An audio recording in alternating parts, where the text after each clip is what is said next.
Su Yun traverses a parallel universe, becoming the emperor of the Great Wu Empire, only to discover that it is an interstellar society where he possesses no inherent advantages, yet activates a civilization evolution system.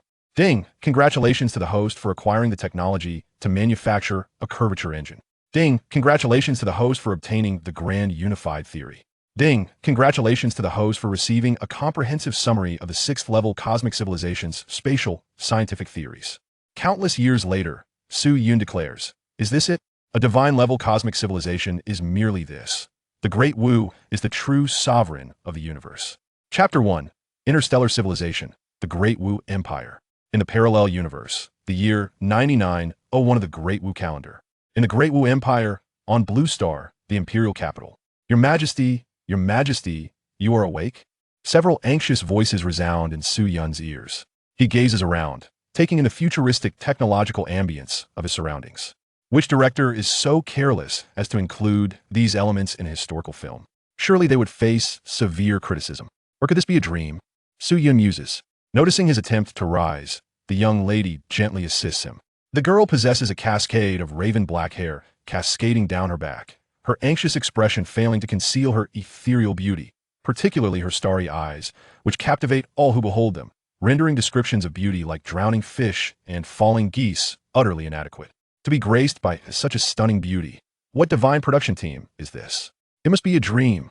Your Majesty, you have finally awakened. Your health is of utmost importance. I hope you are not too sorrowful. The girl comforts him in a soft voice. Su Yun finds himself at a loss for words, uncertain how to respond. After a moment's contemplation, he tentatively inquires, "Might I ask, fair maiden, who are you?" "Your Majesty, do you not remember?" "I am your maid, Ling," she replies. "You fainted in the palace. Surely you haven't lost your memory?"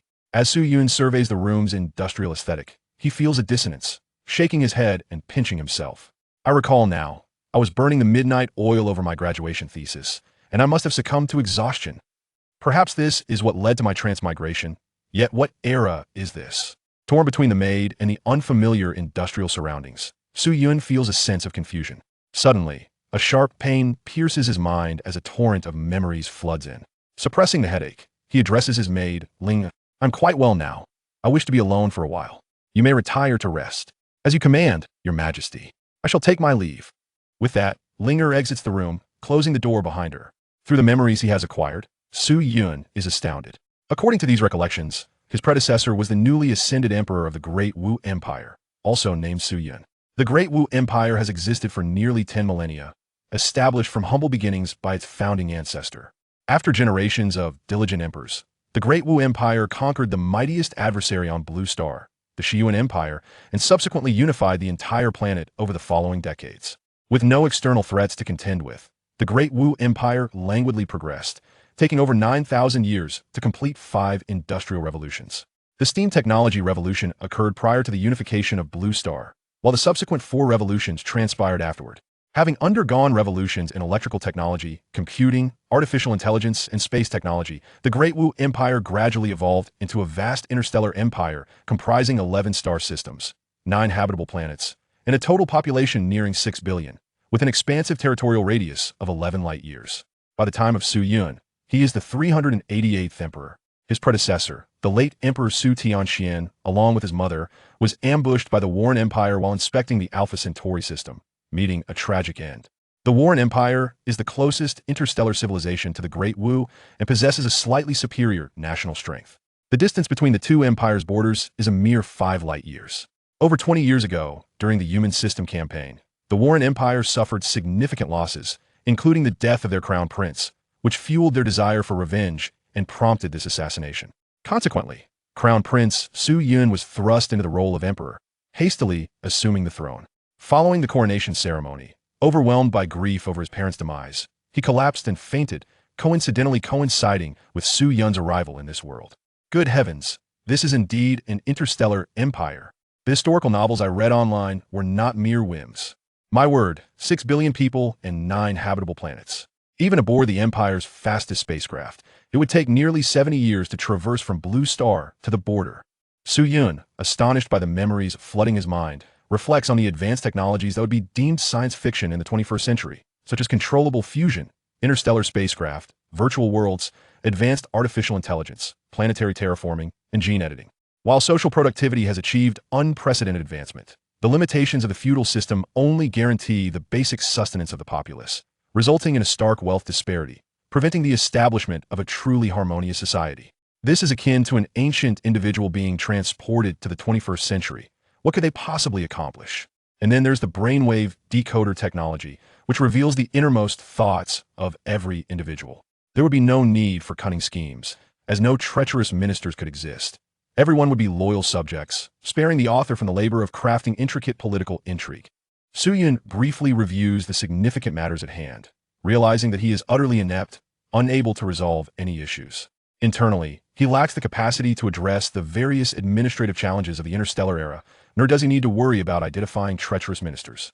Externally, he possesses no knowledge of interstellar warfare or diplomacy, nor can he wield advanced technological weaponry to vanquish the Warren Empire. Fortunately, his high status as the Emperor of the Great Wu Empire protects him. If the mind-reading device were to discover his status as a transmigrator, his fate would be sealed. As a mere university student who has yet to graduate, I am utterly unqualified. Regardless, without treacherous ministers, I might as well enjoy being a carefree emperor, indulging in lavish feasts and surrounded by 3,000 concubines. Is that not delightful? This world is rather agreeable for me, far superior to being transported to a fantasy realm only to meet a swift demise. Su Yun reassures himself. He resolves to familiarize himself further with this world, beginning by perusing the latest headlines. Qian, let us peruse the latest trending news, Su Yun remarked to the artificial intelligence Qian, which provided various services within the imperial palace, drawing upon the memories of the original host. No sooner had Su Yun spoken than holographic projection screens materialized in the air. At 8 o'clock in the morning, capital time, His Majesty Emperor Su Yun, the 388th sovereign of the Great Wu Empire, took the oath of office in the imperial capital. Protests erupted across various regions of the Great Wu Empire, with the populace fervently demanding a declaration of war against the Yamato Empire. The new weapon of the Yamato Empire, the quantum nanowave disruptor, was the instrument of the late emperor's assassination. A significant cosmic traffic accident occurred near the Neptune Space City cluster, resulting in the loss of 279 lives. The stock market of the Great Xia experienced a severe decline of 8, leading to the Great Wu Royal Industrial Group's total market value plummeting below 20 trillion star coins. Su Yun opened an information panel detailing the Yamato Empire. By the heavens, these Yamato people bear a striking resemblance to the foot-washing chicken folk. Even in this new world, I must still behold these wretches. It truly irks me.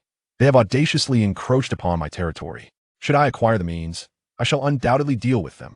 Su Yun muttered curses under his breath as he continued to read. Ding! Detected a strong desire for empowerment from the host, binding the civilization evolution system. The civilization evolution system has now been bound to the host and the civilization in which they reside. Congratulations, host, on binding this system. You have received a beginner's gift package, now stored in the system warehouse. Su Yun was taken aback, for it is only natural for one to react when a voice suddenly manifests within their mind. However, upon regaining composure, an overwhelming joy surged through him.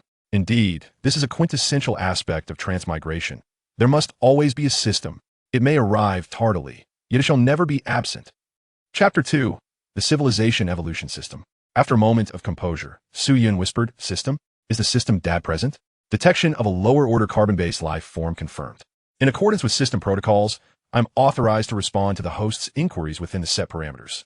System, enlighten me about your origins, Su Yun inquired, suppressing his disdain for the lower-order carbon-based life form as he addressed the system. This system is a civilization development auxiliary apparatus created by the 9th-level cosmic civilization, the celestial civilization. Its purpose is to nurture a greater number of lower-order cosmic civilizations into higher-order ones. Why would the cosmic civilization that created you strive to elevate lower-order civilizations to higher status? Wouldn't that make them competitors for your civilization's resources? Su Yun pondered before asking. Apologies, that question falls outside the system's answering privileges. Please pose another inquiry.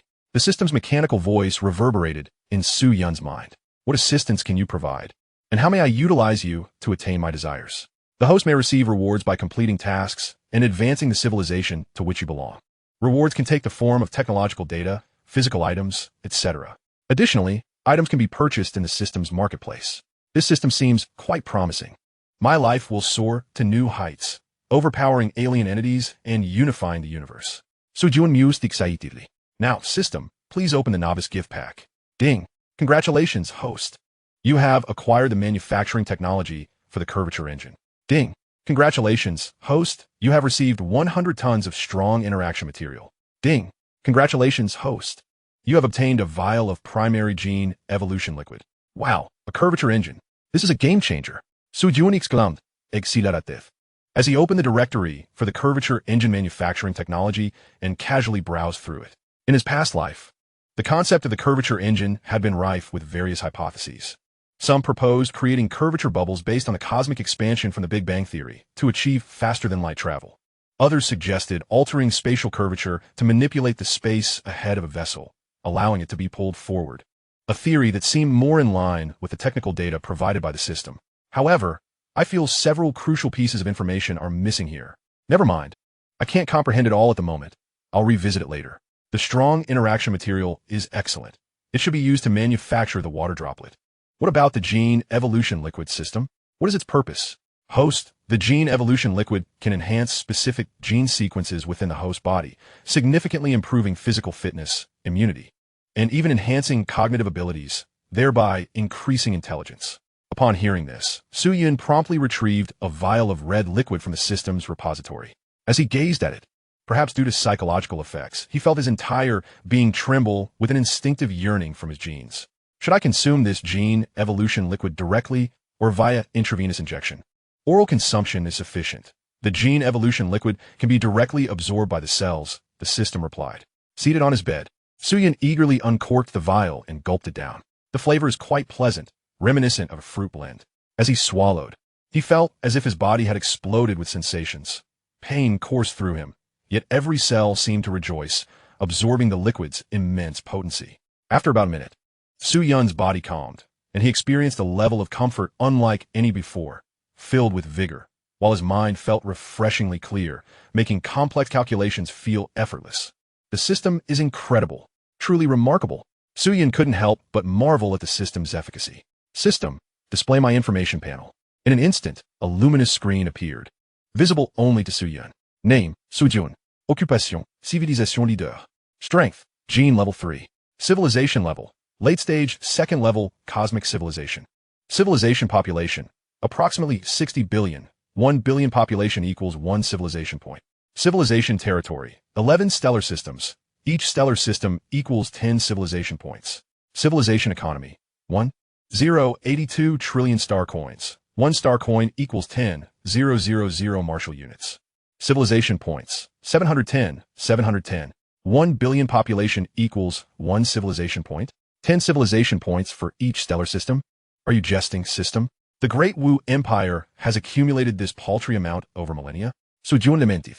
Is the purchasing power of these civilization points exceptionally high? Opening the system marketplace, Suyun, filled with curiosity, decided to inspect the prices of items. He had a commendable habit of always opting for the most expensive options. Thus, he scrolled to the end of the marketplace page, where rows of technologies made his mouth water, especially at the very bottom of the marketplace page. Those gray technologies tantalized him. Comprehensive theories of spatial science, two-dimensional foil manufacturing technology, and cosmic rule modification technology. However, the string of zeros that followed extinguished his desire to continue browsing. Never mind. Let's focus on more practical items. Suyun reverted back to the initial interface. Gene optimization, liquid manufacturing technology, 300 civilization points. 100 light-year quantum entanglement signal tower manufacturing technology, 600 civilization points. Unified field theory and related materials, 2,000 civilization points. Water droplet manufacturing technology, 5,000 civilization points. Spatial curvature excitation launcher, 20,000 civilization points. System, come forth and elucidate why these items are so exorbitant. I have come to realize that the system is indeed infuriating. The curvature engine manufacturing technology cannot produce a curvature engine without the spatial curvature excitation technology, let alone other auxiliary technologies. With strong interaction materials, I cannot create water droplets. With curvature technology, I cannot craft a curvature engine. What use are these items to me? Do you expect me to accumulate for another, several millennia? I am utterly exasperated. Suyun began to curse. No sooner had he spoken than a line of text appeared on the luminous screen before him.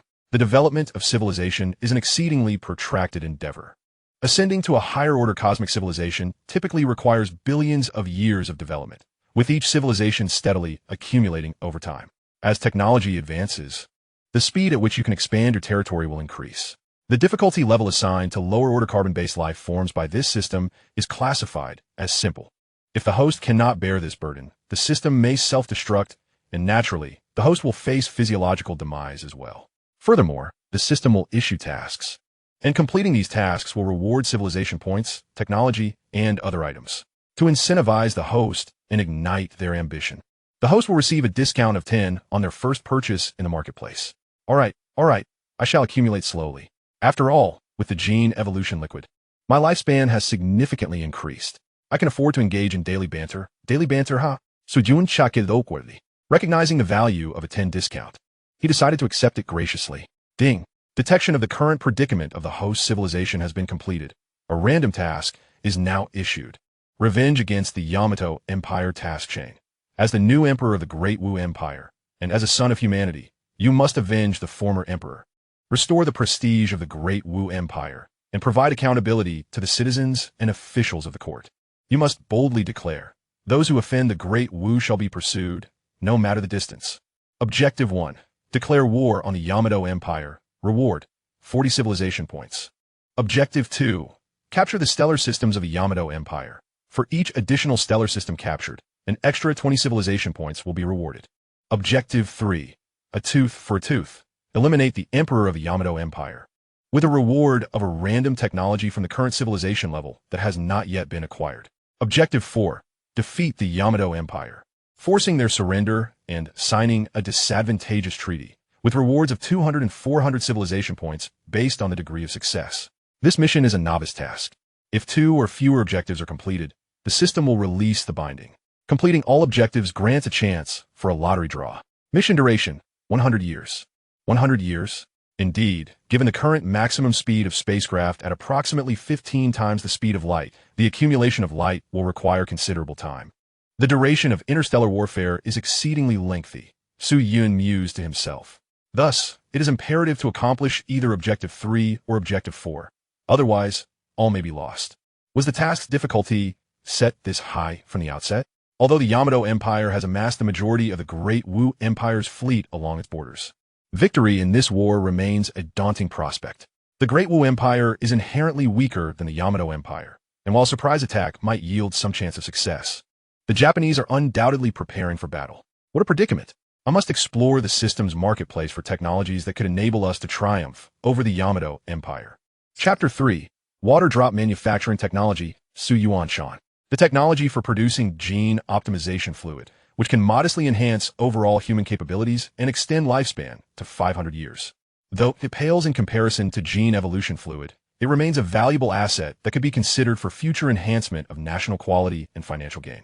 However, it holds little utility at present. The technology for constructing quantum entanglement signal towers over a distance of 100 light-years allows for quantum communication over vast distances, proving beneficial for controlling colonies far beyond. Yet the Empire has already developed communication within light-years, which is barely adequate, as I do not possess such extensive territory. The theory of grand unification and its related applications serve as foundational theories for a second-tier cosmic civilization to ascend to a third-tier civilization, establishing the core mechanics for the formidable weapons of a third-tier civilization. All these are valuable assets, but the most useful at this moment remains the latter. Su Yun perused the system's marketplace, opening the water drop manufacturing technology. Water drops are technological weapons crafted from materials exhibiting strong interactions, formerly known as strong interaction cosmic probes. They are among the standard weaponry of third-tier civilizations, possessing capabilities for reconnaissance and impact attacks. Splendid, this is precisely what I need. Alas, it is indeed expensive. Fortunately, there is a significant discount. Otherwise, 5,000 civilization points would take me centuries to accumulate. Purchase water drop manufacturing technology. Ding! Purchase successful. Congratulations, host. You have acquired water drop manufacturing technology. The data has been stored in the system's repository. Civilization points, 500. Su Yun retrieved an item resembling a USB drive from the repository, now referred to as a DNA molecular storage device. Although he could directly access the information from the system and had significantly enhanced his intelligence through consuming gene evolution fluid, he had not formally studied this subject within the system, and thus could only hand the data to relevant research personnel for them to investigate and manufacture water drops. In light of this, the task indeed does not seem challenging. It is, after all, a novice mission. As long as the water drops are produced promptly, the mission is likely to be accomplished. Qian, initiate a communication with Mr. Su Yuanshan, the president of the Great Wu Academy of Sciences. Su Yun instructed the AI. Su Yuanshan is the brother of my grandfather and a standing executive of the contemporary Royal Council. I feel more at ease in trusting the water drop manufacturing project to him. The Great Wu Academy of Sciences is headquartered in the research district of the southern part of the imperial capital, approximately 100 kilometers from the palace. A mere 10-minute journey by hovercar. In the office of the Great Wu Academy of Sciences, a middle-aged man was reviewing the scientific research outline for the upcoming year, crafted by artificial intelligence. In this interstellar society, most tasks are performed by AI, yet each position has corresponding personnel to oversee the proposals generated by AI, addressing any issues that arise and submitting them for higher-level review and modification. They are collectively known as AI-assisted engineers, alongside virtual world workers, representing the two primary professions in society. A holographic screen unfolded before Su Yuanshan, receiving a call from His Majesty the Emperor of Qianyuan Palace. Would you like to answer? The mechanical voice echoed in Su Yuanshan's ear. Answer. Today, the Emperor had just ascended the throne and subsequently fainted. It is perplexing that he would call me, Su Yuanshan thought. As the words left his mouth, Su Yun's holographic image materialized on the screen. Mr. Su Yuanshan, I must inquire about the Emperor's health after his ascension today. Is he well? Su Yun smiled. I'm in good health now. There is a significant matter I wish to discuss with you, dear fourth uncle. It would be inconvenient to converse through this medium. Could you possibly visit Qianyuan Palace to discuss this important issue? Certainly, Your Majesty. I shall arrive promptly, Su Yuanshan replied without hesitation. Very well, fourth uncle. I look forward to your arrival, Su Yun responded eagerly. Afterward, Su Yuanshan tidied himself up and boarded the hovercar to the palace. In a short while, the hovercar arrived at the palace. Due to Su Yuanshan's high level of authority, the palace guards did not impede his passage, and the permission gates within the palace opened wide for him. Minister Su Yuanshan pays his respects to Your Majesty. Upon seeing Su Yun waiting outside Qianyuan Palace, Su Yuanshan called out loudly and bowed. The fourth uncle has made quite a journey. It is my fault for troubling you to come. Let's proceed inside to converse, Su Yun said, quickly approaching to assist him. Upon entering the study within the palace, the maid Linger, who had been attending to Su Yun, poured tea before respectfully withdrawing. The two began to converse. Though Su Yuanshan appeared to be in his 40s, his actual age exceeded a century, a result of breakthroughs in gene technology that have extended the average lifespan to 120 years, coupled with his high status and access to the finest medications, further prolonging his life, which made him seem youthful. Fourth uncle, the late emperor fell victim to the Yamato, dealing a blow to the prestige of our great Wu nation. As a son and a ruler, it is incumbent upon us to avenge this blood feud. I intend to propose a declaration of war against the Yamato Empire at the upcoming Grand Court meeting tomorrow. Declare war against the Yamato Empire? Su Yuanshan expressed his astonishment. Your Majesty, are you aware of the odds of victory should this war commence? With our current strength, not only do we possess fewer warships than the Yamato Empire, but our technological prowess is also slightly inferior. For instance, in terms of the commonly used railguns and laser weapons in warfare, our capabilities fall short compared to theirs, though our spacecraft do have a marginally higher speed. Thus, from the current perspective, our chances of victory are rather slim, Su Yun calmly analyzed. Given that Your Majesty is aware of the low odds of success, despite the disgrace of the late emperor, the officials in the court, after analyzing the strengths and weaknesses of both sides, will undoubtedly conclude that war cannot be declared at this time.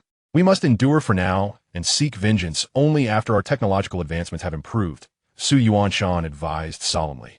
However, dear uncle, this assessment is based solely on the present circumstances. Indeed, the overall strength of our great Wu Empire may not match that of the Yamato Empire. But what if changes occur? Su Yun smiled, posing the question. Oh, might Your Majesty enlighten this old minister as to what changes could lead to victory for the great Wu and the Yamato Empire in war? Su Yuan-san, intrigued by Su Yun's smile, inquired eagerly. Then please accompany me to the Royal Research Institute. Then this old minister shall accompany Your Majesty to see the Royal Research Institute. situated in the eastern part of the imperial palace, was established by the 365th Emperor, Su Tingjun. This research institution operates independently from the Great Xia Academy of Sciences.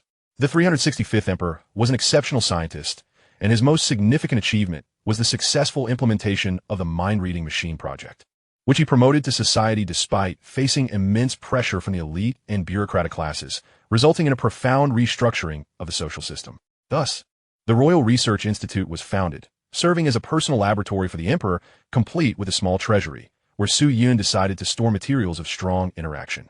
Through the vigorous investments over several generations of emperors, the Royal Research Institute has developed a relatively comprehensive talent cultivation mechanism and technological research and development system.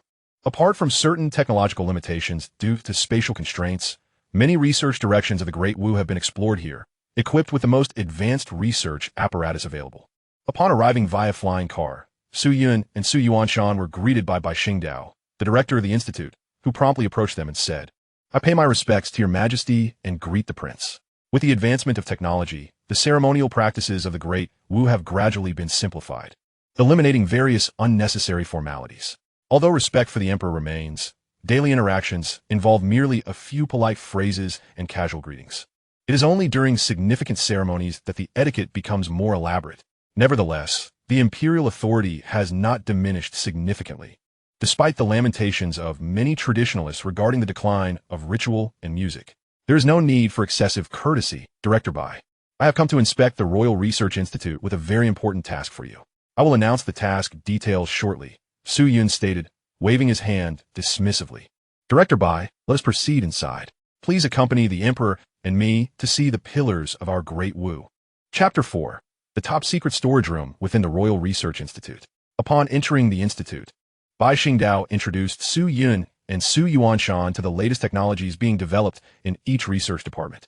Your Majesty, this is the computer laboratory, primarily focused on the research of optical quantum computers, particularly in architectural design.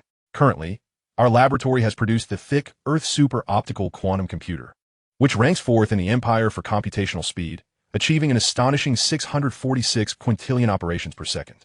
Your Majesty, this is the materials laboratory, dedicated to the study of novel materials, particularly those based on mechanical theories, and we have formed technological collaborations with several large domestic material manufacturing companies. Your Majesty, this is the genetics laboratory, focusing on gene function, cutting, grafting, and combination techniques. Our expertise in directed gene expression technology has brought considerable research funding to the institute. As Bai Xingdao continued to guide them, he elaborated on additional laboratories, including those for laser technology and nuclear fusion engines, which were located in the southern part of the capital due to safety and space constraints. Moreover, some scientists within the institute formed research groups based on their interests, resulting in several noteworthy innovations. Impressive work, Xingdao. It appears you have managed this institute quite well, Su Yuanshan remarked with a smile. Oh, esteemed Director Su, you flatter me. Our scale is trivial compared to the Great Wu Academy of Sciences. It is only through the generous funding from successive emperors that we have achieved our current standing. Bai Xingdao replied modestly. Do not be overly humble, Director Bai. We have a significant task ahead that requires your collaboration with the Academy. Should you excel in this endeavor, I shall ensure further financial support for the Institute in the future. Please follow me, Su Yun said with a serious tone. As they proceeded deeper into the Institute, they arrived at a location labeled the New Materials Storage Room. Your Majesty, is what you referred to contained within here? Su Juansan Inquayev. Indeed, it is located inside, Bai Xingdao replied, puzzled as he was aware of the contents stored within and found nothing particularly extraordinary, yet he remained patient, curious about Su Yun's intentions. Upon entering the storage room, Su Yun walked directly to the back of the room, which was modestly sized and primarily held experimental or newly manufactured materials. Reaching the far end, Su Yun suddenly proclaimed, by imperial decree, I command the intelligence system to open the top secret storage room. As his words echoed through the spacious chamber, a mechanical voice responded, command received. Please verify identity authorization. Su Yun had learned of this place through memory, hence he had stored relevant items here. Your Majesty, I am grateful for your trust. Su Yuanshan and Bai Xingdao exchanged glances and spoke in unison. You are both among my most trusted ministers. And let us not forget the electroencephalogram decoder. Su Yun replied with a smile. Afterward, Su Yun stepped forward to verify his fingerprint and iris, entering a password. Verification successful. The identity of the 388th Emperor, Su Yun, has been confirmed. Please follow me. As the three entered, Su Yun pressed the button for the 7th floor, and the elevator began its descent. Within less than half a minute, it halted and opened its doors. In this level lies what we seek, Su Yun stated gravely. As they opened the elevator doors, the trio gazed through the glass to behold numerous silver metallic blocks arranged within. Your Majesty, what are these? Su Yuanshan asked, astonished. This material was discovered many years ago on a newly conquered extraterrestrial planet. Recent breakthroughs in materials science and microphysics have confirmed it to be a material of strong interaction. Su Jun explained. Strong interaction? The two directors exchanged glances, both aware that strong interaction is the most powerful of the 4 known fundamental forces, responsible for binding protons and neutrons within atomic nuclei. However, they were less informed about the latest research developments. To return to the matter at hand, based on the research conducted by relevant scientists, we speculate that this material is a creation of an advanced civilization. In our technological civilization assessment system, it is at least a mid-tier level 3 cosmic civilization. They utilize a unique force field to eliminate electromagnetic forces between particles, thereby compressing them tightly together through strong interaction, expanding its range to the atomic level, resulting in particles that cease to vibrate and attain temperatures approaching absolute zero. Su Yun cleverly shifted the responsibility onto his ancestors, fabricating the existence of non-existent researchers. This is extraordinarily science fiction, Su Yuanshan exclaimed, his eyes wide with disbelief. Bai Xingdao stood nearby, appearing somewhat dazed as he pondered the underlying principles. Directors, you are the pillars of my great Wu, and I hope you can make good use of these materials. Weapons crafted from this substance will far exceed our current civilization level. Truly, it is a blessing for our great Wu and a fortune for the people. Su Yuanshan expressed with fervor. Your Majesty, could you introduce us to the researcher who studied this material? Bai Xingdao asked. Those researchers are eccentric geniuses, preferring solitude in this material storage room, engrossed in their peculiar studies, so it is unlikely you will encounter them. Su Yun replied earnestly, spinning a tale. Furthermore, here is a proposed weapon design plan they submitted. Directors, please take it back and review it to see if you could develop corresponding weapons based on this concept. With such weapons, our great Xia will have a significant advantage against the Japanese, Su Yun said, handing a DNA molecular storage device to Su Yuanshan. Your Majesty, I shall not fail in my mission, Su Yuanshan declared with solemnity. Should this endeavor prove successful, it would represent a monumental breakthrough in the annals of technology. Our nation would not only dominate this interstellar region, but could also attain an almost invincible status within the Orion local bubble. We, too, could etch our names in the annals of history. Su Yuanshan spoke with palpable excitement. Director, Bai, the Royal Research Institute's foundation remains somewhat tenuous. This time, we shall prioritize learning, assisting Director Su in the development of this project.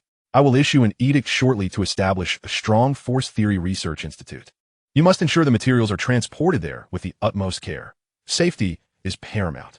I shall obey your decree, Bai Xingdao responded gravely. There is no need for the finance department to allocate funds for this project. It will be financed by the Imperial Treasury. Please submit a preliminary budget. As I ascend the throne, I must bolster my authority and gain the recognition of the court officials and the citizens of Dawu. Surely, my grandfather would approve. Su Yun mused. Such an excellent opportunity to enhance my reputation must not be squandered. He nearly voiced his thoughts aloud.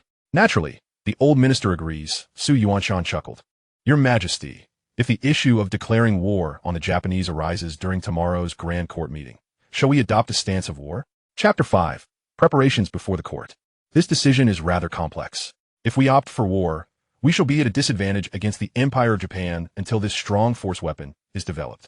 Conversely, refraining from declaring war could undermine the confidence of our citizens and diminish your Majesty's authority, Bai Xingdao analyzed with evident distress. Su Yun replied in a low voice.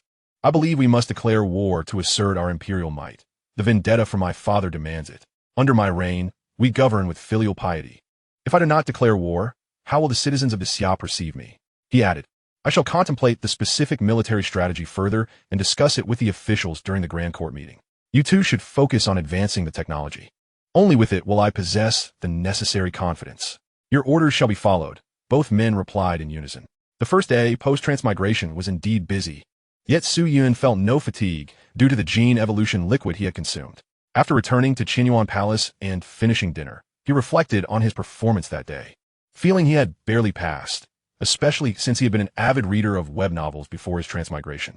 Fortunately, the Dawu Empire had abolished many of its superfluous rituals, sparing him from potential embarrassment. Tomorrow marked the first grand court meeting since his ascension, and there would be numerous matters to address, including the aftermath of the late emperor's reign, foreign relations, domestic welfare, and military affairs. All of these required Su Yun to prepare in advance. Indeed, being an emperor was not a solitary endeavor. It was far more exhausting than the grueling work schedule of a common laborer in his previous life. Thankfully, the gene evolution liquid allowed him to work around the clock with ease. Let us first review the key points for the court meeting, Su Yun pondered. The Grand Court Assembly, held once a month, had been instituted over a millennium ago and had gradually evolved into a formality to uphold royal dignity. As the nation's territory expanded and state matters multiplied, the emperor had increasingly limited time to handle such affairs, with administrative power now largely resting within the cabinet. Due to the Dawu Empire's millennia-long reign, the emperor's authority was deeply ingrained in the populace's psyche. Although the emperor had delegated power, he was not rendered powerless. The advent of brain-machine interface technology and brainwave decoding devices had further consolidated imperial authority. There have been instances of inept emperors throughout Dawu's history. Yet under the control of the royal council, they had not committed any egregious acts. After reviewing relevant materials on the Dawu Empire, Su Yun finally grasped the current domestic situation.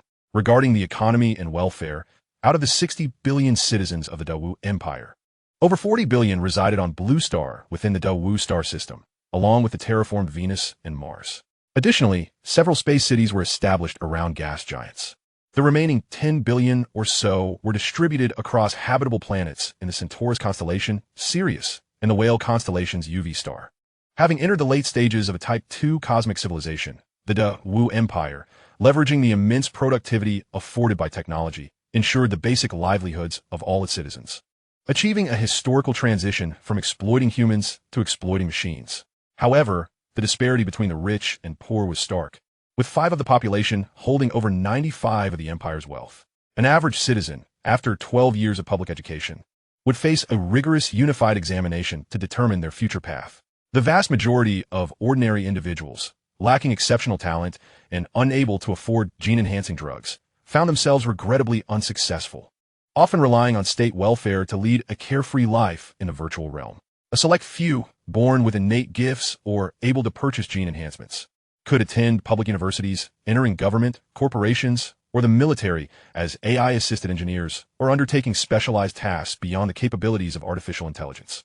Furthermore, a portion of individuals were descendants of nobility or officials, easily gaining admission to private universities and accessing superior educational resources and advanced gene therapies, ultimately becoming high-ranking officials or scientists. While the Dawu Empire could be construed as a communist model in terms of material needs, most citizens relied on the virtual world to numb their spiritual desires. This situation was untenable. Although a revolution was not feasible, a basic sense of fairness must be maintained, providing equitable opportunities for all, particularly in nurturing more scientists. The sole reliance on a virtual world resulted in the loss of billions of potential laborers. However, rectifying this was no simple task. Even with technologies like brainwave decoders, entrenched interests would likely resist. Yet, the silver lining was that with righteous intentions and sufficient force, change could indeed be achieved. Su Yun contemplated these statistics with earnest consideration. Turning to military matters, the Dawu Empire's space forces comprised 4 main legions: the Border Defense Legion, the Garrison Legion, the Central Legion, and the Patrol Legion. The Border Defense Legion was the most formidable, standing as the first line against hostile extraterrestrial civilizations, comprising 120 fleets, 40 fleets facing the relatively weak Ant-Man civilization, while the remaining 80 fleets were stationed in the human star system against the Japanese Empire. The Ant-Man civilization, as its name suggests, was composed of beings evolved from ants.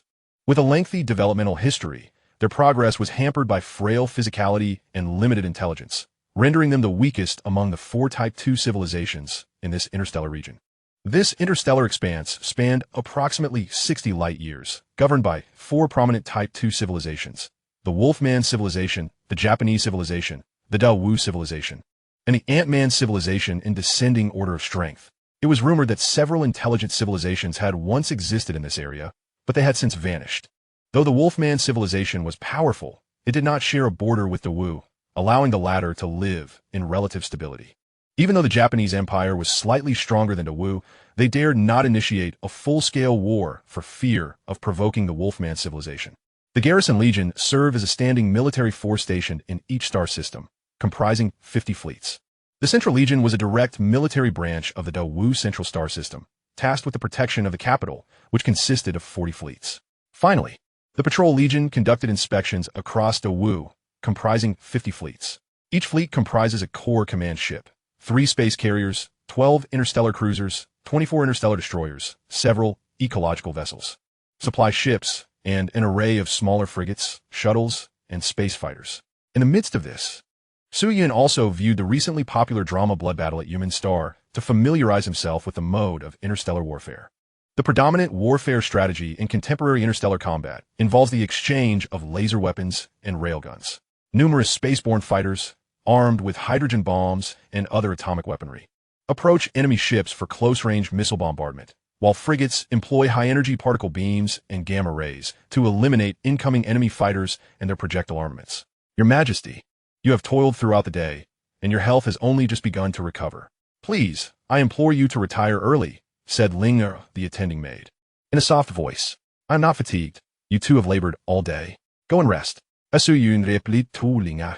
Then I shall take my leave, Linger said, bowing respectfully before exiting the palace. Thus, Su Yun continued to pore over documents throughout the night until dawn, when the maid summoned him to court. At last, would he confront the entirety of the Great Wu? Aside from the occasion of his coronation, he had never before spoken in such a grand assembly, and a sense of trepidation washed over him. Perhaps it was the power bestowed upon him by the genetic evolution serum that allowed Su Yun to swiftly compose himself. After navigating through the intricate protocols, donning the dragon robe, and securing a simple white sash around his waist, he washed up and boarded the imperial carriage, heading towards the administrative district in the eastern part of the imperial capital. Chapter 6. The Grand Court Assembly, declaring war on the Japanese Empire.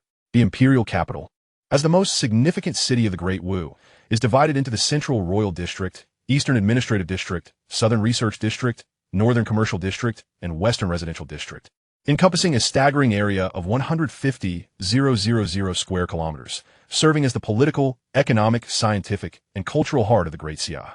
In the central part of the administrative district, just outside the Great Wu Administrative Hall, flying cars descended, and officials clad in various official garments emerged, entering the hall. Is it not rumored that His Majesty is unwell? Why is the court assembly proceeding as usual?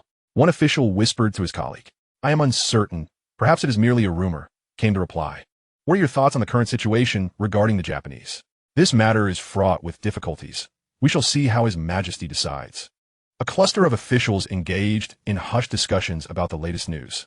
The layout of the administrative hall is broadly divided into 3 tiers, with the emperor positioned at the highest level. The chief minister and cabinet members occupy the second tier's podium to preside over the assembly, while the third tier accommodates officials of various ranks from the Great Xia Empire, military leaders, and other elite members of society, attendees from Venus, Mars, and the majority of qualified participants within the Great Wu Star System also joined in for the new emperor's inaugural Grand Assembly. Meanwhile, participants from distant star systems engaged via quantum holographic projections. The emperor's seat, though comfortable, lacked the opulent splendor of a traditional dragon throne.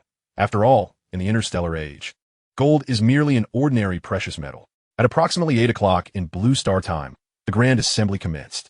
First, the assembled ministers bowed and proclaimed, "Long live our emperor! Long live him 10,000 years!" As Su Yun beheld the bowing officials, a surge of exhilaration coursed through him as he felt the potency that power bestows. Yet, to maintain decorum, he quickly composed himself. All rise. Su Yun gestured with a wave of his hand. We thank your Majesty. The crowd responded, expressing their gratitude as they took their seats. Since most of the intricate rituals had already been conducted during his coronation prior to his crossing over, the Grand Assembly dived straight into the agenda. As I ascend the throne, let us commence this assembly under the auspices of the Chief Minister of the Imperial Cabinet. Zhang Mingsheng, Su Yun declared. I humbly accept the decree, replied a resolute middle-aged man who rose from the central podium. This assembly will address 20 topics, beginning with the first, the assassination of the late emperor by the Japanese Empire. Chief Minister Zhang Mingsheng immediately broached the most sensitive and challenging issue. Firstly, regarding the latest technology employed by the Japanese Empire, the quantum nanowave oscillator, What countermeasures have the Ministry of Science and the Academy of Sciences devised? How can we ensure that such an incident does not recur? Your Majesty, the Academy of Sciences has fully grasped the manufacturing principles of this weapon and has devised a response plan to safeguard your imperial personage. Su Yuanshan, the Academy's president, stood to reply. Excellent, Minister Su. It is imperative that the Academy strengthens its in-depth application of quantum and nanotechnology to preemptively mitigate risks. Su Yun encouraged before issuing a directive. Understood, Your Majesty. Ministry of Foreign Affairs, have you received any response from the Japanese Empire regarding this matter? Zhang Mingxiang pressed on to the next item. Your Majesty, esteemed ministers, after the occurrence, the Ministry of Foreign Affairs dispatched an inquiry letter to the Japanese Empire demanding a public apology from their government and the extradition of the perpetrators, along with compensation. Furthermore, we have notified the other two civilizations, the Ant People and the Wolfmen, who have both expressed their condolences and condemned the actions of the Japanese Empire. Though neither has taken any substantial action, the Japanese Empire has responded, asserting that this incident was the action of private citizens rather than an official act. To express their regret, they are willing to offer a compensation of 10 million star coins, but refuse to issue an apology, the foreign minister replied, visibly incensed. Upon hearing this, the assembly erupted in murmurs, with some individuals expressing their indignation vocally. Su Yun's expression darkened. He could hardly fathom such shamelessness in this interstellar society. Did you inquire if they would permit the use of an electroencephalogram decoder to investigate the truth behind this case? Zhang Mingxiang inquired, his expression unperturbed. Indeed, we did ask, but the Japanese replied that the decoder would compromise state secrets and refused our request for its use in the investigation. I dare say these Japanese are clearly guilty. They claim it was merely a private matter. Yet how could the populace possibly develop such advanced technology as a quantum nanowave oscillator? If they could, they would have long since ascended to a third-tier cosmic civilization, rather than languishing as a second-tier civilization for nearly 1,000,000 years, Su Yun retorted vehemently. Your Majesty, I beseech you, grant me permission to lead our Great Wu Border Defense Forces to vanquish the Japanese pirates, avenge our late emperor, and uphold the glory of our Great Wu. Wu Tianhe, the commander of the Border Defense Forces stationed 10 light years away at Human Star, declared through holographic projection. I second that. I second that. Several military leaders and some civil officials echoed Wu Tianhe's sentiments. Your Majesty, this matter should be deliberated with caution. Our current primary laser weaponry is a full tier inferior to that of the Japanese Empire. In terms of attack range, speed, pulse power, and firing frequency, we fall short. Engaging them would yield minimal chances of success. The Minister of Science interjected. Indeed, furthermore, the number of our border defense ships is less than half that of the Japanese Empire. Our odds of victory are indeed slim. I believe we should wait for an opportunity when the Japanese Empire is at war with the Wolfmen before declaring our own war, the Minister of Industry added. Your Majesty, presently, we face an annual fiscal deficit, and our military expenditures have escalated yearly, now consuming nearly 30% of our national revenue. Should we enter into conflict again, it would jeopardize our citizens' livelihood and economic activities, the Minister of Finance chimed in. No, we must retaliate. They have encroached upon our doorstep. We must show them our might or risk losing our identity as Great Wu. Indeed, just because our chances are low, shall we refrain from fighting? Did not the late emperor also triumph over those Japanese dogs? In the time of the late emperor, the opportunity arose due to the negligence of the Japanese aggressors. However, it is certain that they are now on high alert.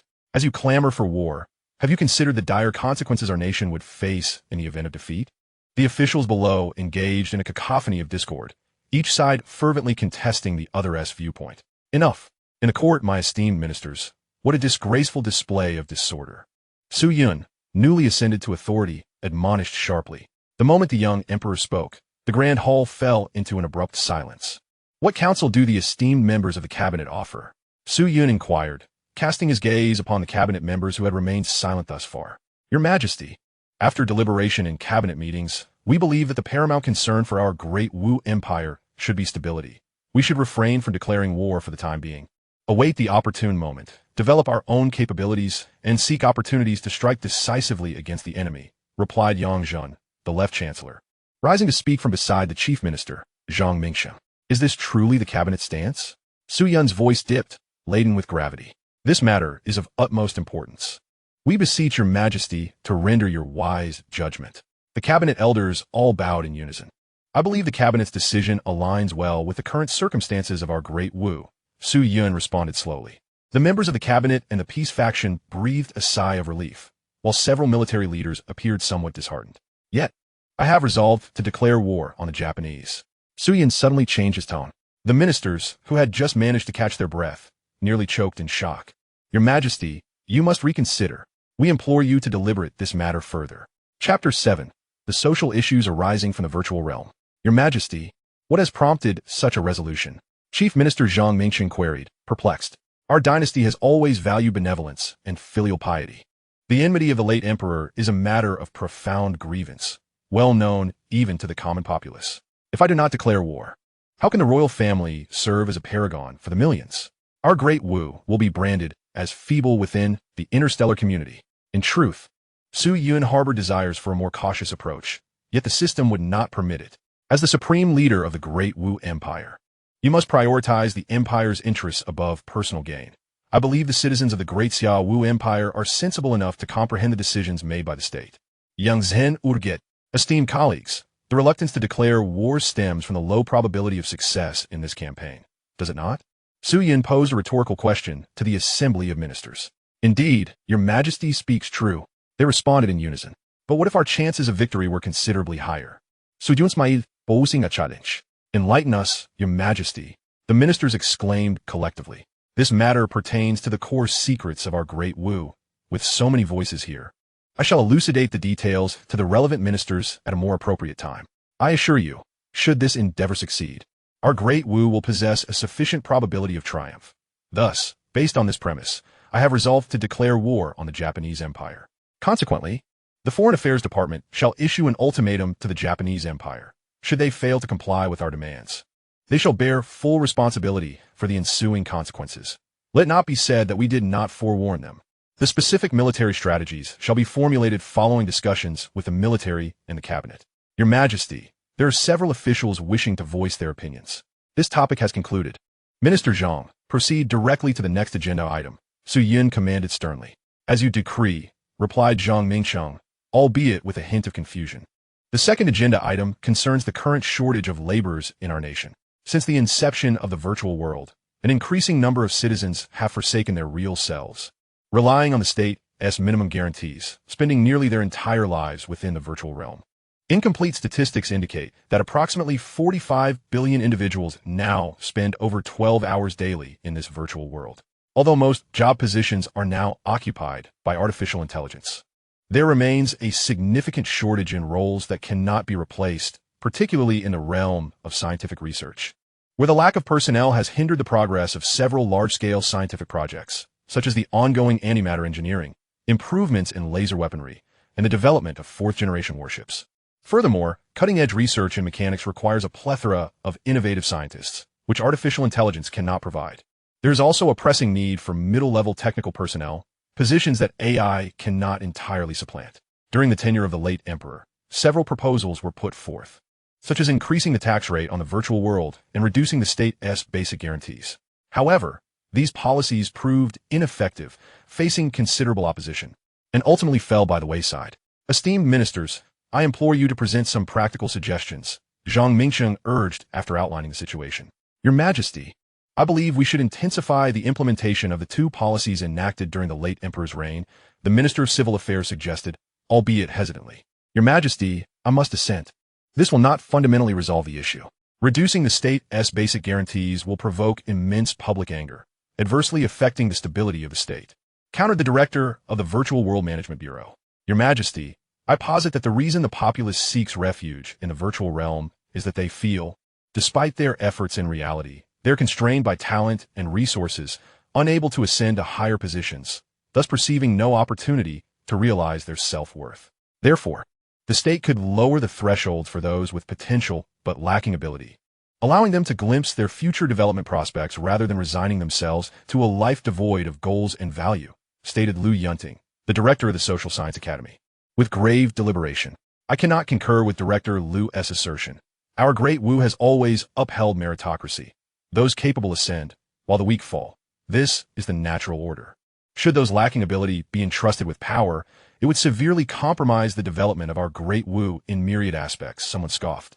I have not finished my statement. The state can provide free genetic enhancements to these individuals, augmenting their cognitive abilities, enabling them to learn more swiftly, and thus enhancing their overall competencies, Liu Yunting continued. In that case, the entire citizenry would require free genetic enhancements. Even for the first-generation enhancements, which have slightly lower efficacy, substantial funding would be necessary. Do you believe the state's finances can support this? 600 billion doses. Even at cost price, it would require a minimum of 2,000 star coins per dose, totaling 120 trillion star coins. This is not mere currency for daily expenditures. It is star coins used for trading bulk commodities and interstellar commerce. The nation's annual fiscal revenue hovers around 20 trillion star coins. Should we allow the state to become idle, it would take 60 years to accumulate such funds. The Minister of Finance exclaimed dramatically. Much like in ancient times, whenever a finance minister wished to initiate a project, the words insufficient funds would be emblazoned upon their foreheads. At that moment, the Right Chancellor, Xiao Changhao, rose, cleared his throat, and upon noticing the attention of the assembly directed towards him, spoke, Your Majesty. After considering the opinions of officials from various departments in conjunction with the circumstances of our Great Wu, the cabinet has concluded that we should approach this matter gradually. He paused before beginning to outline specific proposals. First, we must expedite the research and development of new technologies to lower the manufacturing costs of genetic enhancements. Second, we should ease loan requirements at banks to support ordinary citizens in acquiring the enhancements. Third, we will select diligent students to receive free genetic enhancements from the state, with the stipulation that upon entering the workforce, they must contribute a portion of their salaries to the state until their debts are repaid. The first proposal is merely a reiteration of old ideas, lacking substance. The second proposal is unrealistic, which bank is not notoriously prudent. To expect them to approve more loans is a fanciful dream. The third proposal holds some merit, yet its impact remains negligible. This is entirely reasonable. After all, this issue has persisted for many years, and successive emperors and officials have lacked the capacity to resolve it. Let us proceed according to the cabinet's wishes, Su Yin said with resignation. The next topic on the agenda pertains to the energy structure of our nation. Zhang Mingsheng continued to preside over the meeting. Since the illustrious scientist Duke Liu Heng invented controllable nuclear fusion technology, years of technological advancement have culminated in the current model utilizing deuterium, helium-3 fusion. In comparison to the initial deuterium-tritium fusion, while deuterium, helium-3 fusion presents slightly greater technical challenges, it boasts advantages such as lower reaction temperatures and the absence of neutron production, thus preventing radioactive damage to the reaction apparatus, along with a higher energy yield.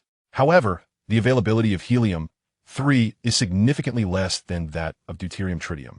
And as we have commenced extensive utilization of deuterium, helium-3 fusion in the interim, the proportion of energy derived from helium-3 fusion has gradually diminished in recent years. Consequently, our current energy structure consists of 49, 92 from deuterium, helium-3 fusion, 46, 12 from deuterium-tritium fusion, 1, 96 from solar power generation, and 2 from other energy sources. Presently, the Great Xia Empire has encountered a scarcity of substantial helium-3 resource deposits within its borders, leading the cabinet to propose a policy shift towards civilian and industrial energy utilization transitioning to deuterium, helium-3 fusion, reserving deuterium, helium-3 fusion for special occasions and military applications. Is helium-3 running low? Su Yin pondered with some confusion. In the 21st century, media outlets incessantly touted helium-3 as the perfect energy material of the future. Reports claimed that the helium-3 on the moon would suffice for humanity's needs for millennia, not to mention the vast interstellar empire, which possesses 11 stellar systems. The total helium-3 reserves are undoubtedly magnitudes greater than that of a single moon, and yet, nuclear fusion has been invented for less than a millennium. How could we be running out? Chapter 8. The Dawn of the Sixth Industrial Revolution. Studium camni contemplative. Perhaps the action of the gene evolution fluid immediately provided the answer. Those media outlets merely use numbers to captivate their audience. Indeed, the helium-3 available at that time could sustain humanity for thousands of years, but one must consider the humanity of that era. To speak of millennia is absurd. Even over a mere 1,000 years, the scale of energy consumption by humanity has expanded exponentially compared to then, before the advent of the Industrial Revolution. How much energy was consumed? What is the current consumption? With controllable nuclear fusion, the scale of energy usage by humanity is unprecedented, even conservatively calculated. One must account for the growth rate of energy consumption. The urban nuclear fusion power network in the imperial capital supplies energy to high-consumption entities, such as flying cars, through wireless transmission technology. An immense amount of energy is wasted.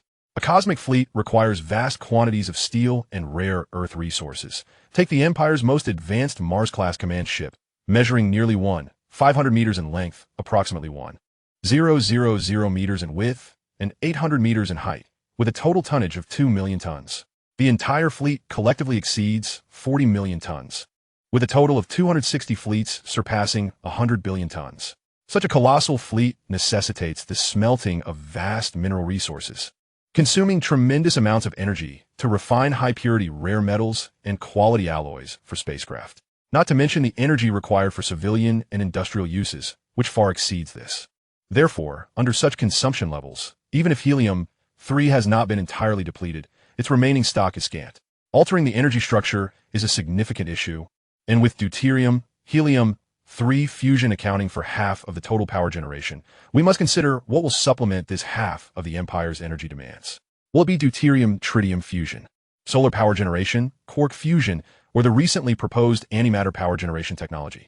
This is of utmost importance, so I urge everyone to offer their insights and feasible suggestions, which, after cabinet review, will be submitted for His Majesty's divine judgment.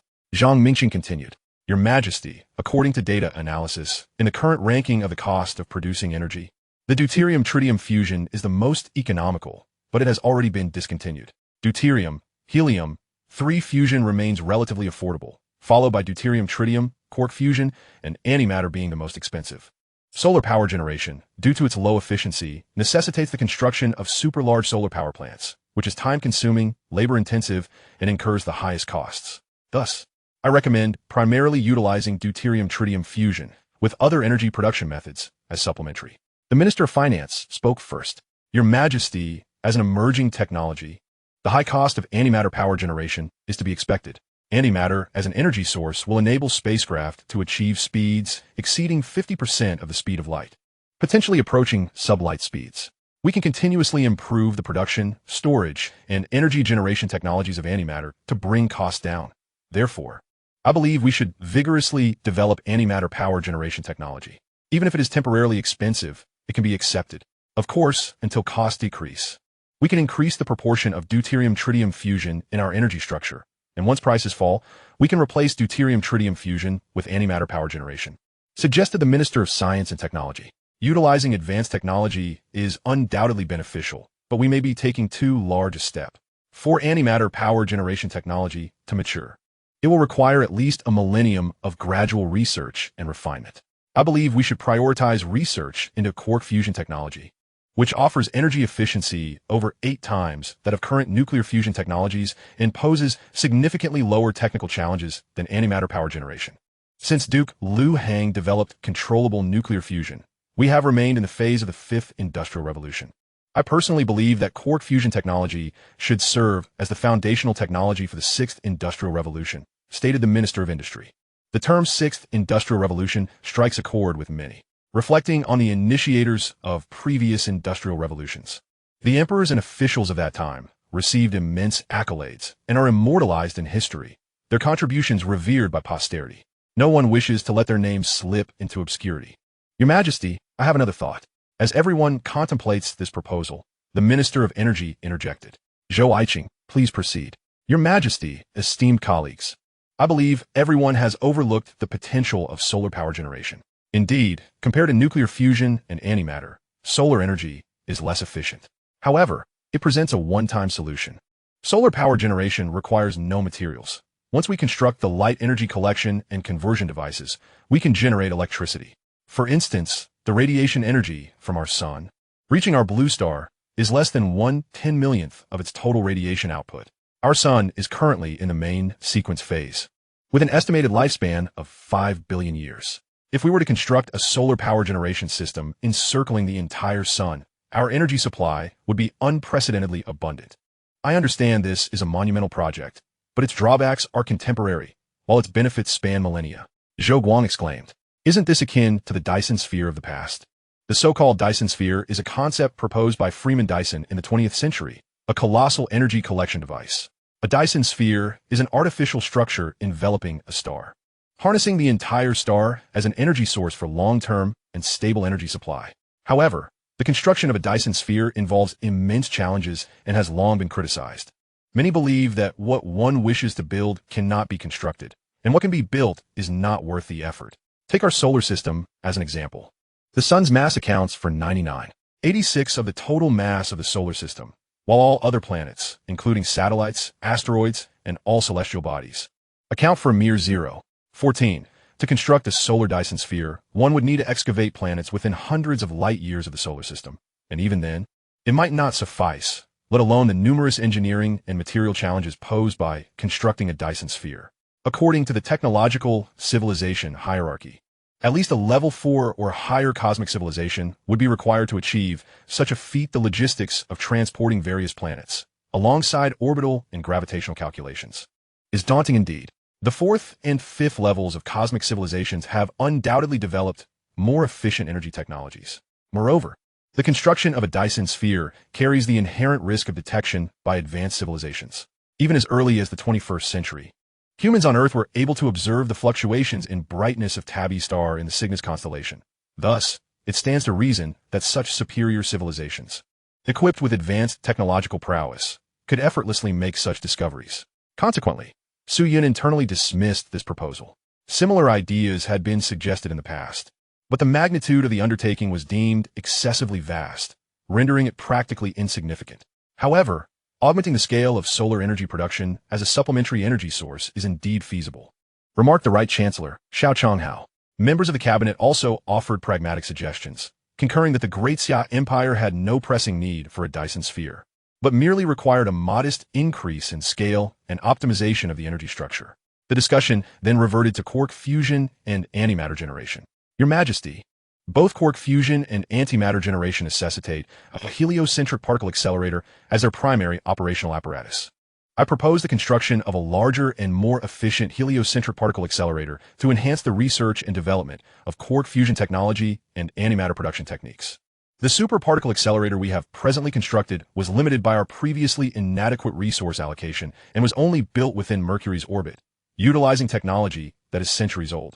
I believe we should concentrate more resources on constructing an ultra-large heliocentric particle accelerator beyond the asteroid belt and within Jupiter's orbit. This would not only yield efficient quark fusion energy and a more abundant and affordable supply of antimatter, but also advance our understanding of the grand unified theory. Sujun articulative. The current issue at hand is determining the amount of investment we should allocate for this project, which will ultimately dictate the location of the heliocentric particle accelerator. This matter should be decided under Your Majesty's wise judgment, summarized Zhang Mingqing. Chapter 9. The Interstellar Immigration Plan. Your Majesty, this is unwise. When we constructed the accelerator in Mercury's orbit, we faced numerous challenges due to the linear accelerator's complexities, and our primary objective was not to explore the grand unified theory. For the new accelerator, we must construct a linear accelerator. As particles approach the speed of light, circular accelerators become increasingly ineffective at capturing and correcting their trajectories. Linear accelerators possess a distinct advantage in this regard, alleviating such concerns. Therefore, based on our predictive data, the new linear accelerator we propose will require approximately 800 million kilometers, Su Yun stated. Since Director Su has expressed this viewpoint, I request that the Academy of Sciences consult with the Ministry of Finance to formulate a detailed construction plan for the linear accelerator, including the scale of construction, projected costs, and estimated completion time. Su Yun continued. The advancement of science and technology is a paramount indicator of interstellar civilization, and I believe we should substantially increase funding for research and development. If necessary, I am prepared to allocate funds from the Imperial Treasury for technological research, Su Yun emphasized.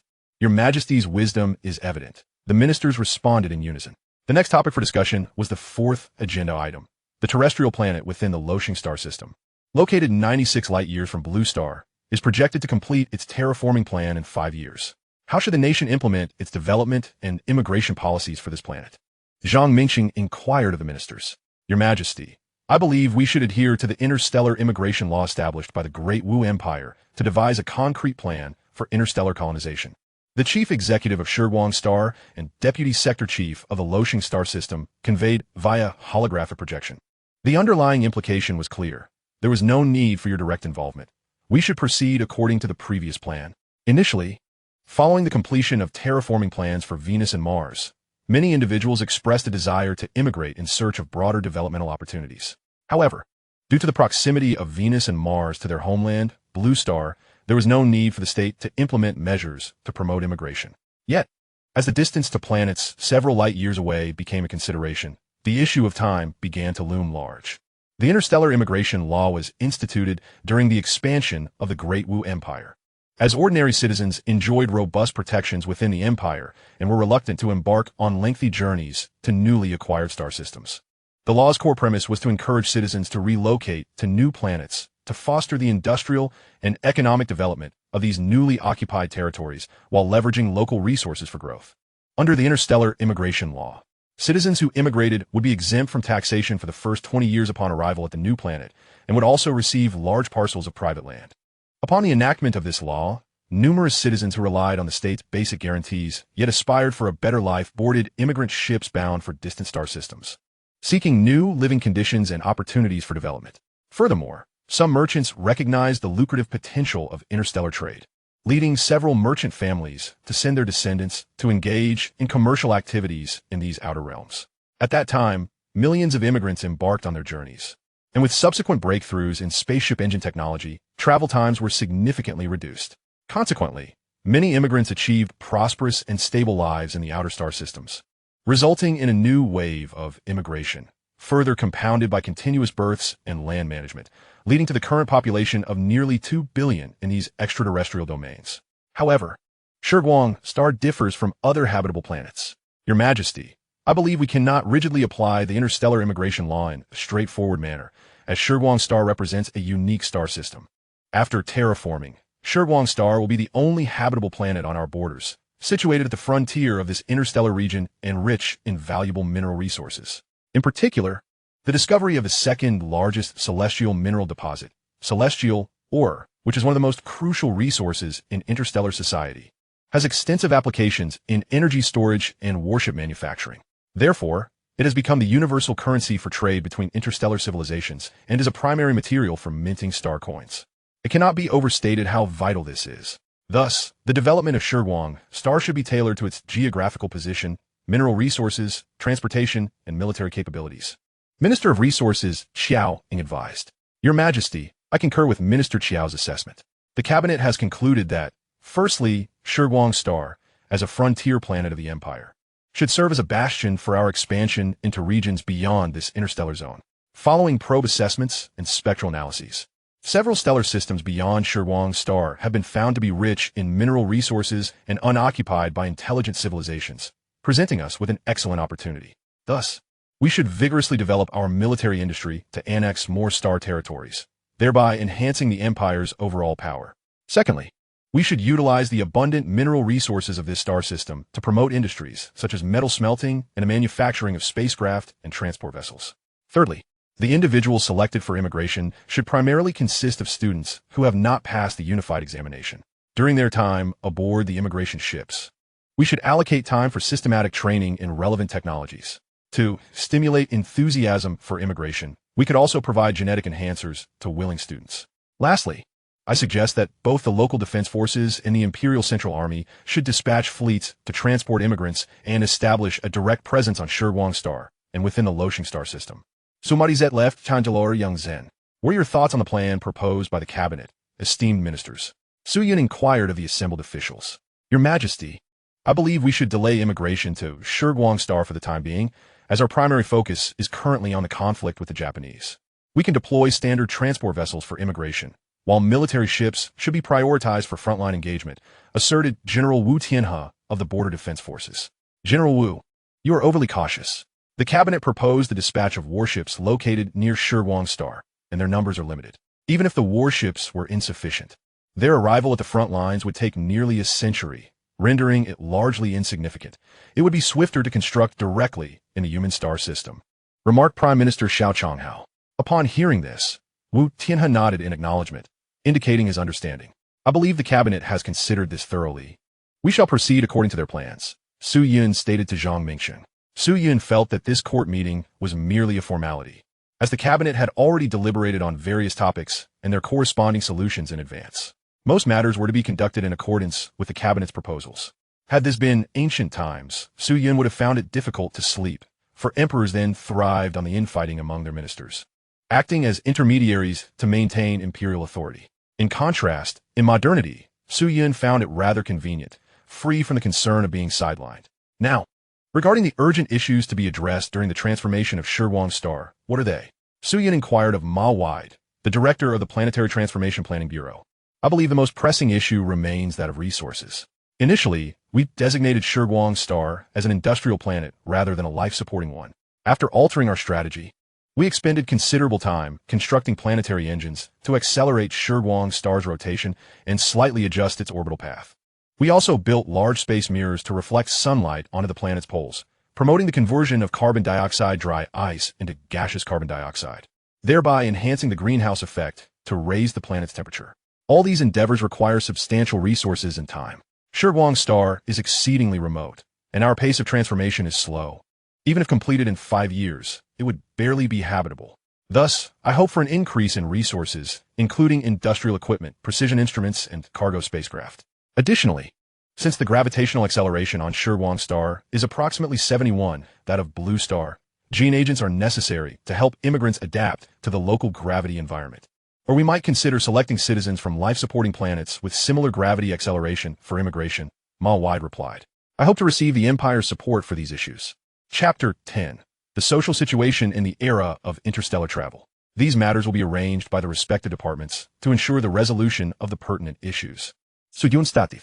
Let us proceed to the 5th agenda item. The subsequent topics appeared less significant compared to the preceding ones, as many pertaining to official appointments and local governance were areas with which Su Yun had little familiarity, rendering him a mere supporter. After completing 20 agenda items, the meeting transitioned to the next phase, where individuals from various sectors, including journalists, could pose questions to the cabinet regarding future plans and other inquiries. Now, the floor is open for members of society and reporters to direct their questions to the state, Your Majesty, and the cabinet, Zhang Mingqing announced. Your Majesty, do you have any governance philosophies or ideals to share with the citizens of Dawu, or what do you wish to accomplish? Inquired a reporter from the Empire Daily. To this reporter, I can affirm that, first and foremost, I intend to restore the dignity of the royal family and the empire, without question. Furthermore, during my reign, I will place great emphasis on the development of scientific and technological research, as I consider technology to be the foundation upon which our nation stands in this era. I shall promote further nobility titles for those contributing significantly to research. Lastly, I will strive to foster social equity, ensuring that more citizens have broader opportunities for development, such as increasing the investment in gene agent research, thereby reducing their costs to benefit a greater number of citizens, Su Yun candidly expressed. Devoid of bureaucratic jargon, a hallmark of the royal lineage since the advent of the brainwave decoding device. Minister Zhang, I would like to inquire how the cabinet views the economic development status of our Great Wu, particularly regarding citizen welfare, fiscal income, and expenditures, as well as the focus of future development. Another reporter posed multiple questions in one breath. Last year, the gross domestic product of our Great Wu reached 108.2 trillion star coins, equivalent to 108.2 quadrillion Wu yuan. Compared to the previous year, the growth rate was 14.3. The per capita GDP was approximately 18.03 million Wu yuan, with the basic welfare provided by the state at 660,000 Wu yuan per person, reflecting an increase of 176 Wu yuan from the previous year. I believe everyone should be familiar with the government's work report from the beginning of the year. Last year, the national tax revenue totaled 4,672 trillion star coins, with imperial enterprises contributing a total profit of 614.7 billion star coins and other revenues amounting to 18.5 billion star coins, culminating in total fiscal revenue of 1,004 trillion star coins. In public budget expenditures, the total for universal basic welfare was approximately 412.7 billion star coins, military expenditures 621.5 billion star coins, scientific and technological expenditures 309.6 billion star coins, engineering construction expenditures 227.3 billion star coins, educational expenditures 62.1 billion star coins, national administrative expenditures 23.9 billion star coins, royal expenditures 12.7 billion star coins, and other expenditures 339.6 billion star coins, achieving a surplus of about 91 billion star coins. This year, Our imperial government will further increase the proportion of defense and scientific and technological expenditures while reducing engineering construction expenditures. Thanks to your majesty's benevolence, the royal expenditures for this year have been completely eliminated, and in the coming years, fiscal surpluses will be reduced to invest more in technology and military fields. The spaceship manufacturing industry is of paramount importance to the empire. Last year, the total production of spaceships surpassed 100 billion tons for the first time. The number of spaceships is not only crucial for transportation, construction, and citizen convenience, but most importantly, it enhances our military potential. The state will amplify the construction of space docks and ports on various planets, further increasing our empire's shipbuilding industrial capacity. Financially, we will expand the scale of loans to the shipbuilding industry, reduce interest rates on loans, and slightly lower the tax rates for the shipbuilding sector to promote further growth in the spaceship manufacturing industry. Minister Zhao of the Education Department, could you enlighten us about the current educational situation and future developmental resolutions? Last year, the expenditures of the Education Department amounted to 62.1 billion star coins, approximately 29.5% of the total fiscal expenditure, showing a slight increase compared to previous years. The total number of students in the compulsory education stage is approximately 827 million. In recent years, we have continually increased the proportion of expenditures on gene agents and have strengthened the cultivation of students' innovative capabilities and autonomous learning and research abilities. By cabinet resolution, we will once again increase the dosage of gene agents for students, aiming to provide a fairer competitive environment, Minister Zhao Yutong reported. Minister Li of the Military Department, may I inquire about the current status of our military armaments and the reasoning behind the expansion of the Army by 10 million soldiers? Beginning this year, our Border Space Force is preparing for a new generation of shipbuilding plans, anticipating the construction of 40 fleets, including an increase of 20 for the border troops, 5 each for the Guard and Patrol troops, and an additional 10 for the Central troops. The shipbuilding cycle is expected to last approximately 25 years. The new warships will incorporate certain technological advancements in weaponry, including recent breakthroughs in magnetic fields, quantum radar, and laser technology. The recruitment of 10 million soldiers is naturally to operate the new generation of shipbuilding plans, and in terms of recruitment methods and locations, we will focus on citizens near the Xia-Yumen interstellar border. Additionally, due to the time constraints of this recruitment, we will increase the weight of system evaluations based on candidates' performance in simulated space war games within virtual environments, stated Minister Li Yuanzhou. The virtual world closely mirrors reality, offering not only a plethora of entertainment services, but also numerous learning and work opportunities. Every citizen is granted the opportunity to partake in free education on hovercraft operation within the virtual realm, utilizing equipment and participating in a variety of courses taught by artificial intelligence or robotic instructors. Consequently, numerous specialized professions have established virtual training grounds in this digital domain to evaluate whether citizens are suited for such vocations. The Daewoo Space Force, bolstered by this influx of personnel, has surpassed the monumental figure of 100 million. For many citizens of Daewoo, the aspiration to serve as a soldier remains a cherished dream. The minimum salary for personnel in the Daewoo Space Force commences at an annual remuneration of 600,000 Wu Yuan, which is ninefold the minimum wage in Daewoo. In addition to the lucrative compensation, retirement provisions include job placements, and those who distinguish themselves in combat may receive land grants on newly conquered planets. However, despite the attractive benefits, the Daewoo Space Force entails significant peril. Once a warship is hit in the void of space, the likelihood of survival for its crew diminishes drastically. During the Battle of Yumen Star over 2 decades ago, nearly 30 fleets were lost, resulting in approximately 5 million fatalities among the Space Force. Minister Liu, greetings. Recently, a major cosmic traffic incident occurred in the Neptune Space City cluster. The Empire experiences numerous such transport issues annually, with fatalities often reaching into the thousands. What measures does the Imperial Space Traffic Management Bureau propose to address these concerns? A reporter inquired of the Minister of Space Traffic Management. Each year, hundreds of such accidents transpire, primarily due to certain spacecraft being over a century old, with outdated equipment that is often in dire need of maintenance. Additionally, the prevalence of asteroids complicates trajectory calculations, as shifting paths of many asteroids can precipitate collisions. In response, the Imperial government advises citizens to promptly send expired spacecraft to recycling facilities and to minimize travel to asteroid belts or areas prone to meteor showers.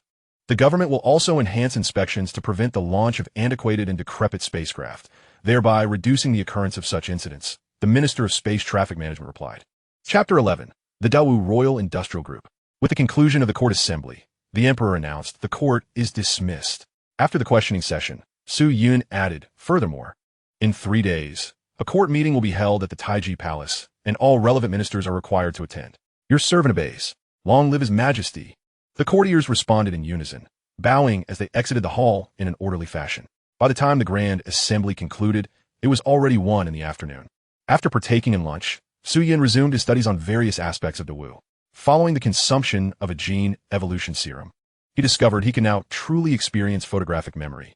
While Su Yun was engrossed in his studies, news regarding the resolutions from the Grand Assembly began to circulate across virtual networks. His Majesty has resolutely declared, should the nation of Yamato refuse to acknowledge and apologize, war shall be declared. Let not be said that we were not forewarned. The government urged citizens to engage in tangible industries, promising gene medications to those willing to exert effort, thereby fostering a fair competitive mechanism in society. Daewoo is restructuring its energy framework and developing new energy technologies. A new linear accelerator is projected to commence construction, with an anticipated length of 800 million kilometers. The Shiguang Star Transformation Plan has entered its countdown to completion, with the Daewoo government resolving to cultivate skilled citizens for migration. The government encourages citizens to enter the shipbuilding industry, enhancing our nation's shipbuilding potential. The Grand Conscription Plan awaits your participation. Extensive reports flooded the virtual networks, thrilling countless spectators who sought diversion in the digital world. Unexpectedly, His Majesty has indeed resolved to declare war on Yamato. Although I harbor reservations regarding this conflict, I cannot help but feel a surge of adrenaline. The increase in the supply of gene medications for ordinary citizens is truly remarkable, recalling the years when I exerted far more effort than the scions of the elite, only to find myself hindered by lack of innate talent, falling short of the national threshold.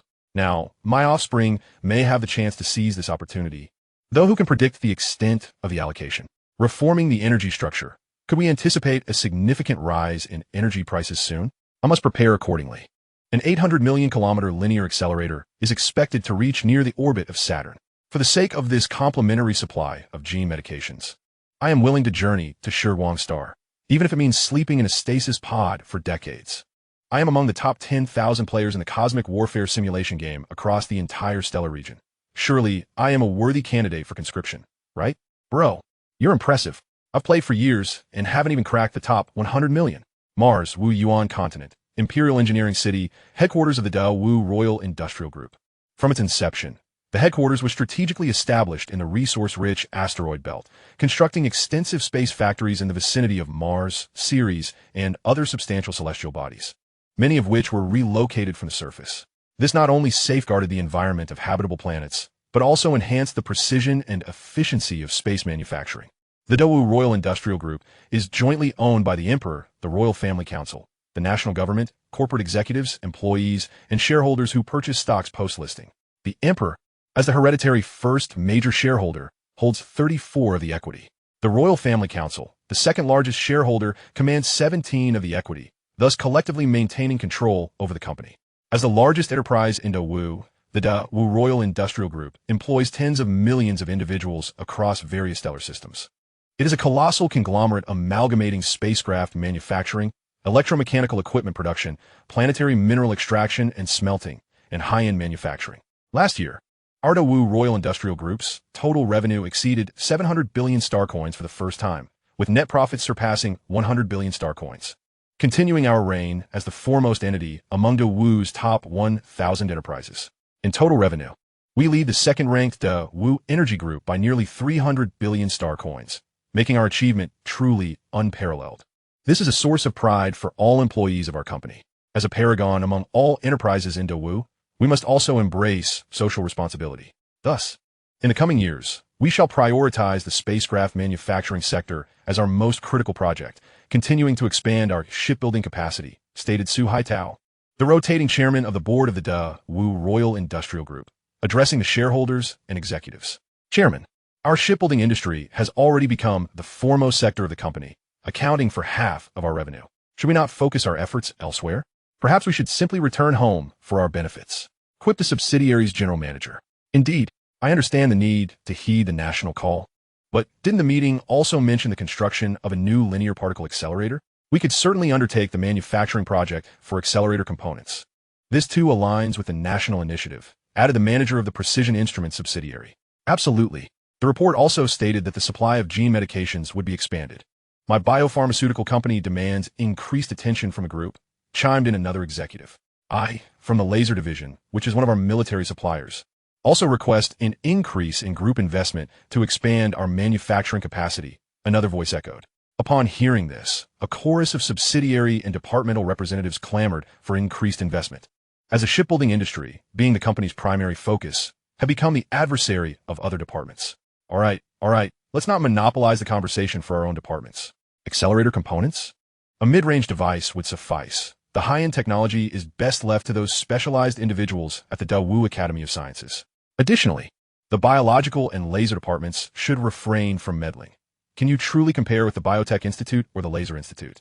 In due time, let's recruit more talent and devote ourselves to technological research. As long as our expertise is superior, the government will certainly find use for us, Su Haitao humorously admonished. Currently, our company possesses approximately $200 billion in liquid assets. These funds are primarily allocated for the expansion of our shipbuilding capabilities and for fulfilling the military's new orders for warships. The endeavor of constructing a cosmic fleet for the military yields minimal profit compared to building civilian transport vessels. However, as a royal enterprise under state ownership, we bear a greater social responsibility.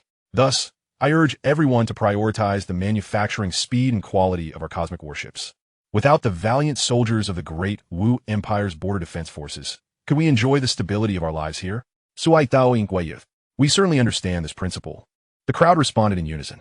According to our plans, we shall continue to establish new space shipyards in the first asteroid belt of the human star system.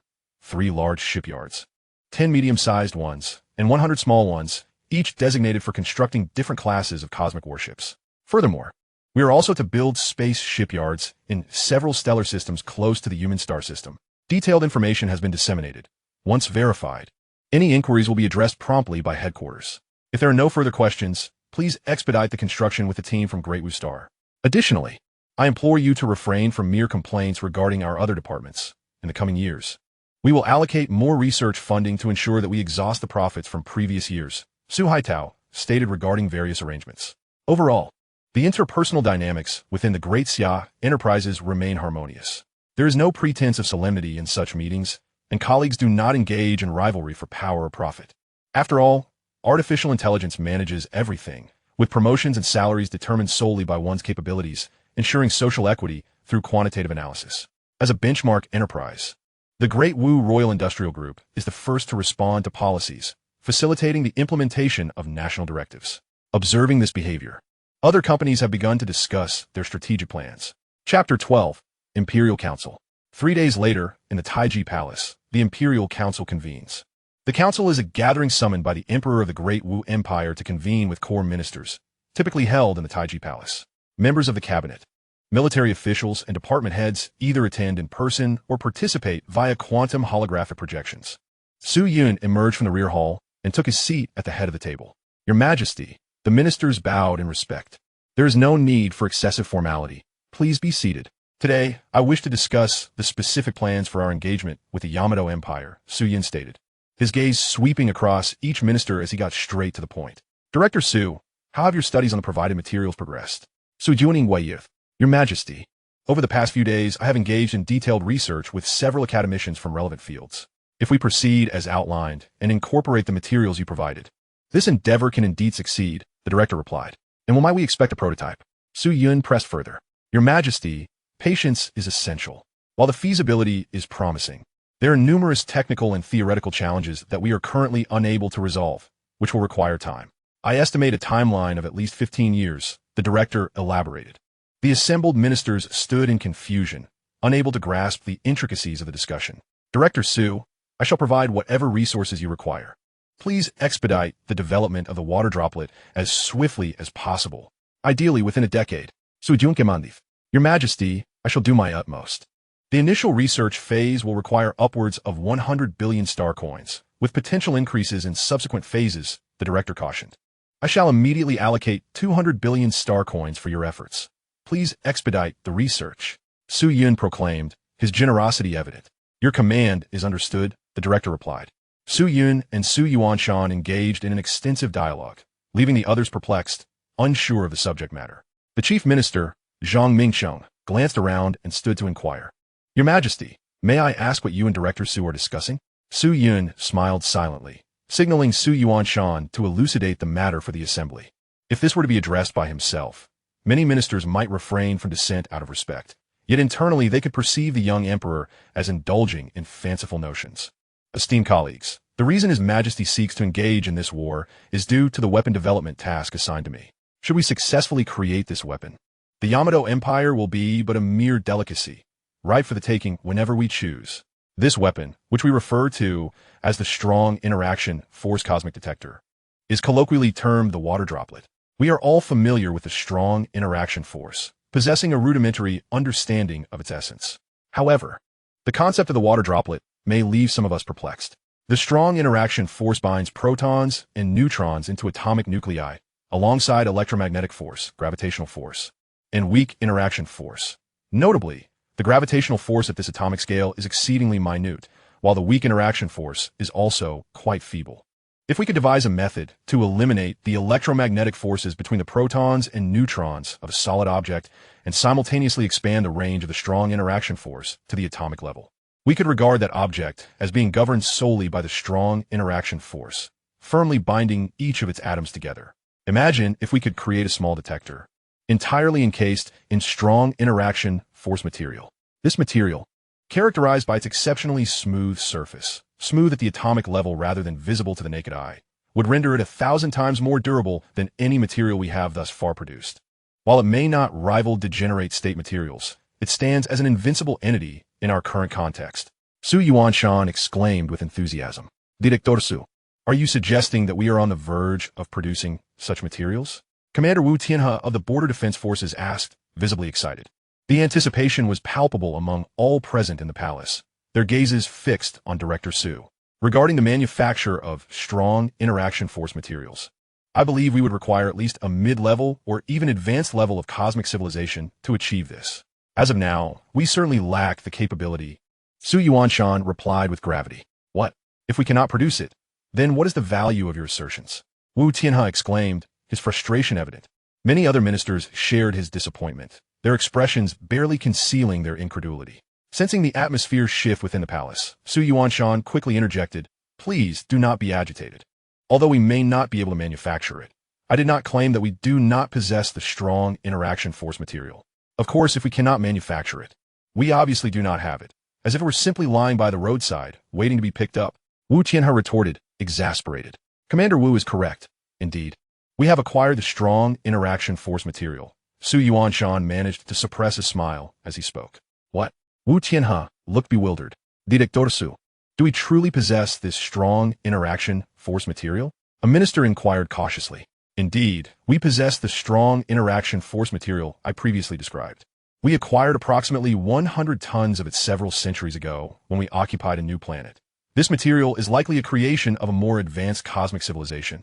He emphasized the term acquired. At that time, our scientific capabilities were rudimentary, and we were unaware of its significance. After unsuccessful attempts at research, it was stored in the imperial treasury by the reigning emperor. Recently, with breakthroughs in research, Your Majesty has brought it forth to explore its potential for developing suitable weapons for warfare. Su Yuanshan's words resonated clearly in the ears of everyone present.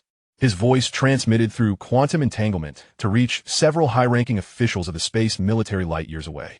The hall fell into a profound silence. Some widened their eyes in disbelief, while others appeared utterly shocked, their jaws nearly touching the ground. The news was staggering, leaving everyone in a state of incredulity. Being astute individuals, they comprehended that if such a weapon were to be developed, the balance of power in warfare would decisively shift back to the Great Xia. Goodness, this is indeed possible, exclaimed the commander of the cruiser corps, inadvertently breaking the silence with an exclamation. This is truly real. Such a development would typically require at least the completion of a unified field theory, followed by centuries of meticulous research in this area. Who would have thought we would stumble upon it? Murmured the Minister of Science. Laughter erupted from the crowd. What a blessing for our great Wu. And for the common people, exclaimed Zhang Mingsheng, the head of the cabinet, filled with excitement. Your Majesty, with this invention, I assure you that defeating those Japanese dogs will be as simple as disciplining a child. Wu Tianhe, despite a moment of embarrassment, spoke with fervor. Congratulations, Your Majesty. Your discerning eye has recognized a rare talent. Some flattered, eager to curry favor. Su Yun, having orchestrated this monumental achievement, accepted the praise with a sense of rightful pride. Your Majesty, may we be permitted to join the project team for the development of the Strong Interaction Force Cosmic Probe? Several senior physicists, previously unaware of the situation, eagerly requested. For these venerable scientists who dedicated their lives to the frontier of scientific exploration, the opportunity to witness their theories finally materialize was the greatest gift imaginable. For scholars who had toiled for a century with little to show, it was akin to hearing the truth at dawn and being content to pass at dusk. My esteemed ministers, I wholeheartedly welcome you to join the project team. I eagerly anticipate the rapid development of the Strong Interaction Force Cosmic Probe. Now that everyone is aware of this matter, let us deliberate on the specifics of declaring war on Japan. Understood, the ministers responded in unison. Your Majesty, prior to our discussion on the war strategy against Japan, we should consider what ultimate outcome we seek, Zhang Mingsheng inquired. I believe, first, we must eliminate the Emperor of the Japanese Empire to avenge our late sovereign. Second, we should seize as many star systems of the Japanese Empire as possible to expand our territory, particularly their industrial capabilities. Thirdly, we cannot allow the Japanese Empire to be utterly decimated. If we push them to the brink, the Ant People and the Werewolf Empire will undoubtedly form an alliance to strike against our great Wu Empire, especially since we currently lack the ability to manufacture strong interaction force materials and must rely on existing resources, which will be insufficient to confront three civilizations. Therefore, we must strike a balance that allows us to gain significant advantages while preventing a united front against us. It will be best to secure a treaty with Japan, demanding territorial concessions and reparations. Su Yun articulated in accordance with the system's directives. Your Majesty's considerations are thorough. You are indeed a sagacious ruler, the ministers replied, previously underestimating the young emperor's capability and now genuinely impressed by his meticulous approach. Now, I invite my fellow colleagues to offer suggestions and additions according to Your Majesty's requirements. Zhang Mingxing proposed. Your Majesty, I believe that assassinating the Emperor of the Japanese Empire would greatly bolster our national morale. However, such an act may also ignite the fighting spirit of the Japanese Empire, complicating our military operations, one minister cautioned. Preposterous. The Japanese Empire has already conspired against our late emperor. How can we refrain from retaliating? It is nothing short of absurd. Another minister countered. Your Majesty, the assassination of our late emperor was facilitated by spies developed in the Centaurus system, employing weaponry created through technological transmission. Our nation lacks spies near the Four-Island system, and even if we possessed strong interaction force materials, we cannot transmit them via quantum communication, the previously suggested minister explained. Thus, this reflects a failure of our security bureau. How could such a spy procure advanced materials in the Centaurus system without detection? Had we discovered him, a mere brainwave scan would reveal nothing amiss. Enough. The Security Bureau personnel have long been purged. A new team is currently undergoing expedited training. The ministers lamented, collectively chastising the Security Bureau. Ahem. Let us return to the main topic and avoid digressing. The Right Chancellor, Xiao Changhao, interjected with a cough. What does it matter if we ignite their resistance? We must strike fear into them. Only then will the Japanese yield. An approach of unyielding weakness, solely condemning and protesting, will only embolden the Japanese and demoralize our citizens. I have decided. The Japanese emperor must be slain, and there is no need for further debate. Absurd. Eliminating him would grant us a technology we currently lack, effectively saving us hundreds of civilization points. This deal is too advantageous to pass up. With the emperor's resolve apparent, coupled with the benefits of the action, the ministers unanimously agreed. Then, Your Majesty, how shall we address the issue of timing? Someone cautiously interjected. The ministers were accustomed to this. After all, it was customary for issues to be raised in such discussions. This is indeed a dilemma, Su Yin pondered thoughtfully. Your Majesty, I propose equipping the water droplet, the Strong Interaction Force Cosmic Probe, with an antimatter engine. Within the framework of relativity, the energy produced by an antimatter engine could theoretically accelerate it to subliminal speeds, Su Yuanshan suggested. Is the technology for antimatter engines already mature? Some ministers expressed skepticism. The technology itself is not overly complex. However, the challenges lie in the production and storage of antimatter, which have hindered its development thus far. Producing antimatter is not insurmountable, especially since the water droplet is not a large spacecraft and requires minimal fuel. If we command the currently operational solar accelerator to produce antimatter at full capacity, we should accumulate sufficient energy for the probe's operation over time. However, the storage of antimatter poses significant challenges, requiring considerable space. I suspect we will struggle to store enough antimatter particles within the water droplet to provide the necessary energy for annihilation, the Minister of Science added. Furthermore, we utilize magnetic confinement methods to control the safe storage of antimatter, while strong interaction force materials are obtained by eliminating the electromagnetic forces within atoms. Will this not compromise the stability of the strong interaction force materials? After all, fortresses are always breached from within. A seasoned statesman voiced a troubling hypothesis, his concern evident. Indeed, these issues are rather complex, Su Yun lamented, grappling with these challenges. In the 21st century of my previous life, the universally accepted method for storing antimatter involved using magnetic traps like pinning ion traps. The Great Wu employs a similar approach for antimatter storage. However, it bears the aforementioned drawbacks, rendering it of little practical value. Thus, the Great Wu has yet to launch a microscale cosmic probe powered by antimatter. Your Majesty, there are indeed solutions to this matter. Currently, the Dao Antimatter Research Institute is experimenting with a laser confinement device. This device employs high-powered lasers to restrain antimatter particles, preventing their annihilation with matter, while occupying significantly less space than the pinning ion trap requires. I consider this an exceedingly suitable method. After pondering for a moment, Su Yuanshan suddenly had a thought. What about the products of the laboratory? How long will it take for them to industrialize? Seeing hope for the completion of the task, Su Yun hastily inquired. Now that we have noticed this, by increasing our investment in manpower, we should be able to achieve industrialization in approximately 10 to 20 years. Su Yuanshan only provided a rough estimate, unwilling to make any guarantees. This timeline still feels rather prolonged, Su Yun remarked, slightly furrowing his brow. Your Majesty, this is unavoidable. Even if we have successfully validated it now, optimizing the structure, adapting to the integration of the antimatter engine, along with a series of safety tests, will require substantial time. Su Yuanshan admitted with some resignation. Let's proceed with this for now.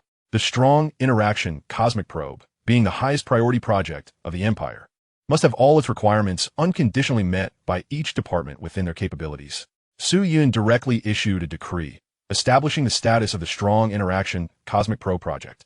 Let us take a moment for everyone to discuss the operational plans. The ministers clustered into several groups, some activating their portable quantum smart rings to allow artificial intelligence to analyze the plans. Your Majesty, given the circumstances, if conditions permit, the newly manufactured water droplets should be ready for deployment on the battlefield in approximately 15 to 20 years. Assuming the cruising speed of the water droplets is 70% of the speed of light, which is approximately 210,000 kilometers per second, it would take about 35 years to reach the four-island star system of the Wa people. Thus, our strategy for this battle should revolve around the water droplets, and the specific plans should be arranged according to the timing of their attacks. Chapter 14, Water Droplet Tactics. First and foremost, we must deliberate on the tactics concerning the water droplets. The total number of water droplets we produce should range from 10 to 20. Divided into two batches.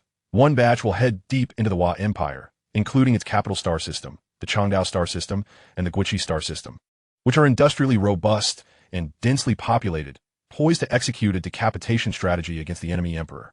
Priority should be given to destroying high-value projects, particularly the enemy's large particle accelerator facilities.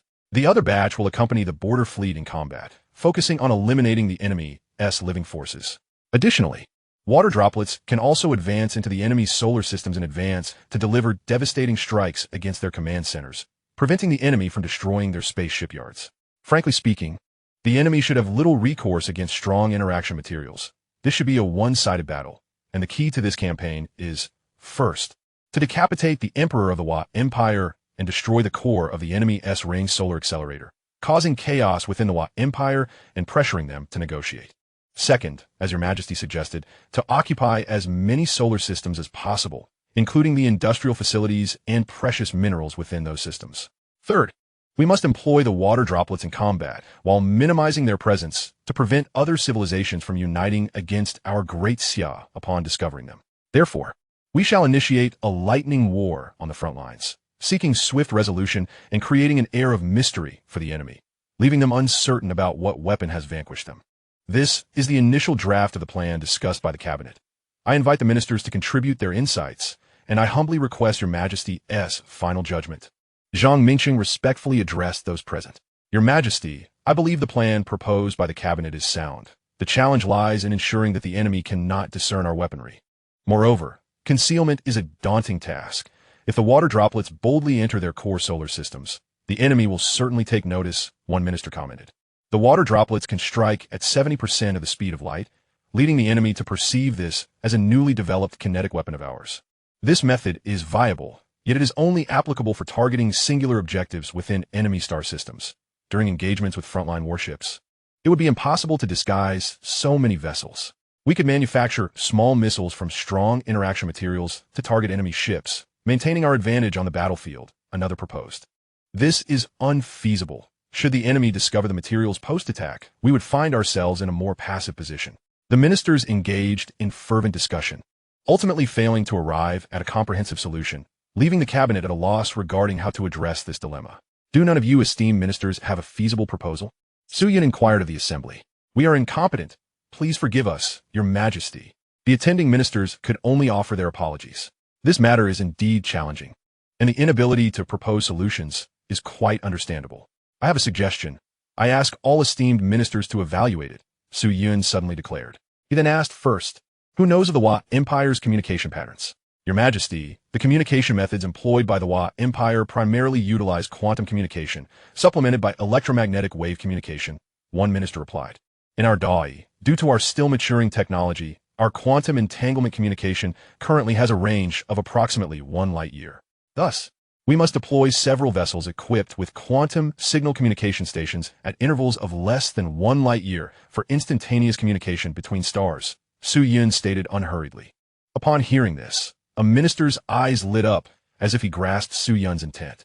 Even though the Wa Empire's technology is slightly superior to ours, they too cannot achieve direct communication over 10 light-years. Therefore, they must also have numerous quantum signal relay stations at their communication nodes. As long as we destroy all signal stations and then shield electromagnetic signals from the battlefield, they would remain oblivious to how we obliterated their fleet. Thus, we need only send water droplets to eliminate the Wa Emperor and destroy the Ring solar accelerator. However, the question remains, how do we ascertain the locations of all their quantum signal relay stations? Su Yun slowly articulated his thoughts. Your Majesty, this method has a high feasibility. I believe it is viable. The head of the cabinet, Zhang Mingqiang, was the first to express his agreement. Your Majesty, based on the data I have obtained, the quantum entanglement communication range of the Wa Empire should be comparable to ours, not exceeding 1.5 light-years. The quantum communication relay stations of the Wa Empire are established approximately every 15 light-years, though due to the high cost, they have not constructed many. But we cannot rule out the possibility of some secret quantum signal relay stations, the Minister of Information remarked. We can indeed consider this. The Wa Empire's border fleet primarily operates in the Dia star system, which is 47 light-years away from the human star system, while the nearest Wa Empire systems to Dia are the Dekang star system, 41 light-years away, and the Beihai star system, 53 light-years away. We could obliterate all vessels and minor celestial bodies within the interstellar space of 1.5 light-years between these two directions. This way, they would be unable to transmit accurate signals to the capital star system of the Wa Empire, suggested Zhuxiang Yangjun. Some ministers voiced concerns. How long would it take to destroy such a vast area? We do not have the luxury of time to search for a few diminutive quantum signal relay stations scattered across cubic light-years. It should still be feasible.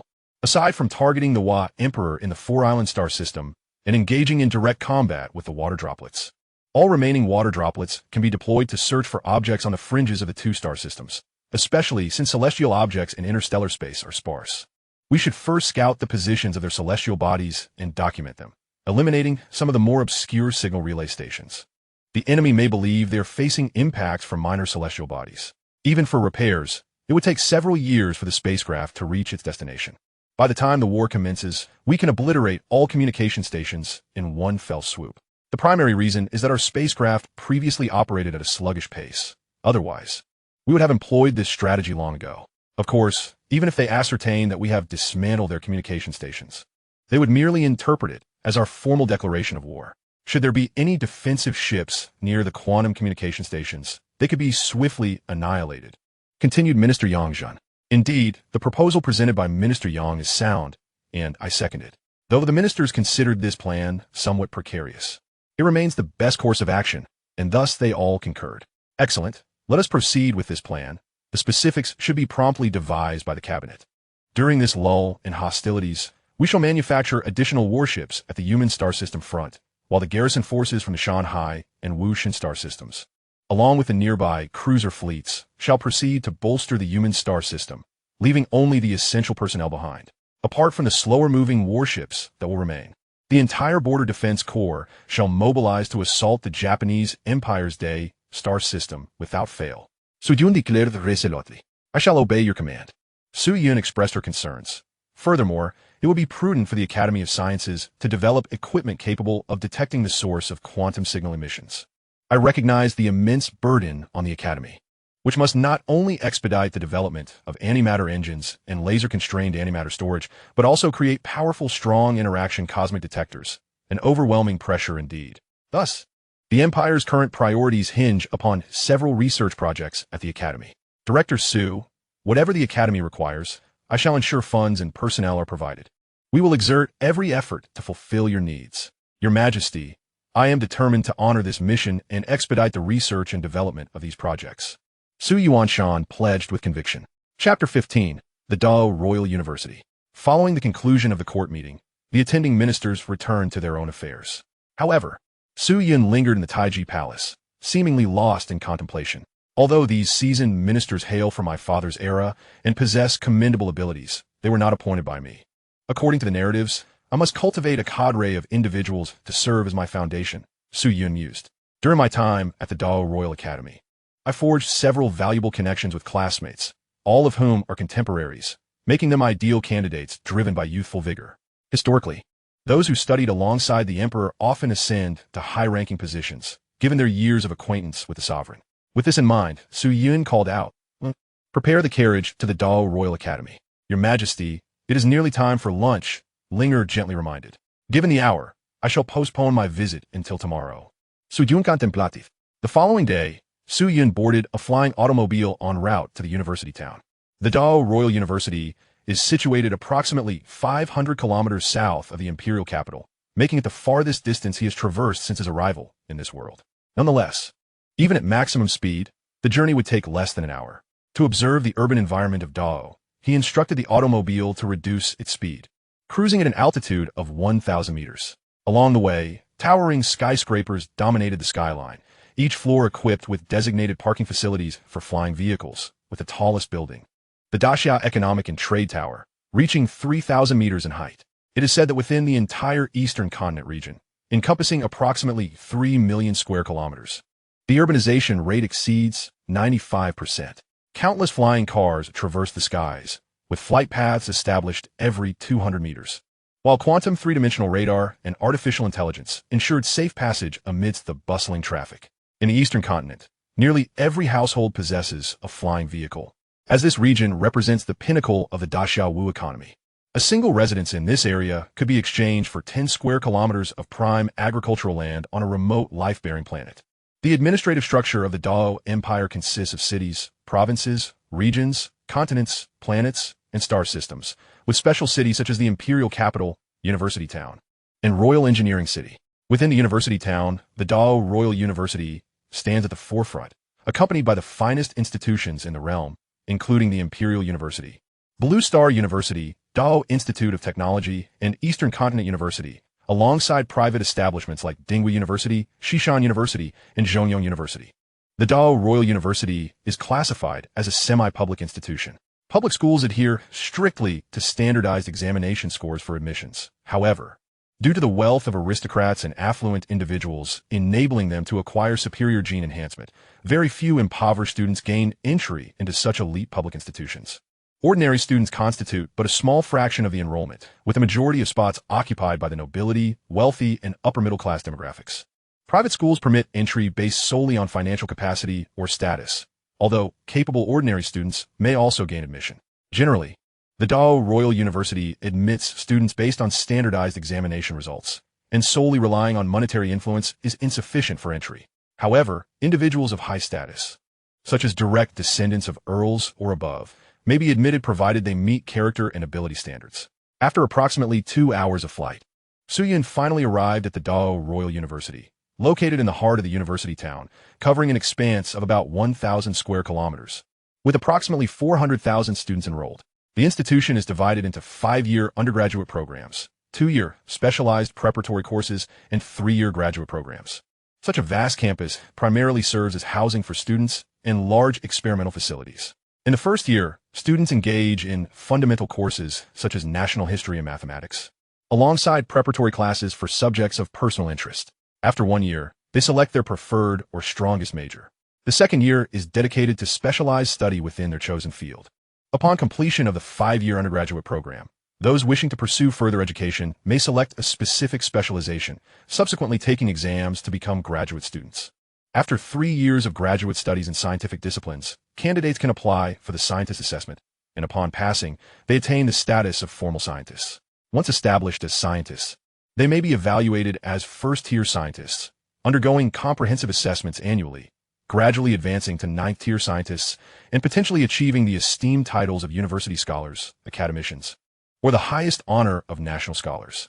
While attaining the top 3 titles is exceedingly challenging, some may never reach such heights. Becoming a university scholar guarantees a baronial title, while academicians attain a viscount title, and national scholars at minimum receive an earl title. Those with extraordinary contributions, such as Liu Heng, who developed controllable nuclear fusion technology, may even be posthumously elevated to the rank of duke.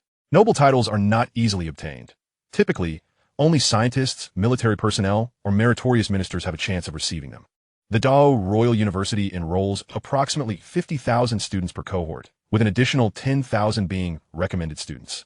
Each year, around 400 million individuals from the Dao star system participate in standardized examinations, truly a selection of the finest among the masses.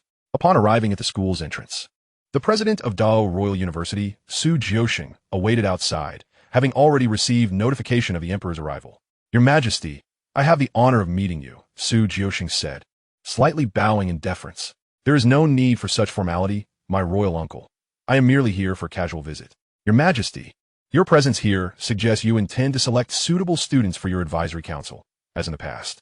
The advisory council, often referred to as the small cabinet, assists the emperor in decision-making.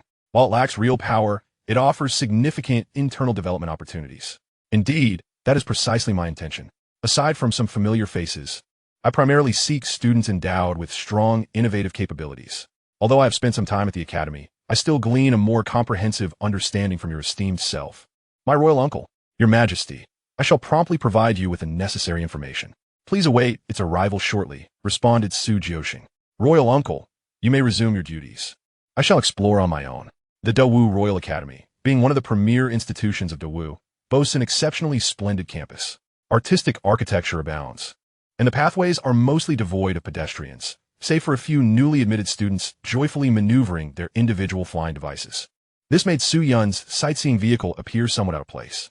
He simply wandered, following his memories while awaiting the materials from Su Jiuxing. After about half an hour, Su Yun spotted Su Jiuxing approaching from a distance, carrying a flying device. "Royal uncle, at your age, you still rely on such a mode of transport?" "Your Majesty, this contraption is quite convenient. Did you not enjoy it often in the past? Enough with the trivialities. Let me see the talents of our academy." "Your Majesty, these students are exceptionally capable." With that, Su Jiuxing transmitted a document to the quantum intelligence ring Su Yun was carrying. Chapter 16, Talents and Peers. Su Yun activated the quantum intelligence ring and opened the newly received document, revealing a holographic image that displayed the profiles of various students. Shen Tianhe, male, 29 years old. Specialized in genetic science at the Wu Royal University, a level 3 scientist, primarily researching the functionality of gene loci, having published 3 articles in the Da Wu Scientific Weekly. Goodness, a 29-year-old level 3 scientist? He must be extraordinarily gifted. Su Jun Youth. Given the typical timeline for enrollment, a 29-year-old would merely be a year post-graduation from graduate studies. This individual must have advanced through numerous ranks. Furthermore, the elevation of a scientist level requires a minimum of 2 years for assessment before one can ascend tier. Graduating from Da Wu Royal University is a feat reserved for the elite, with exceptionally rigorous challenges. However, It is virtually impossible to achieve the title of scientist immediately upon graduation, let alone attain level 3 status. This student is indeed remarkable. Having identified 3 entire gene loci functions, he has rightfully earned his designation as a level 3 scientist. I estimate he will ascend to level 4 next year. Suffusing elucidative. The gene loci functions represent the forefront of genetic science Indo-Wu and form the basis for the manufacturing of gene-based pharmaceuticals. The number of gene loci is incalculable, with the entire Indo-Wu region identifying fewer than 60 each year. Thus, this student has discovered nearly 5% of the annual total by himself. Truly impressive, given his extraordinary research capabilities. Why does he not remain at the academy or join the Indo-Wu Academy of Sciences, but instead opt for the think tank? Perplexed. After all, the Emperor's think tank traditionally involved enlisting specialists for policy evaluations rather than engaging in research and development. I cannot say for certain. Perhaps he is drawn by Your Majesty's emphasis on research. Additionally, within the Academy and the Academy of Sciences, talent is often constrained by seniority, and such a prodigy may find it challenging to fully realize his potential. Thus, he may wish to explore opportunities with you. After all, neither the Academy nor the Academy of Sciences operates as profit-driven enterprises. Even when discovering a genius, they can only provide limited support, lest they stray from established protocols. Very well, I shall welcome this individual into my ranks, and when the time is right, I will place him in the Royal Research Institute, granting him ample funding for his endeavors. With that, Su Yun turned to the next profile. Xia Yoshue, female, 22 years old. Pursuing a master's degree in gravitational engineering at Wu Royal University, currently in her second year, primarily researching stellar gravitational mechanics. Last year, she and her advisor jointly proposed the theory of interstellar highways. These highways consist of a series of interconnected spatial manifolds within stellar systems, forming a transportation network. Spacecraft traversing these highways can accelerate while minimizing fuel consumption. Xia Yoshue and her advisor have identified the rudimentary forms of spatial conduits between stars, positing that with a high-power energy emitter, it may be possible to traverse interstellar distances at light speed, akin to a curvature engine. Although Xia Yoshue merely proposed the concept, her advisor developed the associated theories. Given her youth and status as a graduate student, coupled with her alignment with Your Majesty's desire for innovative thinkers, I have directly recommended her to you, Su Jiuxing explained. Indeed, such innovative talent is precisely what I seek. Your Majesty, Xia Yoshue is the daughter of the Marquis of Yuanqing and is quite a beauty, making her an ideal match for you, Su Jiuxing remarked with a mischievous grin. Oh, come now, Royal Uncle, why are you so loquacious today? This student is indeed outstanding and can be granted direct admission. Su Yun chuckled, covering his mouth. Young Go Yuan, Male, 27 years old, specializing in particle physics at Wu Royal University, a level 1 scientist, primarily researching mass mechanisms and mass generation fields. Li Xingyue, female, 25 years old, pursuing a master's degree in quantum computing, currently in her second year, focusing on quantum computers. Su Jiuxing screened approximately 25 individuals, from which Su Yun selected 15. The remaining 10 were not lacking in excellence. Rather, their specializations did not align with the requirements of the think tank. As for the other fields outside of science and technology, decisions are generally based on examinations, though some connections are needed for balance. Royal Uncle, please inform me about the 10 students not selected. I would like them to join the Royal Research Institute, with sufficient funding for their research. As you command, Your Majesty. All right, Royal Uncle, you may return to your duties. I shall take a stroll around the previous dormitory building. The dormitory area of Wu Royal Academy is extensive, occupying approximately 1/3 of the entire campus. The dormitories typically consist of suites, housing 4 students in a spacious area of about 300 square meters. Each building has around 10 stories, with 8 suites per floor, accommodating approximately 320 residents in total. The suites are equipped with all necessary amenities, including a living room, study, and kitchen. Some graduate dormitories even feature a small supercomputer for specialized students in science and engineering. Downstairs lies a large courtyard, complete with various communal facilities. Some students from the agricultural college are experimenting with growing agricultural products in the yard. At that moment, Su Yun's 3 classmates awaited below and promptly approached to pay their respects upon seeing him. We greet Your Majesty. There is no need for such formalities among classmates.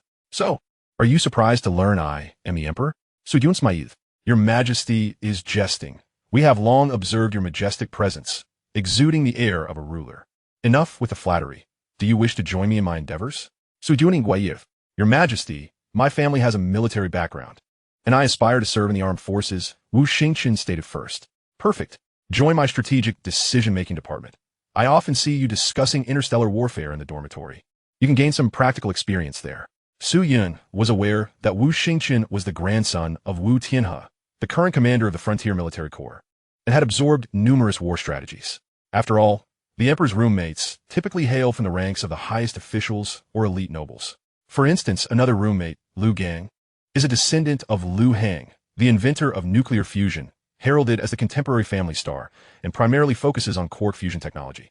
The third roommate, Xiao Chun, is also the grandson of the current Right Chancellor of the Empire, known for his meticulous approach, making him a promising candidate for high office. In contrast, Su Yun himself possessed few distinguishing traits, being the type who understands much but masters little.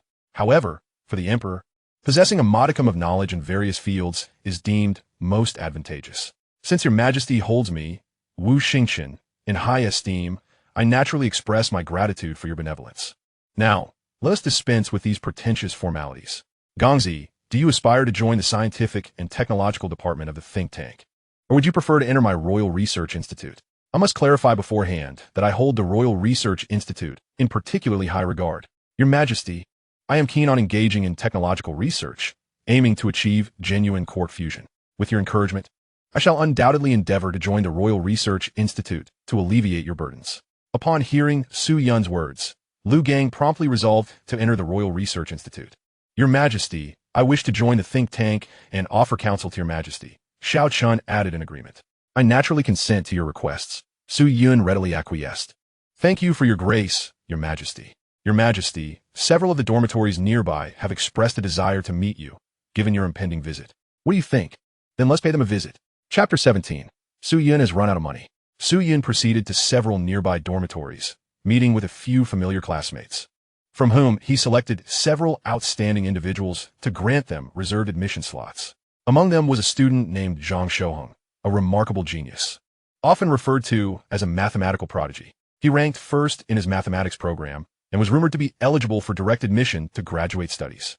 Although Su Yun intended to invite him, his obsession with mathematics rendered him incapable of accepting such an offer. Su Yun could not compel him to attend. Freedom is a personal right enshrined in the Great Wu Law, which even the emperor cannot contravene. There were also some classmates with whom Su Yun was not particularly well acquainted. He inquired about them symbolically, but he understood that they were not of the highest caliber, and thus refrained from granting them reserved admission slots. Nonetheless, many expressed a desire to participate in the examination, while a few declined, citing a lack of talent, though the truth was they wished to return to inherit their family fortunes. Su Yun had long anticipated such responses, but adhered to the decorum of polite exchanges. In a month, once the interviews are completed and the results are released, you shall report to the palace alongside the others, with specific time and location to be communicated later. Su Yun informed the selected individuals. We shall comply with your command. They all replied in unison. Su Yun then wandered about casually before returning to the palace. Upon his return, he convened several female officials to discuss matters concerning the think tank's examination. To protect the emperor's privacy, the management of the inner palace affairs is entrusted to female officials or robots. Is the content for the think tank examination adequately prepared? Your Majesty, it is nearly ready. In accordance with your directives, the esteemed scholars responsible for crafting the questions have adhered to the principle of innovation. The interview process will involve the Academy members assessing the candidates who have passed the preliminary examination. Ren Shuiying, the chief of the Internal Affairs Bureau, reported. Excellent. Let us prepare to commence shortly. However, Your Majesty, I must caution you that your expenditures from the imperial treasury have been rather swift of late. Please be mindful of your spending, Ren Shuiying added. Swift expenditures? Surely not. How much remains in my treasury? Sujun Guidith, somewhat perplexed. Your Majesty, your liquid assets amount to 18.9 billion star coins, Ren Shuiying responded. 18.9 billion? That is quite substantial, is it not? Sujun, having arrived in this world with little comprehension of its monetary value, found the figure impressive, particularly given the unit of currency involved.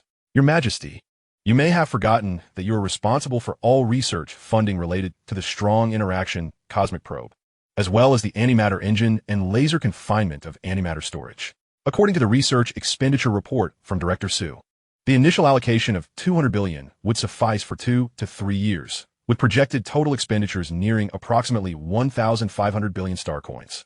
1,500 billion? That indeed seems excessive, Su Yun scratched his head, lacking a firm grasp of contemporary finances. Su Yun began to regret his impulsive decision to cover the entire project's research funding. Wait a moment.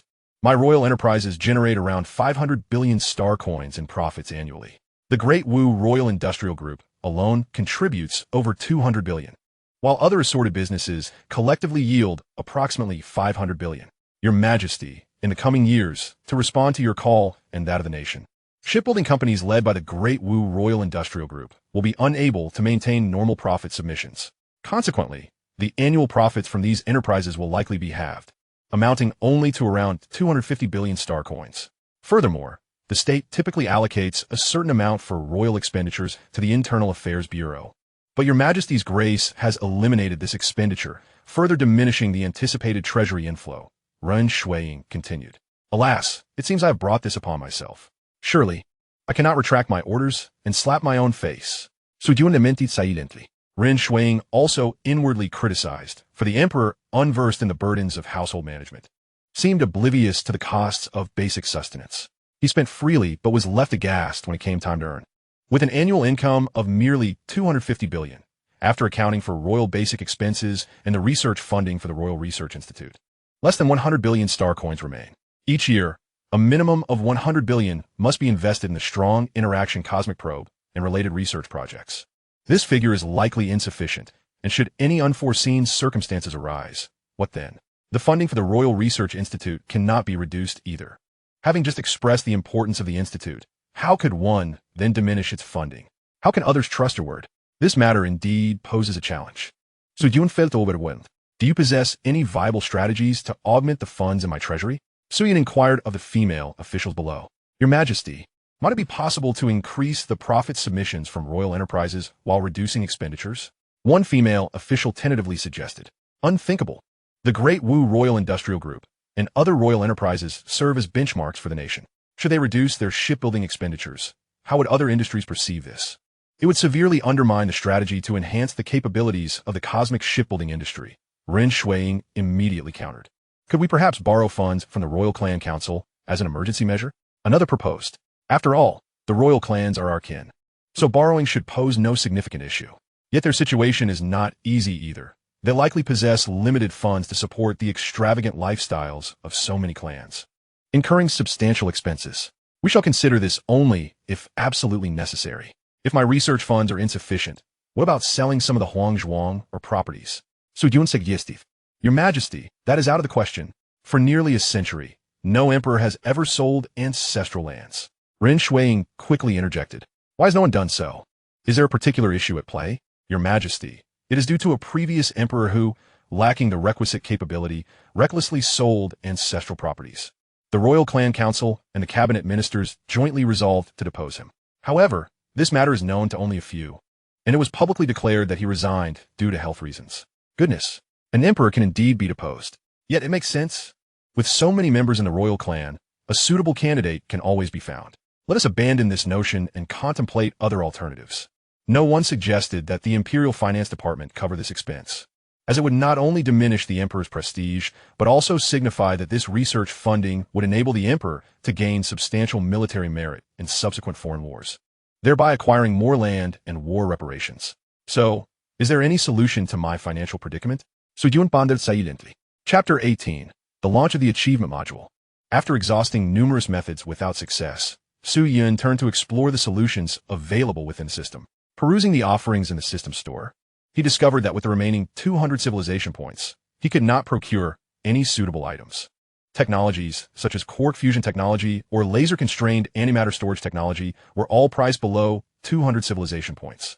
However, since these technologies could be developed independently, there was no need to squander precious civilization points on them. System, beyond exchanging for technology, is it possible to trade for resources? For instance, how many star or can I acquire for 10 civilization points? Host, please note that this system is crafted by a level 9 civilization and does not possess such rudimentary resources. The minimum resources available for purchase are those utilized by civilizations of level 6 or above. The system responded mechanically. Aside from the previously mentioned methods to acquire civilization points, Are there any other avenues available? Su Yun inquired further. The system suggested completing personal and civilization achievements to earn civilization points. Where can I find these achievements? Sunontai Yun Prisidon. The system informed him that a customized achievement system had been formulated based on the host star domain and surrounding civilization conditions, and that the achievement module was expected to be fully loaded by noon the following day. Please be patient, host. It's becoming increasingly reminiscent of an online game.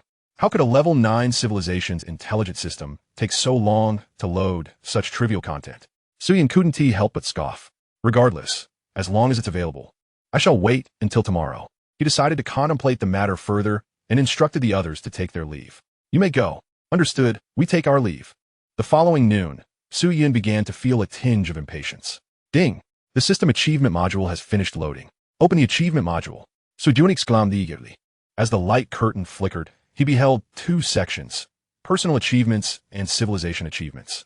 The personal achievements encompassed milestones such as attending court for the first time, entering space for the first time, and reaching an alien planet. It also included the total number of personal descendants and the overall consumption of civilization points. However, what astonished Su Yun the most was the personal strength achievement. Goodness, this cannot be a fantasy world. How can there be a metric for personal strength? From genetic levels 1 to 10, it seemed to refer to the evolutionary stages of genes within the human body. Perhaps reaching the so-called pinnacle of genetics would equate to possessing perfect genes. The subsequent levels were concealed by the system, leaving him to wonder if they pertained to altering human structure at the atomic or even proton level. Su Yun pondered, acutely aware of the universe's vast unknowns.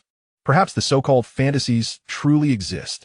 Transforming human structure at the atomic, proton, or even quark levels could, in a certain sense, manifest the power systems depicted in fantasy literature.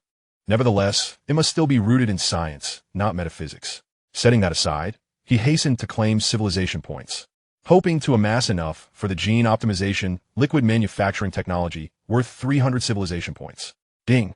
Congratulations on achieving your first court meeting, earning 10 civilization points. Ding! Congratulations on completing the first stage of genetics achievement, earning 10 civilization points. Ding! Congratulations on completing the second stage of genetics achievement, earning 20 civilization points. Ding! Congratulations on completing the third stage of genetics achievement, earning 50 civilization points. Excellent. That totals 90 civilization points, allowing for the redemption of the gene optimization liquid manufacturing technology. Purchase gene optimization liquid manufacturing technology. Su Yun proceeded with the order. Ding! Purchase successful. Congratulations, host, on acquiring the gene optimization liquid manufacturing technology. The data has been stored in the system warehouse. Civilization points minus 300. This technology astonishingly provided nearly 1,000 gene point functions, many of which were advanced gene points. If developed independently, it would take at least a century to achieve. The more he examined it, the more exhilarated Su Yun became. These were industrial technologies, ready for immediate application. He contemplated establishing a gene drug manufacturing enterprise directly under the Royal Research Institute, envisioning the influx of wealth that would ensue. Feeling elated, he then opened the civilization achievement section. The primary civilization metrics included total population, total territory, total economic output, and total standard warship count. Ding! Congratulations. Total civilization population has reached 50 billion, earning 50 civilization points. Ding! Congratulations. Total civilization territory has reached 10 star systems, earning 50 civilization points. Ding! Congratulations. Total civilization economic output has reached 10 trillion star coins, earning 50 civilization points. Ding! Congratulations. Total standard warship count has reached 200, earning 50 civilization points. Ding! Congratulations. Goodness. Overnight wealth accumulation. Truly an overnight fortune. The population rewards for reaching 10 billion, 20 billion, and 50 billion each granted points, totaling 80 civilization points. The territory achievements were similarly rewarding, also amounting to 80 civilization points. The other two metrics followed suit, culminating in a staggering total of 320 civilization points. The reason for emphasizing the total was to avoid accusations of inflating numbers, adding in achievements such as average life expectancy and the construction of solar accelerators. The cumulative total now stood at 480 civilization points. 480 civilization points. This exceeded the rewards from any task. With his mind racing, Su Yun opened the store once more to browse for purchasable technologies. This one looks promising. The quantum signal detector, capable of precisely locating the source of quantum signals. 500 civilization points. During court discussions, he had felt that with the current detection technology, scanning such an expansive starfield was exceedingly challenging. With this device, it would ensure that enemy signals could not be transmitted back, significantly enhancing their chances in the upcoming war. However, he was still short by 20 points. A brief expedition into space might suffice to bridge the gap. Yet, he lamented that once these achievements were claimed, they would be gone, representing the accumulated wealth of the Great Xia Empire over millennia. Who knows how many years it would take to attain the next level of achievement? Su Yun felt a pang of disappointment at this thought. Regardless, he resolved to take his time, believing that completing this wave of tasks would yield a substantial influx of civilization points. Query the Royal Research Institute regarding the gene drug manufacturing company. No data found. None? What's the situation? The Royal Research Institute, as a technology company, currently focuses solely on technology research and technology licensing services, with no manufacturing enterprises at present. Very well. Then let us place it under the Internal Affairs Office. He decided to summon the head of the Internal Affairs Office, Ren Shuiying. After receiving the message, Ren Shuiying hurriedly arrived before Su Yun within 5 minutes. Your Majesty, what matters require my attention?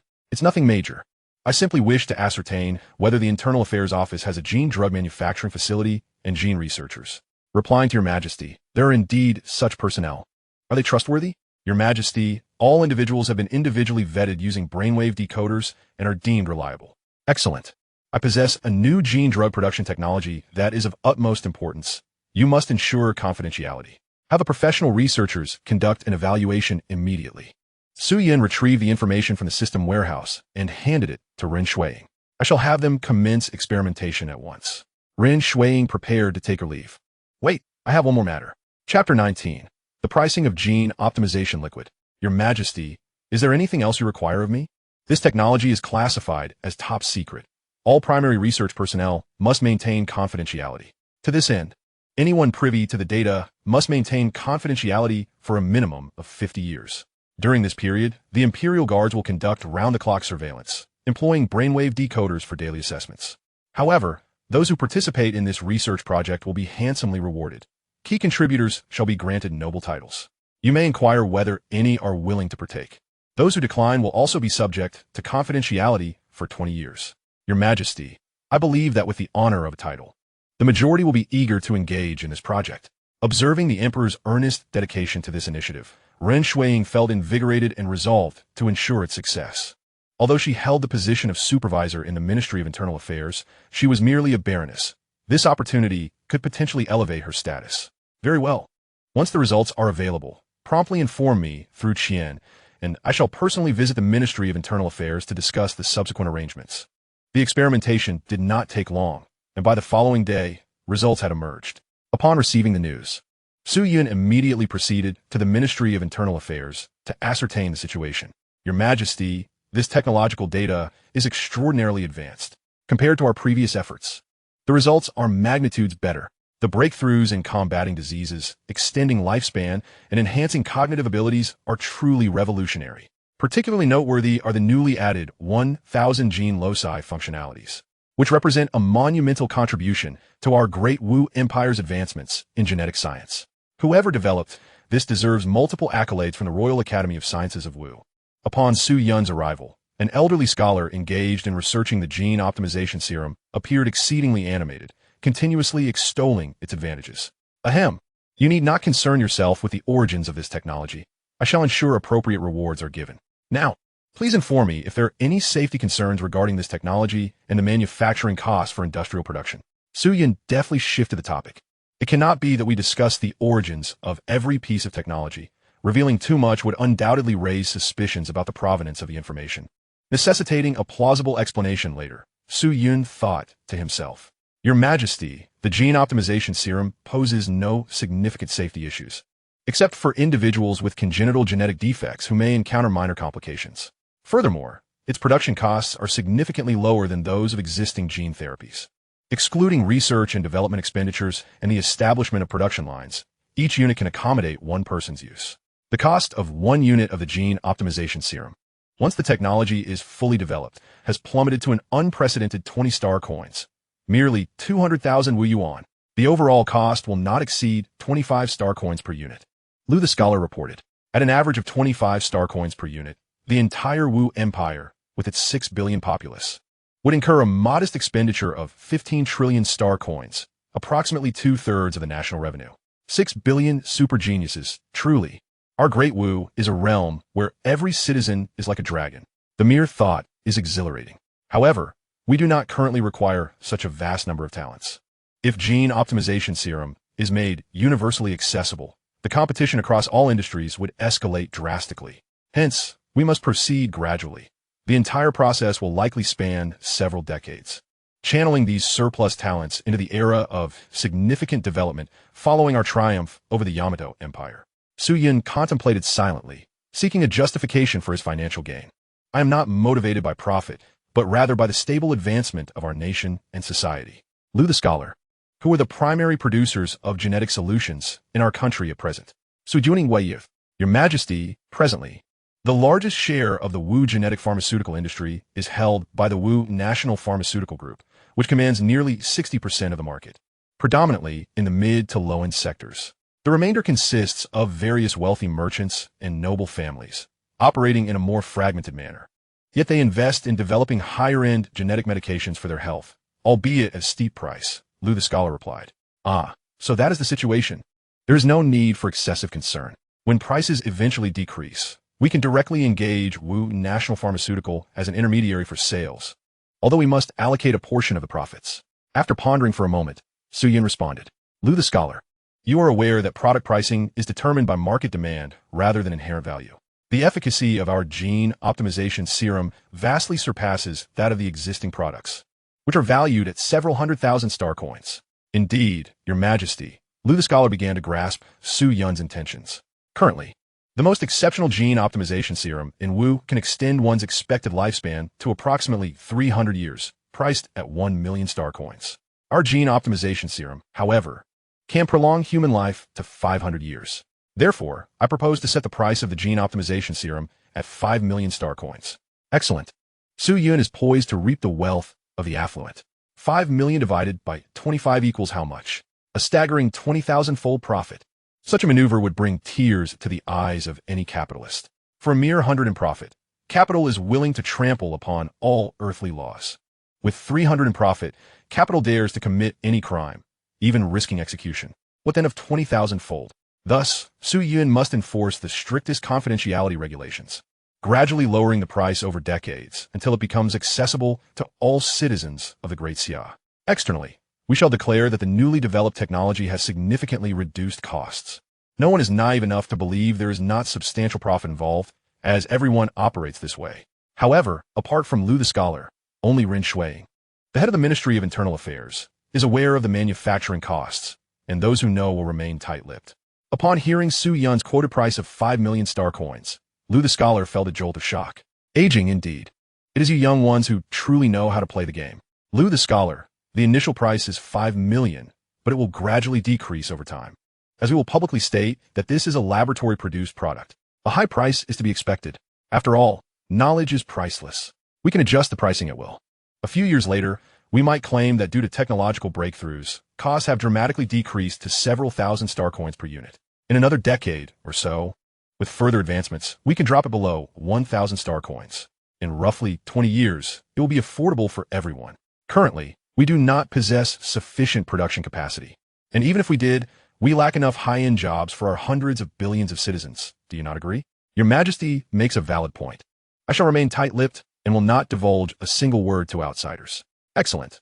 Lu the scholar, your efforts are greatly appreciated. In return, this technology will be entrusted to you, and I shall bestow upon you the title of Marquis. Your Majesty, that is too much. No reward should come without merit, especially not the grand honor of a Marquis. Accept this. It is your contribution to the entirety of the Great Wu Empire. This wealth should not be hoarded by the affluent or the nobility, who have drained the wealth of the common people, stashing it away for no good. This is money earned for the Emperor. I shall utilize these funds to support research and development, fortifying the Great Wu Empire. That is your contribution to the empire. If I do not grant you this title, how can I expect others to accept it? Chapter 20. Su Yun only seeks to amass wealth. Given these circumstances, I shall express my gratitude for your Majesty's grace, Lu the scholar conceded. Of course, the current price remains high, and some older researchers may not afford it. Therefore, I have decided that all scholars of academician rank and above shall receive 1 unit of the gene optimization serum free of charge. Certainly, when presenting to them, do not disclose the actual costs. Simply assert that the genuine manufacturing expenses are not exorbitant. After deducting research and development investments and equipment costs, there remains a substantial profit margin. Recently, technological breakthroughs have been achieved, which should assure them in accepting the proposal. I shall heed your command. Now, then, Elder Liu, take care of your health and ensure confidentiality during production to prevent the possibility of reverse engineering by the other party. Although we are capable of registering patents, should others ascertain the specific costs and disseminate that information, it would adversely affect our ability to sell at elevated prices. Additionally, Director Run, in a few days, we shall convene a press conference in the virtual realm.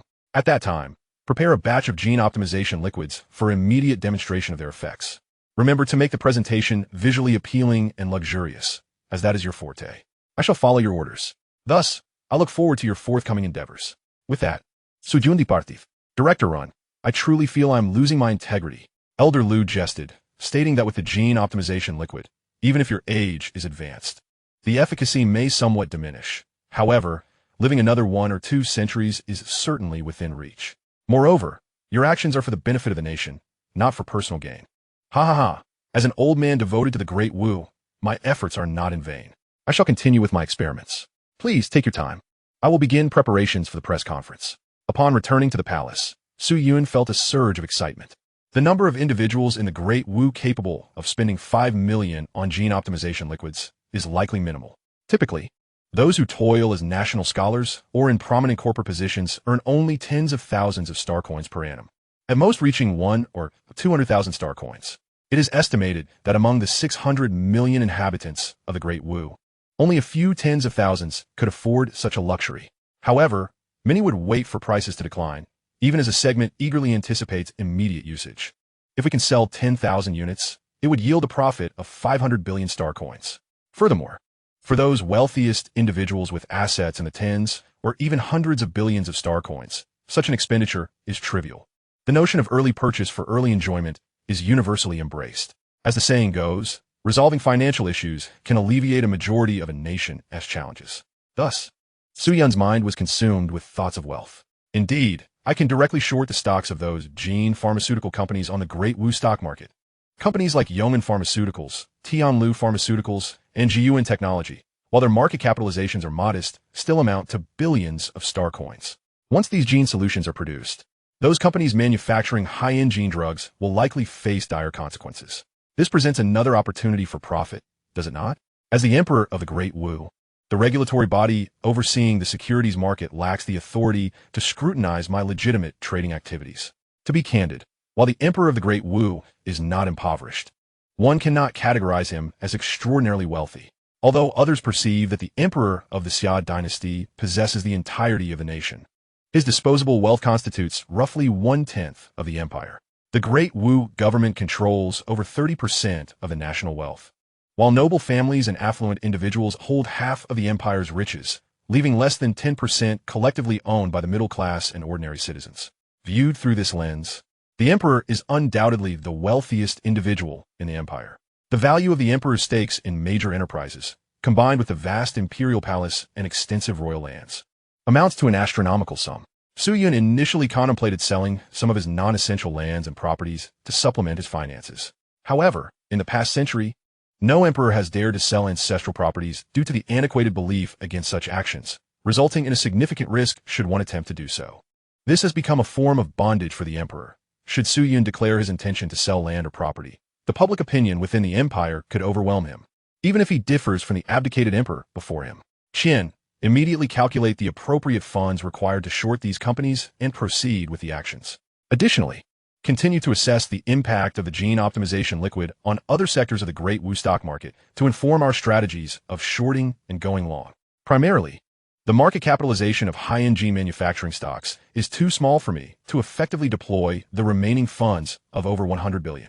As human longevity continues to extend alongside improvements in physical capabilities, it is likely to provoke a surge in market sentiment, leading to a significant rise in the overall market. However, let artificial intelligence manage the specifics, as I am inept at theoretical discussions.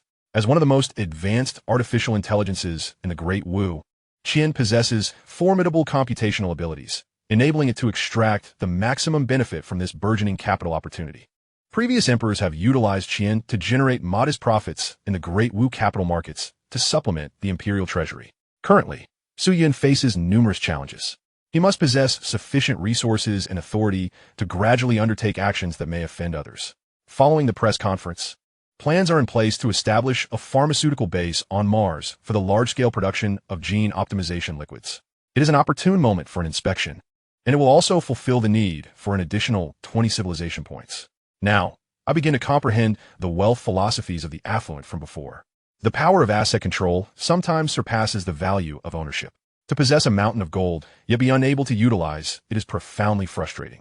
In a few decades, following a victorious war against the Japanese, I will seize the moment when the emperor's prestige is at its zenith to break this so-called ancestral tradition under the guise of national development.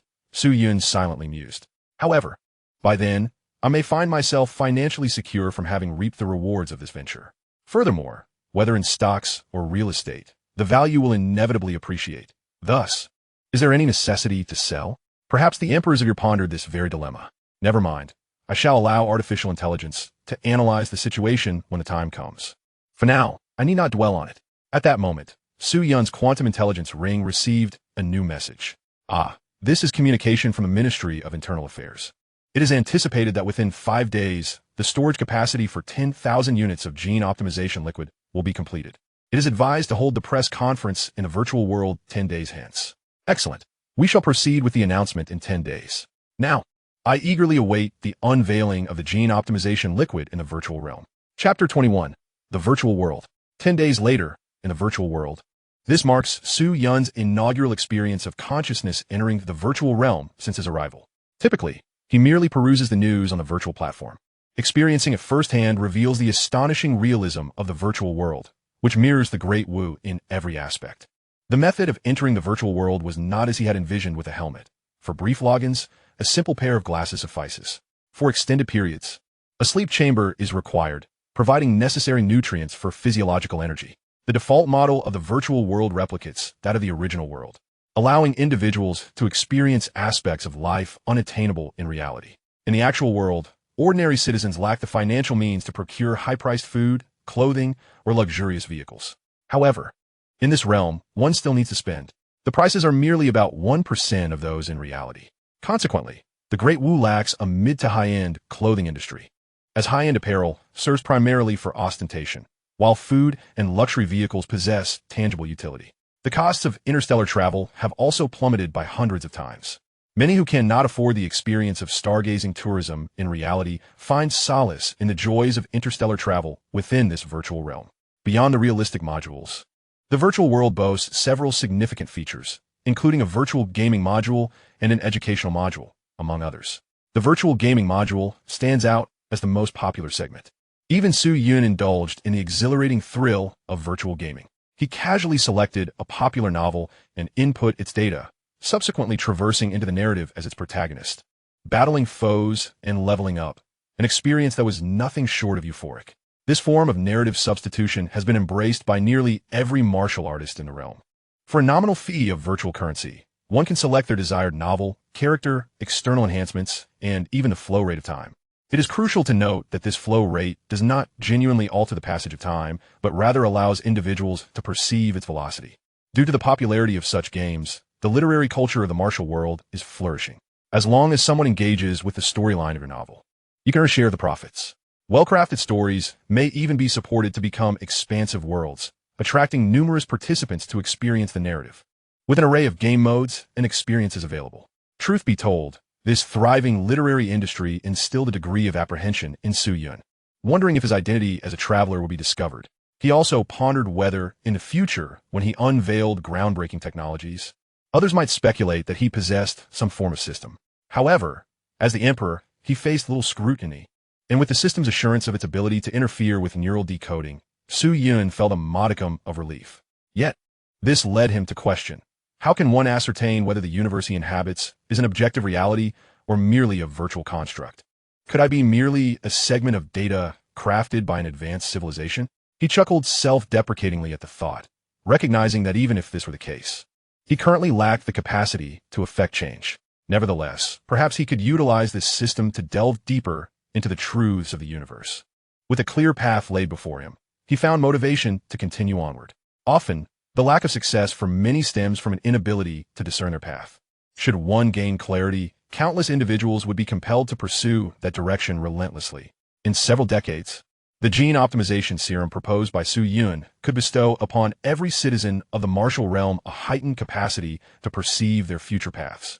Another significant aspect of the virtual world is its educational offerings. Within this realm, one can acquire a vast array of knowledge and skills pertinent to real life. For instance, the virtual world presents an extensive selection of free, high-quality courses from top educators across various disciplines. Additionally, artificial intelligence can provide answers to inquiries at remarkably affordable rates.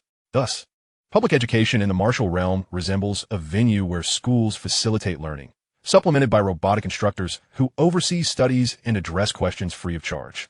Beyond this, one can engage in novel writing workshops, physical fitness simulations, equipment usage training, and even spacecraft piloting techniques, most of which are offered at no cost, with a few requiring payment. Intriguingly, there are imaginative worlds where individuals can experience anything they desire. These realms can evolve into myriad scenarios, simulating everything one wishes to encounter by stimulating brain perceptions. However, such experiences are easily addictive, leading to potential moral decline. Consequently, the cost of these experiences is quite steep. The entire economic scale of the virtual world constitutes a significant portion of the martial realm's overall economy. Were it not for the diverse institutions and enterprises providing various services within the virtual world, the virtual services group of the martial realm would have long surpassed the Royal Industrial Group. The launch event for the gene optimization serum is scheduled to take place at the Grand Plaza of the imperial capital. Hosting events in the virtual realm has become a mainstream marketing strategy. With a mere tap in the air, a plethora of data analyses and usage effects materialize. This not only allows consumers to grasp the product's efficacy more intuitively, but also reduces both time and financial costs. As such, the launch event for the gene optimization serum requires minimal preparation, simply informing the public of an epic-making gene drug set to be released. Many are intrigued, as royal enterprises typically do not engage in grandiose claims. Around 9 o'clock in the morning, virtual projections of numerous spectators began to materialize in the Grand Plaza. Some individuals of higher status occupied virtual seats, engaging in discussions about the products being unveiled at the event. The Royal Gene Technology Group is a subsidiary of the Ministry of Internal Affairs. I don't recall them ever launching any products before. A senior executive in the gene pharmaceutical industry inquired of his colleague. If this is a ministry project, it may be a recent development. I hope their so-called epic-making gene drug does not pose a threat to our products. If it is indeed groundbreaking, I suspect the gene serum will either outperform existing products or be priced lower. If it is merely cheaper, that is manageable. Our Yuntian gene focuses on mid to high-end gene pharmaceuticals, so we would not be significantly impacted. However, if it proves effective, we could be in jeopardy, the Yuntian gene executive expressed his concerns. If small enterprises develop technology, they can easily resolve the issue through acquisitions. Yet, for the royal family, such matters are inconsequential. As the audience awaited, a figure suddenly materialized on the central platform of the plaza. Clad in traditional attire of the martial realm, the individual stood tall and handsome, with chiseled features, an ideal host. Good morning, everyone. I am Wu Pejun, the host of this launch event for the Royal Gene Technology Group. I hereby declare the Gene Optimization Serum launch event officially begins. Chapter 22, a launch event of astonishing revelations. Before we commence, I would like to first express my gratitude to the researchers who developed the Gene Optimization Serum. It is their tireless dedication over the decades that has culminated in today's product. The host began with customary thanks, a speech meticulously prepared in advance. Our Royal Gene Technology Group is a recently rebranded company under the Ministry of Internal Affairs. This technology was collaboratively developed by the Luguisher main team of the Ministry and the Royal Research Institute. The functional gene points represent a focal point of martial technology, with many closely monitoring the latest developments in this scientific domain. After all, it pertains to each individual's physical capabilities and overall intellectual potential. A single vial of a high-grade gene serum can indeed transform a person's life. This statement is far from an exaggeration. Upon hearing this, the audience below nodded in silent agreement. Gene science is indeed regarded as one of the two fundamental sciences alongside physics. Gene science investigates the essence of life, while physics explores the nature of the universe. Previous gene serums, such as those renowned for their efficacy in gene repair and enhancement, have all been formulated based on the functions of specific gene points, altering genetics to achieve desired traits. The modified genes subsequently guide protein synthesis to express the new attributes. Initially, research posited that a significant portion of genes within the human body did not participate in encoding the synthesis of proteins. However, with advancements in science and technology, the roles of these seemingly insignificant genes have gradually been uncovered. However, the functional study of these genetic loci presents significant challenges. Thus far, the total number of genes whose functions have been elucidated constitutes merely about a quarter of the total. The remaining 3/4 of these genetic loci remain shrouded in mystery, their roles and significance entirely unknown. Over the years, our genetic scientists at Wu have managed to identify fewer than 100 new loci annually, and the difficulty of research has escalated, resulting in an ever-decreasing number of functional loci being discovered. In a few years, even the prospect of uncovering double-digit functional loci may seem daunting. Indeed, the genetic scientists present felt a pang of sorrow, for not only are experimental costs exorbitant, but the failure rates are also alarmingly high. Even when results are obtained, rigorous validation must follow to ascertain whether these loci influence other human traits. Only with sufficiently accurate functional loci can we participate in the manufacturing of genetic therapeutics. As it stands, the genetic drugs produced through the editing of known loci are already commendable. Therefore, I dare assert that the groundbreaking significance of our genetic optimization solution stems from our innovative research into 1,000 functional loci. This statement struck the audience of genetic scientists like a nuclear bomb. What? 1,000? How is it even possible for 1,000 to emerge so suddenly? My goodness, 1,000. This is utterly beyond comprehension. The attendees gasped in astonishment. The revelation of 1,000 newly identified genetic functions is indeed revolutionary.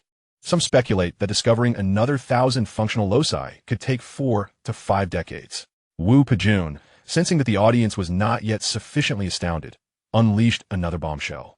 Moreover, among these 1,000 loci, several advanced genes are responsible for controlling the 3 major mechanisms: immune reactivation, cellular division, and neuronal growth. The audience, still reeling from the previous atomic level announcement, was hit again by this antimatter bomb. Their expressions, marked by shock, rendered them nearly speechless. The mood among the executives of several genetic pharmaceutical companies was decidedly complex. On one hand, they felt elated at the prospect of prolonged life. On the other, they were apprehensive about the risks of their products becoming obsolete. Ordinary viruses can be effectively eradicated with existing immune-enhancing drugs and nanobots. Yet, the resilience of viruses is formidable. They continuously evolve to adapt to their environments. Some viruses are impervious even to nanobots, ultimately relying on the body's immune capabilities. The immune reactivation mechanism refers to the phenomenon where, following a severe viral assault, the immune system becomes paralyzed and ceases to function normally. Cells, guided by genetic instructions, synthesize stimulating proteins to reactivate the immune system, immediately producing antibodies to eliminate the virus. If diseases hinder humanity's quest for longevity, then the cellular division mechanism is a primary determinant of human life expectancy. Currently, only 2 or 3 loci controlling the frequency of cellular division have been identified. Each discovery related to cellular division is celebrated as a grand triumph for Wu. Survival is the most fundamental need of any life form. No one would remain unmoved by the prospect of an extended lifespan. The neuronal growth mechanism is a pivotal indicator of cognitive capacity. This mechanism promotes the growth and proliferation of neurons. The more neurons present, the greater the brain's capabilities. Once the audience settled down, the host continued. The immune reactivation mechanism is familiar to all. Its emergence means that the human immune system can eliminate over 99 of contemporary viruses. Our innovative genetic optimization solution can extend that efficacy to an additional 2 nines beyond the 99. The last vestige of hope lies in the advent of a mechanism that obstructs genetic information. Upon hearing this, the audience remained relatively composed, for the medical risks associated with venturing into a new realm were nearly non-existent. The cellular division mechanism was also well known, from an initial ceiling of approximately 60 divisions. It has expanded to 120 divisions today, thanks to the activation of multiple loci. Our genetic optimization solution, by altering one advanced gene alongside several others, has synthesized a protease for telomere repair, enabling a staggering limit of 180 divisions. As for the final functionality, Mainstream genetic drugs promote cognitive functions through mechanisms such as the active secretion of DHA, docosahexaenoic acid, and EPA, eicosapentaenoic acid, or previously identified intelligence genes. It is widely acknowledged that during the embryonic stage, the human body secretes a neurotrophic factor surrounding neurons, promoting their growth, but this secretion ceases after birth. The newly identified advanced gene serves as the switch controlling the secretion of this neurotrophic factor, allowing the body to continue producing it, thereby fostering neuronal proliferation and growth.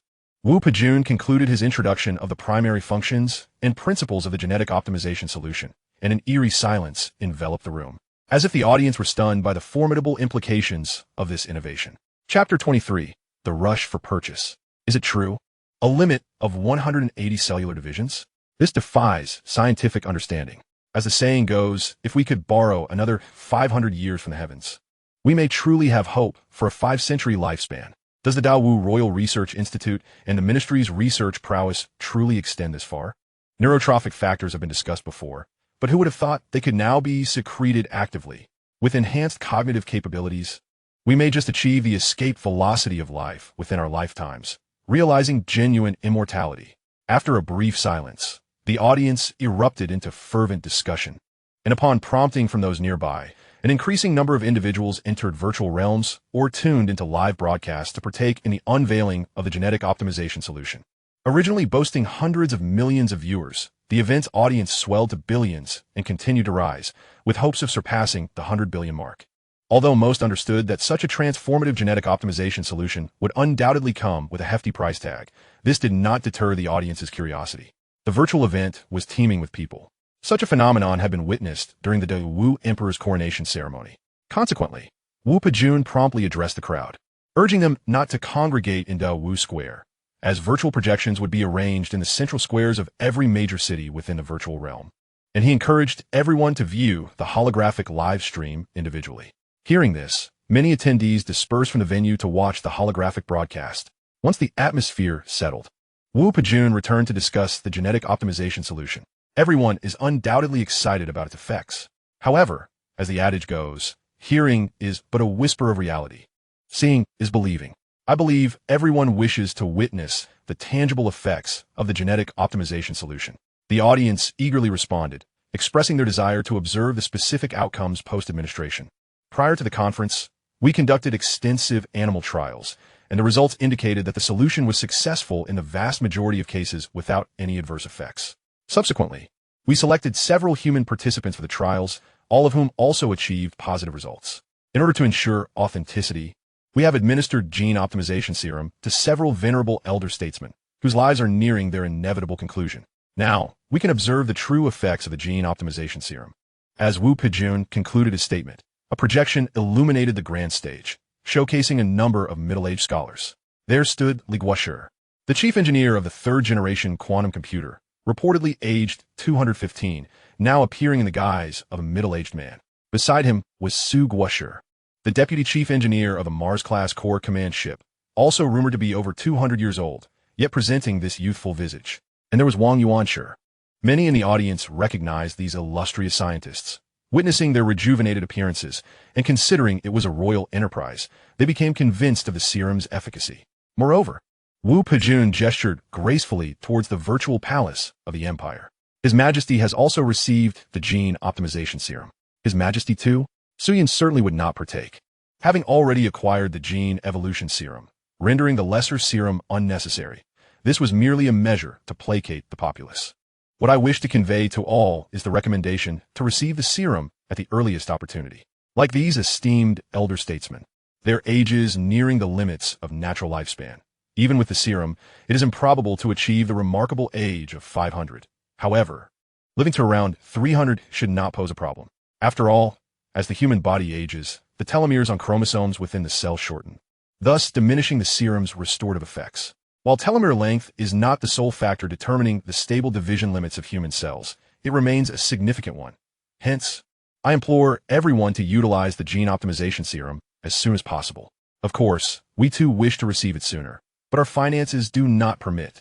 After much discourse, I believe the most pressing concern for everyone is the specific price of the gene optimization serum. You have finally arrived at the crux of the matter, thought several eager individuals wishing to purchase the serum. As you may know, the gene optimization serum has only recently been developed, and every experimental product of this nature comes with a hefty price tag. Nevertheless, I am confident that the gene optimization serum will gradually enter industrial production, leading to a decrease in price, ultimately making it accessible to every citizen of Dawu, transforming them all into dragons. These two statements were anticipated by many. Such effective products are undoubtedly expensive, yet the latter statement was generally perceived as fanciful. The notion that everyone could afford it seemed an absurdity, likely requiring centuries to materialize. Although the companies producing the gene optimization serum are immensely profitable, the production costs remain high. However, few realize that the latter statement holds a kernel of truth. Today, we have prepared 1,000 units of the gene optimization serum, sufficient for 1,000 individuals. The price of each unit is set at 499 million star coins. Wu Pejun announced at last. This is barely reasonable. Spending 4 million star coins to extend one's life by 1 or 200 years seems worthwhile to the affluent. However, acquiring 1,000 units is simply unattainable. Pondered the head of a prominent family. Goodness, 499 million star coins. I do not even possess that much. Indeed, it seems beyond my means, lamented an ordinary citizen of Dawu as he quietly withdrew. 499 million star coins is a mere trifle. How many units shall I procure? Mused a billionaire. To ensure the safety of our citizens of Dawu, any individual nearing the limits of their lifespan who wishes to purchase may present proof and immediately proceed to the Gene Optimization Serum Service Center located at number 56, Tiandi Avenue, in the central capital for injection. Of course, injections must be administered in person and may not be transferred. This regulation is to prevent wealthy individuals from hiring ordinary elderly citizens to procure the serum on their behalf. Other interested buyers may schedule appointments to purchase the serum, and 100 units will be auctioned on-site for those unwilling to wait. The time is now 10:55 in the capital. The appointment channel will open promptly at 11, followed by the auction in 10 minutes. Please prepare yourselves. As soon as the announcement concluded, numerous wealthy individuals scrambled to mobilize their funds in preparation for purchasing the gene optimization serum. Most affluent patrons were motivated by the thought that if their appointment positions were too far down the line, they would simply bid at the on-site auction. Early purchase, early enjoyment. These super-rich individuals were not lacking in funds. The 5 minutes felt unusually prolonged. Each prospective buyer activated their quantum smart rings, instructing their artificial intelligence to make a purchase the moment the time arrived. The quantum smart rings were manufactured by the Royal Industrial Group of Dawu, and their embedded artificial intelligence was equally sophisticated. However, some astute and capable individuals had already prepared super quantum computers to secure their purchases. At long last, the interminable 5 minutes elapsed. The auction commenced precisely at 11. The back-end data surged instantaneously into 5-digit figures, continuing to rise. Although the first batch may elude them, those in line for the second or third batches still had a chance. 10 minutes later, the fluctuations in numbers began to stabilize, and the appointment count was revealed. Chapter 24. The Frenzied Wealthy. Within 10 minutes of opening, there were a total of 156,341 participants. Goodness, Dawu boasts a considerable number of wealthy individuals. Indeed, over 15,000 people placed orders within mere minutes. Have these individuals not heard the host mention earlier that this is a laboratory product, and the price will drastically decrease in the future? Of course, they heard, but spending this money feels as trivial as purchasing fruit.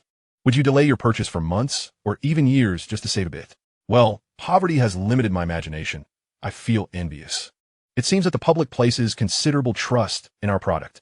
Thank you all for your support. Wu Pejun stated with a bow. Next, those wishing to acquire the gene optimization serum immediately may participate in the upcoming auction. To enhance operational efficiency, each group of 4 units of the serum will be auctioned together, starting at a bid of 20 million star coins.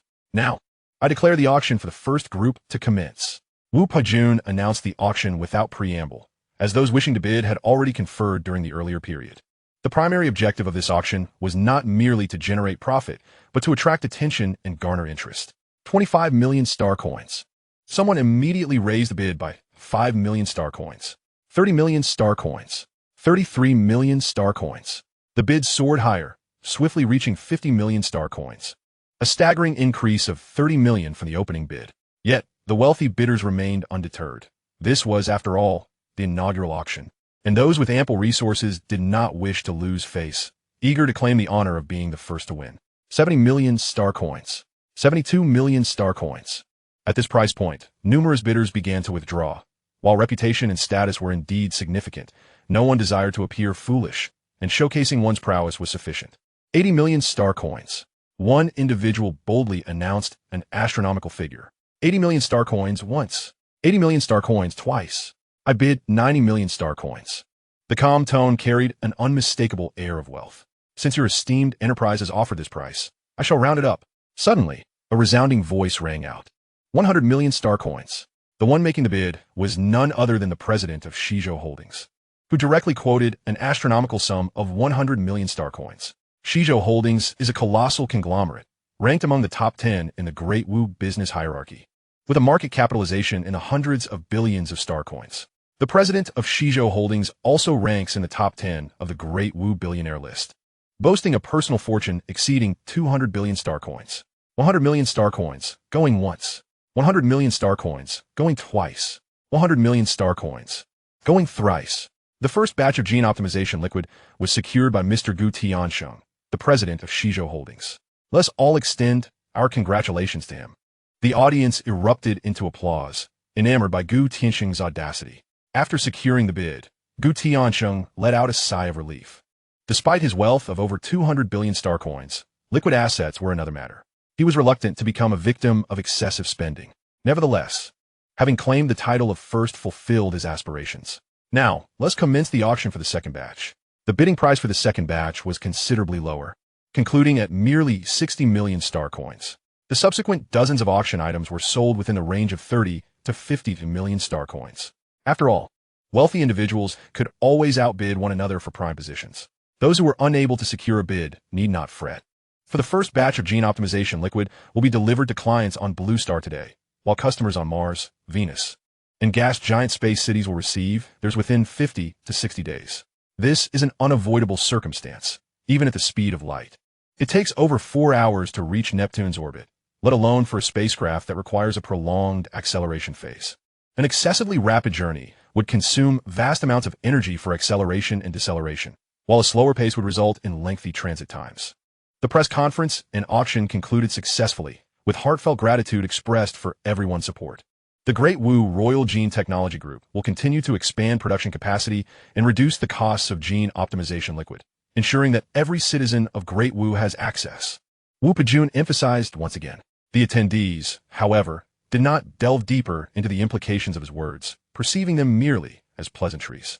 After the auction, many exited the virtual realm without hesitation. Su Yun watched the entire press conference and was thoroughly satisfied with the data presented.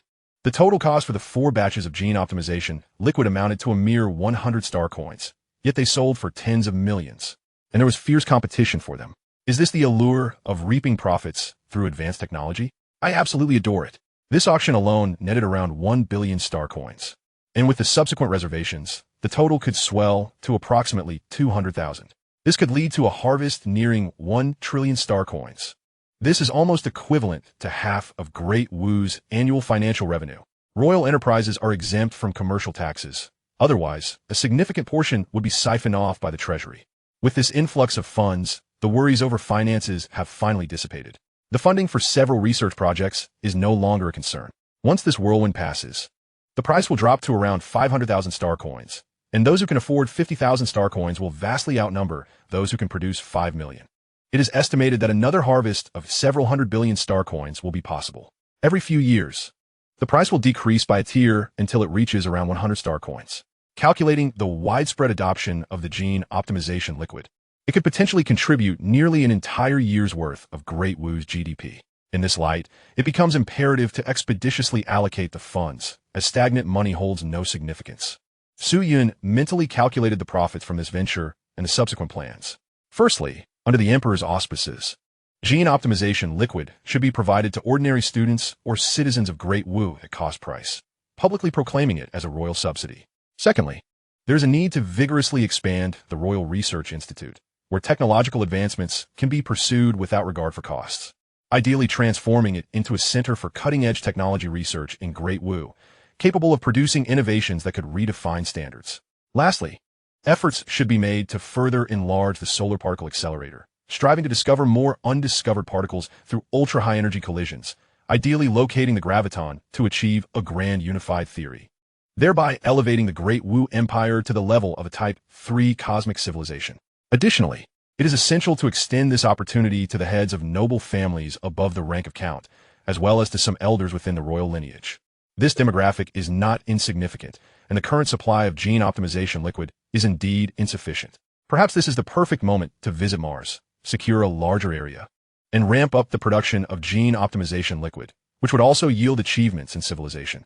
As Su Yun reveled in the excitement of this financial windfall, the entire Great Wu society erupted in discussions about the gene optimization liquid. Chapter 25, Entering Space. Goodness. A bottle of gene optimization liquid has reached a maximum markup of 5 times its value. I was utterly astounded. While it was unexpected, it was also within the realm of reason.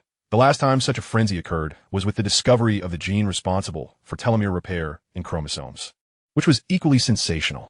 This time, with added enhancements for physical fitness and cognitive abilities, it is bound to captivate all of Great Wu. Indeed, the potential lifespan has now been extended to 500 years, allowing the wealthy to relish an additional 2 centuries, while we, the impoverished populace, can only envy their fortune. Did you not hear the host mention that prices will be significantly reduced in the future? What a joke! Even a 1,000-fold reduction would still be beyond my means. Alas, I have heavily invested in several gene technology stocks, and they are bound to plummet to unfathomable depths. Fortunately, I had the foresight to withdraw my investments as soon as the news of the gene optimization liquid release conference surfaced, and I am now smirking with satisfaction. The day of the conference was a market holiday, and the next day, the stock market reopened. True to expectation, companies producing high-end gene agents saw their stock prices plummet by over 80%. In contrast, the Great Wu Royal Industrial Group inexplicably surged by more than 5%. It appears that with the Internal Affairs Department's stocks unavailable, investors flocked to the royal concept instead. Su Yun garnered a modest profit of several billion, though it paled in comparison to the sales of the gene optimization liquid. Whoever said that manufacturing does not yield profits? Well, it truly does not. Profits are found in high-end manufacturing, which is entirely distinct from ordinary manufacturing. Currently, Su Yun is preparing for his journey to Mars. At Great Wu Royal University, there is an annual opportunity for free interstellar travel. Logically, Su Yun should have taken advantage of this numerous times, yet this would be his first experience since the transition. On the following morning, Su Yun arrived at the Emperor's private landing field and boarded the interstellar spacecraft, the Celestial King. The Celestial King, as the Emperor's exclusive vehicle, is comparable in size to a standard interstellar sightseeing ship. Its exterior is an elongated oval, exuding an aura of both futuristic and industrial aesthetics. The design of its tapered front and wide rear is intended to minimize air resistance. However, in the vacuum of space, such aerodynamics are unnecessary. The lower section of the spacecraft houses the engine compartment, with a nuclear fusion engine initially employed to overcome planetary gravity. Once in the cosmos, the engine's orientation is adjusted for interstellar travel. The interior is fully equipped, utilizing cutting-edge nuclear fusion technology for power. Presently, the propulsion method for spacecraft remains rooted in the archaic laws of momentum conservation. The absence of advanced exotic matter engines is primarily due to their cost-effectiveness. Only when antimatter fuel becomes the energy source will such engines be considered. Mainstream spacecraft typically utilize propellant generated from high-velocity plasma produced by thermonuclear fusion, which generates thrust to propel the vessel forward. In order to ensure Su Yun's safety, this spacecraft was constructed with a significant amount of stellar mineral compounds for its hull and equipped with numerous laser cannons and electromagnetic kinetic guns. Given the interplanetary voyage, with Mars currently situated less than 200 million kilometers from the blue planet, the spacecraft only needed to maintain a cruising speed of 3,000 kilometers per second. It would take less than a day, approximately 18 hours, to reach Mars. Generally, the maximum speed limit in the interstellar space within the inner asteroid belt is 5,000 kilometers per second. Su Yun, accompanied by several maidens, guards, and a technical team specializing in gene optimization liquid, boarded the Tianwang spacecraft en route to a royal land on Mars. The Emperor's travels were considered a significant event, especially following the recent assassination of the previous emperor, which left the court ministers in a state of trepidation. Nevertheless, Sununtai Yun resolutely insisted on proceeding, and given the relatively short distance, approval was granted. Inside the spacecraft, electromagnetic shoes facilitated upright walking, until the unified theory of gravitation was fully developed. Humanity had yet to discover gravitons, which meant that artificial gravity or anti-gravity devices were still non-existent. Following the effects of prior genetic serums, the human body could withstand accelerations of approximately 60 g to 100 g, necessitating about an hour of acceleration to reach the cruising speed of 3,000 kilometers per second, while the gravitational acceleration on the blue planet is taken as 10 ms. The military of Dao employs advanced anti-load devices to counteract accelerations exceeding 100 g. Although Su Yun had access to anti-load devices, she found them uncomfortable and deemed them unnecessary for the brief acceleration period. Thus, she opted not to wear one. Welcome aboard the Tianwang spacecraft, your vessel for this cosmic journey. Please state your destination and the required parameters for your arrival. Announce the ship's onboard intelligence system. Destination, Mars. Wuyuan Continent, Southgate District, Wilderness Airport. Cruising speed, 3,000 kilometers s. Acceleration, 80 g. Trajectory, Blue Fire Line number 3, Su Yun replied. Data upload successful. The journey is about to commence. Please take your seats in the deload chamber as the spacecraft prepares for launch. Upon receiving the notification, everyone entered their respective cabins, ready to begin their voyage. Ship systems are undergoing self-check. Fuel assessment in progress. Self-check complete, safety confirmed. Fusion fuel remaining at 82%, fuel levels are sufficient. Please issue the launch command. Tianwang spacecraft, launch. Command received, preparing for departure. Please brace for overload. Attention, 5, 4, 3, 2, 1 ignition.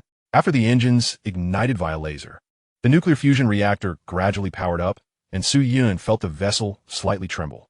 The Tianwang spacecraft then ascended gently, and Su Yun observed the changing scenery outside the window, soon catching sight of the clouds. It traversed successively through the troposphere, stratosphere, mesosphere, and thermosphere, eventually reaching the exosphere, often referred to as the outer atmosphere. Crossing this layer generally signifies entry into interstellar space.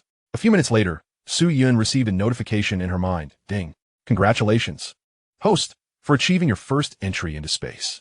You have earned 20 civilization points. Excellent. Now I have 500 civilization points, enough to exchange for a quantum signal detector. Purchasing quantum signal detector technology. Ding. Purchase successful. Quantum signal detector technology has been stored in the system warehouse. Civilization points, minus 500. While 500 civilization points were indeed quite costly, this technology would prove invaluable in future conflicts, making it broadly applicable. At this moment, the spacecraft had completed its acceleration, and the effects of overload dissipated. Passengers exited the deload chamber, eager to stretch after being subjected to the prolonged pressure. Gazing at the starlit expanse and the vibrant blue planet outside the Tianwang's windows, their spirits gradually calmed. Su Yun also approached the window for a moment before returning to study the materials on quantum signal detector technology. After days of diligent learning, her theoretical knowledge in various subjects had barely reached the level of a university student, compensating for previous deficiencies. Time flew by, and after several hours, the Tianwang's onboard intelligence made an announcement. We are now less than 10 million kilometers from our destination, the Mars Space Entry Port. We will begin deceleration and prepare to enter the port. All passengers, please return to the deload chamber. The spacecraft will start slowing down. At last, Mars had arrived. Chapter 26, Observations of Mars. The Tianwang spacecraft gradually decelerated, and after nearly an hour, the surface of Mars became visible through the windows. The spacecraft speed had dropped below 100 kilometers s and continued to decrease, with numerous other spacecraft also observed decelerating around them. The Mars Space Entry Port was entirely constructed from Phobos, the Martian moon. All incoming spacecraft to Mars were required to register here, as were vessels heading to more distant planets, which also came here for refueling and rest. Phobos had been transformed into a semi-satellite fortress filled with various materials, creating a sphere with a radius of nearly 100 kilometers. It was equipped with an array of laser weapons and railguns to safeguard the planet's security against potential threats, such as asteroid impacts. Additionally, a multitude of space factories occupied the near-Mars orbit, primarily focused on precision machining and spacecraft manufacturing, with most processes being automated. Among these was Su Yun's enterprise, led by the Dao Royal Industrial Group. The microgravity and even weightless conditions of space, devoid of terrestrial dust and impurities, favored high-end precision manufacturing and a modular design of large spacecraft structures. Prior to this, numerous ore smelting plants had thrived in the vicinity due to the geographical advantages presented by the nearby asteroid belt. However, after centuries of exploitation, many valuable asteroid resources had been depleted, and the remaining high-value asteroids were officially prohibited from mining. Consequently, many factories had relocated to the vicinity of the Kuiper Belt. From the outside, Mars displayed a remarkably orderly array of colors. It was akin to a blank canvas, meticulously designed during its early transformation. Originally, Mars was characterized by its orange-red hue, attributed to its abundance of iron oxide. Following planetary modification, it now exhibited greens, yellow-grays, and blues. The green represented the introduction of numerous plants that altered the atmospheric gas composition, while the yellow-gray indicated the land's color. The blue, without question, symbolized the oceans, formed during the planetary transformation by gradually relocating Saturn's moon, Enceladus. Although Enceladus had a radius of merely over 200 kilometers, about 1/25 of the blue planet's radius, the effort to relocate an entire celestial body constituted a monumental undertaking. Such an extensive project was deemed a century-long endeavor for the Dao Empire. After over 100 years of transformation, Mars had finally evolved into a habitable planet. With the experience gained from modifying Mars, the processes for transforming Venus and exoplanets had also matured. Upon entering the Phobos space entry port, the Tianhuang spacecraft directly utilized a designated passage to access Mars after receiving prior notification. Departing from Phobos, they were now less than 10,000 kilometers from the Martian surface. The surrounding space factories proliferated, and small spacecraft and shuttles were ubiquitous, primarily used for transporting goods, robots, and human workers. Su Yun even witnessed a factory constructing a massive cargo spacecraft measuring 2,000 meters in length. The diameter of Mars is approximately just over half that of Earth, and its mass is less than 1/5 that of our planet. This mass increase occurred during the planetary terraforming process, when a multitude of asteroids were launched to strike Mars in order to activate its magnetic field. Due to the varying gravitational accelerations among celestial bodies, the initial wave of immigrants faced considerable challenges in adaptation. Only through years of acclimatization, coupled with the influence of genetic enhancements aimed at fortifying physical capabilities, could they achieve a semblance of comfort. In contrast, the second generation of Martians, born on Mars, inherently adapted to its gravitational environment. Approximately 5 billion individuals reside on Mars, making it the third most populous entity within the Wu star system, with Venus trailing closely behind at nearly 7 billion. The economic framework of Mars is predominantly industrial, with its industrial sector accounting for over 20% of the entire Wu empire. Given the unique nature of Mars, many affluent families and tycoons invested heavily during the early stages of terraforming. Consequently, numerous cities on Mars are predominantly controlled by large families. Wu Yuan continent. The primary landmass of Mars spans an impressive 70 million square kilometers, accompanied by 2 smaller continents and the Martian seas. The ratio of water to land on Mars is almost the inverse of that on Earth, with the water in the Martian oceans sourced from Europa. The Southern Gate District, located in the southern part of Wu Yuan continent, largely comprises the Emperor's private lands, including the headquarters of the Dawu Royal Industrial Group, known as Imperial Engineering City. Upon disembarking at the spaceport, Su Yin first proceeded to the headquarters of the Dawu Royal Industrial Group for an inspection. Ding! Congratulations to the host for completing the achievement of landing on an extraterrestrial planet, earning 20 civilization points. With this notification, Su Yin realized that the primary objective of this interstellar journey had essentially been fulfilled. Given Mars's proximity, previous emperors had not deemed it necessary to visit the central Martian capital, Mars City, in comparison to Earth. The urban architecture on Mars boasts a significantly greater number of towering edifices, as constructing large structures is considerably more feasible in a low-gravity environment. Upon entering Imperial Engineering City, the rotating chairman, Su Haitao, along with a cadre of senior executives, awaited Su Yun's arrival. Your Majesty, we pay our respects. The assembly bowed in unison. There is no need for such formalities. I am merely here to take a casual look, Su Yun replied. Very well, Your Majesty, please follow us. As is customary during inspections, the leadership primarily focuses on the company's operational model, research investment, and tax contributions. Typically, standard officials lack the privilege to inspect the Wu Royal Industrial Group. As a benchmark enterprise of the empire, a colossal interstellar conglomerate, the chairman's status is commensurate with that of a vice-governor of a life planet. Although Su Yun maintained that this visit was merely a casual observation, he recognized the necessity of attending to certain matters. Uncle, please take me to the Industrial Robot Design Center. Certainly, Your Majesty. Our company S Industrial Robots, while not commanding a high market share, are undoubtedly among the most advanced, Su Haitao explained. Once we finalize the specifications, Our cutting-edge technology has nearly achieved the capability for robots to manufacture other robots. Provided we have sufficient materials, we can rapidly initiate large-scale robot production. Indeed, I have come primarily to place a significant order with you. Oh, Your Majesty, are you referring to the recently popular gene optimization serum? Correct. That is indeed the matter at hand. Your Majesty, several of us in the company had also placed orders, though our queue position is rather low. No problem, Uncle. In a few days, I shall have someone deliver it directly to you. I humbly thank Your Majesty. Well, my main intention is for you to construct a large-scale production facility for the gene optimization serum on Mars, in preparation for future industrial production. Your Majesty, the gene optimization serum is on the cusp of industrialization. What scale are you envisioning? Not yet fully realized, but we are close. Initially, an annual output of over 10 million units would suffice, with gradual expansions thereafter. Your Majesty, your words imply considerable profits. I extend my congratulations. Those in the know understand. But we must keep this confidential. Rest assured, Your Majesty, I shall keep it under wraps. By the way, Your Majesty, I have another matter to discuss, though I am uncertain if it is appropriate.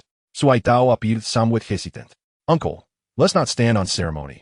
Please speak freely. Your Majesty, are you aware of why the late Emperor journeyed to the Alpha Centauri system? Su Haitao inquired with a serious tone. Indeed, why did my father and mother venture to the Alpha Centauri system? Sujun Bandiv. Stabilizing interstellar territories is indeed one reason, but it hardly necessitates a personal visit. In the annals of Dawu, aside from your parents' departure to other star systems, the only instance of an emperor personally leading an expedition was during the early days of interstellar expansion, when they confronted the Yamato Empire in the Barnard system. After all, even aboard the fastest spacecraft, reaching the Alpha Centauri system requires a journey of 30 years, 60 years for a round trip. Even with the finest genetic enhancements, life expectancy is merely 300 years, which accounts for 1/5 of a lifetime, particularly during the prime years. At that time, the empire's populace was utterly perplexed, and ministers urged against the expedition, yet it proceeded. What could the reason be? Sujung questioned. If this question has been raised, there is likely a significant answer. Suai Taori marked Sotfedi.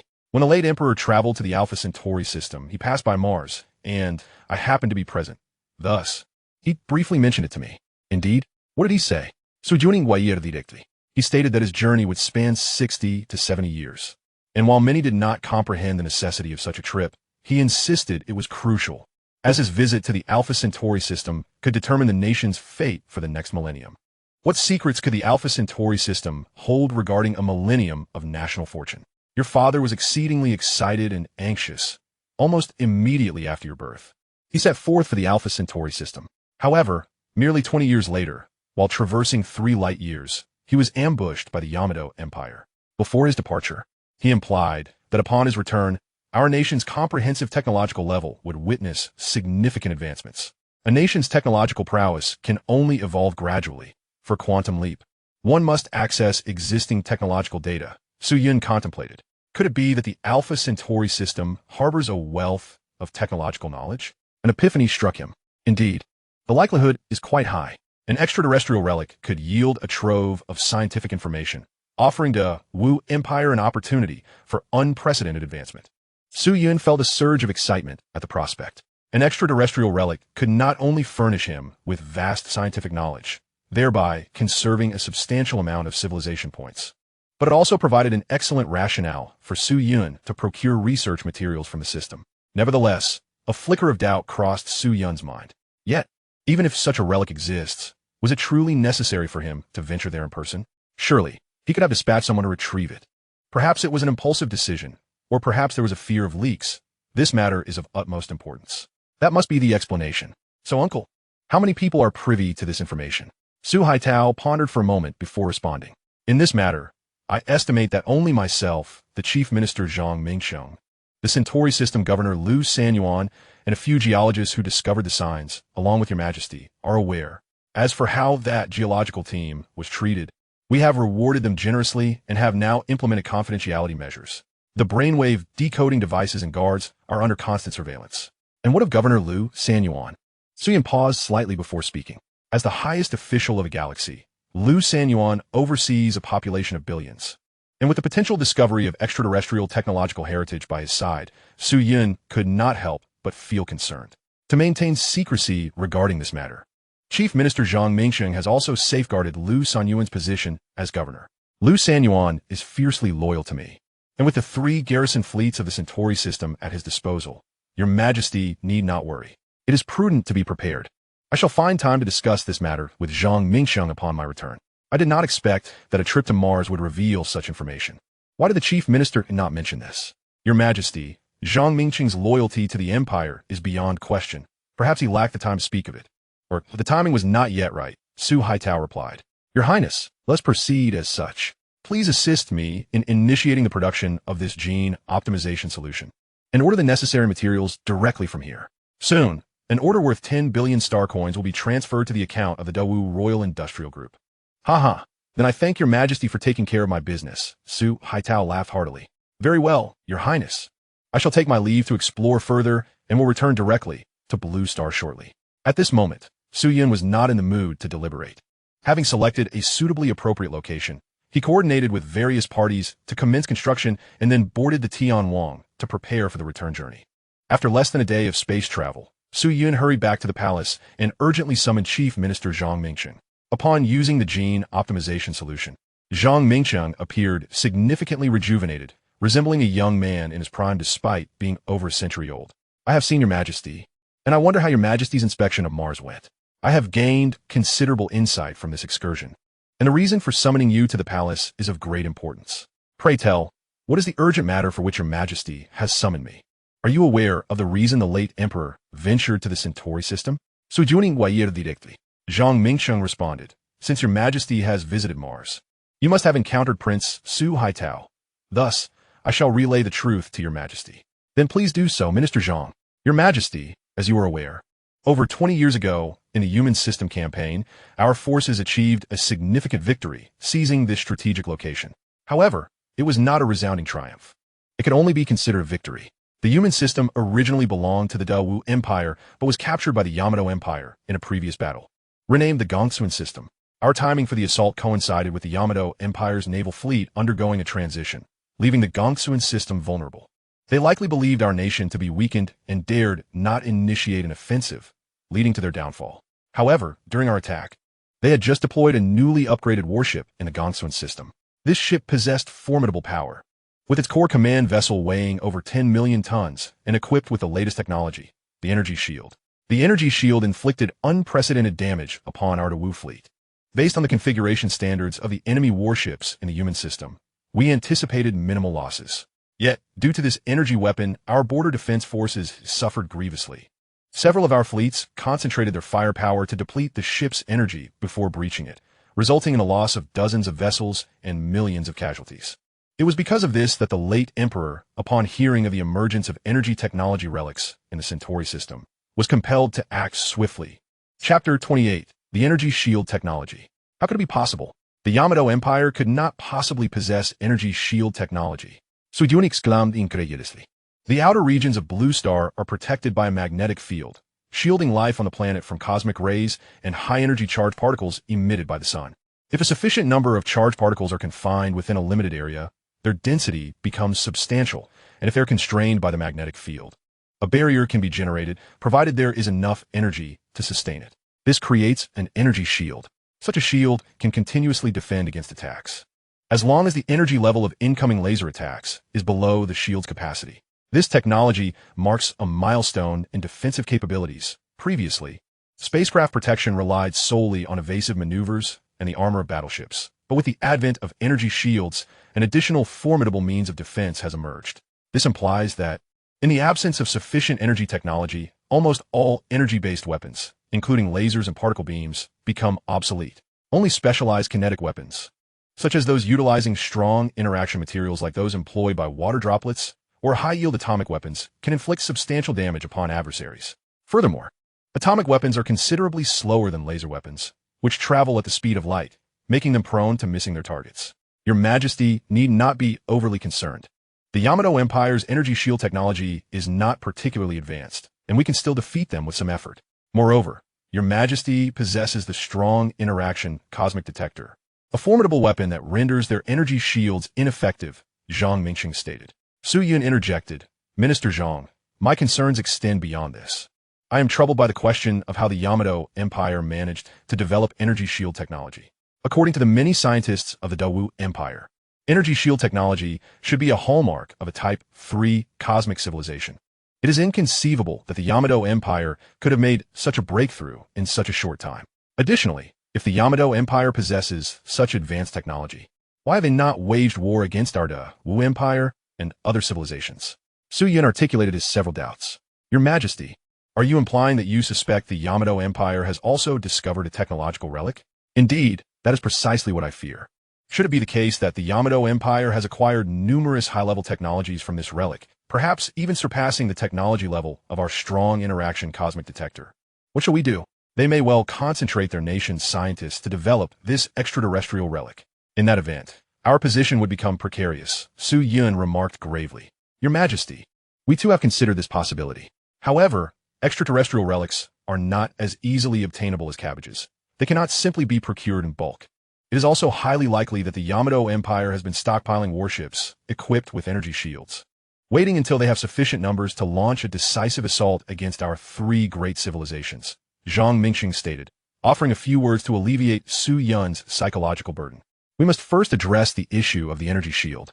The revelation of this energy shield technology has left the entire imperial leadership in shock. To prevent public panic, we have slightly concealed the information. It is also for this reason that the late emperor hastened to the Centauri system, accompanied by numerous academicians and national scholars in the field of energy, along with research equipment.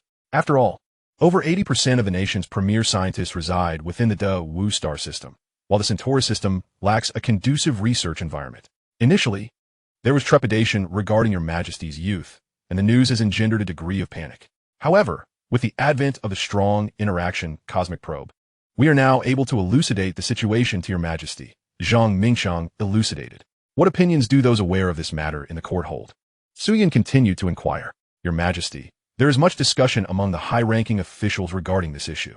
One faction wishes to concentrate all forces, seizing the opportunity presented by the modernization of their warships to decisively eliminate the enemy's combat potential by deploying energy shields on their cosmic battleships. Conversely, another faction believes that the Japanese Empire, currently experiencing a surge in national strength, is undoubtedly eager to vie for dominance over this interstellar region against the werewolf civilization. While we should focus on internal cultivation and the advancement of our scientific and technological prowess, after thorough consideration, we find the latter approach to be more prudent. Nevertheless, in light of the assassination of the former emperor, Your Majesty's stance, and the emergence of new weapon technologies, we have resolved to declare war against them. Zhang Mingxiang gradually outlined the situation to Su Yun. In light of this, the strong interaction cosmic probe must be fabricated within a remarkably brief time frame. Once we possess it, we shall no longer fear anyone, and, at the very least, we will be able to ensure our own safety. Indeed, Your Majesty, I have already gathered the majority of the nation's esteemed experts to focus on this project per your directive. I believe we will receive favorable news shortly, Zhang Mingxing proclaimed. Minister Zhang, let's return to our previous topic. What course of action should we take regarding the alien relic in the Centauri system that possesses energy technology? Su Yun inquired once more. After all, the energy shield technology is of paramount importance. This technology has the potential to fundamentally alter the nature of warfare. Your Majesty, I believe that during this exceptional period, we can afford to ease our confidentiality measures. We shall allow the scientists in the Centauri system to conduct preliminary research, and once they acquire the relevant technology, we can transmit it back. There are several academicians in the field of energy science at Centaurus University as well. Furthermore, we can enlist a group of national luminaries in the field of energy to gradually guide them through quantum imaging. The results should not differ significantly. As for the high-end research equipment, it must be newly constructed, though the advanced industrial capabilities of the Centaurus system still leave much to be desired. Perhaps we could dispatch a contingent of scientists and research apparatus to assist. Zhang Mingxiang articulated his thoughts one by one. Minister Zhang has considered the matter comprehensively. We can gradually relax the restrictions on information regarding the alien relic. After the cabinet devises a complete plan, we shall implement it directly. Su Yun concurred with the proposed plans and decreed, I shall obey your command. With that, Zhang Mingxing exited the palace to deliberate on the plan. Little did I expect the complexity of these matters. I have been kept in the dark. Although these ministers harbor good intentions, it is imperative to ascertain the truth. While the brainwave decoder is indeed effective, it cannot be deployed at all times. The think tank and the Intelligence Investigation Bureau require significant development. However, these are domestic affairs. The most pressing concern remains the next strategic move of the Japanese Empire. Thus, we shall patiently await the successful fabrication of the water drop technology. Chapter 29. The Strategy of the Japanese Empire. At this moment, approximately 25 light-years away in the Japanese Empire, lies the Four-Island Star System. As the cradle of the Japanese Empire, the Four-Island Star System boasts the most advanced technological and industrial capabilities of the entire empire. Not only does it feature the original civilization planet, Ben Island, but it also encompasses 3 terrestrial planets that have been modified for large-scale habitation. The stellar mass within the Four-Island Star System is approximately 13 times that of the Sun, comprising a total of 13 planets, 6 of which are solid terrestrial planets, and 7 are gas giants. The abundance of resources renders it exceptionally advantageous. The Japanese Empire has been in the interstellar age for tens of thousands of years, with its population surpassing 100 billion, outpacing the Daewoo Empire in both industrial and economic scales. Ben Island, situated in the orbit of the 3rd planet of the star system, is the birthplace of civilization and serves as the capital of the Japanese Empire, functioning as the epicenter of governance, economy, finance, and technology. Due to the rigid class structure of the Japanese Empire, the distinction between nobility and commoners is as vast as that between heaven and earth, with almost no commoners residing in the capital star system, whose population is merely in the millions. The Japanese Empire occupies as many as 18 star systems, with 16 planets modified for habitation. Therefore, over the years, they have actively pursued immigration to other star systems, resulting in a less concentrated population in the Four-Island Star System compared to Daewoo. In the capital on Ben Island, a conference is currently underway. The reigning emperor, Shi Dao Yongjian, sits upon the throne, receiving counsel from ministers across various departments. Your Majesty, our energy shield technology has already been installed on the core warships of 200 fleets, representing half of the empire's military strength. We anticipate complete installation within 50 years. Moreover, if we achieve additional breakthroughs, we may attain even higher levels of defensive capabilities, the Minister of Industry proclaimed with a smile. Excellent. Your progress is commendable. All involved personnel shall be rewarded with titles. The emperor expressed his delight. This is all due to your Majesty's brilliance in vigorously developing this technological relic.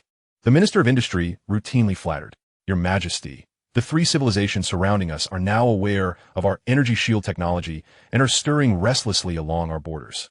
I fear they may attempt a preemptive strike before our military is fully equipped with the energy shields, the Minister of Foreign Affairs cautioned. There is no need for concern. Having experienced the might of our warships, they are merely waiting for us to engage other civilizations, hoping to profit from our conflict and minimize their own losses.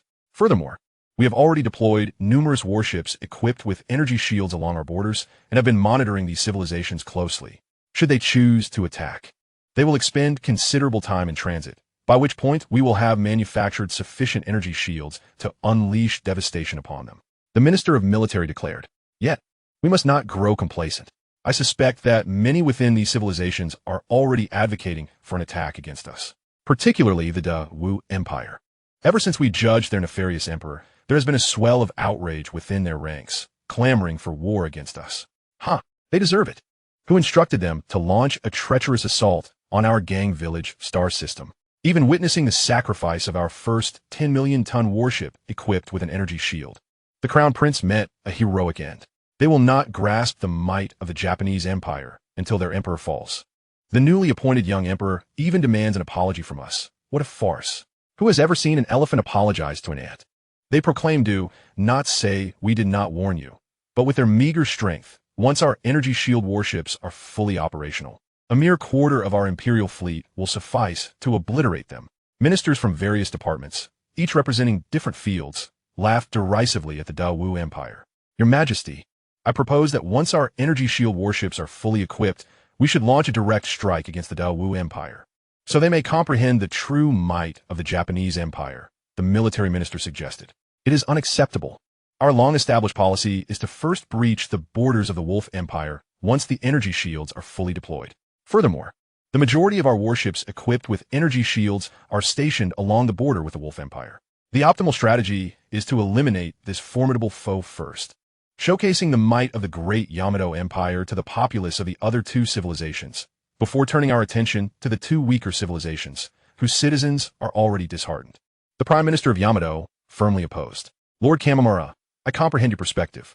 However, since our engagement with the Wolf Empire, the bulk of their military forces have congregated at the borders of our two nations. When the time comes to assault the Great Wu Empire, I shall ensure you have the opportunity to sever the head of their young emperor, declared Emperor Yun of the Four Islands.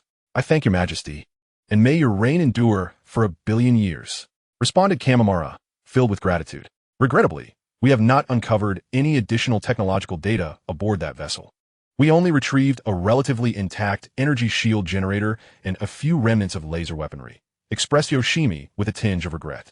Your majesty, I am confident that under your sagacious guidance, our researchers will surely discover more valuable technologies aboard that ship, enabling us to dominate this region at the earliest opportunity. A minister continued to extol. Now, returning to the matter at hand, the foreign minister's previous comments were indeed prudent. We must also prepare for a joint assault from the three nations. Prime Minister, what are your thoughts? Your Majesty, I believe this war is a pivotal battle that will determine the fate of our nation for many years to come. Thus, we must be thoroughly prepared. Therefore, I propose we declare a temporary state of war nationwide, aligning all efforts towards military readiness. Excellent. Do any of you have differing opinions? Emperor Yun inquired, his piercing gaze scanning the gathered ministers. Your Majesty, the Prime Minister's assertions are entirely correct. We all concur, the ministers replied in unison. Very well. I hereby issue the following commands. Yoshimi's voice suddenly sharpened. Minister of Civil Affairs, ensure the stability of social and economic conditions during wartime. Minister of Technology, continue to publicize the existing technologies of the vessel, striving to develop innovations beneficial to the empire. Foreign Minister, prolong negotiations with the Great Wu Empire. We shall deal with them after the annihilation of the Wolf Empire. Minister of Industry, expedite the production and deployment of energy shields, completing the fleet's modernization as swiftly as possible. Prime Minister, you and the Minister of Defense are to oversee the war efforts, keeping a vigilant watch over the movements of the three nations' armies, especially reinforcing the defenses along the borders. I shall obey, came the chorus of agreement. That will suffice. This meeting is adjourned. You may all take your leave. Once the ministers departed, Emperor Yun could not suppress a hearty laugh within the palace. Once this war concludes, I shall accomplish the great feat of unifying this interstellar region, becoming one of the greatest emperors in history. Ha ha! Chapter 30. The daily life of Su Yun. Time flows like water, and a month has swiftly passed. Autumn has arrived in the northern hemisphere of Blue Planet. However, due to the temperature-regulating garments worn by the populace, they hardly perceive any change in temperature. Blue Planet orbits its sun at an incline, but with the ecliptic tilt of only 21.5 degrees, the air temperature in the capital during summer remains relatively mild for those residing in the northern mid-latitudes. The skies above Earth are equipped with specialized weather control devices that swiftly mitigate common natural disasters and adverse effects through a series of methods, including the reflection of sunlight.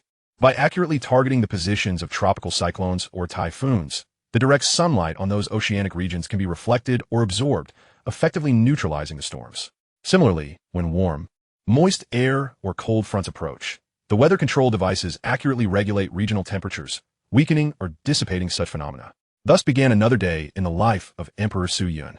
Though the gene optimization serum allows him to forego sleep for several nights without issue, his brain still requires a certain amount of rest. Rising around 6 in the morning, after his breakfast, he typically starts addressing domestic and personal affairs. The next distribution of the gene optimization serum should target which demographic? Let us first consider those students with notable talent and ambition, though we must not distribute it for free. A fee of 10 to 20% of their future salaries should be collected to cover the costs. We shall conduct a thorough analysis to determine the specific rates and duration for this payment. The experiments concerning laser-constrained antimatter have now reached a large-scale trial phase, necessitating considerable antimatter, which requires the support of the heliocentric accelerator. Approved. The Yamato Empire's foreign ministry continues to delay, refusing to provide a direct response. It seems my suspicions have been confirmed. The Yamato Empire is either developing technological relics or hoarding energy shields. The cabinet has also agreed to prolong negotiations, intending to declare war only when there are indications of success in manufacturing the strong interaction force cosmic probe. Let us proceed according to the cabinet's counsel. Approved. The Great Wu Royal Industrial Group is preparing to construct a transport vessel weighing 100 million tons. My goodness, are they truly attempting to launch a 100 million ton spacecraft? That seems an overly ambitious step. Denied. We should not overly pursue the title of the first 100-million-ton vessel. The largest transport ships currently weigh only 20 million tons. Let us first authorize a trial with a 50-million-ton vessel. The Vice Governor of Venus has held his position for 20 years. It is time for a change. Approved. The 4 gaseous planetary space city clusters are in need of a vice governor. Let him serve there for a while. Typically, Emperor Su-yun spends an average of 2 to 3 hours daily managing affairs, including fundamental imperial matters, royal enterprise plans, and various societal issues. By the time these tasks are completed, it is already 10 o'clock, and Su-yun begins his studies in scientific theory. The emperor's desire to delve into scientific theories greatly delights many scholars, as it signifies a renewed emphasis on science.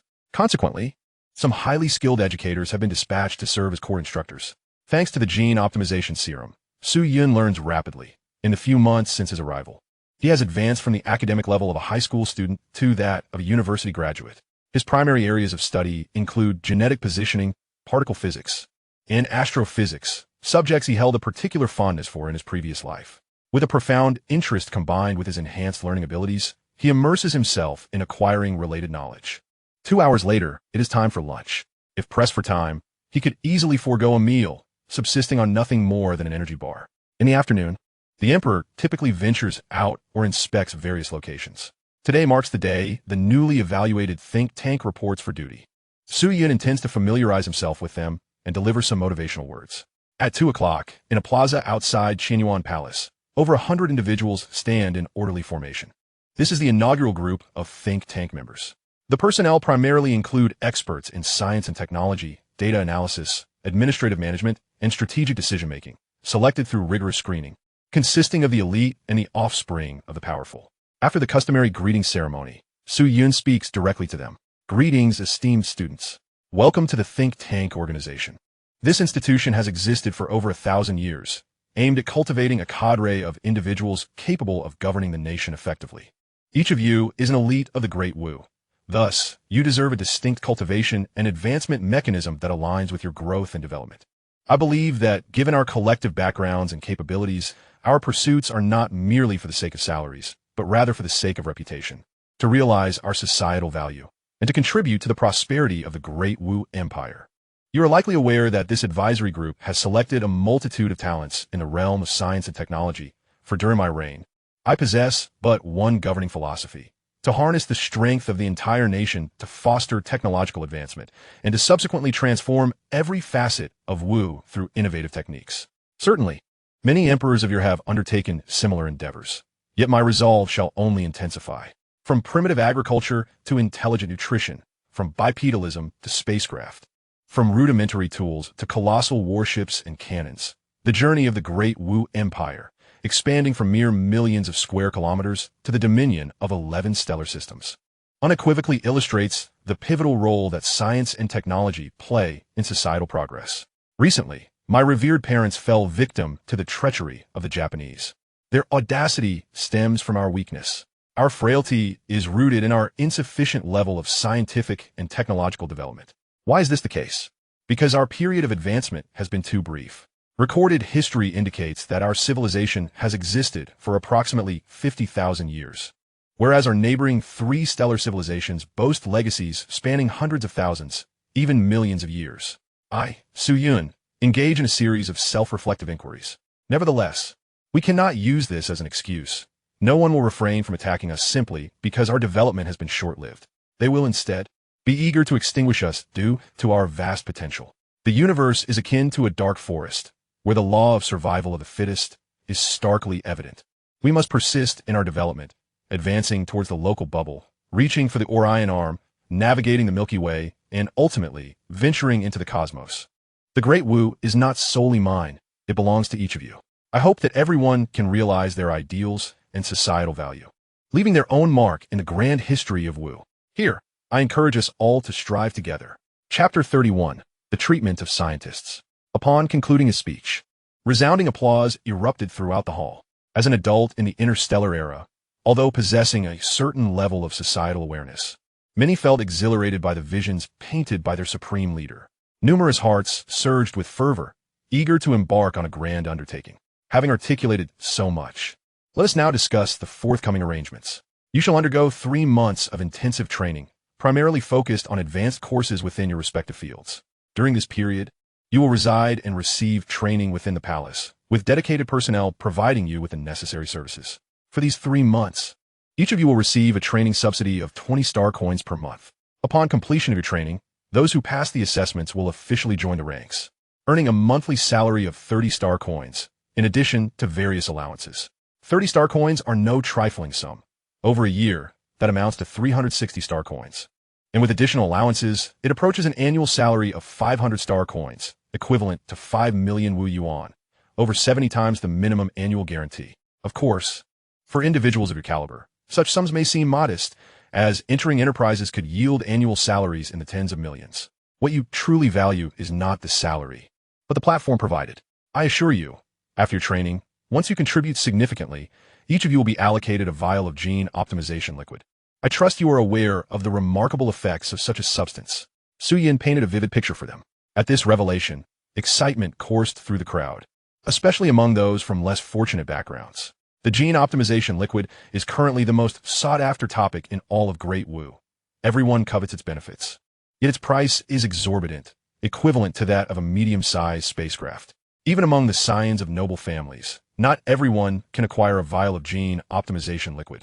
Now, may those in the science and technology category remain, while others may temporarily take their leave. With 100 individuals departing, only 40 from the science and technology category remained. Dear students, I believe many of you do not aspire merely to be ordinary advisory members, analyzing data and providing scientific opinions. Rather, you seek to enter the Royal Research Institute to secure greater research, funding, and fulfill your scientific aspirations. Indeed, that is our intention, the students responded in unison. However, no institution will grant substantial research funding to a newcomer to fulfill their scientific ambitions. One must eat incrementally. Everything requires accumulation. Within my Royal Research Institute, funding is allocated based on the assessed level of the scientist. Many present are undoubtedly innovative geniuses, and thus, the Royal Research Institute shall naturally witness an elevation. In addition to adjusting your compensation levels according to your capabilities, there will also be additional funding. Take, for instance, student Shun Tianhe, currently rated as a level 3 scientist. According to the standards of the Great Wu Royal University, his annual salary should be 500 star coins, and based on his research capacity. The funding coefficient should be approximately 30, yielding an annual research budget of 45,000 star coins. However, within our Royal Research Institute, I shall elevate your status by 3 levels, setting the funding coefficient at 60. Furthermore, to further foster your development, you may access your gene optimization liquid in advance, allowing you to unlock even greater potential. Your Majesty, is what you say true? One individual inquired with palpable excitement. Indeed, if you desire, you may visit the Gene Optimization Liquid Service Center tomorrow for your injection. However, the prerequisite is that you must sign a 50-year labor contract with the Royal Research Institute. If you were to take the funding and depart, would that not leave me at a disadvantage? Sujun Chakiv, we thank your Majesty for your grace. The crowd echoed in unison. Moreover, as the head of my own research institute, I possess the authority to determine its regulations. Should you truly develop technology that piques my interest, I will bestow generous rewards and additional research funding upon you. I wonder how many of you would be willing to serve in the Royal Research Institute, aside from 3 individuals. The remainder expressed their willingness to join the Royal Research Institute. While the 3 were specifically chosen by Su Yun for their encyclopedic knowledge, individuals well-versed in many subjects but lacking specialization. Very well, you may disperse. After most had bowed and exited, Su Yun noticed that students Shin Tianhe and Xia Yoshue had not departed and approached them directly. Your Majesty, I wish to discuss some personal matters, Shun Tianhe stated. Your Majesty, so do I, Xia Yoshue added. Speak freely. Those who have proven themselves will always receive preferential treatment. Shin Tianhe began, Your Majesty, I feel somewhat apprehensive. I have developed a new method for identifying gene loci functions, which can potentially uncover at least 5 such loci. Therefore, I hope Your Majesty will allocate additional funding for my research. Su Yun was somewhat astonished. He was well aware of the formidable difficulty associated with this research. For Shin Tianhe to express such confidence before the Emperor suggested he had a firm grasp of his work. In that case, how much do you require? I estimate approximately 2 million star coins will suffice. Very well, I can allocate that amount immediately. This funding will essentially buy your patent rights. Typically, The distribution between the research institute and the researcher is 50-50, but let us adjust it to 60-40. In the Great Wu Empire, to promote foundational research, any scientific discovery that is utilized incurs a patent fee.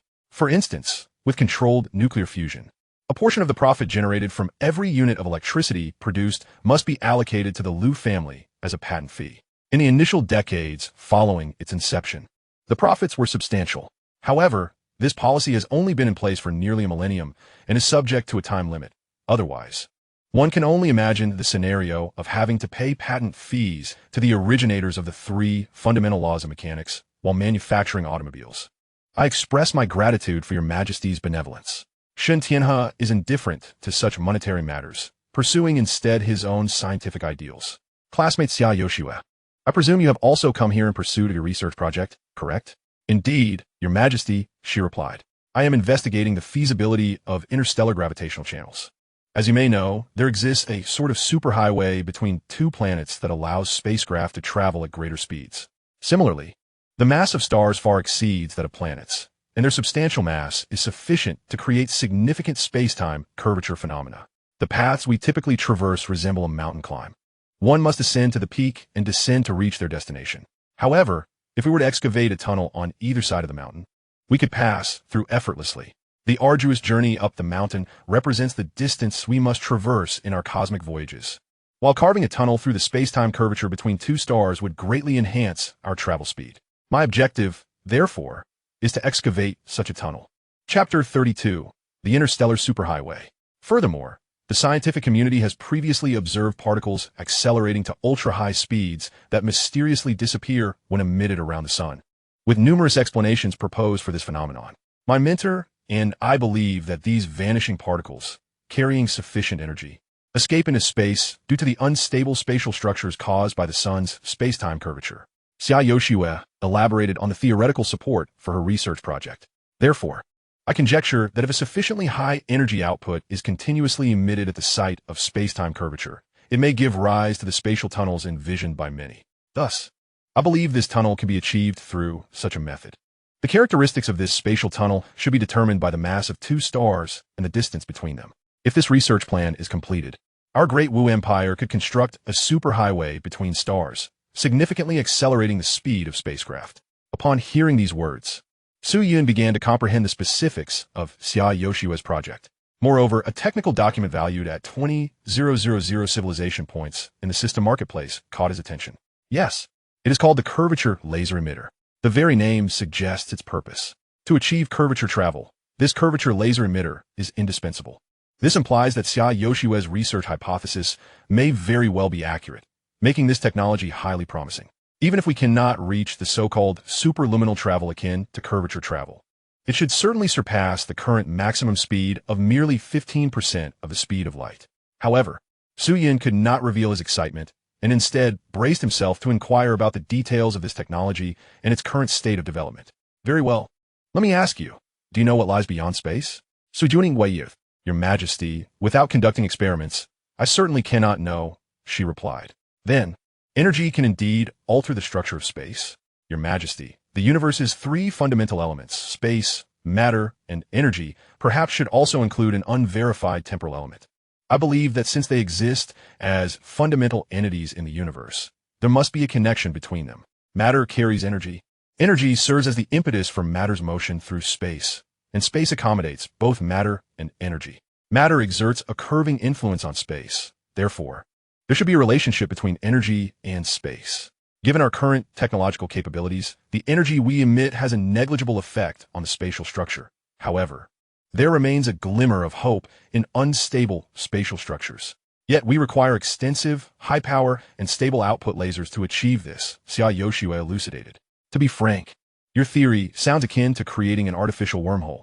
Do we truly possess the capability to accomplish this? Many believe that at least verification of the grand unified theory is necessary before we can achieve the conversion of energy and gravity. Moreover, it appears that the required laser energy levels must be quite substantial. Su Yin pressed on with his inquiries. Your Majesty, I am aware that numerous issues remain unresolved, which is precisely why I seek your approval for research funding, Xia Yoshue persisted. Furthermore, if this endeavor proves successful, It would represent a monumental advancement for the Great Wu Empire in terms of interstellar communication, transportation, military, and scientific technology. Given your relentless dedication to your research goals, I shall ensure you receive funding. The potential rewards of success are evident, Su Yun declared. Thus, I shall initiate a project at the Royal Research Institute, allocating an initial funding of 50 million star coins for development. Xia Yoshue, as you're still a student, I cannot allow you to oversee this project just yet. How about this? Your mentor is also working on this project. Bring your mentor over from the Royal University of Wu to serve as the project supervisor. With so much explanation given, Su Yun readily granted her a substantial amount of research funding for her endeavors. After all, he had recently reaped a significant fortune from gene optimization liquid, making this expenditure relatively inconsequential. Now, you may study at the Royal Research Institute's Laser Research Institute, which will prove beneficial in the future. Having expressed her gratitude, Xia Yoshue exclaimed, "Long live your majesty! Long live! Long live!" She was utterly exhilarated. 50 million star coins is no trifling sum. As the child of a marquis, her family's total assets amount to merely a few billion star coins. And the family is quite large. She had previously learned that the Royal Research Institute's annual total investment hovers around 100 billion star coins, with countless projects vying for funding. Thus, 50 million star coins equate to a mere 0.5 of the total research budget. This realization filled her with immense joy, prompting her to perform a deep bow in gratitude to Su Yun. Enough. Rise. I do not require such formalities. Your breakthroughs in this project will be the greatest assistance to me. Should you and your mentor produce tangible results, I will continue to increase your research funding annually. Su Yun assured her before returning to the palace. Xia Yoshue hurried back to recruit from the Royal University of Wu for the Royal Research Institute. As evening approached, after dining, Su Yun commenced his nightly leisure activities. This time of day was when he found relaxation, although for an emperor, acquiring anything is within reach, and it is not difficult to lead a comfortable, uninspired life. However, now that Su Yun had the system, he felt an innate drive to strive for progress, as failing to do so would seem unworthy of the universe's favor. Thus, after immersing himself in a virtual world novel crossover game, he resumed his studies of scientific theories. Only by elevating his own scientific literacy could Su Yun inspire others to embrace the realm of science.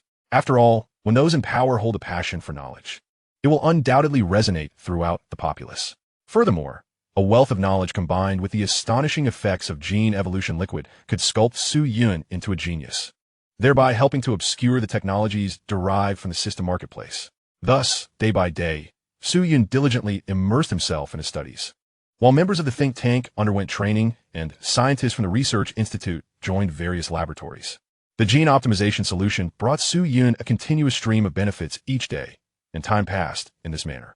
Finally, Blue Star completed its orbit around the sun, heralding the arrival of a new year. Chapter 33, The Issue of Population Growth. The New Year celebrations on Blue Star were quite lively, of course, as other planets, with their distinct orbital cycles, also celebrated their own new year.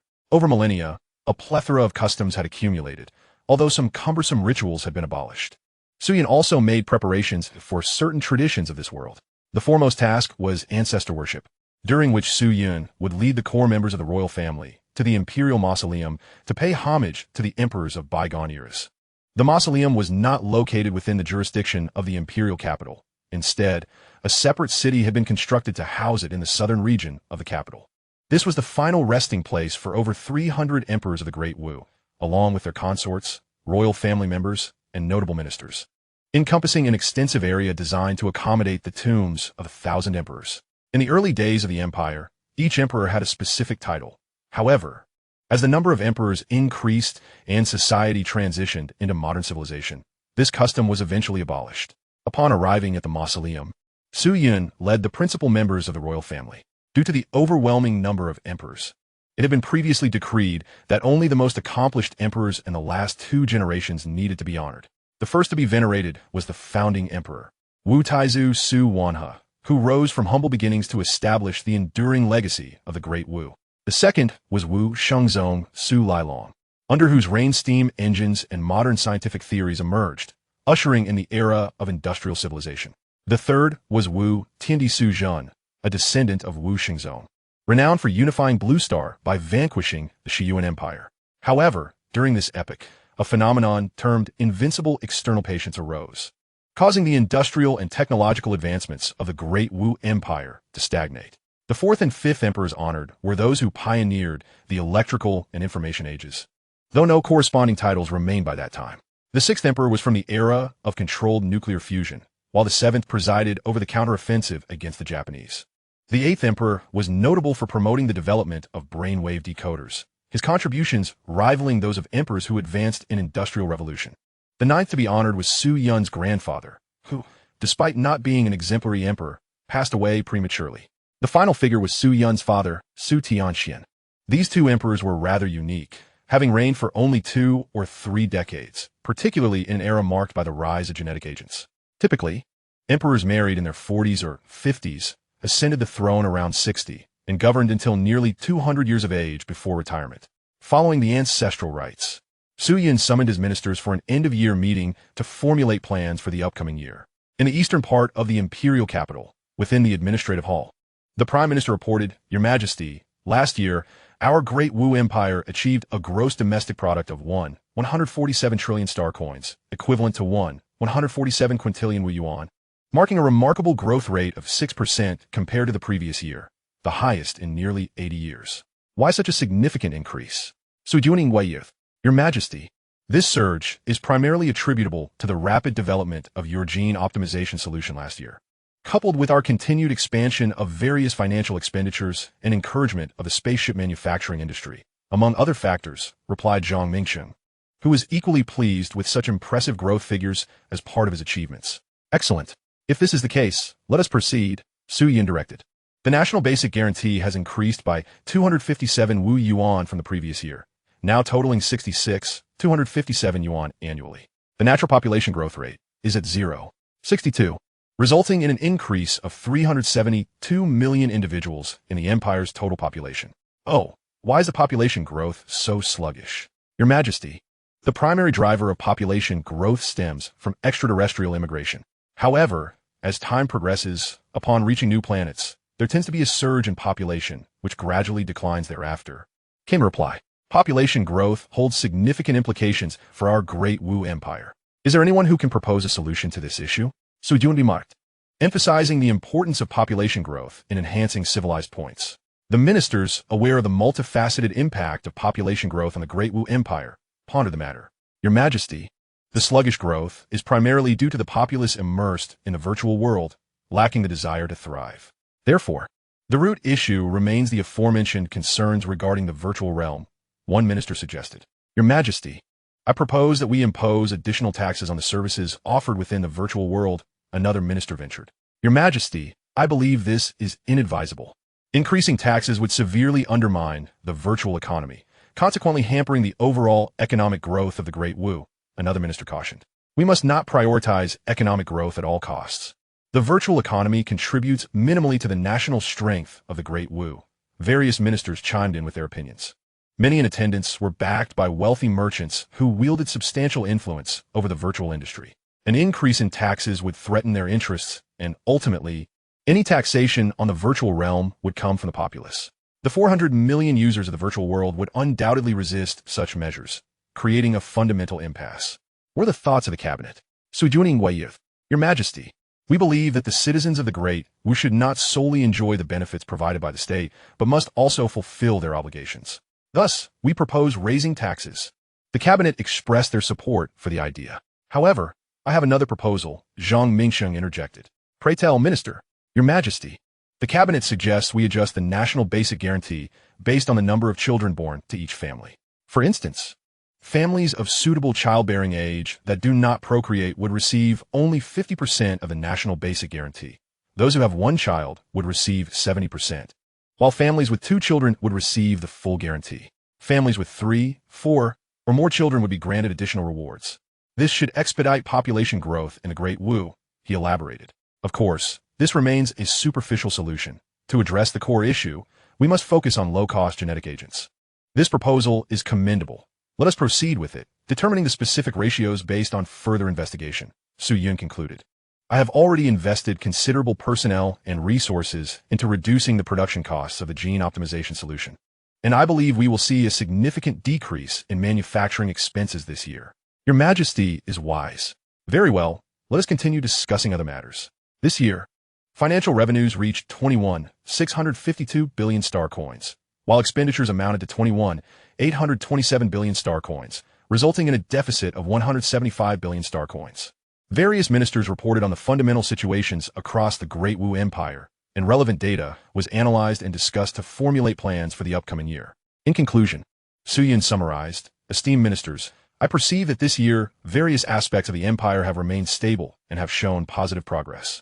The officials at all levels have performed admirably, and corresponding departments will assess each division's performance, rewarding and reallocating positions as necessary.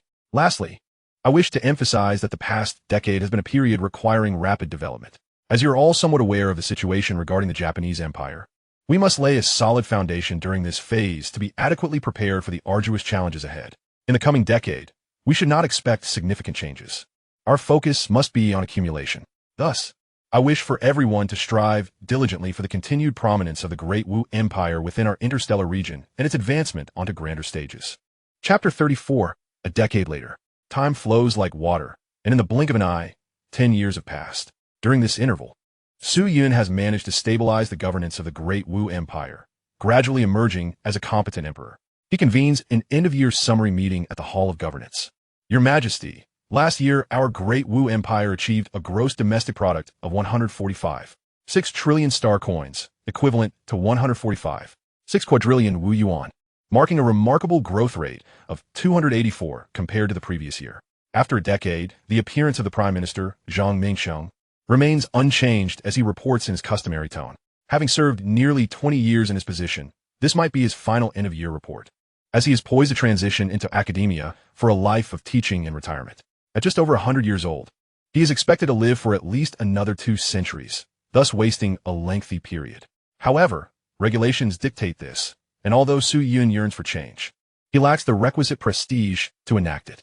Only after a decisive victory over the Yamato Empire can alterations be contemplated. Regarding demographics, the total population of the Great Wu Empire stands at approximately 6,895,839 billion, with a natural growth rate of 1.37. Thanks to policies instituted a decade ago, the population has surged significantly, doubling its growth rate and increasing by over 8 billion, which has also garnered Su Yun an influx of over 80 civilization points. The per capita GDP has reached 21.11 million Wu Yuan, while the basic national guarantee is set at 690,000 Wu Yuan, reflecting an increase of 234 Wu Yuan from the previous year. However, the growth rate of the minimum national guarantee remains sluggish and fails to keep pace with the GDP's expansion. Last year, tax revenues totaled 16,215 trillion star coins, with state-owned enterprises contributing 4,583 trillion star coins in profits and other revenues amounting to 28 billion star coins, culminating in total income of 21,006 trillion star coins. Despite the significant economic development, the total income has seen little change due to a reduction in corporate profits, as most earnings have been reinvested into expanding industrial capacities. A substantial portion of this economic growth is attributed to the lucrative sales of the gene optimization serum under Su Yun's aegis, which has tapped into the wealth of affluent individuals, thereby contributing to economic liquidity. In recent years, the price of the gene optimization serum has steadily declined, now resting at 10,000 star coins per unit, a price that is already at the lower limit compared to similar products. Aside from the low-cost genetic agents sold by the National Medicine Group, nearly all other gene manufacturing enterprises have succumbed to closure, resulting in Su Yun amassing profits in the trillions of star coins. On the expenditure front, total expenditures have reached 329 trillion star coins, leading to a financial deficit of 32.3 billion star coins, with military, scientific, and educational expenditures continuing to expand. In terms of energy structure, adjustments made over the years have led to an 8-point decrease in the proportion of helium-3 fusion, a trend that is still ongoing. The transformation project of the Shining Star has been completed for 6 years, having met the standards for habitable planets, and is now open for technical immigration, with approximately 2.8 million registrations from the Great Wu Star system. The announcements from a Hall of Governance are meant for public dissemination across the Great Wu Empire, thus precluding the discussion of numerous sensitive matters, such as alien relics, military capabilities, and the movements of the Yamato Empire. Esteemed ministers, the developments of the Great Wu Empire over the past decade are evident to all, Su Yun proclaimed. Therefore, I believe that during this period of peaceful development, we can indeed establish a 10-year plan and a 20-year plan to guide the future progression of our empire. Your wisdom is without fault, Your Majesty. Might I inquire what specific areas we should focus our plans on? We ought to categorize our plans into several sectors, such as economic, construction, technological, and military strategies. Each of you must assess the current situation of the empire comprehensively before submitting proposals to the artificial intelligence, which will then require your approval. However, given the time constraints, we shall postpone the formulation of plans this year, instead focusing on gathering data from all facets of the Great Wu Empire, and reconvene next year to draft our 10-year plan. As you command. After the meeting, Su Yin returned to the Qianyuan Palace to reflect on the gains and losses of the past decade. In his role as emperor, Su Yin has now attained a level of proficiency, deftly managing various affairs. A number of members from the emperor's inner circle have also demonstrated their capability to operate independently, and in another decade, they could be integrated into the imperial bureaucratic system. Through 2 hours of dedicated study each day over the past 10 years, Su Yin has achieved the theoretical standing of a scientist, officially becoming a second-level scientist. However, due to his limited involvement in research activities, even with such theoretical prowess, he finds himself unable to ascend further without practical experience. The Royal Research Institute, funded by Su Yin, has flourished, aggressively recruiting from various universities across the Great Wu Empire, enticing researchers with promises of immediate salary increases and abundant research funding, provided they possess the requisite capabilities. Among the talents lured from the Great Wu Royal University is the mentor of Xia Yoshua, academician Wu Lu. With sufficient funding and minimal investments in energy technologies derived from alien relics, has made notable progress. On the technological front, Su Yin continues to amplify funding for scientific advancements, directly investing in the new solar accelerator project.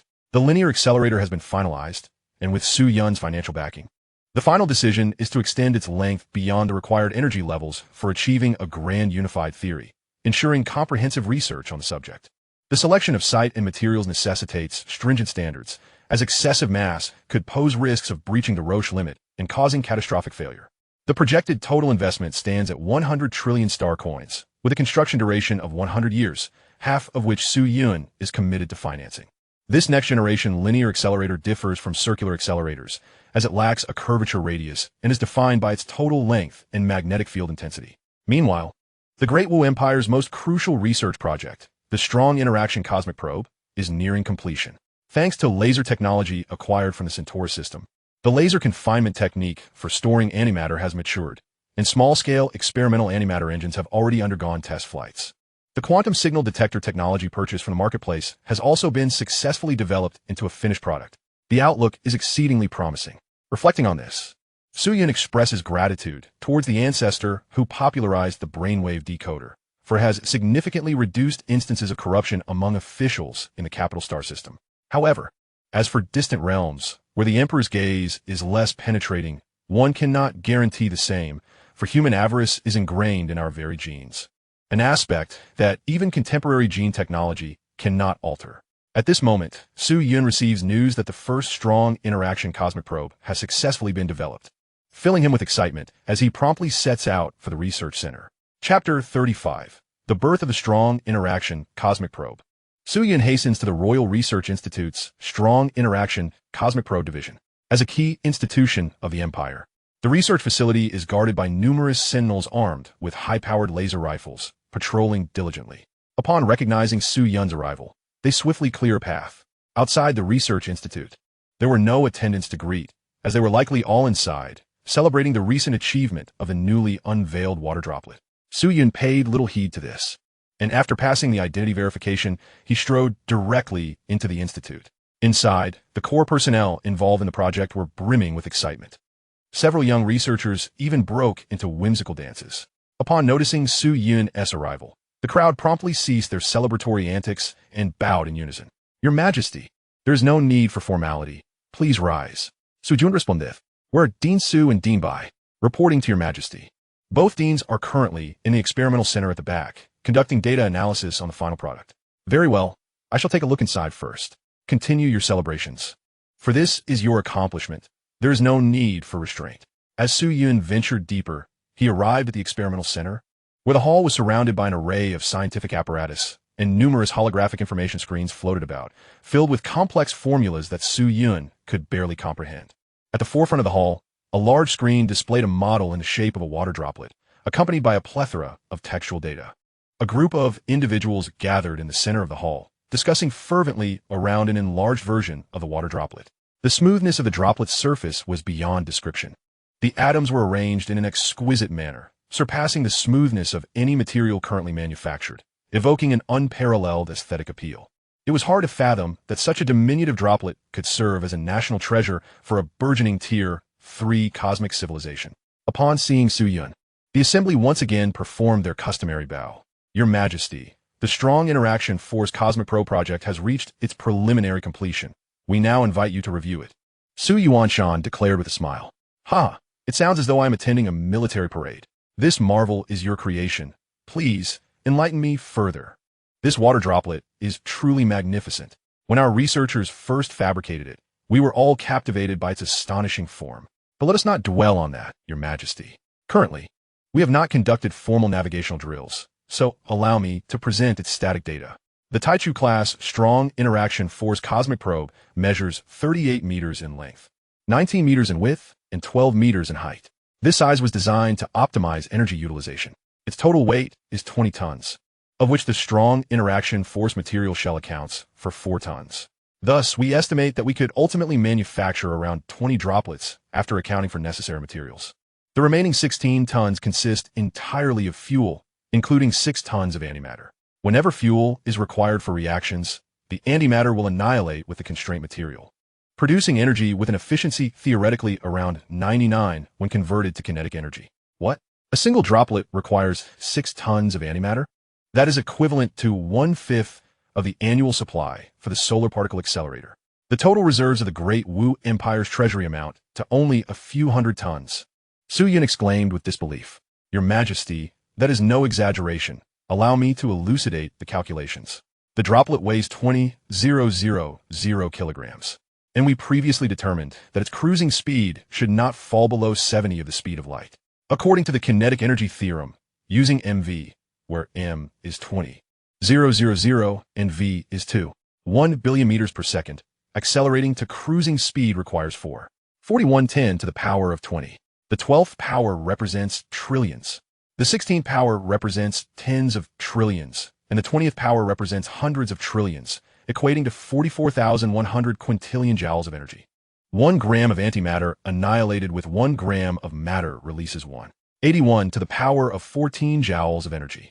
Thus, we would require 45 million grams of antimatter, which is 450 kilograms.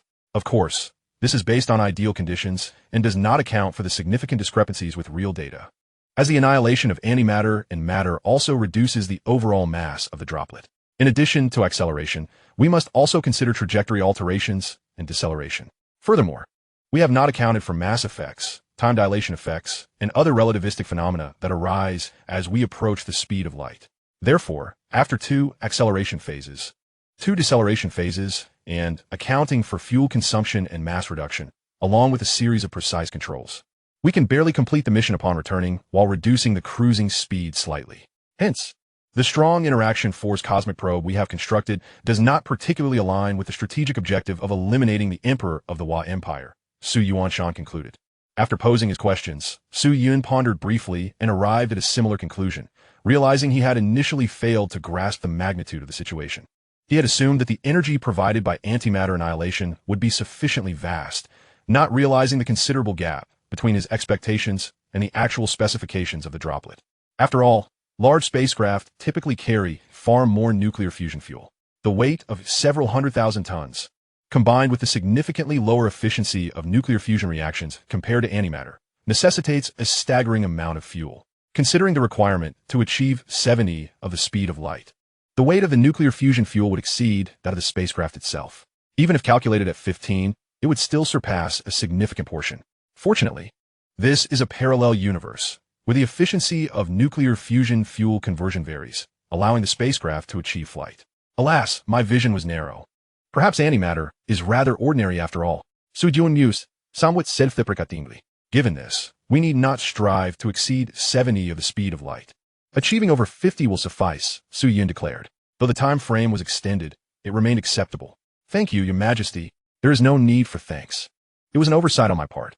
Your Majesty, we believe that this strong interaction force cosmic probe should be deployed on the front lines. And we will design a new model with a greater total mass suitable for executing decapitation tactics against the four-island star system. Now that the first droplet has been constructed, I anticipate that the manufacturing speed of the second and third will be significantly expedited. We have already determined the specific types. 2 for decapitation tactics, 5 for frontal combat, and the remaining 10 droplets equipped with quantum signal detectors to dismantle the Wa Empire's quantum relay stations. Excellent. Let us proceed along these lines. Your Majesty, we wish to schedule a time to conduct flight tests for the strong interaction force cosmic probe in space. May we invite you to observe? Of course. I would be most eager to attend. Very well. I plan to conduct the experiment in the vicinity of the asteroid belt in the coming days. After all, the interior of the asteroid belt is populated with numerous spacecraft, and any cosmic mishap would be troublesome. Agreed. I shall await the opportunity to accompany you. Chapter 36. The Jupiter Space City Cluster. On the following day, Su Yun's vessel, the Tianwang, along with the exploration ship from the Research Institute, formed a joint fleet bound for the Jupiter Space City Cluster. Jupiter, flanked by the asteroid belt and numerous satellites of gas giant planets, along with the relatively open expanse of space, has long served as a testing ground for the next generation of spacecraft. 10 fleets are stationed near Jupiter to ensure the safety of the inner solar system. Jupiter lies approximately 3 billion kilometers from the blue planet, currently around 800 million kilometers away. Thus, even with the cruising speed increased to 5,000 kilometers per second, the journey would still take over 2 days. To expedite the travel time, Su Yun and his team entered the interstellar highway. The interstellar highway manifests as interconnected spatial manifold conduits within star systems, intricately linked to the Lagrange points associated with the Sun and various celestial bodies.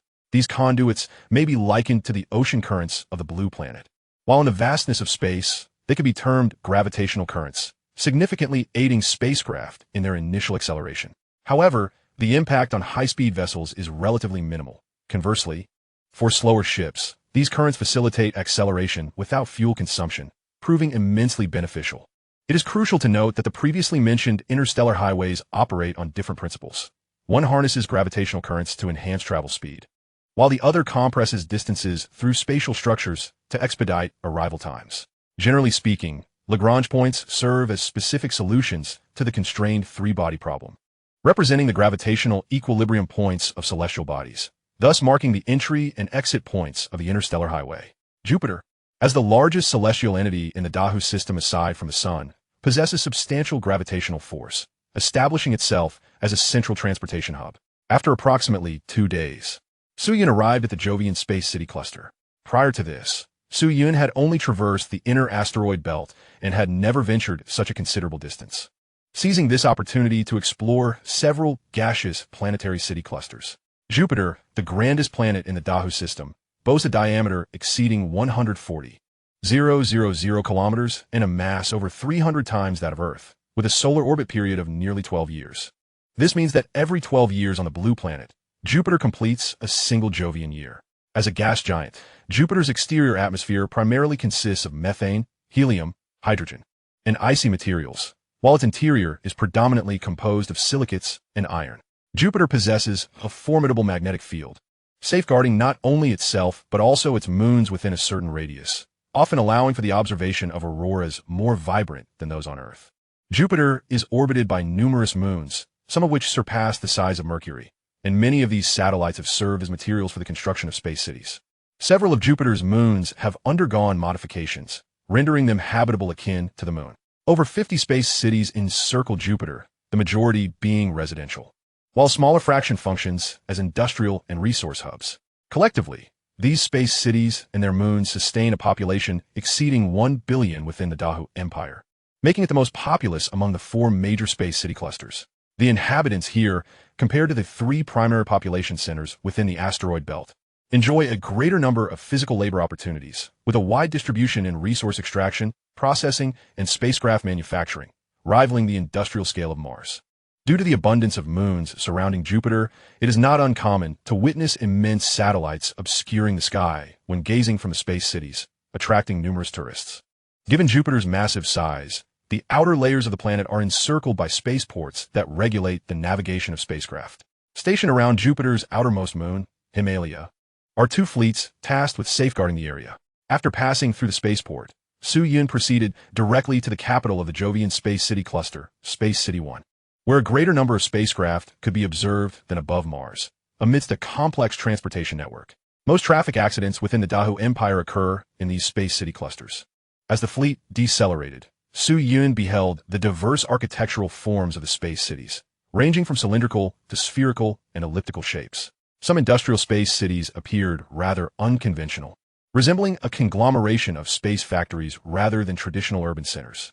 Upon arriving at Space City 1, the governor of the Jovian Space City Cluster awaited Su-Yun at the airport.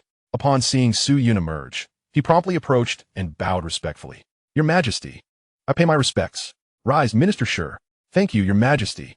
Following the customary pleasantries, the conversation turned to the matter at hand. "Your Majesty, may I inquire about the purpose of your visit to Jupiter?" Governor Sherlin inquired. "I have come to Jupiter for two reasons. First, to inspect the region, as I have yet to do so since my ascension, and second, to lead a group of researchers in conducting an experiment." "Oh, Your Majesty, may I ask what kind of experiment warrants such a journey to Jupiter?" Sherlin queried, intrigued. "That I shall not disclose for now. Minister Sure, please show me around." Su-Yun evaded the question. Sherlin seemed to recognize that this was not within his purview. Thus he led Su-Yun to a hovercraft, heading towards the central part of the space city. The layout within the space city markedly differs from terrestrial urban planning, owing to the weightlessness of the environment. The entire space city simulates gravity through its rotational centrifugal force. Typically, the residents of a space city are crew members and technical designers involved in manufacturing, who often do not possess high expectations for their living conditions, residing there solely for the convenience of work. Those desiring comfort and aesthetic surroundings would surely find terrestrial planets more appealing. Most individuals who choose to live here enjoy relatively high salaries. According to Sherlin, the median monthly wage in the Jovian Space City cluster hovers around 50,000 Wu Yuan, comparable to the minimum wage in the Da military. The conditions within the military are not only harsher, but also carry higher risks of mortality, thus attracting numerous individuals to work here. Under Sherlin's guidance, Su-Yun toured the urban infrastructure of Space City 1, Jupiter University, the current living conditions of its residents, and the spacecraft manufacturing facilities. Minister Sure, having observed some aspects of Jupiter, I believe the priorities should be twofold. First, to emphasize the expansion of the spacecraft manufacturing industry, leveraging its inherent advantages. And second, to enhance traffic safety and increase oversight of transportation safety between satellites. Furthermore, Minister Sure, we are about to commence our experiment. Please issue a government announcement to clear the area of spacecraft from the cosmic warship testing grounds, prohibiting entry. Sujun instructive. I shall comply, Your Majesty. Additionally, I request you to mobilize a warship for escort and procure several experimental vessels and asteroids for data analysis during the droplet impact test. No problem. I will arrange it immediately. Chapter 37, Water Droplet Test Flight. Space City 5, Jupiter Space Military Command. The commander of the Jupiter Space Force, Imperial General Liu Yunting, was briefing his staff in the operations hall. Attention, everyone, asteroid M219-6, measuring 96 kilometers in diameter and traveling at a speed of 28 kilometers s, is projected to collide with Space City 7. The nearby fleet is to intercept it. During peacetime, the Space Force's role is limited to intercepting asteroids, a task that he found rather disheartening. Commander, you needn't concern yourself with such trivial matters. Those present can manage it. You should return to rest, remarked a Major General Aide nearby. Do you think I relish overseeing these minor issues? I'm just trying to take my mind off the incessant scientific theories that give me a headache. Liu Yunting retorted with a chuckle. There's no choice, Commander. For those of us stationed in the capital system, this is all we can do. The border defense or patrol regiments get to wander about, albeit at considerable risk. Am I afraid of danger? I've been here for over a decade with nothing to show for it. I'd rather be back in the patrol regiment, witnessing the myriad alien landscapes. Liu Yunting jested. Report. A soldier rushed to the entrance of the command hall, shouting, Enter. Report to the commander. There are directives from the Central Army Command. Read it. General Liu Yunting. It has come to our attention that His Majesty the Emperor is currently inspecting Jupiter. Your unit must ensure His Majesty's safety. Furthermore, as per His Majesty's instructions, your unit is to dispatch 8 interstellar destroyers to the designated area. The specific coordinates are 76A, MN08. This is from the Central Army Command of the Great Wu Empire. Reply, we guarantee the successful completion of this mission. Yes. Upon receiving the orders, the soldier swiftly departed from the command hall. Who have thought that His Majesty would arrive at Jupiter? Previously, we detected 2 special passage vessels, which must be His Majesty's transport. Order. The commander of the 7th Fleet at Jupiter, General Sun Wutao, mobilize 8 interstellar destroyers to the designated area and stand by. General Liu Yunting calmly issued the command. Yes, General, replied the adjutant, hastily moving to make contact. Meanwhile, Su Yun had already set forth toward the testing area. After several hours, upon reaching the testing zone, they awaited the completion of the experimental apparatus. Your Majesty, we have detected 8 Mars-class destroyers approaching, approximately 10 million kilometers from our position. Additionally, General Sun Wutao of the 7th Fleet at Jupiter has initiated a contact request. Answer it. A figure appeared on the large screen. I, Sun Wutao, pay my respects to Your Majesty. Please issue your orders. Those in the military are straightforward and direct. Excellent. General Sun, position your 8 destroyers around the point I have indicated, stationed at a distance of 40 million kilometers in 8 directions, and intercept any vessels attempting to pass through this area. Moreover, you should have escort ships on your destroyers. Dispatch 3 unmanned escort vessels to me. Yes. I assure you I will complete the task. Director Su, we can commence the experiment once they are prepared. After a while, all preparations were completed.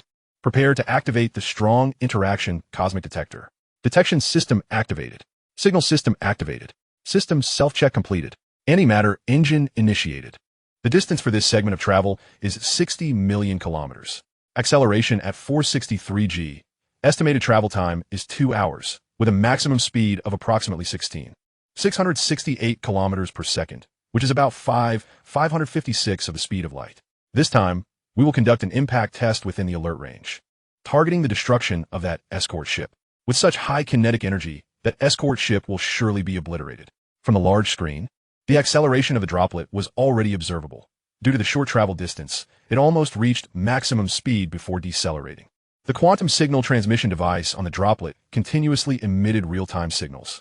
As the droplet sped up during its journey, after about 10 minutes, it had already achieved 1% of the speed of light. General, we have detected a small object, which is continuously accelerating.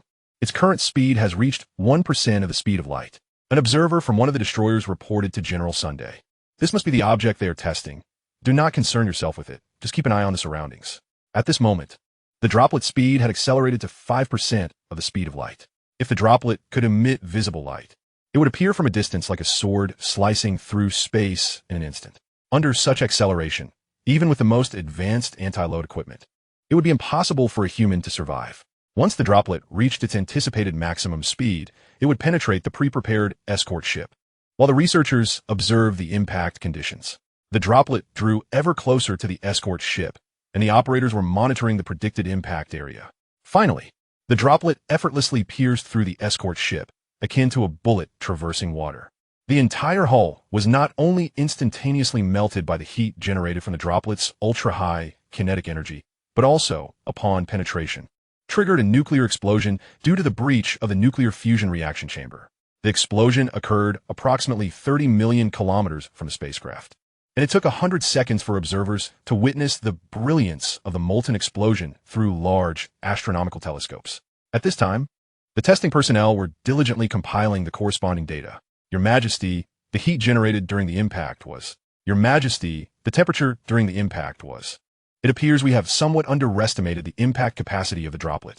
The extreme temperatures produced by this impact are sufficient to destroy the strongest cosmic battleship armor made from stellar mineral compounds.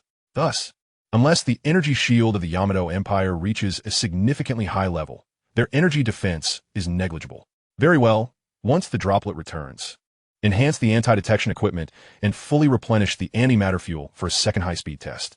General Sun, you will lead a destroyer to patrol in this direction, ensuring no other spacecraft approaches. So you instructed via quantum communication. I obey. After delivering the command, he instructed the destroyer to accelerate forward. After some time, the droplet decelerated to 0 and returned to its original location. Once the anti-detection facilities were established and the antimatter fuel was replenished, the droplet prepared for the second test. Your Majesty, I believe this test should aim to accelerate to 70% of the speed of light to observe any additional issues that may arise under such high-speed conditions. Agreed. Let's commence the second test. Chapter 38. The fastest aircraft in history. 70% of the speed of light. What should we set the acceleration at? Based on the maximum energy output of our designed antimatter annihilation reactor, we are not well suited for excessively rapid acceleration. I propose an acceleration of approximately 700 g. An acceleration of 700 g would bring us to 210,000 kilometers per second. The time for acceleration and deceleration would be approximately 60,000 seconds, equating to about 167 hours. In that case, the remaining fuel should suffice for the return journey. Both the acceleration and deceleration processes would sufficiently reduce the droplet's mass by half, enabling a moderate speed return. Thus, the trial duration should be around 3 to 4 days. After deliberation, the researchers reached a conclusion. Your Majesty, this test will be prolonged to ensure your safety. We kindly request you observe from within the space city. Suyin pondered for a moment before agreeing. As the duration and distance of travel would be comparable whether in the space city or aboard the spacecraft. Once all preparations were complete, the droplet was ready to embark on its second cosmic journey, setting aside the microscopic particles. This might be the fastest aircraft ever launched in the history of the Great Wu Empire. This invention is destined to leave a significant mark in the annals of Wu history. Prepare to commence. Detection system activated. Signal system activated. Optical shielding system activated. System self-check completed. Antimatter engine initiated. With an astounding acceleration of 700 g, the droplet surged forth instantaneously. However, due to the activation of the optical shielding system, its brilliance was obscured, and it could only be observed through other means. Suyin temporarily remained at the Jupiter Space Army Command Headquarters in Space City No. 5. General Liu Yunting, the commander of the Jupiter Space Army, was also present. As a general in the Great Wu Empire Space Army, Liu Yunting was indeed qualified to be aware of such a weapon. Who would have thought that I would one day witness such an extraordinary weapon? This lifetime has been worth it. Liu Yunting, upon learning the parameters of the water droplet, could not help but exclaim with admiration. With this powerful interactive force cosmic detector and the gene optimization fluid, General Liu will have plenty of advantages in future battles. You may even find yourself wielding such an advanced weapon on the battlefield, Su Yun remarked with a smile. Your Majesty, truly, I could? Liu Yunting expressed a hint of skepticism. The water droplet, with its propensity to collide and obliterate without warning, embodies the very essence of what every military enthusiast fervently seeks. Naturally, Liu Yunting yearned to control it, envisioning a scenario where a water droplet could annihilate all enemy warships amidst hundreds of fleets on a grand battlefield. Leaving nothing but debris in its wake was exhilarating. Yet, the water droplet was the private property of Su Yun, and for the Great Wu Empire, royal and imperial possessions were distinct entities that could not be taken lightly. Previously, it had been rumored that the emperor eyed the treasury for something, only to be met with stern refusals from the many ministers of the empire. Now, however, it was evident that imperial ministers and military generals alike were covetously gazing at the water droplet. Of course, it would not be granted to the military. After all, it could still be capable of reproduction if kept at home. A mere rental fee from the military would suffice. In recent years, due to the pressure from the Japanese Empire, military expenditures have been escalating annually, and the military was indeed quite affluent, if not profiting from them. Whom else would they exploit? Your Majesty, I wonder what the price might be. Su Yun inquired with a merchant's shrewdness. Not expensive at all. By the time of the next campaign against the Japanese Empire, forget about land concessions and reparations. Just give me half. Suenes mercantile nature immerst. Half, Your Majesty. That seems rather excessive. By then, you'll be wealthy enough to own dozens of star systems. Let us not quibble over such trifles, Liu Yunting lamented.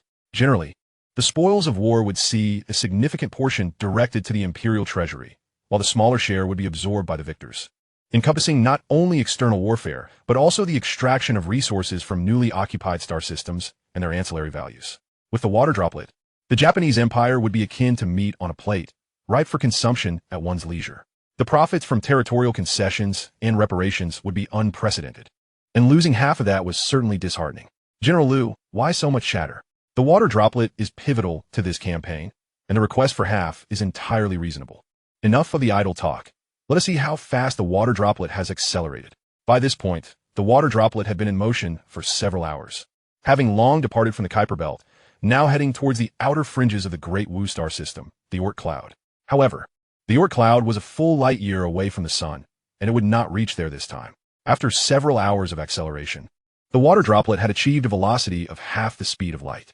This speed, aside from the electromagnetic kinetic cannon, which had taken a long time to accelerate, was unattainable by any macroscopic object.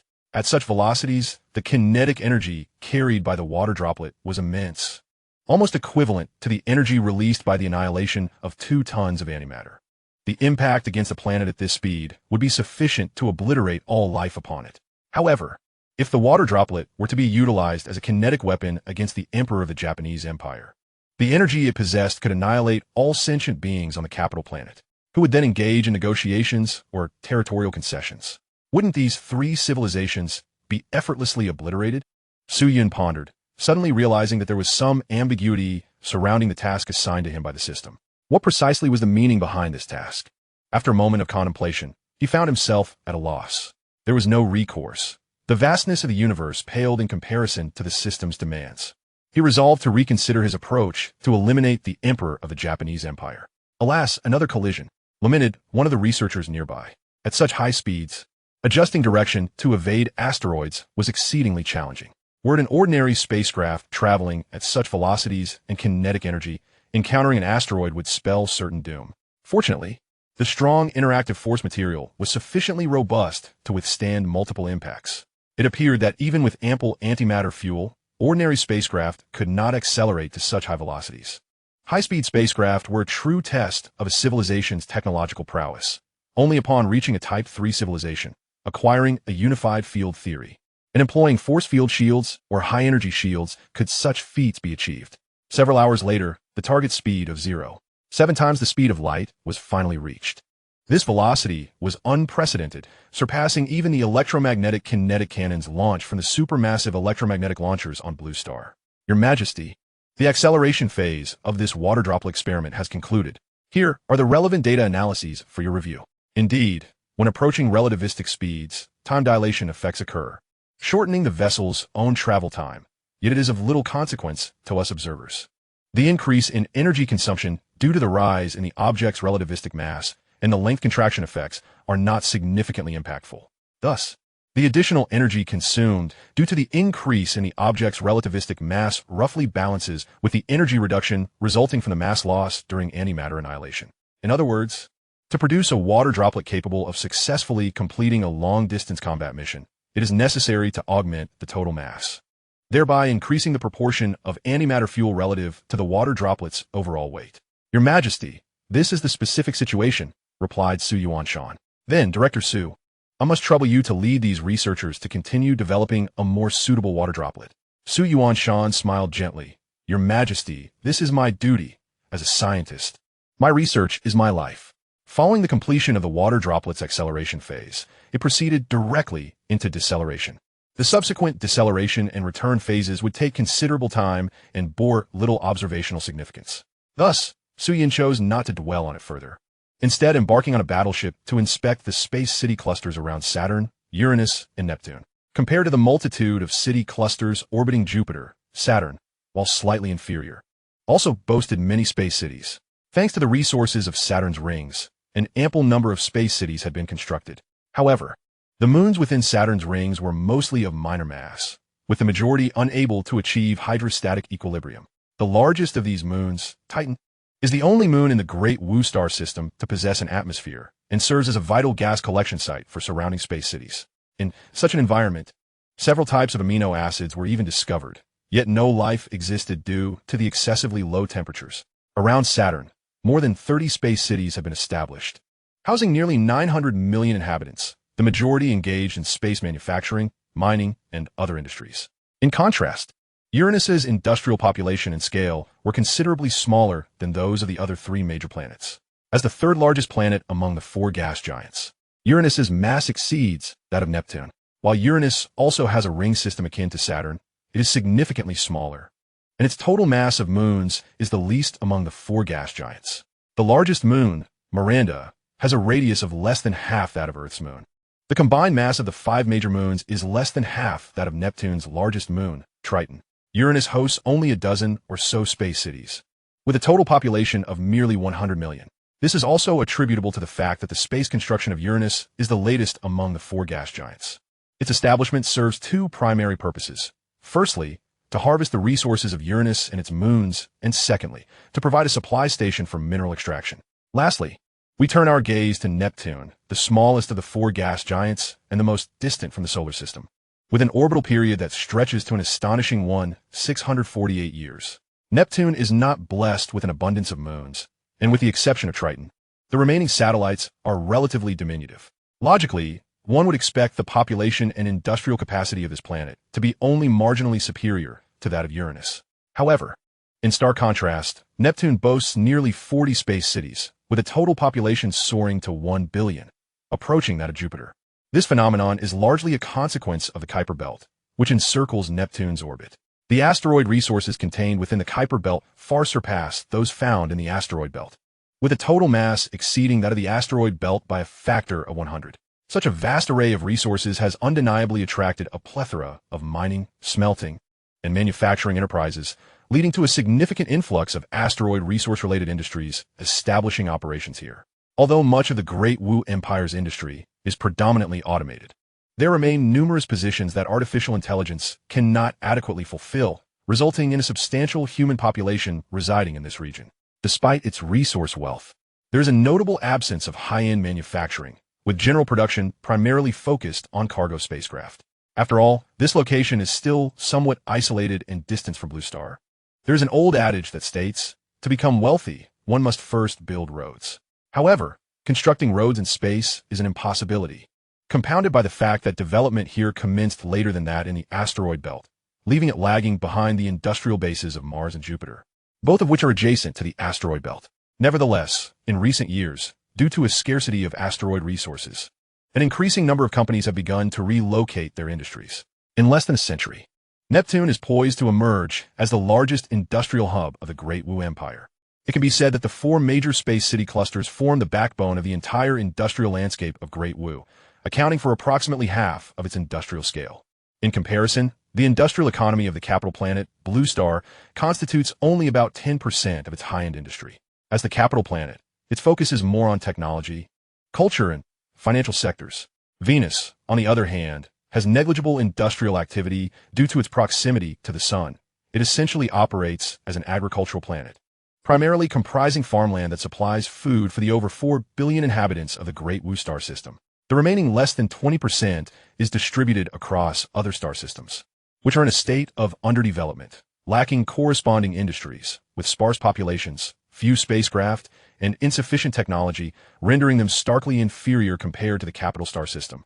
The root of these issues lies ultimately in transportation. The transportation dilemma is intrinsically linked to energy technology. Energy technology, in turn, hinges upon the efficiency of nuclear fusion energy conversion. Thus, we return to the previously mentioned quark fusion technology. Hence, it can be asserted that the primary impetus for the Industrial Revolution stems from advancements in energy technology. During this water droplet experiment, even with a 100% energy conversion rate from antimatter, the optimal velocity achieved was merely around half the speed of light. Although quark fusion technology boasts an energy utilization rate approximately 8 times that of nuclear fusion technology, the resultant increase in spacecraft velocity remains quite limited. While there is a notable enhancement, it still falls short of the fundamental societal transformation that Su Yun had envisioned. After weeks of inspection, Su Yun finally traversed each of these space city clusters, gaining insight into the production and living conditions of the residents and the developmental status of their respective jurisdictions. Upon completion of the inspections, Su Yun returned directly to Blue Star. Su Yunshan's water droplet experiment team also promptly retrieved the water droplet and returned to Blue Star. Upon their return, Su Yuanshan and Bai Xingdao, the president of the Royal Academy of Sciences, continued their work on the next generation of water droplet development, aiming to create an even more suitable version.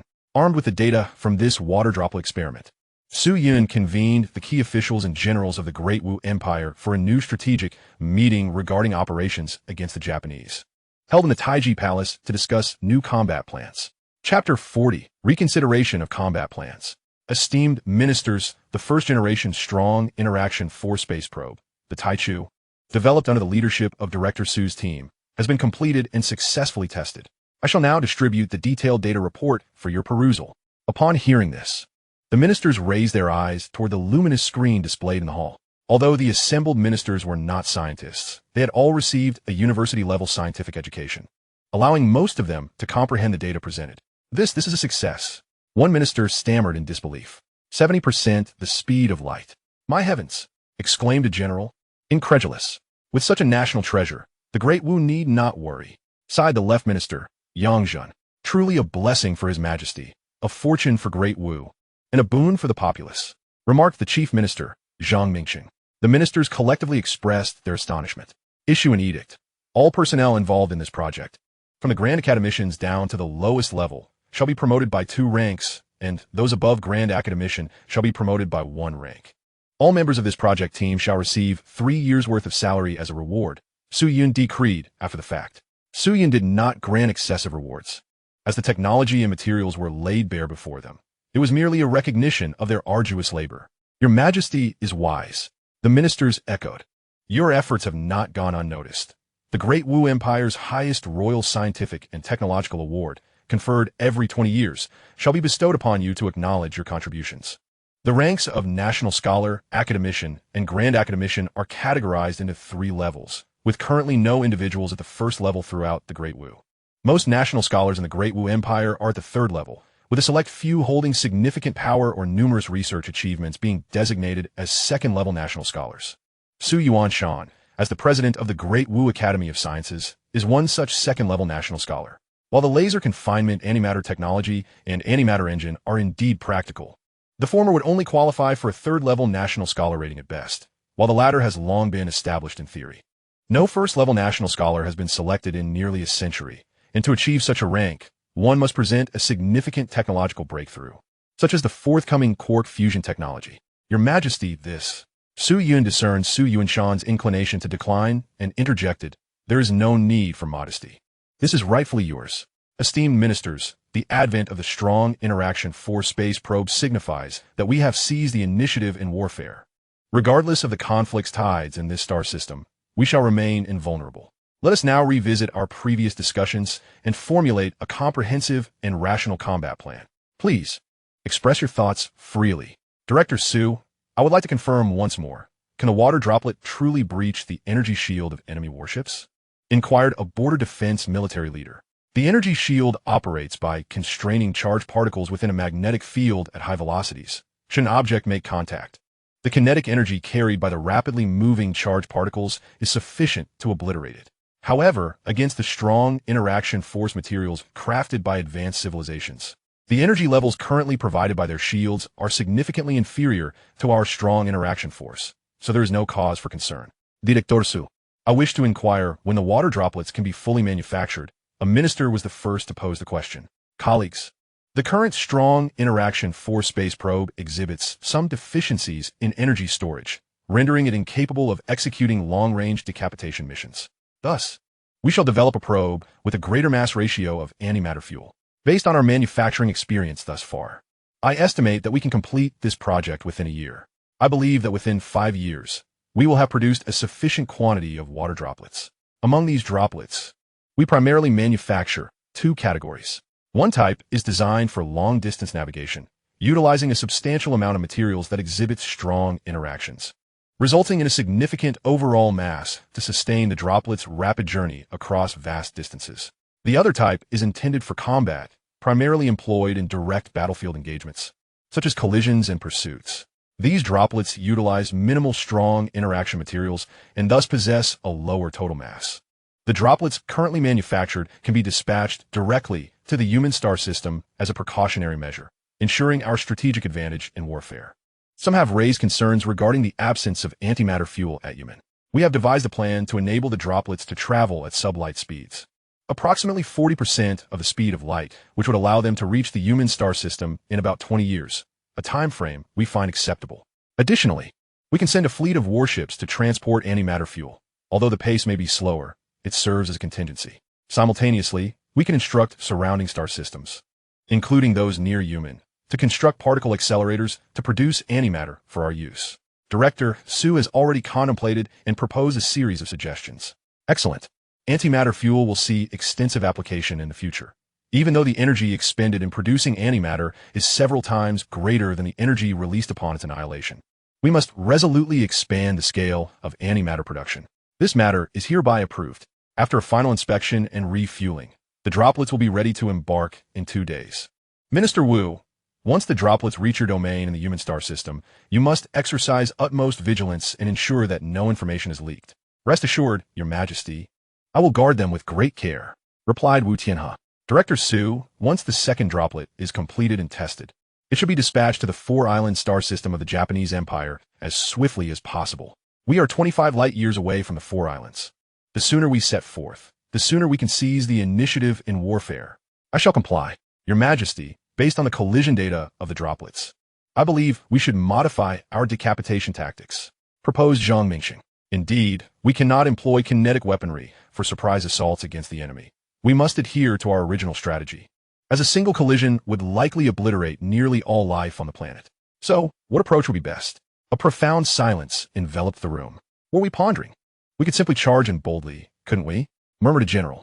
Precisely. General Wang has a valid point, Zhang Mingxing suddenly exclaimed. The assembled ministers were left bewildered, unable to comprehend why the chancellor would agree with him.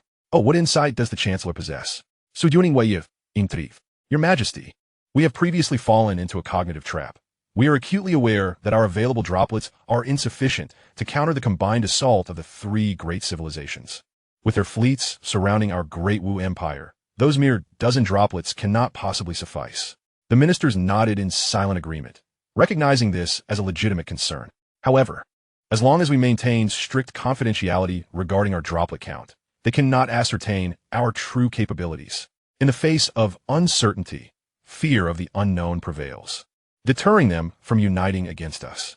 We should boldly declare that our great Wu Empire has mastered the theory of unification and ascended to the 3rd tier of cosmic civilization, with droplets serving as our new generation of mechanical weaponry. Under such circumstances, one must wonder how the 3 great civilizations would respond.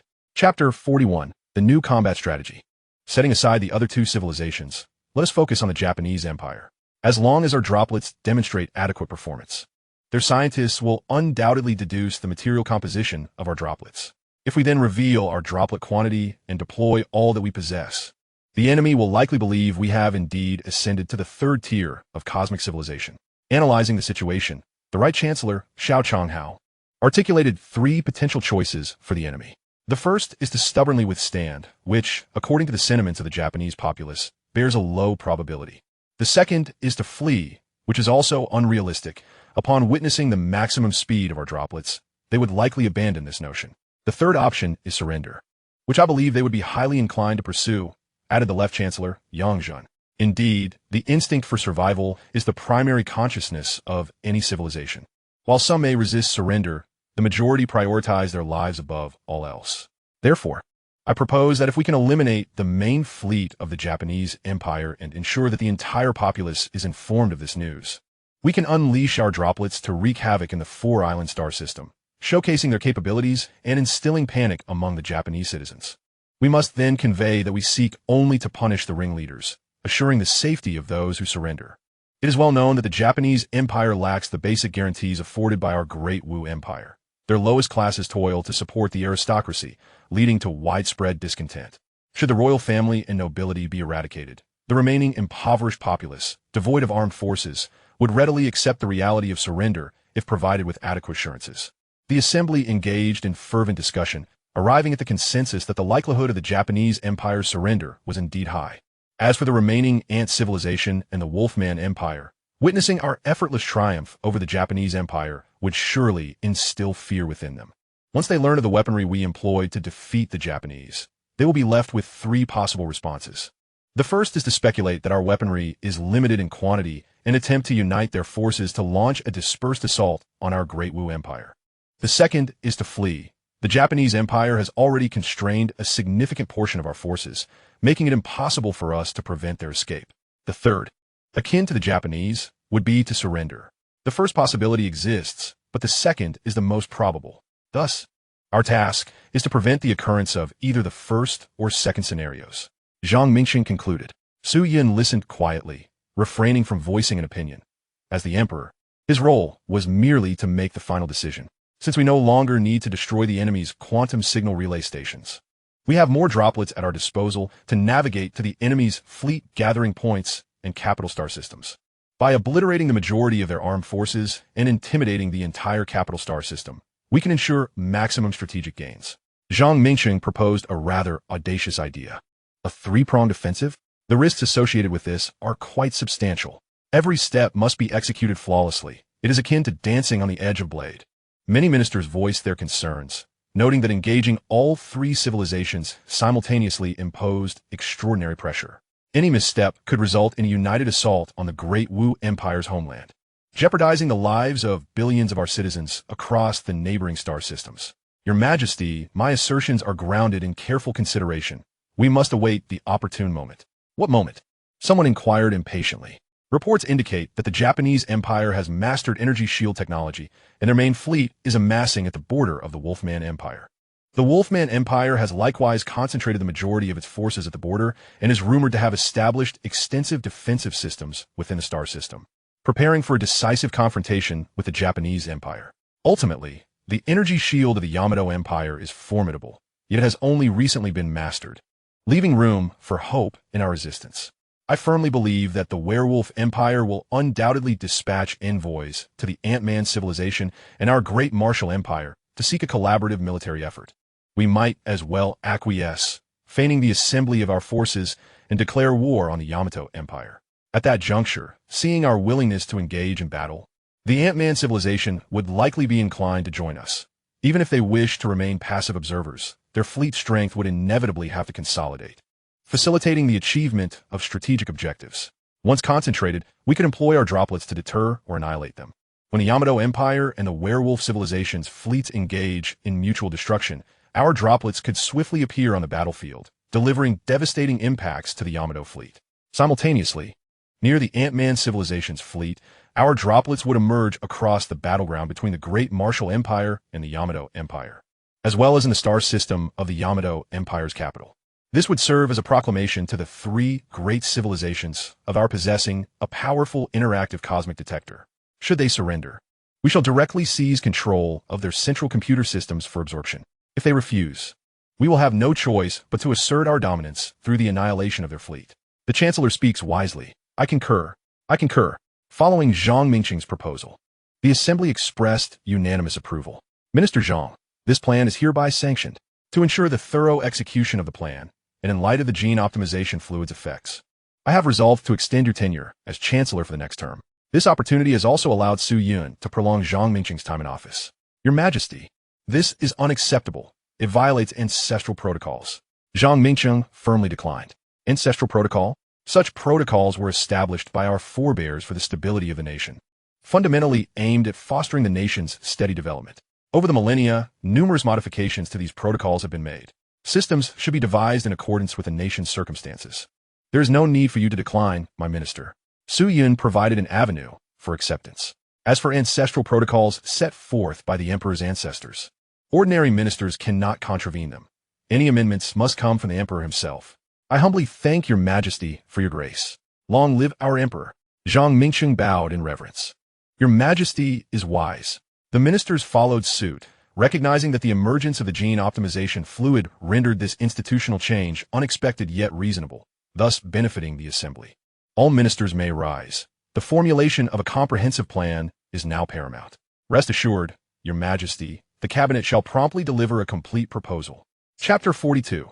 The Werewolf Empire discusses alliance. In the western region of this star system, the Werewolf star system, the capital star, the Werewolf civilization has long been the preeminent civilization in this star system, commanding over 20 stellar systems with nearly 600 fleets of conventional military strength, boasting unparalleled population, industrial scale, and economic prowess among the four great civilizations. In times past, the Yamato Empire even needed to ally with the Ant-Man civilization to contend with the Werewolf civilization. However, due to its vast territory and the inherently combative and independent nature of its populace, many remote areas nominally complied with civil directives while gradually evolving into independence. To stabilize its civilization's rear, the Werewolf civilization was compelled to cease hostilities and seek peace. This granted the other three civilizations a chance to flourish. Your Majesty, According to reports from the front lines, the Yamato Empire has recently dispatched 20 fleets equipped with energy shields to our borders, raising the total strength at our borders to 100 fleets bearing energy shields. The Minister of Military Affairs spoke with a furrowed brow. It appears that the strategic intent of the Yamato Empire is quite clear. They aim to confront the Werewolf Empire. 100 fleets suggest that the Yamato Empire may amass up to 200 such fleets. Although our warships slightly surpass theirs in propulsion, detection, and energy weapon power. In terms of comprehensive combat, our fleet requires 4 vessels to eliminate one of theirs. The Minister of Technology expressed his concerns. The Minister of Industry chimed in, stating, "Your Majesty, by this calculation, we would need to concentrate approximately 800 fleets to engage them in battle. Currently, we possess a total of 420 fleets at our borders. Furthermore, with the defensive fortresses in our star system, the deployed interstellar torpedoes, massive laser launchers, and the defense power generated by our trillion-ton class atomic weapons should equate to the strength of over 100 fleets. While the energy shields are indeed formidable, they necessitate substantial fuel. Should a ship run out of energy, they would merely await their demise in space. Our shipyards at the front lines are continuously producing new warships, indicating that we still possess the capability for combat." Upon hearing this, the Werewolf King nodded in agreement, sensing that there remains hope for an undefeated battle. After a moment of contemplation, he added, "However, the Yamato Empire does not solely rely on these 200 fleets. They also possess conventional military forces along the borders. What if they were to circumvent the border and head directly towards our capital star system? Additionally, with the acquisition of energy shields, they may summon forces from the borders of the other 2 civilizations for reinforcements. How shall we address this?" The Minister of Military Affairs promptly responded to the Werewolf King's inquiry. "Your Majesty, while our insufficient strength is indeed a concern, they're unlikely to bypass the Nyolong star system. After all, the Nyolong star system is directly oriented towards our capital star system, making it an essential route for any assault on our capital. Moreover, even if they attempted to circumvent it, we would be able to detect them in time and obstruct their passage. Therefore, I propose that we deploy the remaining defensive fleets from other star systems to protect the capital star system. Those who desire independence should recognize the current state of warfare, thus temporarily leaving the capital star system's original warships to reinforce the Nyolong star system. This would significantly reduce the time required for fleet reinforcements. As for the other reinforcement from the Yamato Empire, we could form an alliance with the Ant-Man civilization and the Great Martial Empire to collectively confront the Yamato Empire, applying pressure from the other 2 civilizations to deter their support. Those 2 cowards are hardly a threat, especially the Great Martial Empire. Their emperor has been slain, and they dare not utter a word, merely indulging in idle chatter without any significant action," the Minister of Civil Affairs derided. Esteemed colleagues, the 2 civilizations do possess a degree of strength. It has been reported that the Great Martial Empire already commands nearly 300 fleets. Their overall strength, roughly equating to 1/4 of ours. The Ant-Man civilization also boasts nearly 200 fleets combined. These 2 civilizations could effectively restrain a considerable portion of the Yamato Empire's forces, the Minister of Foreign Affairs explained. "Indeed, we must unite all possible forces. This matter is approved. Your Majesty is wise. Minister of Foreign Affairs, summon the diplomats from these 2 civilizations stationed in our realm and convey my intentions." "Your Majesty, I suggest that we dispatch our local diplomats to negotiate with their emperor, as this would likely yield a higher success rate." "Very well. Inform them that I wish to share the energy shield technology, and those interested should come forth." "Your Majesty is wise." Upon receiving the news, the diplomats from the Werewolf Empire stationed in the Great Martial Empire also requested an audience with Su Yun. At this time, 5 years had elapsed since the inaugural water droplet test, and a total of 16 droplets had been manufactured. Additionally, a portion of the strong interactive materials remained in reserve. Of the 16 droplets, 12 had already set sail, while 4 remained stationed in the capital star system. The 2 earliest droplets have embarked on their journey towards the Nyo-Lang star system, located 35 light-years from the Dawu star system, within the primary conflict zone between the Wa people and the Wolfman Empire, traveling at a cruising speed of half the speed of light. Their arrival is anticipated to be a mere 70 years hence. In the vast expanse of cosmic warfare, campaigns lasting several decades are hardly uncommon. Meanwhile, 6 additional droplets are en route to the C-Dao star system, the Tian E star system, and the Wolfman star system. The remaining 4 droplets are directed towards the front line of the Wa battlefield and the borderland between the Ant civilization and the Wa Empire. In recent years, The price of gene optimization fluid has plummeted further, now resting at a mere 500 star coins. At this price point, anyone engaged in a legitimate occupation can afford it. Su Yun has deemed this price sufficiently low, asserting that gene optimization fluid has become one of the least valuable commodities in history.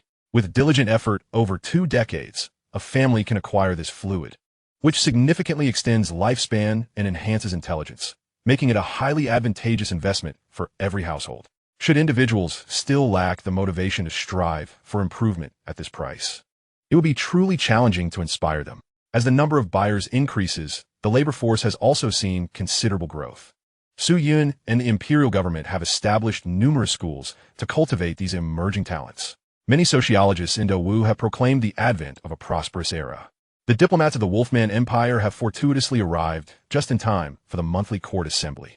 At last, Su Yun has received the long-awaited invitation to the Wolfman Empire's alliance. This alliance is undoubtedly one that must be accepted. Otherwise, the previous arrangements would lose their significance. Yet, it remains essential to perform a charade for the Wolfman Empire, feigning reluctance. It is even possible to extract some concessions from them. Chapter 43.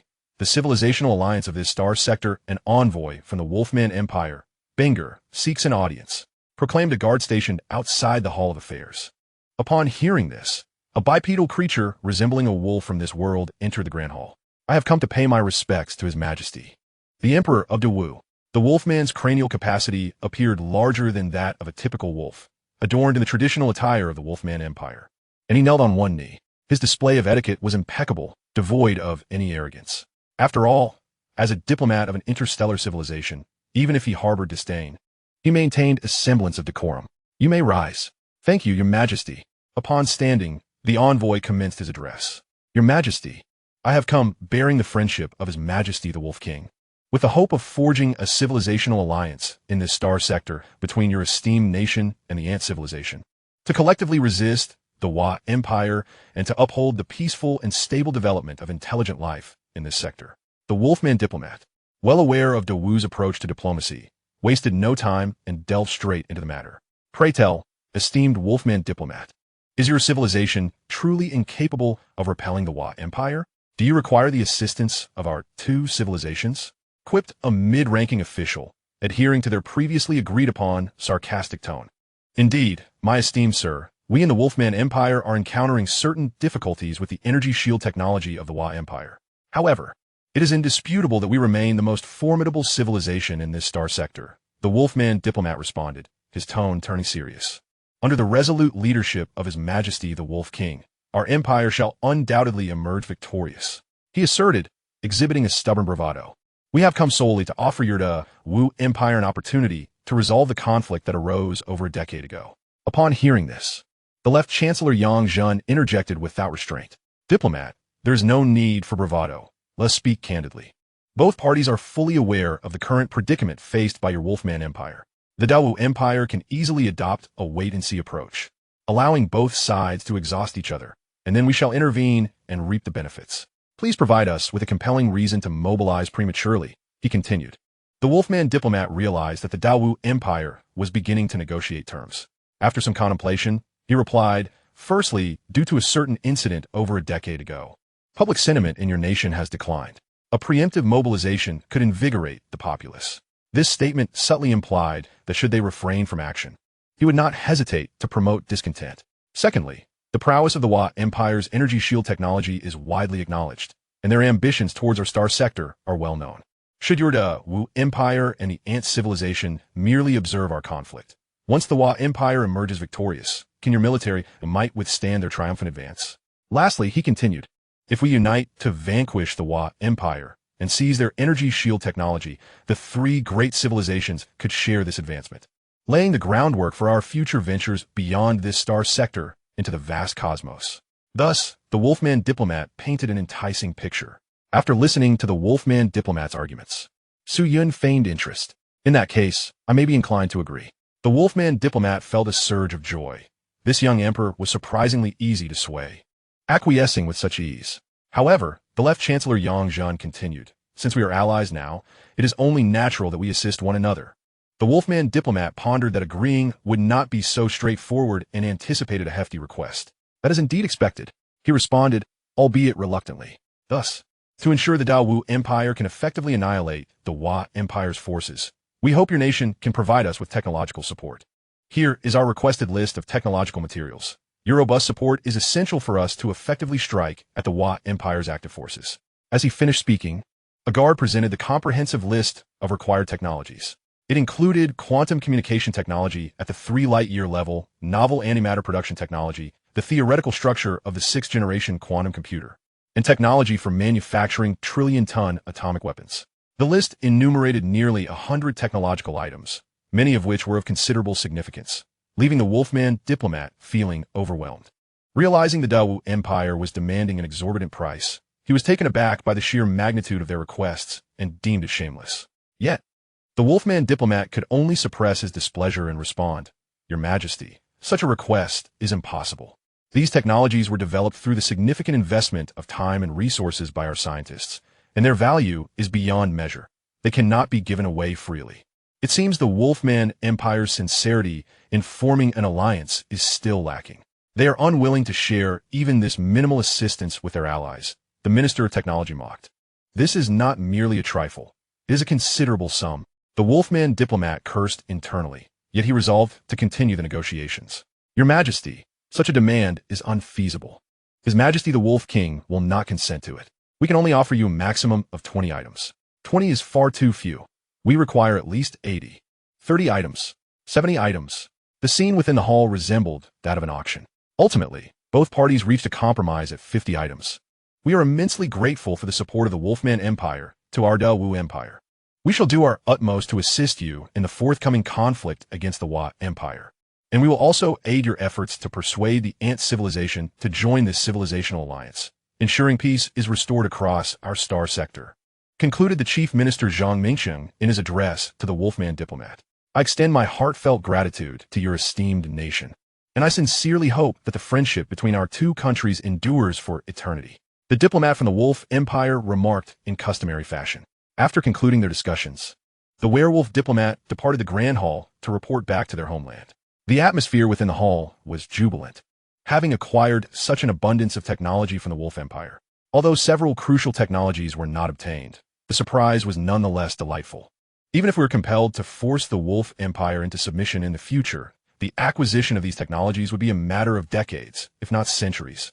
Hence they may very well have already been developed by that time. "Your Majesty, should this matter be declared to the entire Dawu?" inquired Zhang Mingsheng. "Indeed, the fact that the Yamato Empire possesses energy shields is already known to many. Over the years, I, along with the cabinet, have endured considerable public scrutiny. Once the Ant civilization joins the alliance, we shall make an official announcement."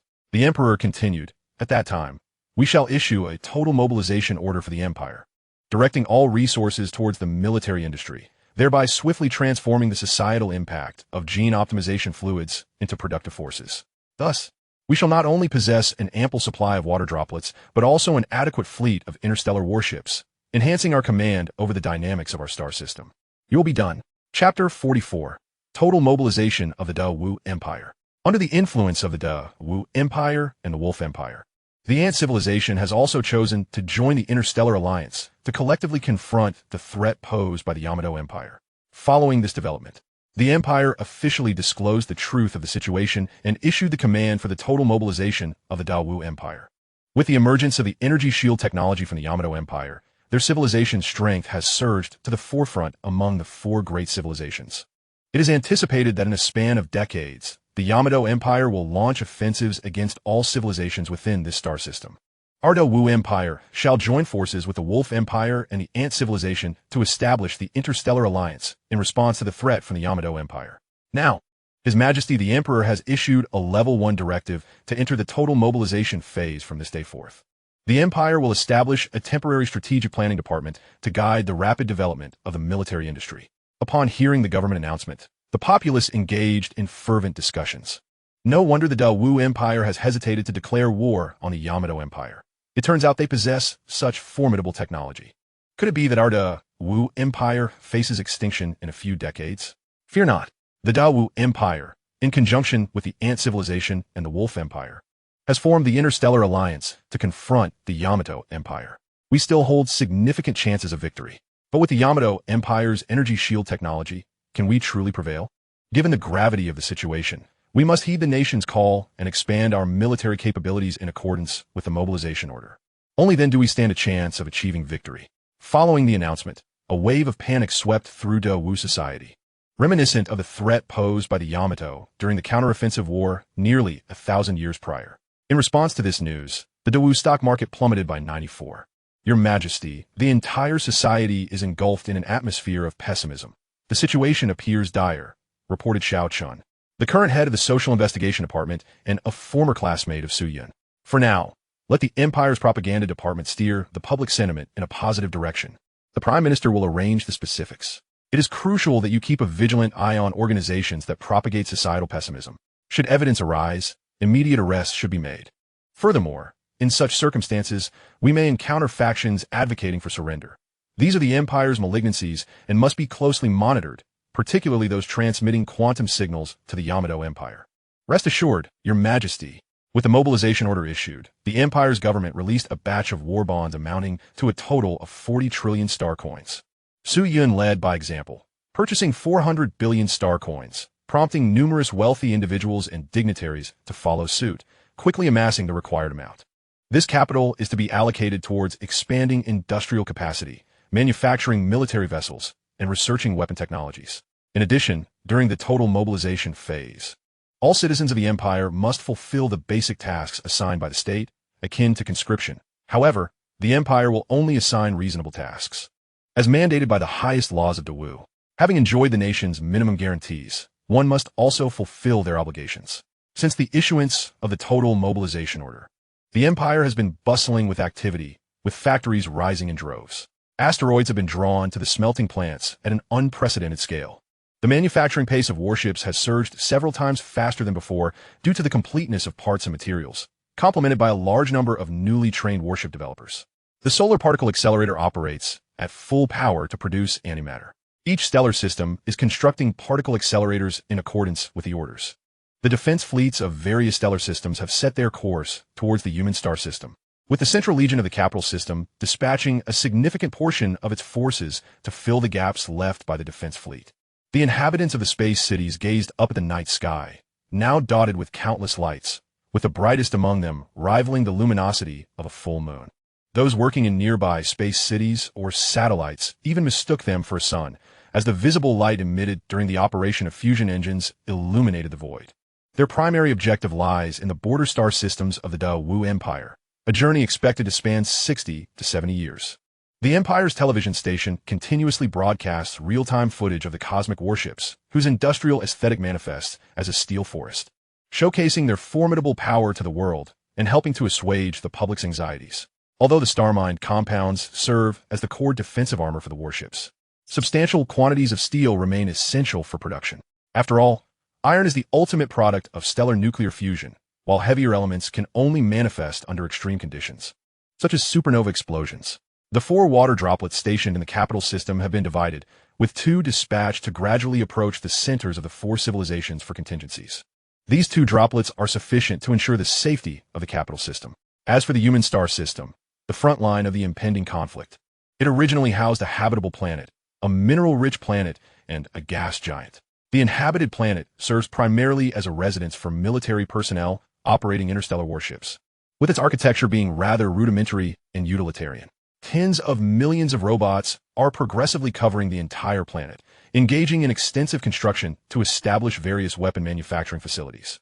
The oceans of the inhabited planet are continually being extracted for deuterium-tritium fuel to power the nuclear fusion reactors of the warships.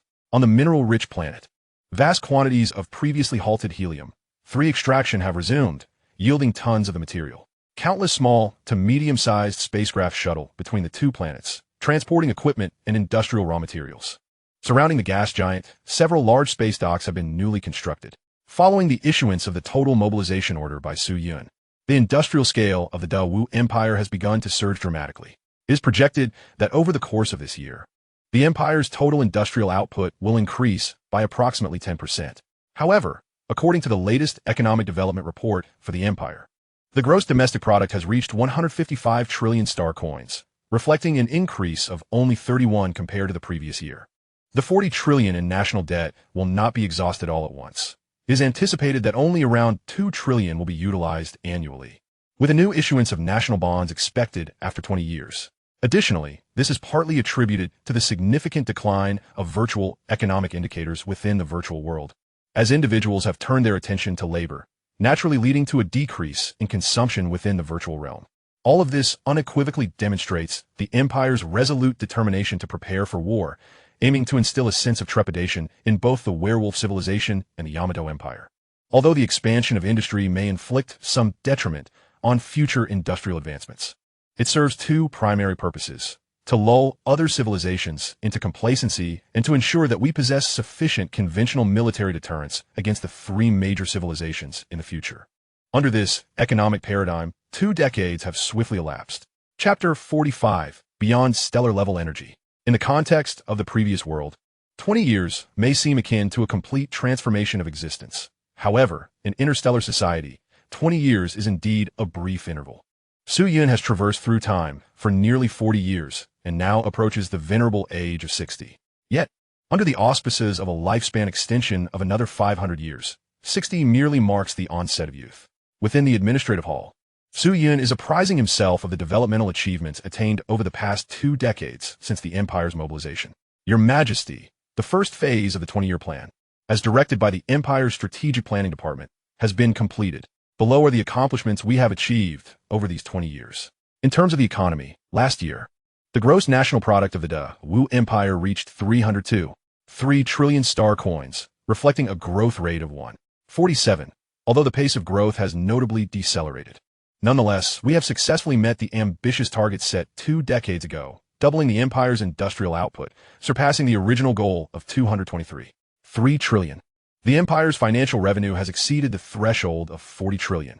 Although the proportion of financial income to the gross national product has declined due to the substantial military supplies we have produced and the stagnation of our high-tax virtual economy.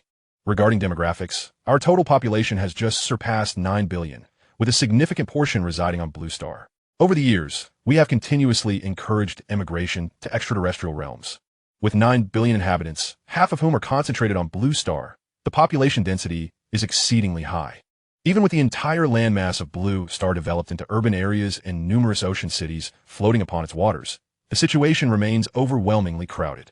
Militarily, the initial batch of cosmic warships has been completed, and, coupled with the fleets that have recently arrived in the human star system, we now possess 170 fleets along our borders. Most crucially, the strong interaction cosmic probe has recently arrived, and the particle accelerator in the human star system has commenced the production of antimatter. Although the output is modest, accumulating over a decade will suffice to replenish frontline fuel supplies. In the realm of technology, with your Majesty's steadfast support, we have made significant strides in our 2 most critical technological projects, quark fusion technology and the interstellar high-speed highway excitation channel. Research on quark fusion technology is nearing completion, and scientists are poised to conduct the first ignition experiment imminently. We have retrieved the remnants of an alien spacecraft from the Alpha Centauri system for study, yielding numerous insights from its residual laser emitters, although their size currently precludes the manufacture of operational combat lasers. Nevertheless, we have constructed a super-large laser emitter, which has already revealed subtle oscillations in space under strong gravitational influence. We are confident that significant breakthroughs are imminent. Chief Minister Zhang Mingsheng has been consistently reporting to Su-Yun. At Su-Yun's behest, this cabinet has been designated as a wartime cabinet, allowing its members to continue their tenure. Su-Yun expressed his satisfaction, acknowledging the commendable efforts of all over the past 2 decades. He stated that it is now time to formulate the next 20-year plan, although a comprehensive strategy can only be devised following the breakthroughs in these 2 technologies. Furthermore, in 5 days, we will conduct the first ignition experiment of the quark fusion reactor, and I hope all of you will join in observing this monumental technological advancement. Quark fusion technology has long been proposed, yet its realization poses formidable challenges, necessitating extensive experimentation. Nuclear fusion involves the fusion of protons and neutrons within atomic nuclei, whereas quark fusion entails the fusion of quarks, the constituents of protons and neutrons. To generate free quarks for quark fusion reactions, Large Hadron Colliders are essential. Low-energy quark fusion can release over 8 times the energy compared to nuclear fusion, significantly enhancing energy utilization efficiency. although its energy conversion rate remains minuscule in comparison to antimatter. The scarcity of antimatter and the energy expenditure required to produce a unit of antimatter surpass that released during its annihilation with matter, rendering it unsuitable for large-scale applications at present. 5 days later, Su Yun and several high-ranking officials arrived near the heliocentric particle accelerator in Mercury's orbit to witness the birth of the quark fusion apparatus. The heliocentric particle accelerator measures approximately 2.5 billion kilometers in length, with a radius slightly smaller than Mercury's perihelion. Situated over 40 million kilometers from the Sun, it is subject to considerable solar influence. Thus, extensive related structures were constructed in proximity to the Sun to mitigate these effects. This accelerator has been under construction for 3 centuries and was completed 130 years ago, contributing immensely to the development of the Dawu Empire. It has spawned countless new technological theories. Su Yun and his entourage entered a central control room to observe the genesis of quark fusion technology. Accompanying researchers provided insights into the relevant background knowledge. Your Majesty, quark fusion technology is exceedingly complex, far surpassing nuclear fusion technology. The generation of free quarks is a daunting task, requiring temperatures akin to those shortly after the Big Bang. Thus, achieving such extreme temperatures is imperative. We utilize the heliocentric accelerator to accelerate particles, granting them sufficient velocity to attain high-energy states. At elevated energies and minimal distances, the strong interaction diminishes significantly, almost to zero, which is the primary obstacle to the generation of free quarks. As the strong interaction weakens, free quarks are produced, which we then manipulate with magnetic field to collide with quarks in protons or neutrons, initiating a chain reaction that completes our current quark fusion technology. Previously, we struggled to control free quarks. It is through the introduction of a technique provided by the Werewolf Empire that we have achieved this. Indeed, this alliance has not been in vain, Su Yun remarked with a smile. At that moment, a technician reported that the preliminary preparations for the quark fusion reactor were nearly complete, and the ignition experiment was about to commence. Excellent. Let us all go and observe. Upon reaching the command center, an assembly of researchers was engaged in final adjustments, with esteemed physicists and academicians from the Xia dynasty congregating to discuss matters amongst themselves. Despite having simulated the experiment on computers numerous times, real-world execution demands utmost caution. Solar activity unaffected, magnetic field configuration accurate, plasma reception apparatus functioning well. No anomalies detected in the heliocentric accelerator. Your Majesty, the quark fusion technology experiment is now ready for your decree, an esteemed elder in the energy sector declared, presenting Su Yun with a red button. Originally, this button was not present. It was introduced as a gesture of respect. Ladies and gentlemen, nearly a millennium has passed since Duke Luhong pressed this button, illuminating the path to controllable nuclear fusion. That beam of light guided us into the interstellar era, heralding the dawn of a magnificent age of space exploration. Now, with the press of this button, I shall unleash an energy that transcends stellar levels, igniting a beacon of hope amidst the vast darkness of the cosmos. Regardless of the outcome, let us forever remember those scientists who dedicated their lives to illuminating our future. With that, Su Yun pressed the switch with resolute determination. Chapter 46. Unlocking the gateway to the 6th Industrial Revolution.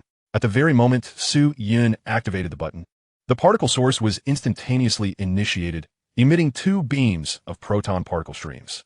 Prior to this, an endless torrent of energy surged into the accelerator coils of the solar ring particle accelerator, generating a vast and distributed magnetic field that propelled the 2 particle beams along the accelerator's orbit around the Sun in a continuous cycle of acceleration. In mere moments, they reached a staggering velocity of 99% of the speed of light, with subsequent increments merely adding more nines after the decimal point. For observers like Su Yun, the particles traversed over 40 million kilometers in just a little over 100 seconds, a time span equivalent to running back and forth between the blue planet and its moon more than 50 times. Eventually, the instruments detected a sufficient level of proton energy under the impact of countless protons, which approached the speed of light. They fragmented into copious amounts of quarks and other particles. The collisions generated temperatures rivaling those of the primordial Big Bang, significantly weakening the strong interaction force and resulting in the liberation of numerous free quarks. Under the influence of a specialized magnetic field, these free quarks were guided to undergo fusion reactions with other quarks, yielding vast amounts of energy. Of course, this spectacle was concealed from the researchers. all of whom were intently focused on the data displayed by the detection instruments. Proton collisions had been confirmed, resulting in the emergence of a multitude of particles. The magnetic field guidance was proceeding smoothly, preparing for quark fusion. Quark fusion had commenced, with bottom quark fusion products detected, and energy overflow was observed. The quark fusion chain reaction had begun. The collision reactor was operating optimally, ready to connect to the generator. The generator was running at full power, marking this experiment as a resounding success. Every piece of data ignited a fervor within the hearts of the onlookers, who had been holding back their excitement until the final results appeared on the screen, at which point they could contain themselves no longer. Ha ha ha, we have succeeded. We have finally triumphed. An elder statesman laughed heartily toward the heavens like a youthful exuberant. Countless researchers embraced in jubilation, exchanging gestures of camaraderie. Some ran about the control room, waving their arms, and even knelt on the ground, overwhelmed with emotion, had it not been for the absence of gravity in space. Their eyes would surely have brimmed with tears. Su Yun was equally exhilarated. Having traversed nearly 40 years, he had fully integrated into the society of the Great Wu Empire. He understood the monumental implications of the birth of controllable quark fusion technology. It heralded an inexhaustible source of energy. Prior to the experiment, calculations had already shown that, under certain conditions, the energy consumed by the solar ring particle accelerator in accelerating particles was less than the energy released by quark fusion. This meant that with a particle collision reactor, infinite energy could be harnessed. There was no need for deuterium or tritium. Any light element atom would suffice, vastly expanding the potential fuel sources compared to previous methods. In traditional nuclear fusion, the larger the atomic number, the greater the stability of the atom, making fusion increasingly difficult. Even the gravitational forces of stars could only yield up to iron. Apart from particle collisions, there was no method to achieve higher temperatures. Yet using energy for particle collisions would always consume more than it produced, rendering it unfeasible until technological breakthroughs. Thus, the advent of controllable quark fusion technology was indeed exhilarating. However, this technology was not without its drawbacks. The scale and cost of constructing superparticle accelerator devices far exceeded that of nuclear fusion reactors. Most importantly, controllable quark fusion technology could not be transferred on a spacecraft as an energy source. Given the size of a spacecraft, it could only accommodate a small particle accelerator, which would not generate sufficient collision energy to yield free quarks, thereby precluding the possibility of achieving controllable quark fusion reactions. Even if technology allowed for larger spacecraft construction, with improvements in magnetic field technology, it would render this technology obsolete, as new energy technologies would emerge to supersede quark fusion. Nonetheless, that was not the focus at present. The paramount concern was to celebrate the birth of the controllable quark fusion reactor. With this thought in mind, Su Yun commenced his customary address. Esteemed colleagues, the breakthrough of the controllable quark fusion reactor signifies that we, the Great Wu Empire, have officially opened the door to the 6th Industrial Revolution. Although the current controllable quark fusion technology is still some distance from large-scale commercial application, I am confident that, through your diligent efforts, we shall soon transform this technology into the true productive force of the Great Wu Empire. The breakthrough in controllable quark fusion elevates us to the pinnacle of second-tier cosmic civilization, while simultaneously laying the energetic foundation for our ascent into third-tier cosmic civilization. Here, I express my gratitude on behalf of all citizens of the Great Wu Empire for your relentless dedication. Your contributions to the Empire's development have been immense. Upon concluding, the room erupted in enthusiastic applause. Subsequently, Su Yun awarded those who had contributed to the controllable quark fusion technology. While the honor of this achievement was sufficient to designate someone as a first-tier national hero, the collaborative nature of the research meant no single individual had played a dominant role. Thus, Su Yun conferred titles to only a few as second-tier national heroes, with corresponding rewards for the rest. Following this, a celebratory banquet was held at the palace in honor of our esteemed contributors. Meanwhile, the official news agency, with Su Yun's approval, reported on the event. Breakthrough in controllable quark fusion technology, opening the door to the 6th Industrial Revolution. Imperial News. His Majesty the Emperor presses a button, ushering the Great Wu Empire into a new era. Great Wu Network. What can controllable quark fusion technology bring us? Imperial Bulletin. This news ignited a fervor in the virtual realm, sparking lively discussions. Incredible. Thank you, scientists of the Great Wu Empire, for your hard work. This is a transformation unseen for generations, which we have the privilege to witness. What good is this? This technology cannot be installed on spaceships when the Yamato Empire comes. We will still be doomed. Upon encountering such discordant remarks, the Empire's Security Bureau swiftly utilized quantum signal detectors to locate the sources of these posts. Following investigations with brainwave decoders, they uncovered numerous dissenters and spies, exposing several individuals linked to relevant issues. The previously criticized Empire Security Bureau seized this opportunity to breathe a sigh of relief. Influenced by the quark fusion technology, the Great Wu Energy Group's shares surged by 37 that very day, surpassing a total market value of 30 trillion star coins. Seizing this opportunity, Su Yun also made a modest profit, as the impending production of superparticle accelerators had nearly depleted his finances, allowing him to replenish his household budget. The previously oppressive social atmosphere of the Great Wu Empire began to dissipate. With this technological breakthrough, Su Yun and the ministers commenced planning the next steps for development. Chapter 47. A Breakthrough in Navigation Speed. The meeting reconvened at the Taiji Palace, with Zhang Mingcheng directly addressing the agenda of the session. Esteemed colleagues, the breakthrough in controllable quark fusion technology heralds a fundamental resolution to our energy dilemmas, significantly enhancing energy efficiency. Central to this advancement is the paramount importance of superparticle accelerators. Furthermore, the advent of water droplets has paved the way for the extensive utilization of antimatter fuel, which equally necessitates the deployment of superparticle accelerators.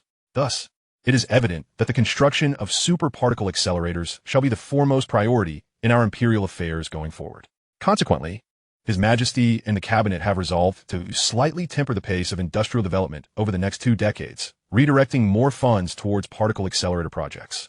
The previously established linear accelerator initiative has proven to be excessively time-consuming, and we shall not wait any longer. Numerous star systems have actively responded to the Empire's call to construct various accelerators.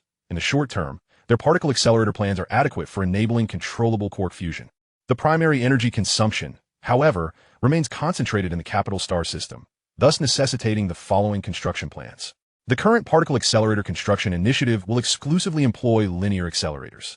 Our calculations indicate that as we approach the speed of light, circular accelerators face increasing challenges in correcting particle trajectories, with relativistic effects becoming more pronounced.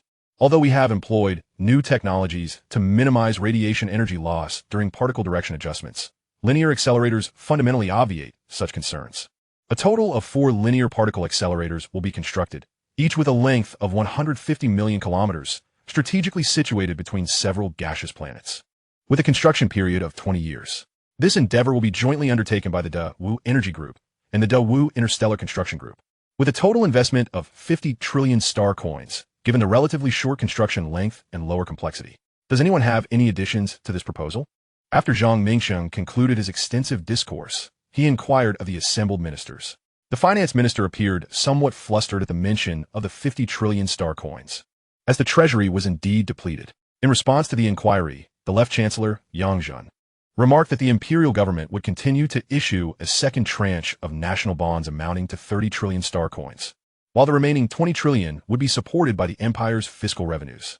As for the precise locations of the 4 superparticle accelerators, it is prudent to devise a transportation planning scheme in advance. The Minister of Imperial Space Transportation Management interjected. According to preliminary plans, we believe they should be positioned between the orbits of Saturn and Uranus, as Jupiter, serving as the hub of the interstellar highway, presents a complex array of traffic routes that render it unsuitable, while Neptune's orbit lies too distantly. Speaking of the interstellar highway, I wonder about the progress of the Empire's key research project concerning the stellar interhighway. Yang Zhen suddenly retaliated. Currently, our laser emitters are sufficiently capable of opening curved space entrances around stars. While the disturbances are minimal, this marks a qualitative breakthrough. However, the principal challenge lies in how to mount large laser emitters onto our cosmic warships to prevent them from becoming trapped. The Minister of Science and Technology responded. Miniaturization in this regard is not easily accomplished, suggesting this matter may need to be revisited in the future. Su Yun conceived a somewhat perilous yet straightforward solution. For now, let us prioritize resolving the transportation issues within the star domains controlled by Daewoo, deferring considerations of the enemy. Each major stellar system shall construct corresponding large laser emitters. Nonetheless, it is imperative to note that should any issues arise with the large laser emitters externally, the warships within would be unable to exit. In that void of space, there would be no fuel to replenish the fleet. Your Majesty need not worry excessively. Under normal circumstances, there should be no significant issues. Perhaps in the future, we can station a few water droplets in the vicinity of the large laser emitters. Following the conclusion of the meeting, Su Yun proceeded to the Interstellar Highway Laboratory of the Royal Academy of Sciences to assess the progress and enhance his academic credentials. Despite Su Yun's exceptional knowledge, surpassing that of a level 7 scientist, his lack of technological achievements currently relegated him to the status of a level 3 scientist.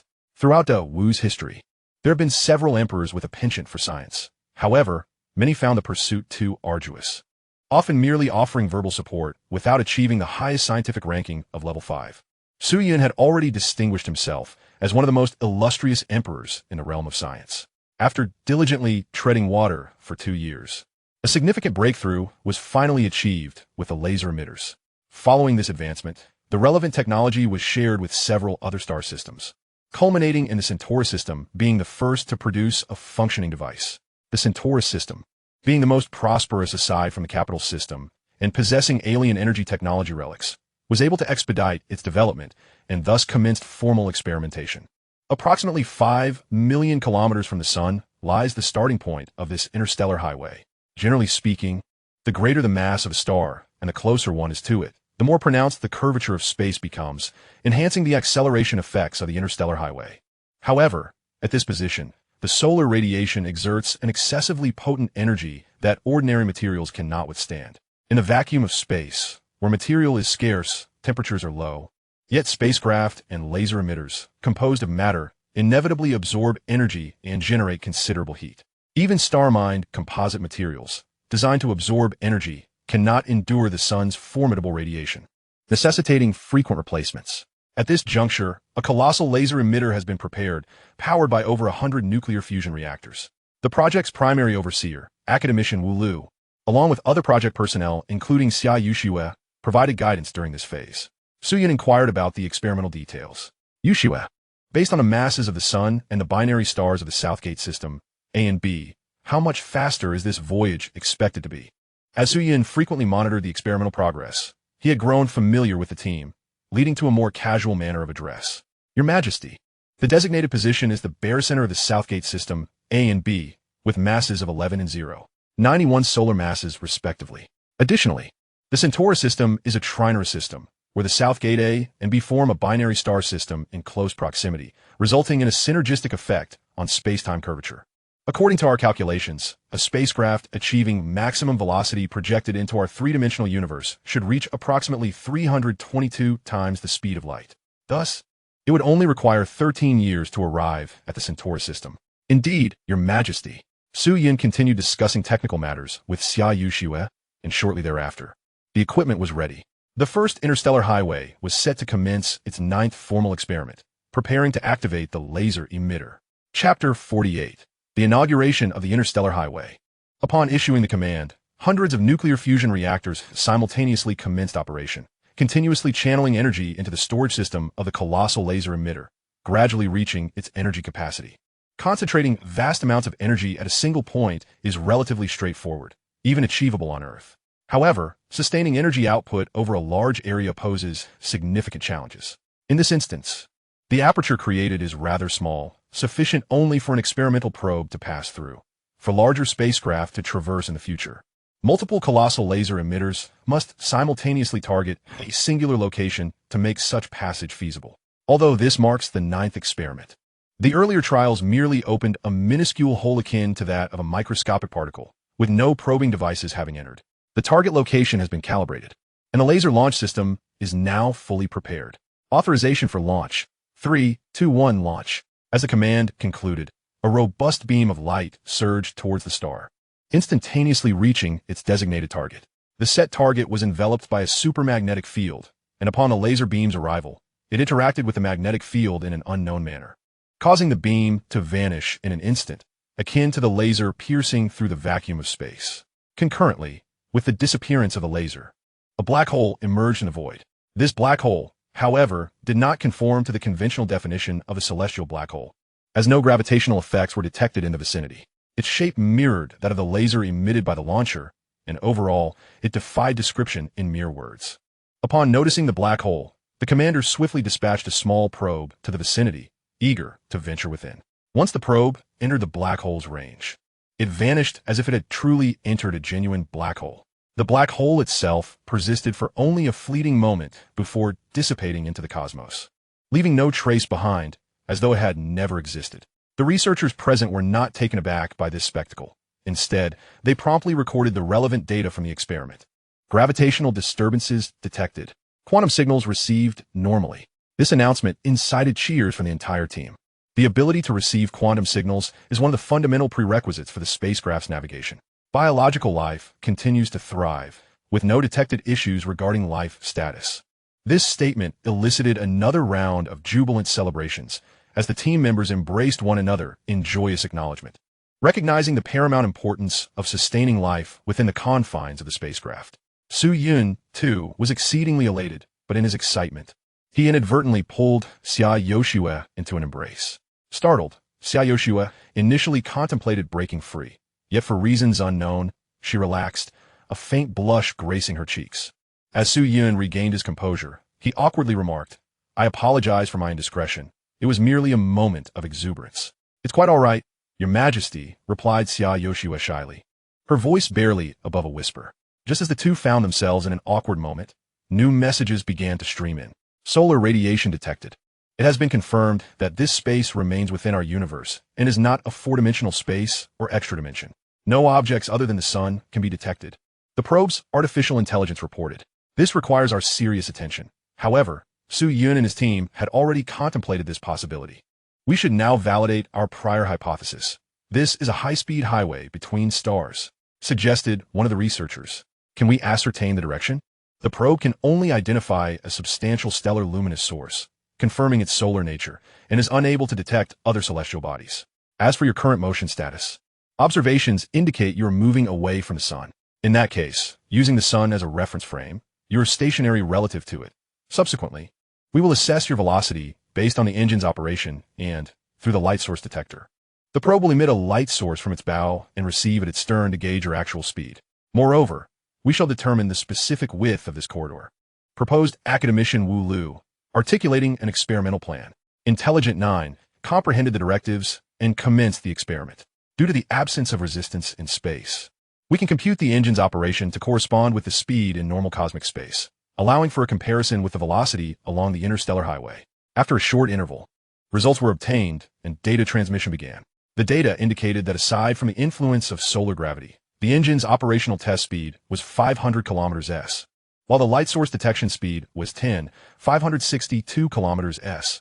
Observations revealed that at the original position, using the sun as a reference frame and proceeding in a straight line toward the shared center of mass of the sun and the binary star system Namen, acceleration could not be achieved after advancing approximately 650,000 kilometers. 262 km/s? That equates to 524 times the speed of reality. 650,000 kilometers is nearly half the radius of the sun, yet falls short by several thousand kilometers, aligning closely with our estimations. Let us return to our original stationary position relative to the sun, and we shall activate the super-large laser emitter once more to ascertain whether you can exit this space. Intelligent 9 acknowledged the command and initiated movement. Esteemed colleagues, I am delighted to announce that the acceleration plan for the interstellar highway has passed verification. We shall now proceed to return to the experimental phase, declared academician Wu Lu, her voice resonating throughout the spacecraft. The crowd erupted into cheers once again, with many non-staff members beginning to celebrate among themselves. While the staff shared in the joy, their focus remained on the operational procedures for the return. Similarly, the super-large laser emitter was reactivated, and the supermagnetic field was rearranged. Following the previous protocol, a second launch was executed. Prepare. 3, 2, 1, launch. An identical beam of light surged forth toward the target, once more provoking an unknown reaction with the supermagnetic field, and the same black hole manifested at its original location. At this moment, the probe entering the interstellar highway reported back. Specific celestial bodies visible in light have been detected. We are poised to enter the corridor. As the probe advanced, the team also discovered, within the reality of cosmic space, the probe that had just emerged from the black hole, affirming the complete success of this experiment. Your Majesty, esteemed colleagues, the interstellar highway experiment has been a resounding success. Academician Wu Lu proclaimed in conclusion. We have triumphed. We have succeeded. The emotions of the gathered individuals erupted in unbridled elation, each person brimming with excitement. The interstellar highway has more than doubled the previous speed of the spacecraft, representing a monumental breakthrough. The time required for travel between major stellar systems has been halved, allowing for a mere 35 years of travel from the capital star system to the frontier. Undoubtedly, this is a remarkable achievement, rivaling the recently completed controllable quark fusion technology.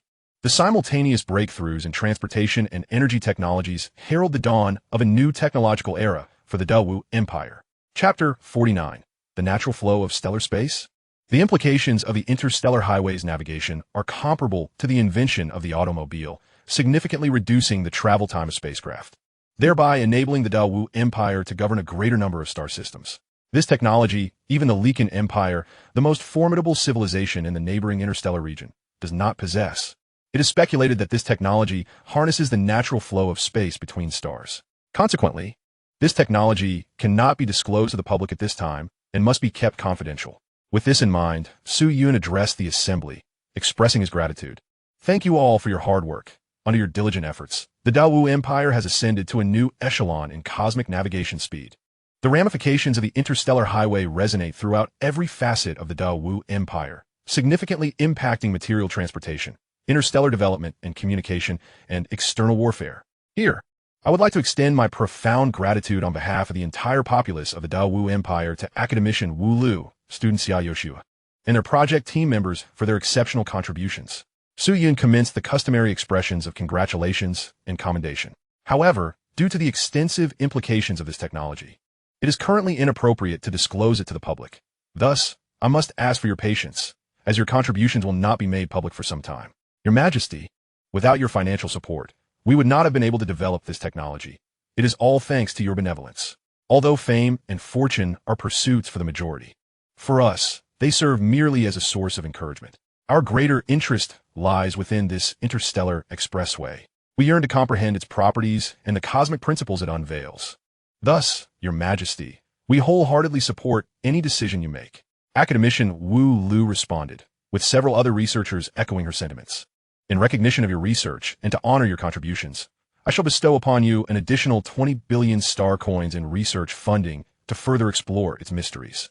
Thank you, Your Majesty. Now, let us proceed to open this interstellar highway, this time employing several ultra-large laser emitters to jointly stimulate a larger passage. We shall also dispatch a medium-sized spacecraft laden with numerous detectors, racing at maximum speed towards the barycenter of the two stars in the southern gate, embarking on the first interstellar voyage within this expressway. Upon receiving the directive, the team composed themselves and resumed their work. This time, dozens of ultra-large laser emitters fired simultaneously, creating a black hole significantly larger than before. A medium-sized spacecraft, filled solely with fuel apart from its detectors and essential equipment, entered the black hole, targeting a binary system in the Alpha Centauri star system, aside from Proxima Centauri. The total distance is 43 light-years, with an estimated arrival time of 14 years hence. After completing this experiment, we shall advance to the next stage. According to unverified mathematical models, the acceleration between two solar mass stars is approximately double the base speed. However, certain queries arise, such as regarding Barnard's star, located about 6 light-years away, which possesses only 14% of the solar mass, and Sirius A, situated 86 light-years away with double the solar mass, forming a binary system alongside a white dwarf of equal solar mass. What is the acceleration effect of the passage between them? These are questions we must validate through future experiments. Furthermore, the maximum distance this interstellar highway can connect between two stars also remains to be confirmed, academician Wu Lu summarized. Following the proposal of the next phase, the experimental team systematically conducted investigations of various stellar systems near the Sun for the interstellar expressway, a process that would require considerable time. Initial deployment of detectors must precede any manned missions, ensuring the safety of our soldiers. However, due to urgent needs of the front lines, we prioritize the examination of the solar system and the human star system's spatial passage. Regrettably, no expressway was found in this direction. Subsequently, we explored Tianquan 4, South River 3, and other stars, all yielding no acceleration passages, until we finally detected the Rudong binary star system, which exhibited an interstellar expressway. However, the acceleration effect was significantly diminished, only approximately 5-fold. After a protracted period, the corresponding data was recorded. A single star can influence spatial flows within roughly 10 light-years, with overlapping acceleration passages near the Sun, yet the acceleration effects do not compound. We simply take the highest effect from either.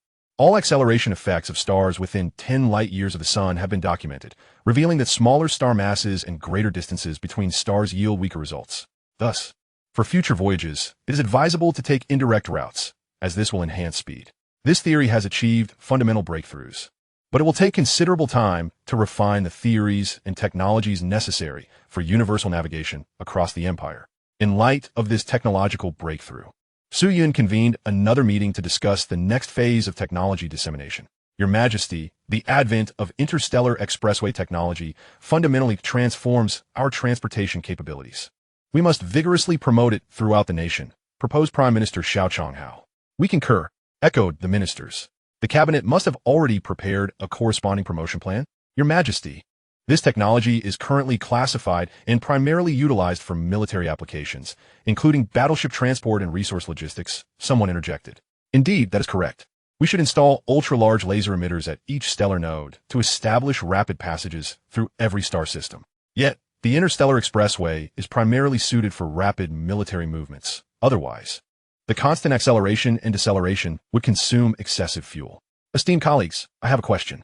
If we navigate a droplet at 70% of the speed of light within the interstellar expressway, can its velocity reach 14 times the speed of light, achieving superluminal travel?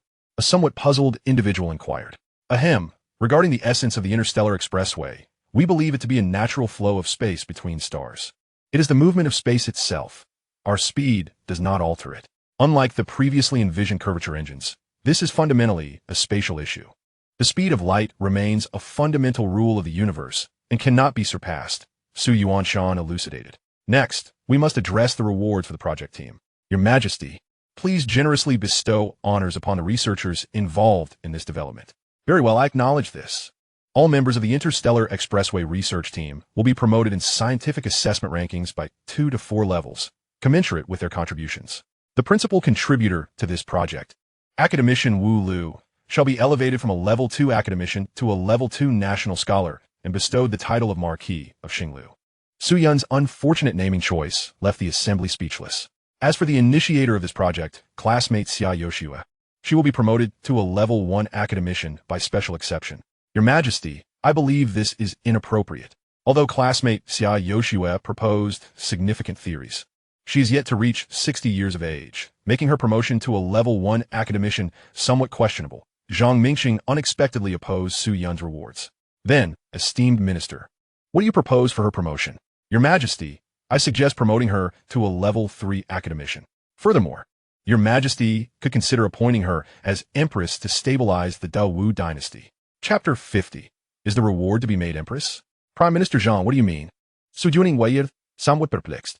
Your Majesty, you have reached the age of 60, a time when emperors of previous eras would have already selected an empress. Zhang Mingxiang replied with a smile. Although the gene optimization fluid you have provided has already benefited hundreds of billions within the Daowu Empire, extending average lifespans to nearly 500 years, 60 years is akin to the previous 40. Therefore, I believe it is time to consider appointing an empress. Indeed, what you say holds merit, the Prime Minister concurred. I also agree. The ministers chimed in unison. It seems I was right. These so-called ministers have always been keen to meddle in the Emperor's personal affairs. Who would have thought it would remain unchanged even in the age of interstellar travel? Su Yun mused, wishing to postpone the discussion. Your Majesty, this war is not expected to erupt for at least 20 to 30 years. And, considering the duration of the conflict, it could very well take half a century. Such a lengthy wait could jeopardize the stability of the nation. An empress should be appointed to bear an heir and maintain the steady development of the Daowu Empire. We are all aware of Your Majesty's cosmic aspirations and tireless dedication to governance. Under your leadership, significant technological breakthroughs have continuously emerged, including the miraculous gene optimization fluid, greatly enhancing the happiness of our citizens. The people of the Daowu Empire eagerly anticipate your happiness, while your personal affairs are indeed your own. They are also matters of national significance. Classmate Xia Yoshua has spent considerable time in your company, and being a marquis descendant with exceptional talents.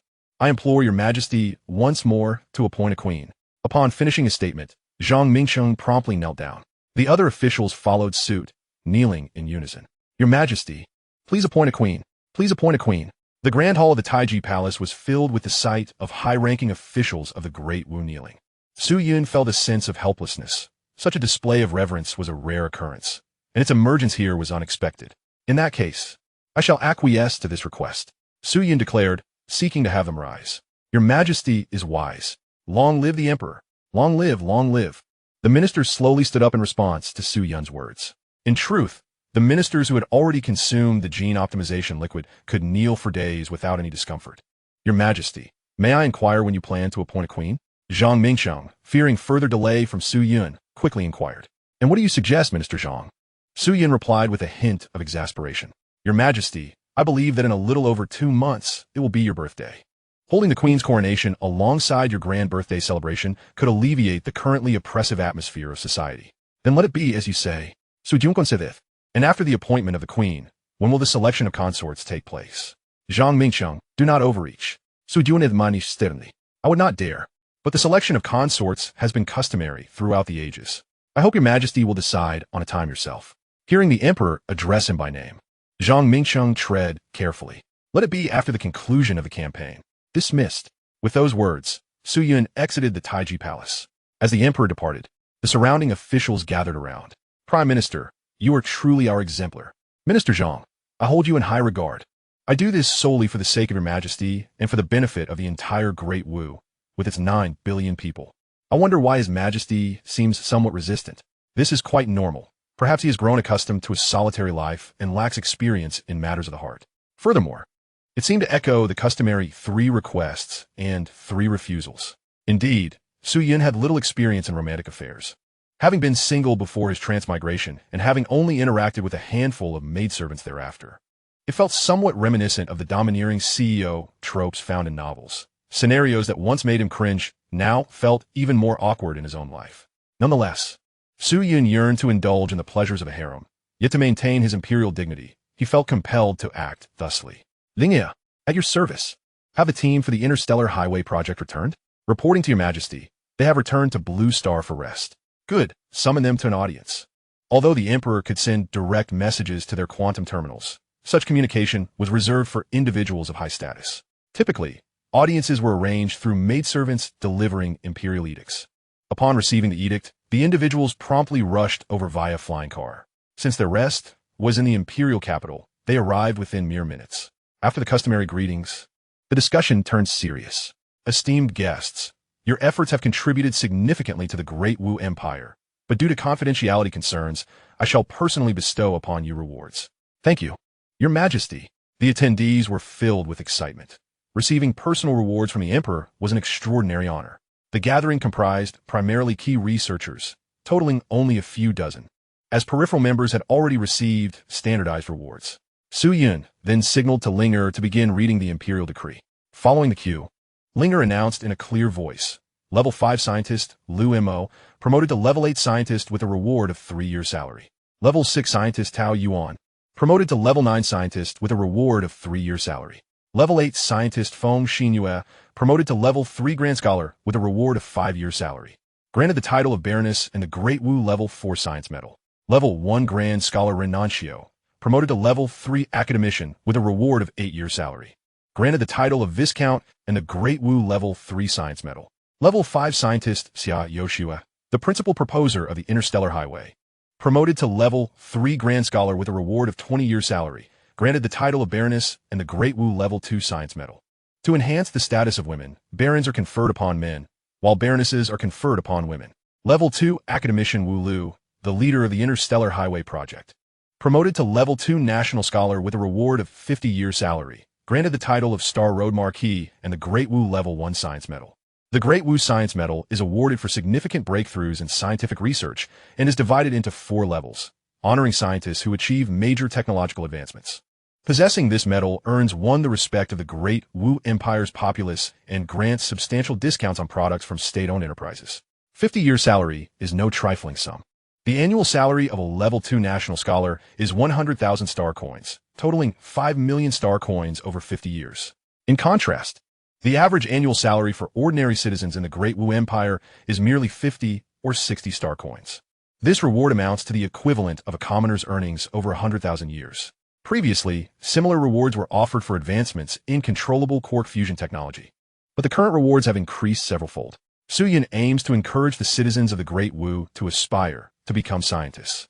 Thank you for your gracious rewards. Your Majesty. The project researchers expressed their gratitude. It was not merely the salary that mattered. The substantial elevation in their status was of utmost significance. Esteemed ministers, you must be weary. Please return to rest. Additionally, I would like Xia Yoshue to stay for a moment. Once everyone had departed, Xia Yoshue could not help but inquire. Your Majesty, is there something you require of me? Indeed, the reward I just mentioned was merely a portion. I have additional rewards for you. Thank you, Your Majesty. But your generosity is already more than enough. I cannot dare to ask for more, Xia Yoshue replied softly. You must accept this reward. Xia Yoshue, I proclaim you to be my queen, to oversee the harem. Su Yun declared bluntly. Meow meow meow. Chapter 51. The Emperor's Wedding. Xia Yoshue's delicate features appeared somewhat dazed, seemingly startled by Su Yun's bold proclamation. After a lengthy pause, at least half a minute without uttering a word, Xia Yoshue shyly responded, Your Majesty, please do not jest. Her face flushed crimson, and she felt an overwhelming sense of panic. Although everyone had undergone gene optimization, making them all strikingly beautiful, Xia Yoshue possessed an indescribable beauty coupled with a unique scholarly aura. It seemed she ought to harbor some fondness for him. Do you love me, Your Majesty? Taking a deep breath, Xia Yoshue boldly asked, Is there hope? Su Yun pondered for a moment before responding. I do not wish to deceive you, at present. I do not love you, as my feelings have yet to transcend mere fondness. Love requires a gradual cultivation. How can you speak like that? You truly are a typical straightforward man. Liu thought to herself, feeling quite dissatisfied. Had such words been uttered before her transmigration, they would have surely led to a disheartening end to her budding romance. Nevertheless, as the supreme ruler of the Great Wu, Su Yun possessed the audacity of this straightforwardness. Since it is the Emperor's decree, I dare not disobey. Zhu replied softly, lowering her gaze, not wishing Su Yun to witness her expression, though her voice was barely audible. The effects of the genetic evolution liquid had significantly heightened Su Yun's sensory perceptions, allowing him to hear her response. Although her words were faint, they were undeniably sweet, like a clear spring flowing into the heart, refreshing and invigorating. Su Yun let out a sigh of relief. Romance was truly not his forte, and he resolved to minimize their interactions henceforth. Excellent, Yoshue. Let us settle on this delightful arrangement. In a little over 2 months, it will be my birthday, coinciding perfectly with the ceremony to confer the title of Empress, a double celebration indeed. Thus, let us schedule it for this occasion. Juxue, no, beloved consort. Please discuss this with your family first. I shall take my leave. The two found themselves in a rather awkward situation, and after speaking, Su Yun departed in haste. Moving faster than a rabbit, Ziyu returned home with a tumultuous heart, preparing to report to her parents. Unsurprisingly, the cunning Zhang Mingxiang had already conferred with Marquis Yuanqing. The Marquis was fully supportive, recognizing the opportunity of such a fortuitous event, as the current sovereign was a wise ruler. Under his reign, the Great Wu Empire could potentially unify this star sector, earning him the title of a timeless emperor, perhaps even an everlasting one. Should Ziyu ascend to the position of empress, it would ensure his lineage's legacy, as he would be one step below her in rank. With hundreds or even thousands above him, the Yuanqing lineage had long been noble, their status secured through scientific merit. Over the years, to maintain their marquisate, their descendants had diligently contributed to the Great Wu Empire, barely avoiding a demotion to count. If Ziyu were to become empress, it would bring him great relief, honoring the legacy of their ancestors. Upon hearing of Ziyu's return, he hurried to meet her. Father, Ziyu called out. Yoshue, have you just returned from His Majesty? Yes. I have something of utmost importance to discuss with you. You are referring to His Majesty's intent to confer upon you the title of Empress, are you not? Indeed, Father. As it is the Emperor's command, I took the liberty of accepting without consulting you. No matter. Such matters must be deliberated by the Empire's esteemed ministers, and you will surely inform me in due course. I am in agreement. My dear daughter, this is indeed fortuitous, even if you had declined His Majesty's proposal. The unspoken rules among the nobility would necessitate your marriage to a noble heir. Who among your peers could possibly be better than the Emperor? Thus, I hope you will embrace this development with an open heart. You have spent ample time with His Majesty and established a certain emotional foundation, which is quite commendable. Once you enter the palace, you must aid the Emperor diligently, ensuring the birth of a dragon heir to solidify your position. This remark caused Zhu Yu's cheeks to flush crimson. Under the influence of the brainwave decoder, interpersonal relations in the Great Wu Empire were remarkably straightforward, with a crime rate nearly non-existent. Having spent years immersed in the laboratory, Zhu Yu's emotional maturity resembled that of an 18-year-old in her past life. I shall say no more. I will leave the rest for your mother to discuss with you. The Marquis, seeing her embarrassment, promptly ceased his lecture and departed hastily. Soon enough, over 2 months passed, and the time for Su Yun's 58th birthday arrived. Concurrently, this occasion heralded the grand coronation of the Empress. This announcement undoubtedly left many young maidens feeling wistful. Due to confidentiality, Zhu Yu was still publicly recognized as a level 5 scientist, a rarity, yet in the vast population of the Great Wu Empire, numerous individuals met similar criteria. The enthronement of an empress was a momentous occasion, entailing numerous intricate rituals, which need not be elaborated upon here. This marked the first time the emperor organized his own birthday celebration, and with the crowning of the empress, it was indeed a time for double rejoicing, dispelling some of the societal tension within the Great Wu. To commemorate this ceremony, Su Yun requested the assembly of a fleet for a military parade, accompanied by a live combat drill. His unconventional thinking astonished the ministers. "You are planning to bombard asteroids with laser cannons during your wedding, Your Majesty?" Ultimately, they could not oppose Su Yun, and considering that live broadcasting the parade could bolster the people's confidence in warfare, the ministers acquiesced. The coronation of the Empress, though accompanied by certain elaborate protocols, was relatively modern in its execution. At 8 o'clock in the morning, the ceremony commenced in the palace square. This event was broadcast live across the Great Wu Empire. Furthermore, due to the emperor's crowning of an empress, the populace was granted a 48-hour holiday. Hundreds of billions tuned in to the live broadcast, with some eager spectators arriving early in the virtual realm surrounding the palace to witness the unfolding events. The process was straightforward. The officiant, currently the highest-ranking member of the royal family, Su Yuanshan, announced the commencement of the ceremony. Prior to this, the Central Fleet's warships conducted a live combat drill, showcasing the might of the Great Wu Empire. Most citizens lacked a thorough understanding of advanced technology, yet witnessing the formidable power of the warships assuaged their fears. First, Su Yuanshan read the imperial decree to confer the title of empress.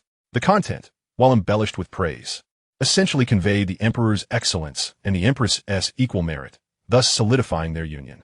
Following this, various tokens and certificates were bestowed to signify her nobility.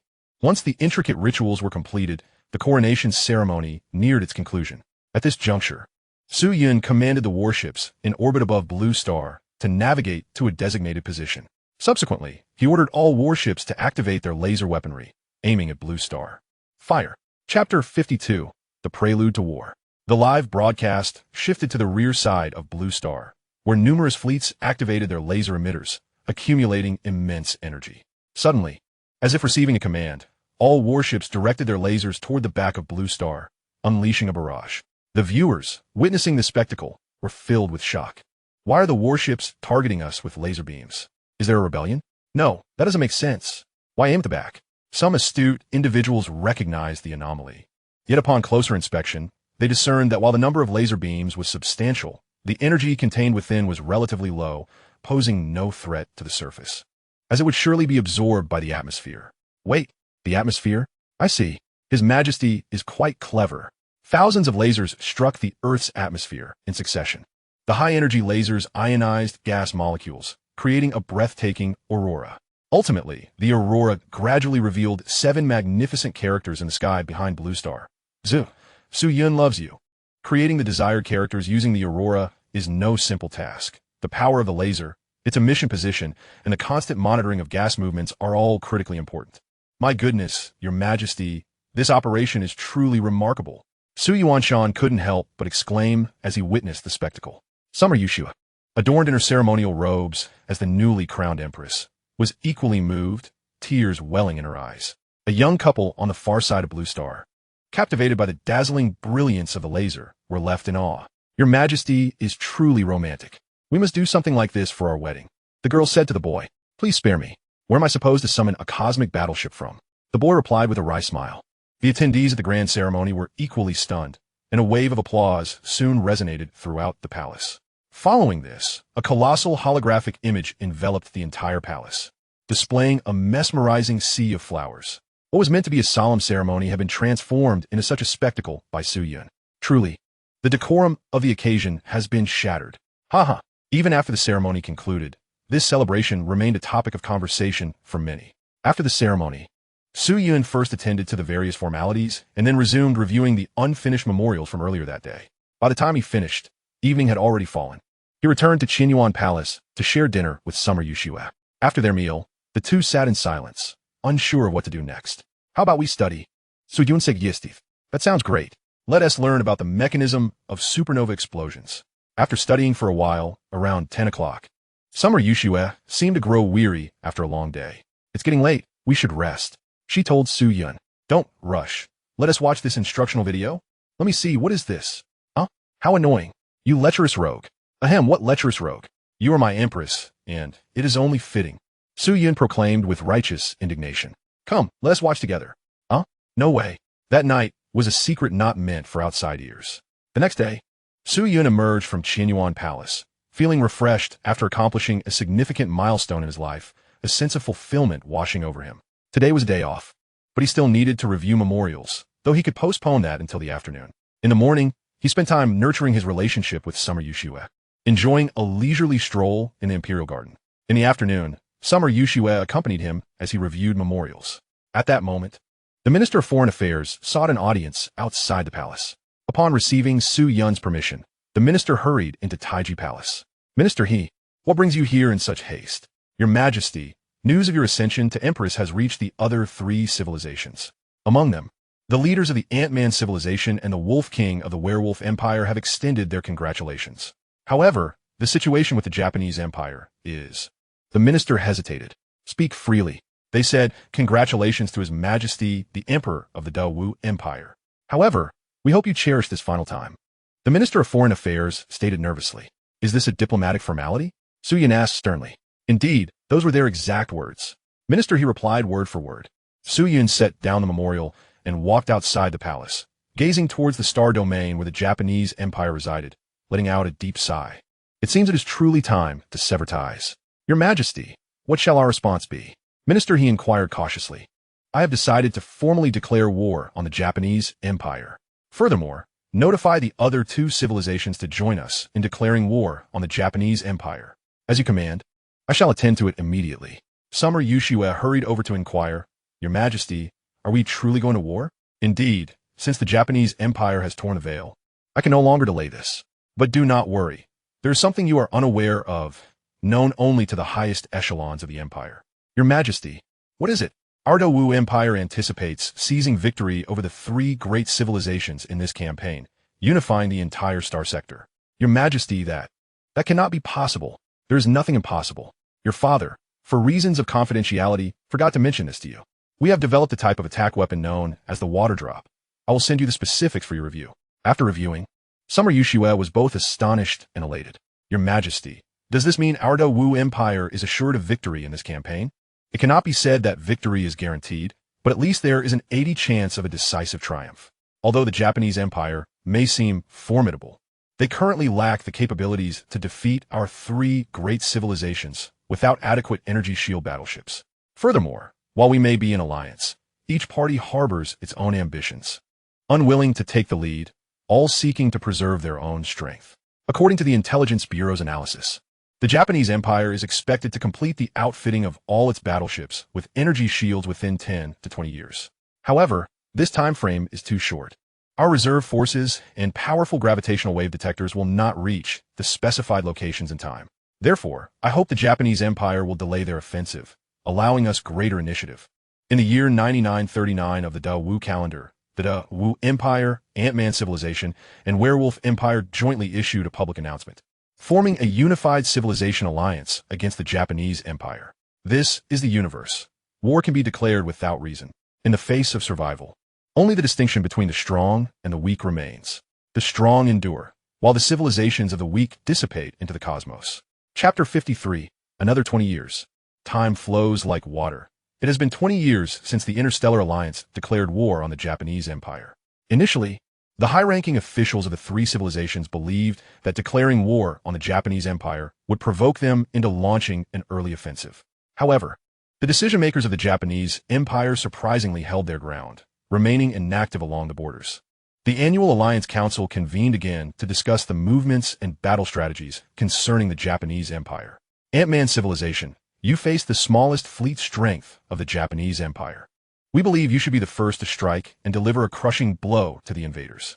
Our civilization lacks sufficient strength at present, as our battleships have yet to be fully deployed to breach the Japanese Empire's defenses. The Wu Empire, your former emperor, was shamelessly assassinated by the Japanese Empire.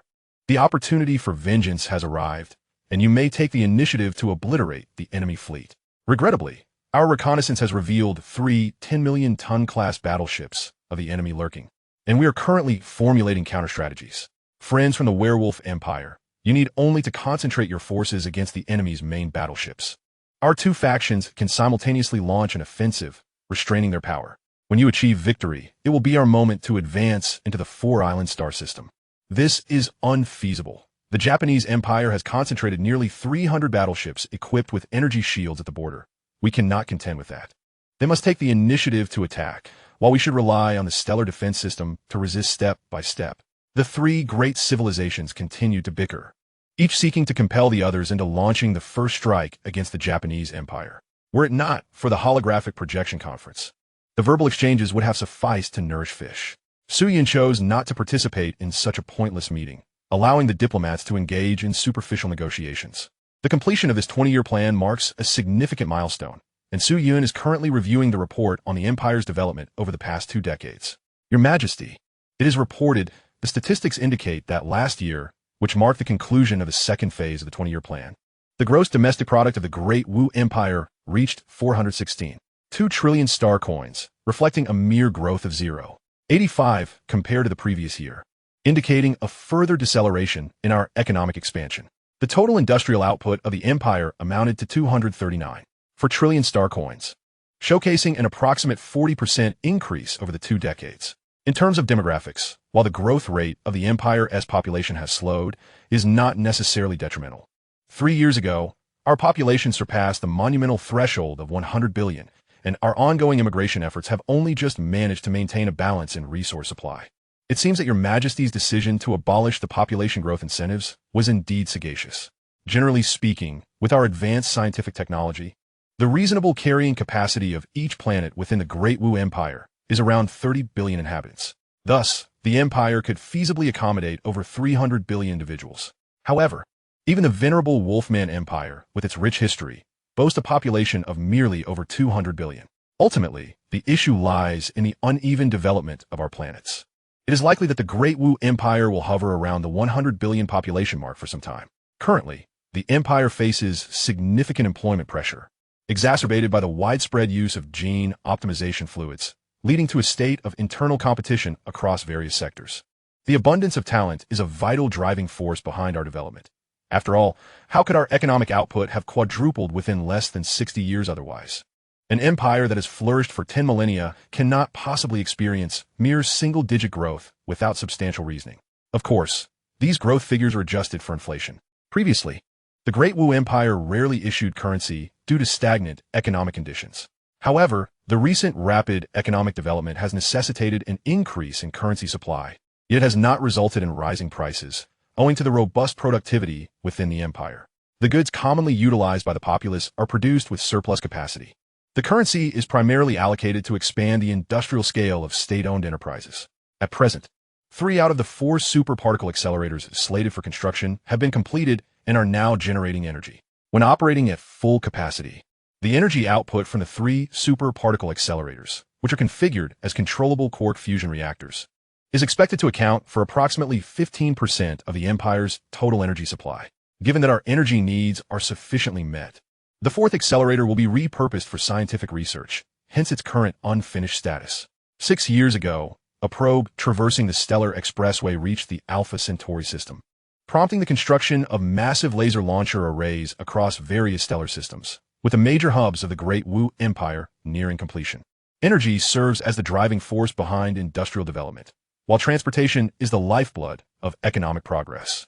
With the widespread adoption of these 2 technologies, our economic and industrial advancement will surely accelerate, thereby fortifying our position as we prepare to assume control of the entire interstellar region.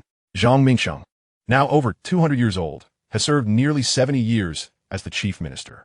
No one has ever held such a position for so long, as stability during wartime necessitates his continued tenure. What are the recent movements of the Japanese Empire? Su Yun's foremost concern lies within the realm of military affairs. Your Majesty, it is reported the Japanese Empire, akin to us, has mobilized its entire nation to bolster industrial capacity. Currently, the Japanese Empire boasts a fleet of no fewer than 500 vessels, with at least 400 outfitted with energy shields. This is merely a conservative estimate, as our intelligence remains incomplete. However, it is unlikely that the actual figure is significantly higher, given the historical industrial capabilities of the Japanese Empire.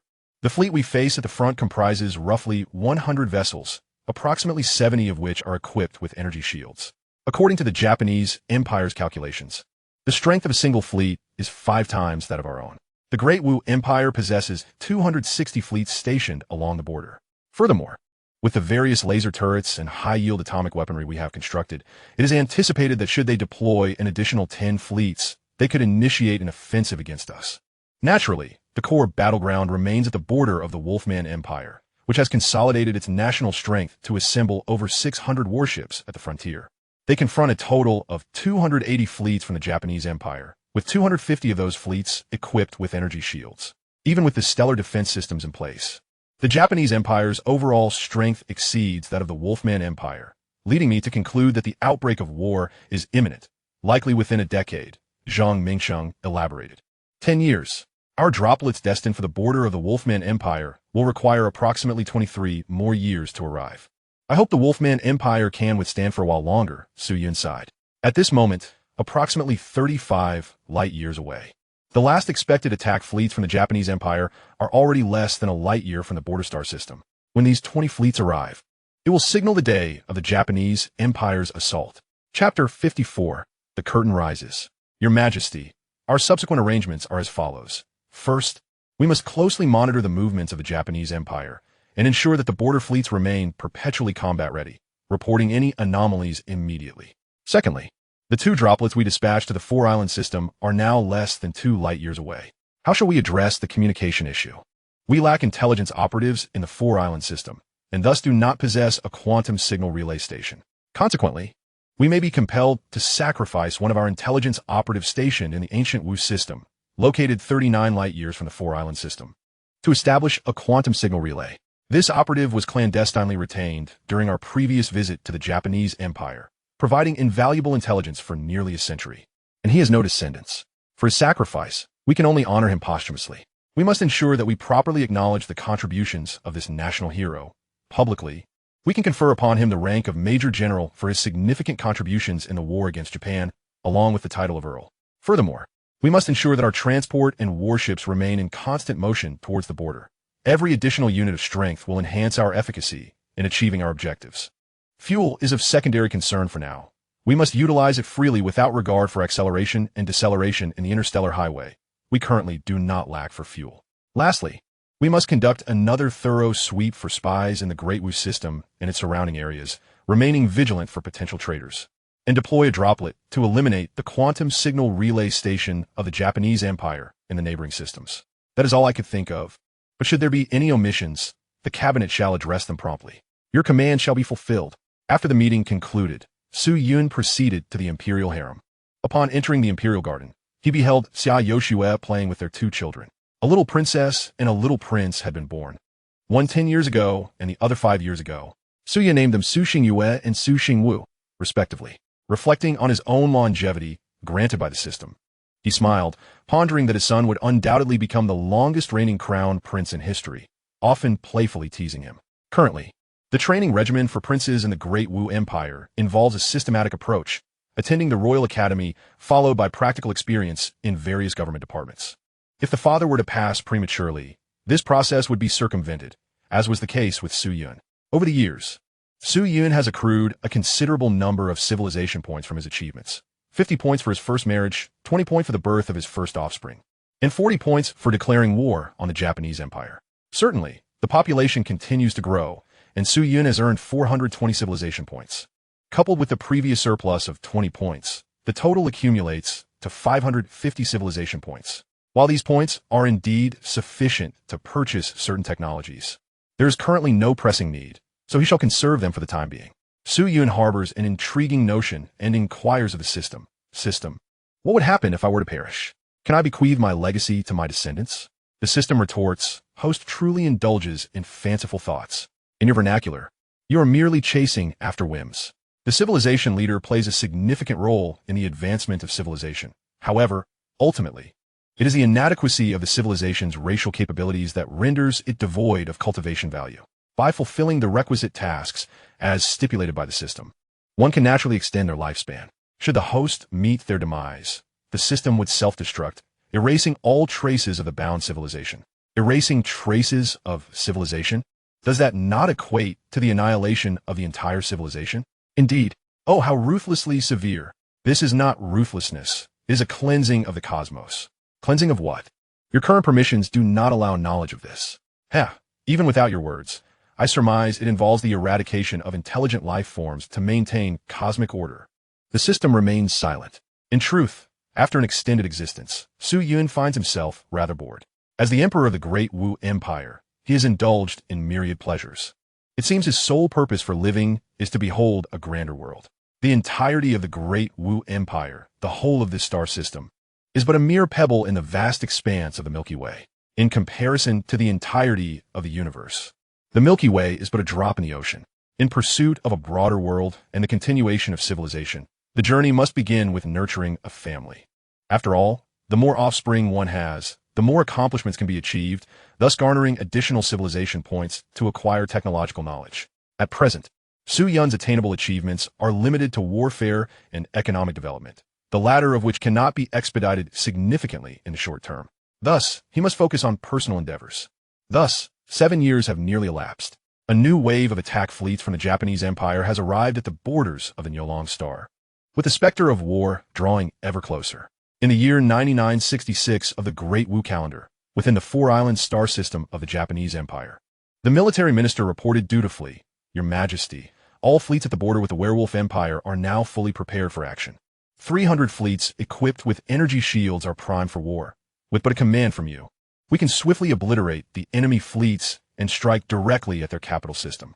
Kangsu and Kuan, you have done remarkably well. What is the status of the other two civilizations' borders?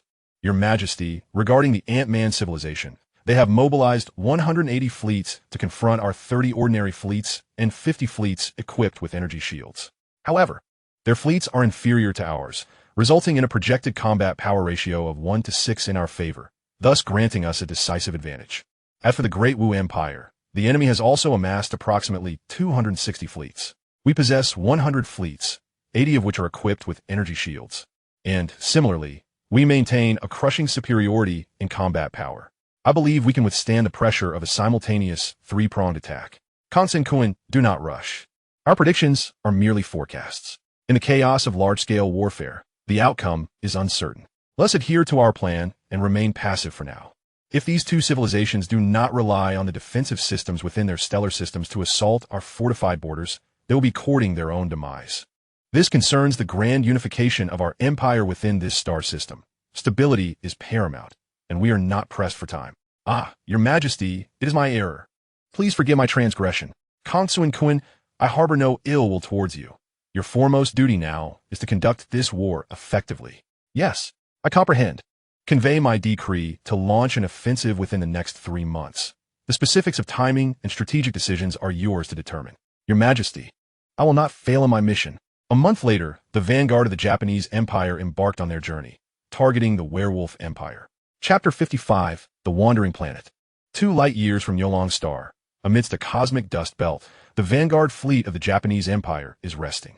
The reason for their stationing here is the presence of a relatively rare wandering planet within this dust belt. This wandering planet is a terrestrial-type world, slightly smaller than Earth, with a radius of approximately 4,000 kilometers, accompanied by 2 smaller moons.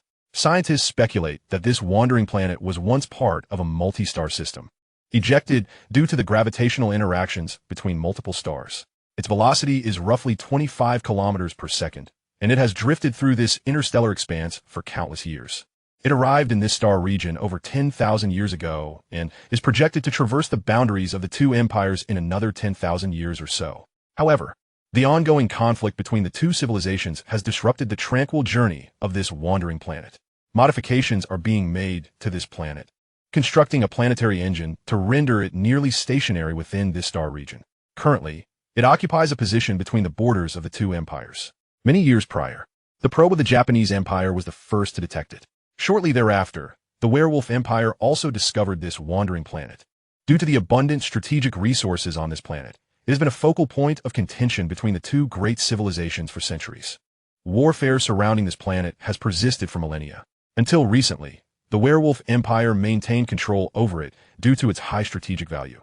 They refrained from constructing a planetary engine, gradually dragging the planet into their own star system. However, since the advent of energy shield technology, a large-scale conflict erupted between the Werewolf Empire and the Japanese Empire. Naturally, the Japanese Empire, equipped with energy shields, emerged victorious. Yet, the Werewolf Empire would not relinquish such a valuable planet without resistance.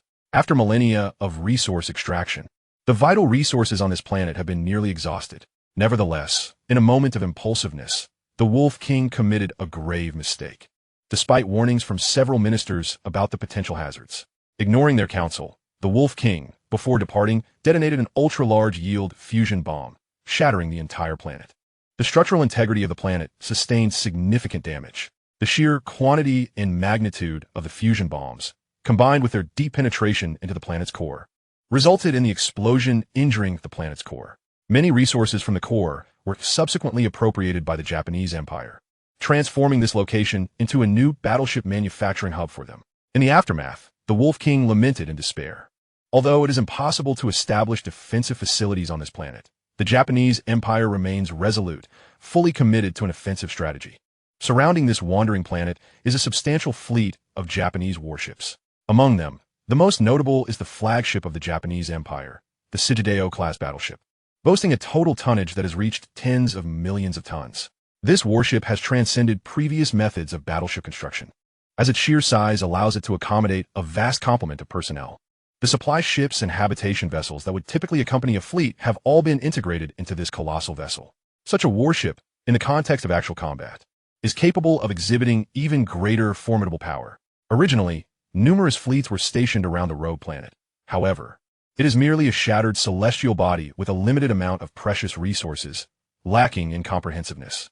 Thus, the principal combat forces of the Yamato Empire remain consolidated in the rear, within the Twin Horse star system. Furthermore, there are 10 additional battleships of the same tonnage stationed in the rear, including a super battleship, the Yamato, boasting a staggering displacement of 2 million tons, positioned merely 0.1 light-years from the frontline fleet. At this moment, aboard the Yamato, the supreme commander of the war against the Wolfman Empire, General Sakata Nobumasa of the Yamato Empire, has received the declaration of war from His Imperial Majesty and is conferring with the Minister of Military Affairs regarding the specifics of the impending military arrangement. Sakata, you are presumably well acquainted with the intricate structure of the Cow-Wolf star system. It embodies a quintessential three-belt structure.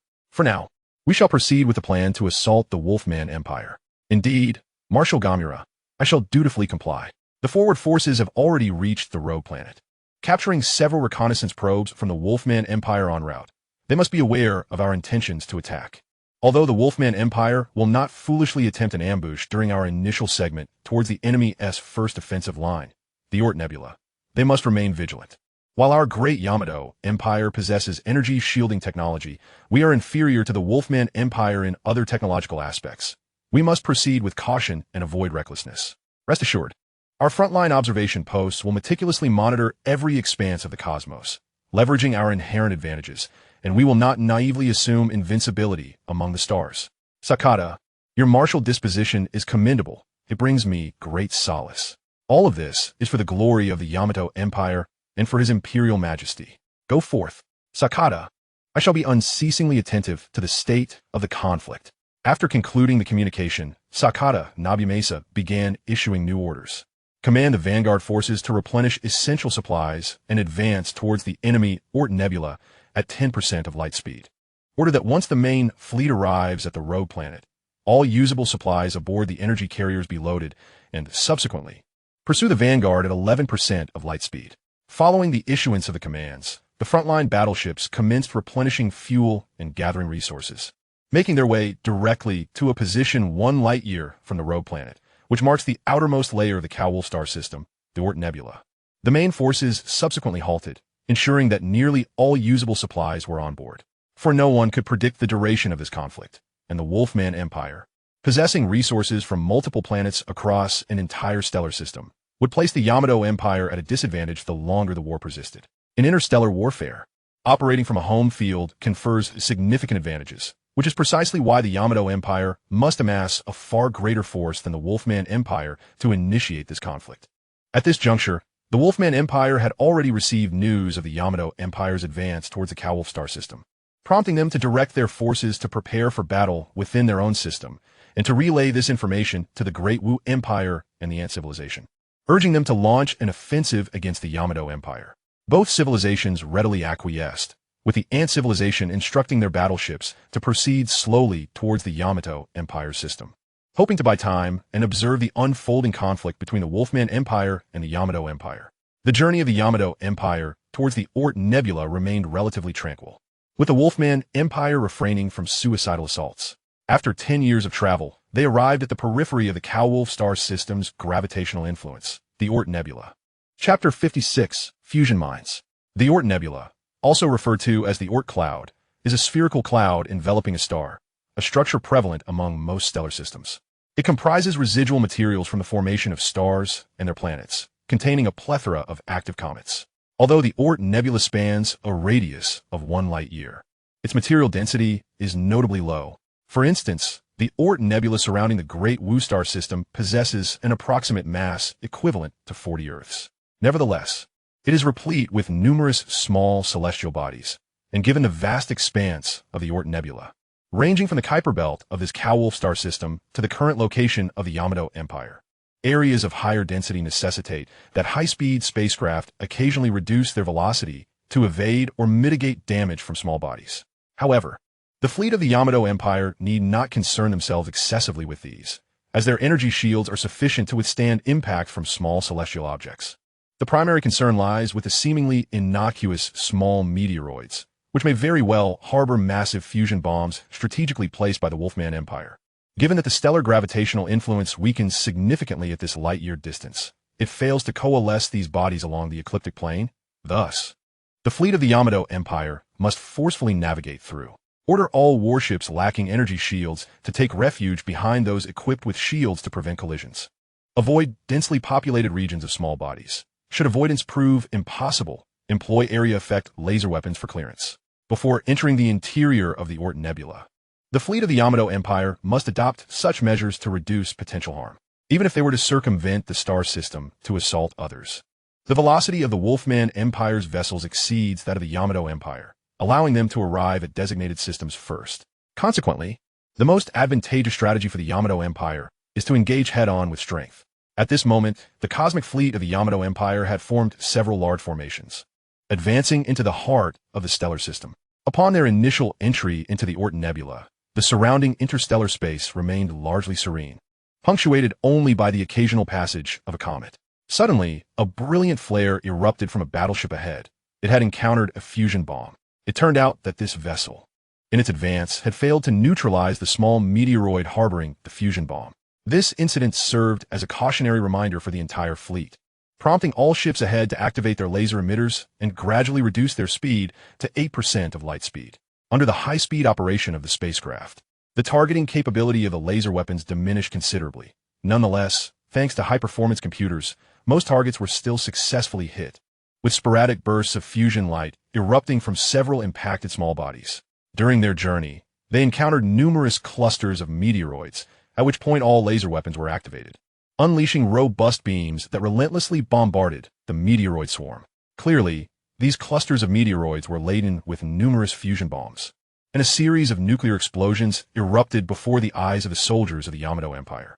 Should all these fusion bombs detonate, even the warships equipped with energy shields would be unable to withstand the radiant energy released. Nevertheless, a substantial number of these meteoroids remained unscathed. In a brief moment, the high-speed spacecraft maneuvered around the remaining meteoroids, where fusion bombs detonated in their vicinity.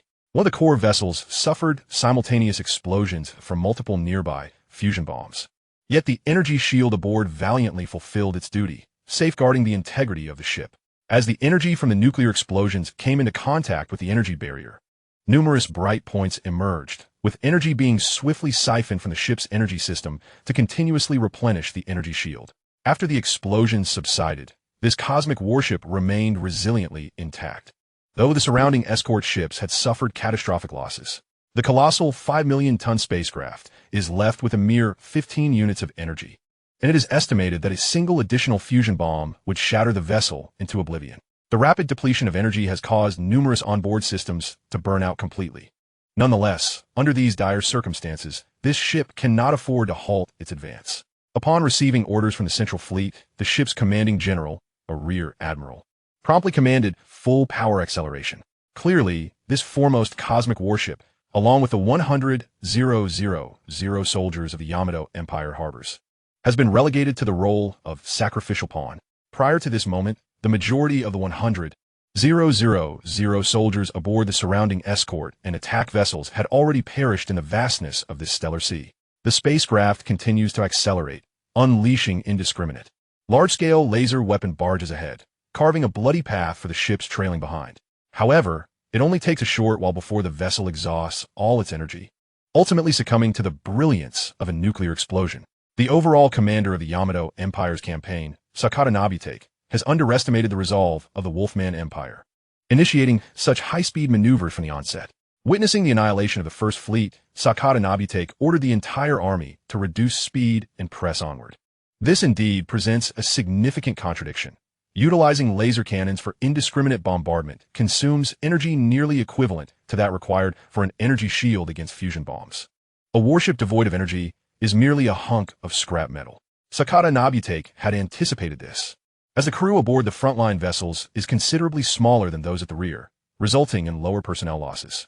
It is unfathomable how many fusion bombs the Wolfman Empire has prepared for this encounter. Sakata Nobutake could not help but lament.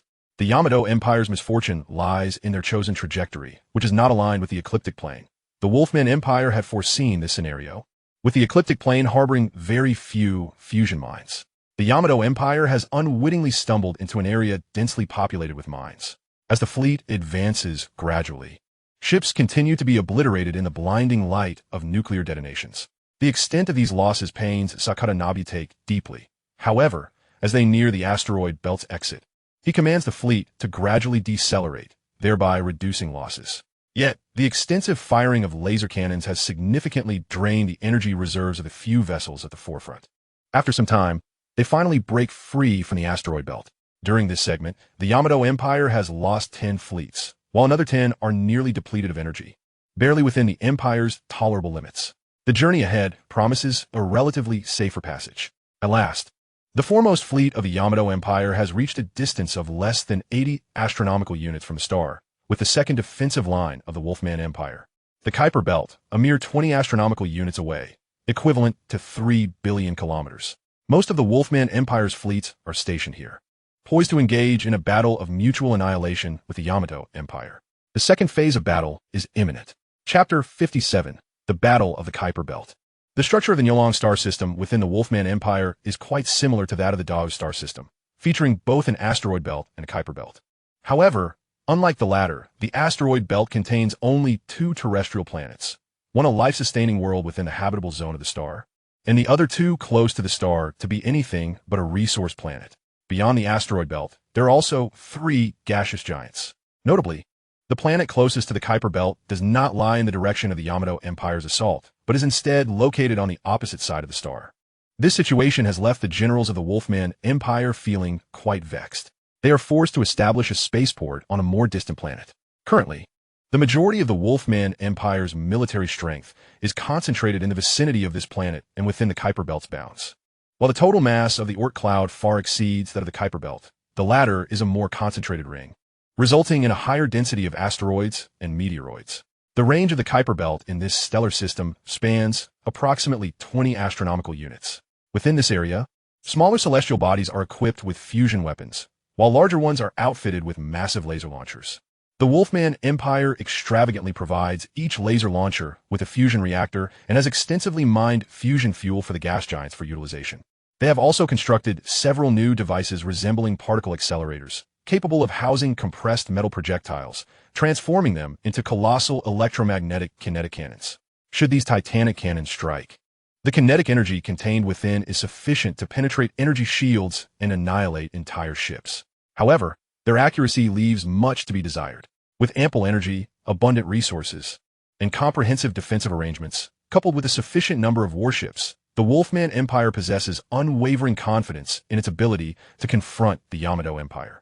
The fleet of the Yamato Empire steadily approaches the Kuiper Belt's defensive line, now merely 200 million kilometers from the frontline positions.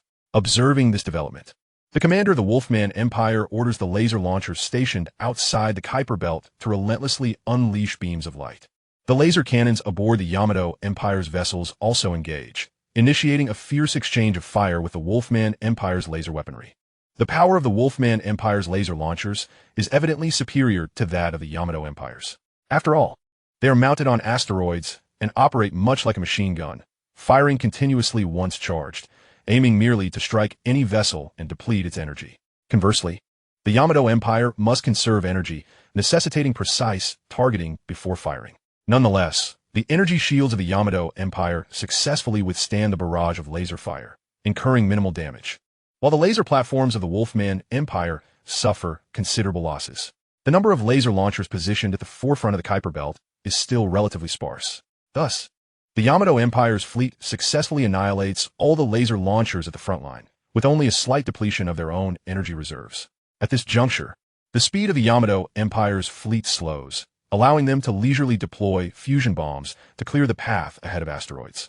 The Wolfman Empire had anticipated this scenario, resulting in a minimal number of fusion mines laid in this area. After the Yamato Empire clears a portion of space, only a few nuclear fireballs sporadically emerge amidst the explosions. Subsequently, they release numerous reconnaissance satellites to ensure that fusion bombs concealed within the asteroids on either side, propelled by installed planetary engines, do not pose a threat to their vessels, thus engaging in a combination of movement and combat. The Yamato Empire's fleet has penetrated 10 astronomical units into the Kuiper Belt, reaching nearly half its width. As they advance deeper, the density of laser launchers increases, and the Yamato Empire incurs losses of 2 fleets during this time, with significant energy consumption as well. However, it will not be long before the Yamato fleet encounters the main forces of the Wolfman Empire. In fact, they may have already laid eyes upon them, but are currently unable to engage. After several weeks of traversing, the Yamato Empire finally finds itself less than 2 astronomical units from the Wolfman fleet. After expending so many resources and enduring years of preparation, the combat capability of the Yamato fleet remains at over 85% of its peak strength. The spectacle of titanic warships exchanging fire once again unfolds before all. With the Wolfman Empire boasting ample firepower and the Yamato Empire safeguarded by energy shields, although the latter enjoys a significant advantage, the Wolfman Empire still possesses the capacity for battle. Once again, the battle commenced, with the Werewolf Empire's installation on a dwarf planet, boasting a diameter of 1,000 kilometers.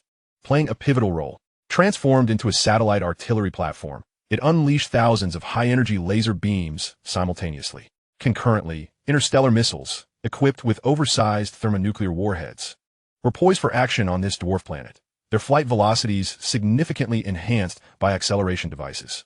Although these weapons lagged far behind laser weaponry in speed, resulting in most interstellar missiles being obliterated by lasers, often culminating in nuclear detonations in mid-air, some hydrogen bombs still managed to strike enemy warships. The ships of the Yamato Empire frequently fell victim to antimatter annihilation weapons. Compared to hydrogen bombs, antimatter projectiles were diminutive and less susceptible to laser targeting. Yet the supply of antimatter was exceedingly scarce. At this juncture, the energy levels of a capital ship plummeted below the safety threshold. The captain, in a decisive moment, pushed the spacecraft to its maximum acceleration, hurtling towards a fleet of the Werewolf Empire. The overwhelming acceleration resulted in the deaths of hundreds of thousands of soldiers aboard, with gruesome blood splatter painting the ship's surface a chilling sight. As the vessel charged forward, a barrage of laser weaponry simultaneously targeted its hull, swiftly breaching the energy shield. However, due to its tremendous velocity, the ship collided with a Werewolf Empire warship before its structure could be fully compromised, resulting in a catastrophic explosion. Following this, another warship collided as well. This scene was but a microcosm of the battlefield. With the 2 fleets in close proximity, countless small, unmanned spacecraft, carrying hydrogen bombs like swarming locusts, soared toward the enemy fleet's position. Many of these aircraft encountered one another in the battlefield center, engaging in mutual attacks with their respective hydrogen bombs, resulting in a plethora of nuclear explosions. The Yamato Empire undoubtedly held the upper hand, with just a few laser strikes. The Werewolf Empire's warships would disintegrate, while the Yamato Empire's energy shields could withstand hundreds of laser blasts. After prolonged exchanges of fire, the Yamato Empire gradually dismantled the majority of the laser turrets established on the dwarf celestial body, reducing the Werewolf Empire's fleet to around 200 to 300 vessels. Ultimately, the Yamato Empire, withstanding the pressure, obliterated all laser turrets and interstellar missile installations on the dwarf planet Fortress. The Werewolf Empire, rendered unable to sustain further resistance, retreated with over 200 damaged vessels toward the interstellar system, aware that their fleet speed was inferior to that of the Werewolf Empire. The Yamato Empire refrained from pursuing, as their combat fleet had dwindled to half its original size, opting instead to linger in the Kuiper Belt in search of necessary supplies and fuel to repair their fleet.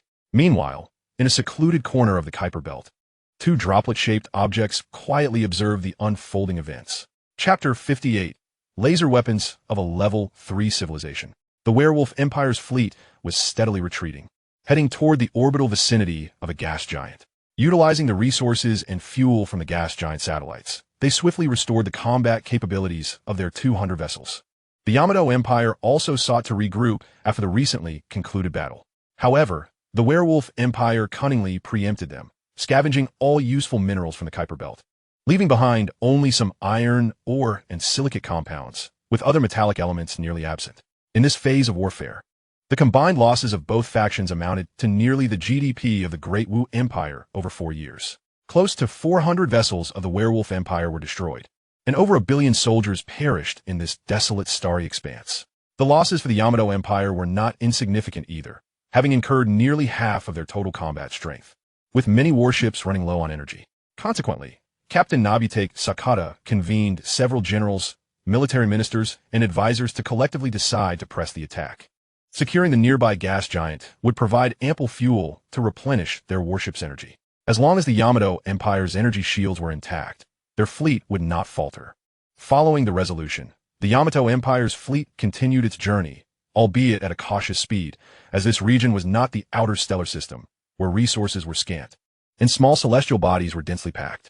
Currently, the Yamato Empire's fleet was positioned approximately 25 astronomical units from the central star of the Nyolong star system, and 15 astronomical units from a gas giant ahead, equating to a staggering distance of 25 billion kilometers.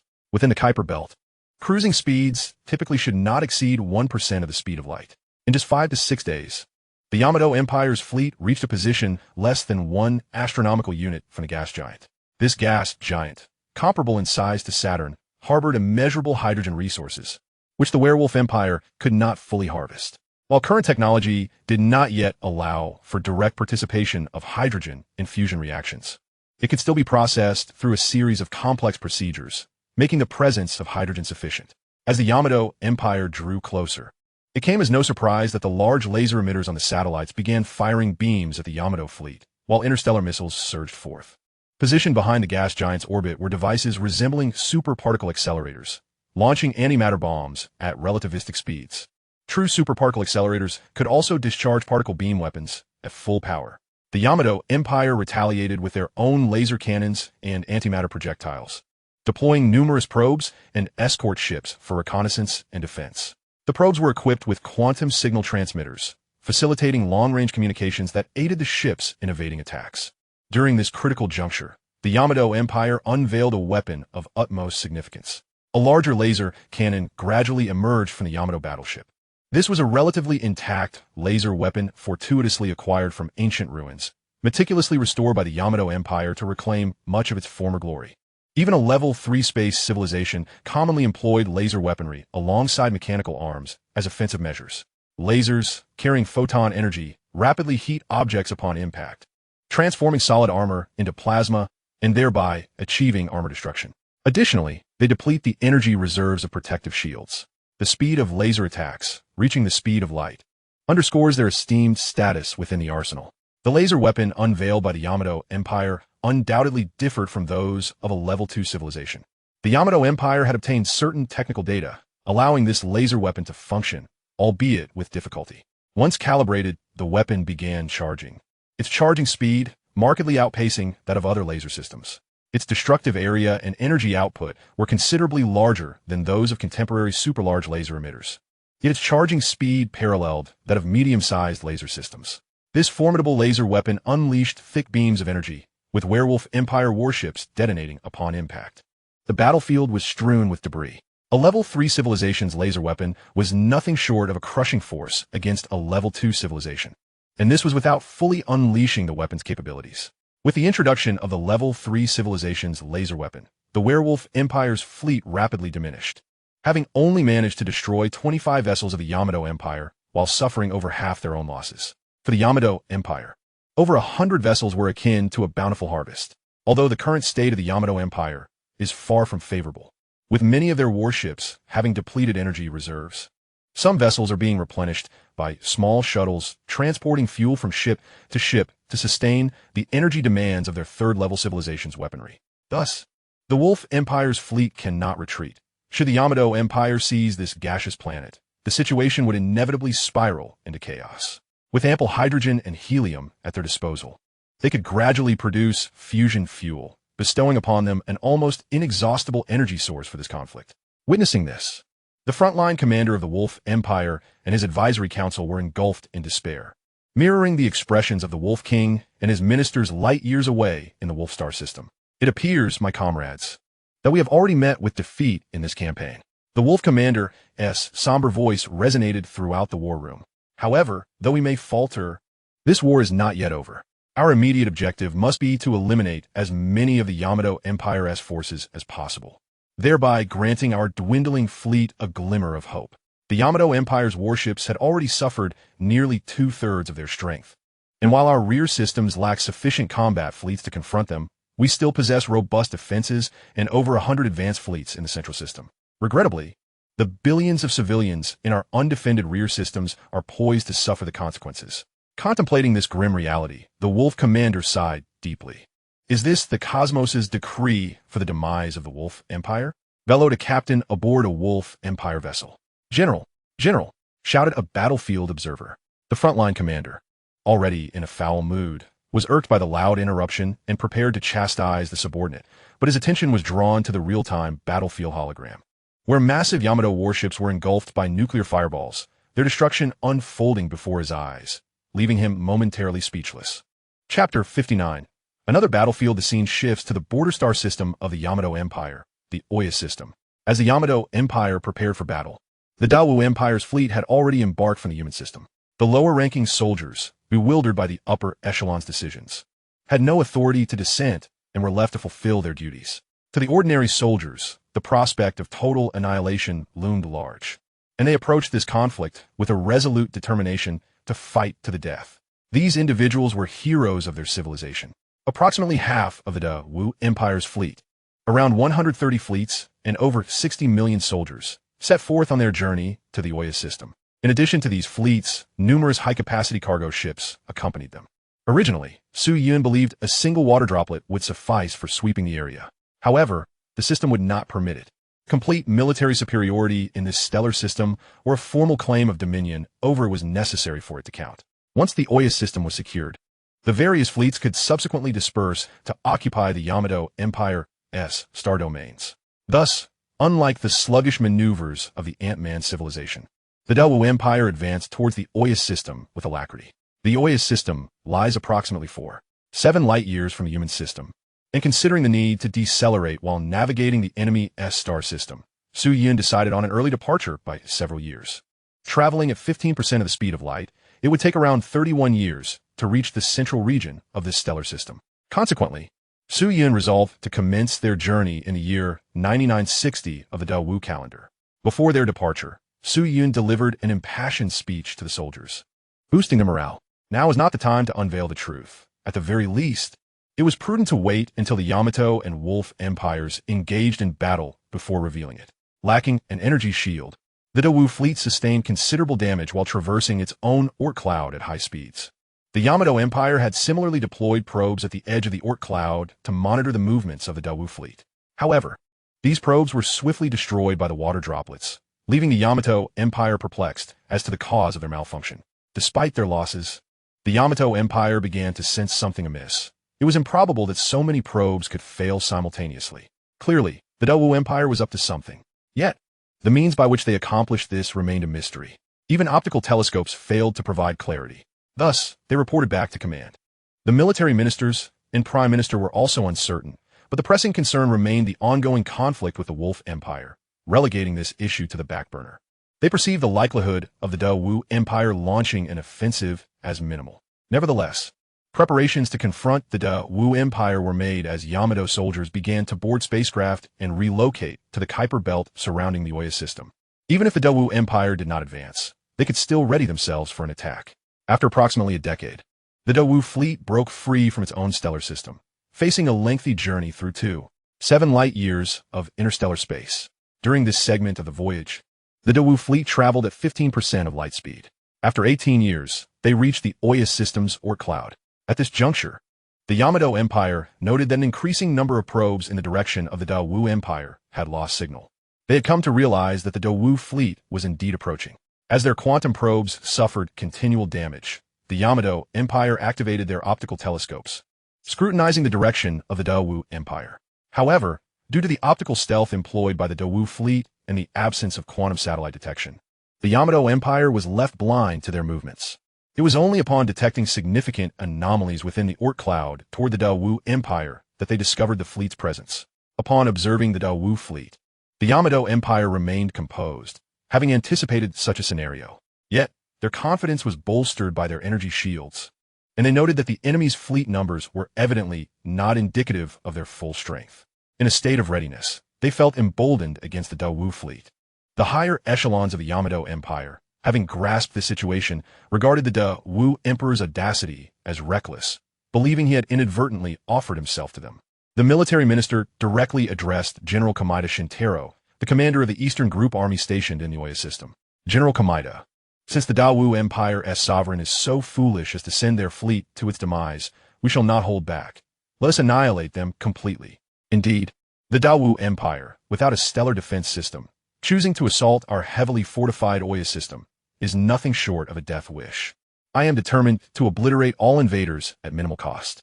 Following the orders, the Yamato Empire began to methodically deploy fusion mines and laser launchers. Confident of their impending victory over the Dawu Empire, they remained cautious, recognizing that the enemy still possessed the capacity to inflict some damage. Among the 4 great civilizations within this stellar region, none would approach war with an attitude of arrogance. They have all endured the trials of numerous interstellar wars. Their consciousness of warfare now profoundly matured. The Yamato Empire, prior to the current deployment of strategic armaments, such as laser cannons and hydrogen bombs, had insufficient stockpiles and inadequate preparation time, resulting in their effectiveness being markedly inferior to the defensive lines established by the Leakan Empire. Nevertheless, for the Yamato Empire, it sufficed. Nearly a decade later, the fleet of the Dawu Empire approached a position less than 2 astronomical units from the Kuiper Belt of the DE star system. The entire fleet bore the marks of wear and tear, having suffered some losses, yet not substantial ones. This was due to the presence of quantum signal detectors aboard the Dawu Empire's fleet, which had successfully enabled them to evade the quantum-triggered fusion mines left behind by the Yamato Empire. This technology instilled a sense of confidence in many uninformed personnel of the Dawu Empire, as the fleet had yet to enter the effective range of laser weaponry. Both sides remained in a tense standoff. Observing the anxious demeanor of the officers and soldiers, the Border Corps commander, Wu Tianhe, could not help but smile. The opportune moment for revelation had arrived, and thus he decided to speak plainly. Wu Tianhe promptly ordered 2 droplets to advance slowly toward the Yamato Empire's fleet. At that moment, a warship's detection system identified an anomaly concerning one of the droplets. It was in close proximity to the warship, invisible within the visible light spectrum, only detectable through alternative methods. However, just as it was about to relay this information to its superiors, it lost its life abruptly as its vessel, a 1,000,000-ton-class spaceship, exploded. Chapter 60. The Power of the Droplet. What transpired? Why did the whale ship explode? What could possibly have occurred? Urgent voices echoed within the fleet's public communication channel. Concurrently, as the whale ship detonated, the news of the explosion was transmitted to its higher command via the quantum signal detector, reaching the 10-million-ton flagship, Sakata. Could it be that the Daowu Empire's fleet employed an unfamiliar weapon to assault the whale ship? This seemed implausible. The whale ship was equipped with an energy shield, and no signs of its breach had been detected. Amidst the chaos in the fleet's command department, the droplet named Apocalypse continued to move at high speed through space, systematically annihilating the subordinate large assault ships of the warship. As for the smaller corvettes, the droplet disregarded them, heading directly toward the UN-class battleship formation, located 5,000 kilometers away. At a droplet acceleration of 700 G, it would reach that position in approximately 38 seconds. In another direction of the Yamato Empire's fleet, the droplet named Su Yuanshan collided with a nearby 2-million-ton class warship. As expected, this vessel, named the Fujiwara, was pierced through its nuclear reactor by the droplet, resulting in a nuclear explosion throughout its hull. The extreme temperatures caused the exterior of the hull to transition rapidly from solid to liquid and then to gaseous metal, with areas of high density transforming directly into a plasma state. In a near-vacuum environment, where molecules and atoms are sparse, heat conduction is impeded, meaning that fragments of the warship would take a considerable amount of time to revert to a solid state. The Fujiwara and all its accompanying large assault ships were obliterated. The UN-class battleship and its affiliated large assault ships were also entirely destroyed. Following the demise of the whale ship formation, 2 consecutive fleets had been annihilated. In the span of just over 2 minutes, 3 fleets equipped with energy shields had perished in this starry expanse, taking with them nearly 100,000 soldiers of the Yamato Empire. The average distance between each fleet was approximately 5,000 to 10,000 kilometers, a range suitable for laser weapons and hydrogen bombs. The Yamato Empire had witnessed the explosions of these fleets and noted that prior to the assaults, an object had penetrated their energy shields with little resistance. This object had targeted the warship's nuclear reaction chambers, igniting the fusion reactors and unleashing a catastrophic explosion. However, they were oblivious to the nature of this object and why it could traverse their energy shields unimpeded. At that moment, news of the Su Yuanshan droplet penetrating another fleet reached them. General, the whale ship formation and the UN formation were the closest, and their explosions occurred in succession. A tactical officer analyzed. Based on this, what conclusions can you draw? General Kimita inquired directly. Sir, I have discerned that the explosions of these vessels were caused by an unidentified object breaching their energy shields and directly attacking the nuclear reactors. This indicates that the object must not be a laser cannon or similar energy weapon, but rather a tangible entity. How can you be so certain? Kimita pressed. Sir, these fleets were located at the periphery of our attack formation, not at the center. If it were a long-range weapon, like a laser, it would have targeted our larger flagship vessels first, rather than attacking the peripheral fleets one by one to avoid detection. The central fleet is surrounded by numerous vessels, making it impossible for the unidentified object to approach unnoticed. Thus, it could only methodically assault our outer fleets. The officer articulated his reasoning with conviction. You are correct. Order all fleets to activate all detection methods, and the peripheral fleets must converge towards the central fleet. As the officer continued to elucidate, more fleets erupted in flames. During this time, the 2 droplets had already obliterated over 10 fleets. Upon receiving the command, visual, infrared, and neutrino detection systems sprang to life, with each warship navigating toward the 3 flagship vessels. Report. The Daowu Empire's fleet shows no unusual movements. Report. We have received substantial data regarding the unidentified object. Quickly, display it on the main screen. Everyone, observe. The unidentified object attacking multiple fleets is the same entity. This object measures 38 meters in length, 19 meters in width, and 12 meters in height, with an approximate weight of 18 tons. It can effortlessly penetrate energy shields composed of high-velocity particles and withstand temperatures exceeding billions of degrees within a nuclear fusion reactor. The materials comprising this object are undoubtedly extraordinary. What is this material? How can it achieve an acceleration of 7,000 ms? Where is its engine? What is its energy source? A flurry of questions from scientifically unversed generals overwhelmed the onboard scientist. Each inquiry left the scientific officer feeling dizzy. Theoretically, materials that are immune to high-velocity particle impacts from energy shields and capable of enduring temperatures in the billions of degrees are truly exceptional. Among those I am aware of are degenerate matter and strong interaction materials. The force of universal gravitation dictates that the greater the mass of an object, the stronger the gravitational pull it exerts, resulting in an increased centripetal pressure. According to the Pauli exclusion principle, 2 fermions cannot occupy the same quantum state simultaneously. The force arising from this principle is referred to as degenerate pressure. This force is not classified among the four fundamental interactions. Degenerate pressure serves to counteract gravity. For instance, white dwarfs resist gravitational collapse through electron degeneracy pressure, a balance that is achieved between the two forces. Neutron stars, similarly, are the result of the equilibrium between neutron degeneracy pressure and gravity. However, such phenomena arise only when gravitational forces are extraordinarily immense, compelling particles to compress to extreme densities. In contrast, this mysterious object possesses a density of merely over 2,000 kilograms per cubic meter, rendering it utterly impossible for it to be composed of degenerate matter. Thus, it must be a material governed by strong interactions. Chapter 61. The Flight of the Yamato Empire Fleet. Strong interaction materials? Were they? A question arose. Strong interaction materials are constituted primarily from the strong force, one of the four fundamental forces which binds neutrons and atoms within atomic nuclei. This object has utilized an unknown method to negate the effects of electromagnetic force, thereby expanding the influence of the strong interaction to the atomic level, resulting in the creation of strong interaction materials. To fabricate such materials, one would need to grasp the grand unified theory.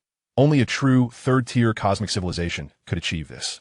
Has the Dao Wu Empire attained the status of a third-tier cosmic civilization? Your Excellency, this is not the time for such musings. We urgently require a corresponding solution. During this period, over a dozen fleets have been obliterated, a general hastily urged. There are several potential solutions to this predicament, yet none are currently within our capabilities. The simplest method would be to launch antimatter at the water droplet, but the required quantity is substantial. Mere handfuls of antimatter particles would be insufficient for precise strikes, though we could attempt to rely on chance. However, the strategies we conceive, they surely have anticipated, and they must possess countermeasures for this water droplet-like object. Another option would involve utilizing high-speed particles accelerated by superparticle accelerator for collision, but the mobility of such an accelerator is woefully inadequate for a successful hit. Are we left with no choice but to scatter and flee? Given the current circumstances, that seems to be the only recourse. However, we must act swiftly. The propulsion source of this water droplet is likely an antimatter engine, for only such an engine could provide such immense acceleration. Previously, we had considered installing antimatter engines on our warships, buoyed by our energy shield, yet the mass of the ships rendered our scant stores of antimatter trivial. We only managed to experiment with a small probe. We must hasten our retreat. Report. The 10 million ton class cosmic battleship, the Shikoku Island, has been destroyed. Report. We have received a communication from Shikoku star system. Deploy it. The heavy visage of the military minister appeared before Admiral Kamita. Kamita-kun, let us dispense with pleasantries. My Shikoku star system is under attack from an unidentified object. The Earth's sovereign has perished. What? Impossible. How could the Earth's sovereign possibly have perished? Admiral Kamita exclaimed incredulously. He then recalled the fate of his own fleet and urgently inquired, did a water droplet composed of strong interaction materials ambush the Earth's sovereign? It appears your subordinate fleets have also suffered assaults from these water droplet-like strong interaction materials. The military minister replied gravely. Moreover, our fleet stationed at the border of the Wolfman Empire and the Mabukawa star system at the Ant-Man civilization as frontier has similarly faced attacks from these water droplet entities. The military minister waved his hand, releasing visuals from several star systems, revealing an expanse illuminated by the explosion and afterglow of nuclear fireballs, with wreckage of numerous warships scattered throughout. There are 2 of these water droplet objects at every battlefield. Is that true for your location as well? Admiral Kamita nodded. Thus, there are a total of 8 droplets. When we discovered them in the Shikoku star system, they were already destroying the superparticle accelerator. Our analysis was swift. We attempted to strike them with antimatter, yet the antimatter proved ineffective. And what is the current status of the Shikoku star system, General Gokumura? What course of action should we take next? The attacked Earth sovereign and the surrounding royal family members were tragically lost in the war against the water droplets, followed by a series of geological activities on the continent, resulting in significant casualties. Currently, 1 droplet patrols incessantly above our island, while the other is annihilating the few remaining cosmic warships in the spaceport. You must order the fleet to disperse and escape. Gather whatever resources you can. What a populace on a life-bearing planet. There are over 1 trillion lives at stake. The situation is dire. For now, we must set that concern aside. Observing the behavior of the water droplet in the Shikoku star system, it has shown no inclination to attack civilians. Based on the conduct of the Wu Empire's fleet, it seems this droplet is likely of their design. The Dawu Empire is renowned for its exceptional welfare for the lower populace among the four civilizations. They are unlikely to initiate a massacre. It is indeed tragic that a high-ranking military official of a civilization would place the safety of their citizens in the hands of the benevolence of an adversarial civilization. And what of you and the other ministers? The droplet hovering above the island is monitoring our every move. Escaping is not an option. While I converse with you, other ministers are attending to matters across various battlefronts. The fleets in your three directions must swiftly flee. Leave this star system and seek refuge in a more distant stellar system. Take care on your journey, Goku Morakun. I shall do my utmost to preserve the last ember of hope for the Yamato Empire. With that, the communication was severed. What is the current status of our fleet? General, half of our 100 fleets have been destroyed by the enemy droplets, and all of our lost ships were equipped with energy shields. We are currently dispersing in all directions, retreating into the inner star systems of the Yamato Empire. Relay the order to all ships, scatter and flee. With the final destination being the Whale 1140 star system, 25 light-years away. At this point, it is the best course of action. 25 light-years will undoubtedly take us far from their home star system, which has existed for millions of years, marking a lengthy journey ahead. With an estimated travel time of over 300 years considering life support. Once the orders were issued, the warships began to depart this contentious region with purpose. During this time, the droplets continued to annihilate dozens of fleets, including a flagship of 10 million tons. With less than 20 vessels remaining, most lacking energy shields, they barely managed to escape. By a stroke of fortune, Admiral Kamida's flagship evaded the droplets' pursuit due to its unique trajectory. The droplets, having exhausted most of their remaining antimatter fuel, ceased their chase. The circumstances of the Yamato Empire fleets across other battlefields mirrored this one. Only remnants managed to escape. Not only was the Yamato Empire driven away by the formidable strength of the droplets, but other civilizations also shared a similar sentiment upon witnessing the explosion of Yamato warships. Chapter 62, Reactions from All Sides. Before the command was issued by Wu Tianhe, the officers and soldiers aboard the Great Wu Empire fleet were perplexed, wondering why they were stationed here without launching an attack. Were they merely to gaze at each other in bewilderment? At this moment, the observers aboard the warships relayed the alarming news of the inexplicable explosions within the Yamato Empire fleet. Although the officers and soldiers were unaware of the reasons behind such occurrences, they were nonetheless elated to realize that the strength of the Yamato Empire had diminished. At this juncture, a deep, resonant voice resonated through the fleet's public channel. It was none other than Wu Tianhe, the supreme commander of the operation. Brothers of the Great Wu Empire, he began, I am Wu Tianhe, the commander-in-chief of this campaign. I can sense your bewilderment regarding our current inaction, merely attacking the enemy's laser fortifications stationed on asteroids from a distance. The answer is quite simple. You have likely observed the explosions in the Yamato Empire fleet ahead. These explosions were caused by one of our newly developed weapons, which can effortlessly dismantle the energy shields of the Yamato Empire. It is our national treasure, the strong interaction cosmic detector. Of course, there is no need to delve into the principles behind it at this moment. With this weapon, we can easily vanquish the Yamato Empire, and the Great Wu Empire shall become the true sovereign of this interstellar region. After delivering these words, Wu Tianhe paused, allowing time for the message to resonate with his audience. As they absorbed the commander's speech and witnessed the unfolding events, the 6 million individuals aboard the fleet came to the realization that victory in this war undoubtedly belonged to the Great Wu Empire. Cheers erupted throughout the fleet as they exchanged fist bumps and embraces. Many had initially believed they would perish in this conflict, and although they had prepared for sacrifice, their spirits had been burdened. Now, with the announcement of their impending victory, how could they not be filled with exhilaration?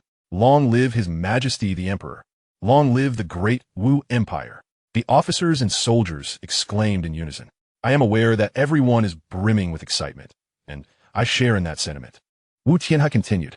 However, our purpose in the Dia star system is not merely to witness the prowess of the strong interaction cosmic detector, but to utilize it to annihilate more of the Yamato Empire fleet and gradually seize control of all their star systems.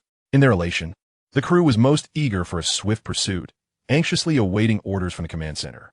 I command all units, with utmost haste, eliminate the laser fortifications of the Yamato Empire, while coordinating with the droplets to obstruct the escape routes of the fleeing Yamato fleet toward the star systems. The Yamato fleet, wishing to disperse, could only escape to the sides and rear, with the rear leading to one of their own star systems. Thus, it was imperative to block the flanks. forcing them to retreat towards their rear star system, which would eventually fall under their control. At this moment, the Ant-Man civilization, having not reached the Shogunate star system, could not witness the massacre of the Yamato fleet by the droplets. Meanwhile, the Wolfman Empire, in their final moments of despair, suddenly observed vast numbers of the Yamato fleet encircled by fiery nuclear projectiles, ultimately disintegrating into debris, leaving them astounded. They activated various detection devices to ascertain what had transpired in the direction of the Yamato fleet and why they were suffering such losses. Report: we are unable to obtain specific details. It appears that an attack has directly detonated the nuclear reactors of the Yamato warships, leading to catastrophic nuclear explosions that obliterated the ships. What kind of assault could so swiftly breach the energy shields of the Yamato warships? This defies logic. Could it be that other advanced cosmic civilizations are lurking nearby? Pondered the Wolfman Empire commander. Commander, look! Exclaimed an observer suddenly. The commander turned his gaze to a large central screen, which displayed a signal from a reconnaissance satellite positioned near the destroyed fleet. They beheld a droplet-shaped object rapidly approaching one of the warships, effortlessly penetrating the seemingly indomitable energy shield before breaching the hull. Moments later, the nuclear fusion chamber of the Yamato warship emitted a blinding light, engulfing the entire vessel. The violent nuclear explosion caused the warship to disintegrate instantaneously, while the energy shield dissipated as the central magnetic field mechanism was compromised. Was this attack a direct collision? The Wolfman Empire commander mused uncertainly. The accompanying scientists discerned the nature of the event and provided analysis. So, it is. Such technology. Could it truly be that an unknown third-tier cosmic civilization is present here? That remained to be seen. Such feats were beyond the capabilities of their second-tier civilization. What shall we do now? I don't know. Let's await the true master of that droplet. Before him, we have no options. In the capital of the four-island star system, many high-ranking officials and nobles of the Yamato Empire trembled beneath the sky above, but they could not perceive it with the naked eye. The surface of this object was so smooth, resembling a drop of water, yet it heralded not the life-giving essence of water, but rather endless calamity. Our great Earth Emperor has also been harmed by this droplet. No, this demon. Profanities echoed through the city. What should we do? What fate awaits us at the hands of the great Wu Empire? We are not mere commoners. We are nobles. We must flee this cursed place, as far away as possible. In one region, a noble family boarded their private spacecraft, seeking to escape the capital star. But they were swiftly detected and annihilated by the droplet. Seemingly to vent their frustration at any would-be escapees, the droplets descended upon the city, demolishing numerous high-rise structures. These buildings, constructed with advanced materials, were robust, yet to the droplets, they crumbled as if they were mere air, leading to the collapse of towering edifices and resulting in countless casualties. Fortunately, the nobles residing in the capital star system had consumed genetic enhancements, typically rendering them resistant to death. However, this situation instilled worry among them, and they berated the noble who had sought to flee. The droplets, undeterred, proceeded to target other fleeing spacecraft. The rationale behind this intimidation was clear. If these ships scattered, the droplets would be unable to intercept them all. Strike the first bird that shows its head. By instilling a measure of fear, many of these survival-minded nobles would be deterred from fleeing. At that moment, numerous fleets on the battlefield received a transmission. It was a message from Zhang Mingqing. Chapter 63, Declaration and Strategy. Report: we have received a message from the Great Wu Empire. The Yamato Empire, the Wolfman Empire, and the Ant-Man civilization have all received this communication. Attention! Esteemed friends of the Wolfman Empire and Ant-Man civilization, I am Zhang Mingqing, the head of the cabinet of the Great Wu Empire. A century ago, the Yamato Empire acquired energy shield technology, which has emboldened their ambitions to annihilate our three civilizations and engulf the entire interstellar region, forcing billions of sentient beings to kneel before their warships to ensure the peaceful development of our interstellar region. Our three civilizations have united to form the Interstellar Civilization Alliance to counter the invasion from the Yamato Empire. In the war against the Yamato Empire, the peoples of our three civilizations have suffered tremendous hardships. The Great Wu Empire is also actively preparing for war, taking the initiative to launch an assault against the Yamato Empire in order to curb their increasingly brazen arrogance and avenge our late emperor. We fight for the peace of the countless intelligent beings in our interstellar region. Zhang Mingqing's words resonate with righteousness as he places himself on the moral high ground. In truth, any civilization possessing such advanced technology would inevitably launch offensives against the other three civilizations. Zhang Mingsheng, a seasoned politician, adeptly tailors his rhetoric to suit the audience, speaking to people in a manner befitting their station and to adversaries in a language they understand. Naturally, such declarations were not meant for Su Yun, who, as emperor, must maintain a semblance of dignity. After the perfunctory pleasantries, the discussion finally turned to the crux of the matter. Under the sagacious guidance of His Imperial Majesty, the Emperor of the Great Wu, our scientists have toiled for nearly a century, expending vast resources to develop the weaponry we now wield, the Strong Interaction Force Cosmic Probe. With this technological breakthrough, our scientific prowess has witnessed explosive growth, allowing us to ascend to a third-tier cosmic civilization. Utilizing the Strong Interaction Force Cosmic Probe, we have obliterated the majority of the military might of the Yamato Empire. Consequently, we shall contribute even more significantly to maintaining peace and order within our interstellar region. How hypocritical to accuse others of harboring ambitions to dominate this interstellar domain, yet one is not exempt from similar aspirations. The commander of the Werewolf Empire muttered in dissatisfaction. There is no need to worry about the populace of the Yamato Empire. We are well aware that you have been coerced into participating in this unjust war, continuously exploited by your superiors, with your living standards among the lowest of the four great civilizations. In the name of the Great Wu Empire's Prime Minister, I assure you, we shall not engage in inhumane slaughter. We will only bring to justice those who instigated this war, ensuring your safety. Furthermore, the Great Wu Empire shall embrace the responsibility of the vanguard, bolstering our strength to confront any hostile extraterrestrial civilizations, advancing towards the local bubble and the Orion Arm, to secure greater space for survival and development. The lengthy oration was heard by the senior commanders on the battlefield and by most of the inhabitants of the Yamato Empire's capital system. Furthermore, this information rapidly disseminated across all planets within the 60 light-year diameter of our interstellar region. The Wolf King and the high-ranking officials of the Werewolf Empire, the Ant Queen and ministers of the Ant Civilization, as well as surviving officials from the Yamato Empire, all received the news immediately. The Wolf King, upon receiving the message, was momentarily taken aback, having initially assumed it originated from a third-tier cosmic civilization outside our interstellar region, only to discover it was from the Great Wu Empire. What are your thoughts on the Prime Minister of the Great Wu Empire's address? The Wolf King inquired, breaking the silence of the Grand Hall. Your Majesty, the Great Wu Empire has developed the epic-making Strong Interaction Force Cosmic Probe, establishing a decisive military force, naturally emboldening them to claim supremacy over our interstellar region. Our future appears bleak. Although the Prime Minister spoke with lofty ideals, his words unambiguously indicate an intention to annex the entire star domain and populace of the Yamato Empire. Moreover, he is compelling us to align ourselves with the order they are constructing in this interstellar region, thereby solidifying their hegemonic status. Perhaps they will soon fabricate a pretext to declare war on our Werewolf Empire and the Ant Civilization. The production of Strong Interaction Force materials is not an easy feat. Even if they have ascended to a third-tier cosmic civilization, they will still require time to convert scientific theories into technology and subsequently into military power. Personally, I believe they currently lack the capability to fully vanquish us. They merely seek to stabilize us, biding their time until they can completely transform their technological advancements into military might before launching an assault. Each minister expressed their opinions in turn. Do we truly lack the capability to counter the Strong Interaction Force Cosmic Probe? The Wolf King, still unwilling to relent, pressed on. Your Majesty, we possess a considerable amount of antimatter, which gives us a glimmer of hope to confront them. However, our supply of antimatter is limited, and we would need to expend a significant amount to have any chance of destruction. Moreover, the enemy's probes are not limited to a single unit. They can produce more at will, rendering our odds of victory nearly non-existent. So, do you believe we should maintain a defensive posture while attempting to flee this interstellar region? Or should we endure under the order established by the Great Wu Empire, mere pawns in their game? The Wolf King's tone grew increasingly fervent.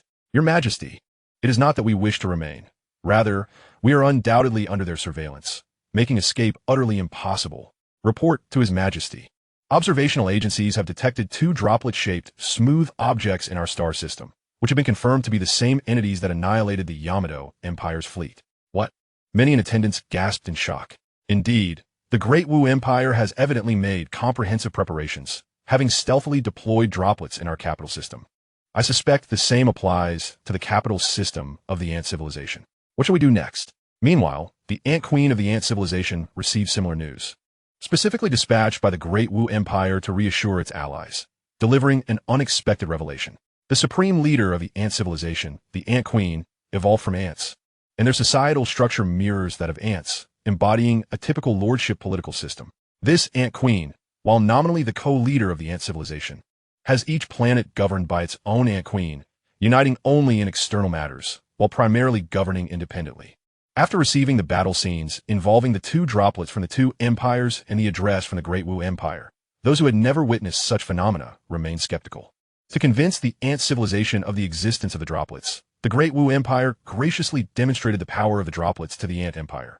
To avoid any unnecessary misunderstandings, the droplets unreservedly struck a satellite, approximately 500 kilometers in diameter, the size of Titan, effortlessly penetrating it. Only then did they come to believe. The Ant Queens from various planets convened a quantum holographic conference to discuss strategies. Chapter 64, Handling the Yamato Empire. You are all already aware of the droplets from the Great Wu Empire. Under the impact of this so-called strong interaction force cosmic probe, a satellite was directly penetrated. While excavating a satellite over a period of time is not particularly challenging, this was a one-time, direct breach. The other two civilizations would not fabricate such a tale without reason. We could verify this with a probe satellite surrounding the Shogunate star system. Let's deliberate on a course of action. The nominal co-leader of the Ant civilization, the Ant Queen, articulated. Perhaps we should acquiesce to the Great Wu Empire. We have no significant conflicts with them. Even in the event of fleeing, the likelihood of being pursued by the droplets is considerable. If we manage to disperse during the escape, some may succeed in eluding the droplets' pursuit. Moreover, the Great Wu Empire has yet to declare war on us. Their failure to declare war is merely a strategy to facilitate the eventual absorption of the populace. If you flee, they lose that pressure, and perishing in the void of space would go unnoticed by anyone. The various Ant Queens engaged in heated debate. However, those closer to the capital system tended to favor remaining, while those from the periphery advocated for a swift escape. All were motivated by their own interests. The Ant Queens from the capital system found themselves in a bind, as the Ant civilization inherently functions as a relatively loose confederation, with each planet harboring its own perspective. So be it. Those who wish to depart may do so, and those who wish to remain may stay.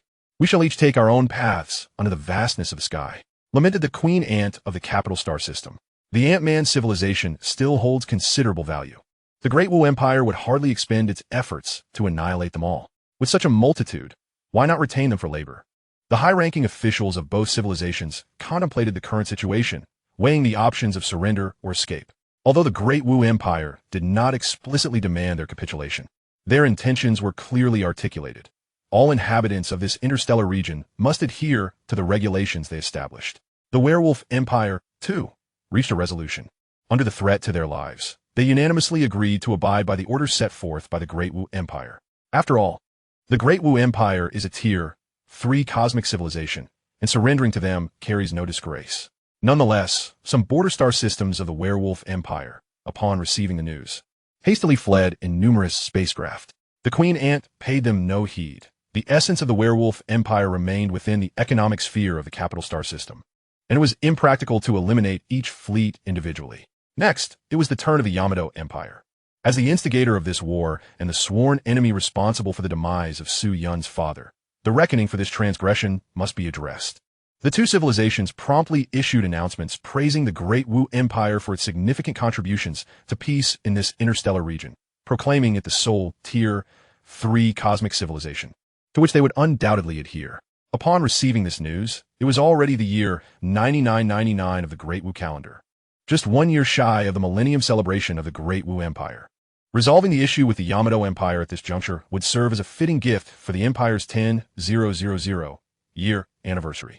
Thus, Su Yun convened with his ministers to deliberate on the terms for the Yamato Empire's defeat. Let us all discuss the conditions for the Yamato Empire's capitulation. Su Yun, Your Majesty, we believe that the defeat of the Yamato Empire is absolute, with 400 main fleets and billions of Yamato soldiers lost. The remaining fleets have fled to various stellar systems. We must impose complete control over the Yamato Empire. Firstly, we should deliberate on how to manage the Yamato populace. Indeed, with over 1 trillion individuals, far surpassing our own population, it poses a significant challenge, suggested Zhang Mingsheng, observing the chaotic scene. Perhaps we could find a pretext to eliminate a portion? Absolutely not. That would be far too conspicuous. The Great Wu Empire must maintain its dignity. Your Majesty, another minister proposed.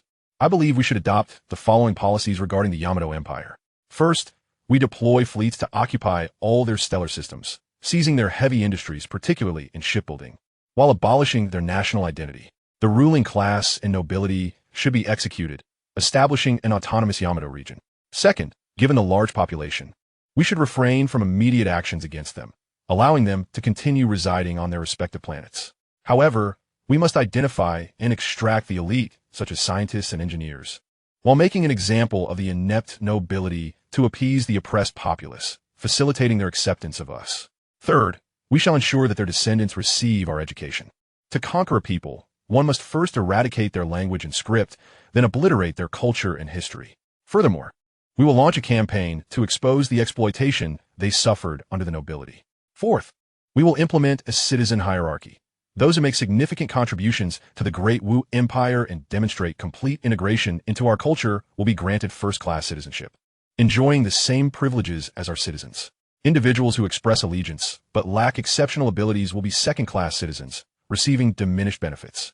Those who staunchly defend their cultural heritage will be relegated to third-class status, receiving no advantages and incurring an additional war reparations tax. These are the primary strategies our cabinet has devised, with further details and additional clauses to be discussed. Excellent, Su Yun proclaimed after the cabinet exchanged opinions. They swiftly announced their terms to the Yamato Empire and set the plan into motion. Su Yun felt elated. The Yamato Empire boasted a population of approximately 14 billion, translating to 400 civilization points. With their 18 stellar systems, this would yield an additional 180 civilization points. However, he was perplexed by the apparent discrepancy between the population numbers and the civilization points awarded per stellar system. Did one stellar system equate to 1 billion inhabitants? If not for the extra 20 civilization points awarded for each system occupied, the points would scarcely cover the population's decimals. Following this campaign, he would amass enough civilization points to reach 2,000 and unlock the theory of grand unification, thereby elevating the Great Wu Empire to the status of a true Tier 3 cosmic civilization. What shall we do about the other 2 civilizations? Inquired a minister. Should we treat them as we did the Yamato Empire? Impossible. What justification would we have? What would become of the Great Wu Empire's honor? We must still uphold principles of benevolence and morality with other nations. In my view, we should eliminate them all, just as we did with the Yamato Empire. A general proclaimed boisterously. Cough, cough. While appropriate deterrence is necessary, a complete extermination is not feasible. First, it is profoundly inhumane. Such actions would severely undermine the social fabric of the Great Wu Empire. Second, sentient beings are a marvel of the universe, and we should harness their potential to contribute to our development. If we cannot control them, how can we utilize them? Due to the lack of prior experience, the ministers struggled to devise a comprehensive approach. At that moment, Su Yun recognized that it was time to showcase his imperial wisdom. Shall we consider the American model? In a previous world, how did America become the true world hegemon? It was because they controlled the vital arteries of the globe: technology, military, finance, and culture. In terms of technology, they possessed the world's finest universities, the largest pool of talent, and the most substantial research funding, fueling the continuous development of their research centers in pursuit of scientific advancement. Militarily, they maintained numerous bases worldwide, controlling crucial maritime routes, and with advanced technology, their weaponry was among the most sophisticated. Their military expenditure accounted for approximately 40% of the global total. Financially, under the weight of their formidable military, the world operated on American currency, enabling them to operate a nuclear-powered printing press to acquire goods produced by other nations and to wage financial warfare to seize wealth. Culturally, their economic prowess attracted a plethora of affluent individuals and high-caliber talent seeking residence and citizenship, compelling the entire world to adopt English and embrace their culture. With such a formidable combination, is it any wonder that they emerged as the world leader? Therefore, Su Yun could readily adopt their successful strategies. In terms of technology, the Great Wu Empire stands as the sole nominal Tier 3 cosmic civilization. While they may not possess a significant advantage in ordinary technology compared to the Werewolf Empire, the key technologies that Su Yun had in mind would suffice. In the realm of military prowess, the Great Wu Empire's naval fleet has now surpassed the remnants of the Wolfman Empire's forces that lingered after the Great Conflict. coupled with the formidable water droplet technology, which instills fear and collapses all opposition. The mere dispatch of water droplets and the fleet to seize several critical stellar node systems would render them invulnerable to threats. In terms of finance, the Great Wu Empire can entirely rely on the immense deterrent power of the water droplet technology to implement its own currency replacement, the Wu Yuan.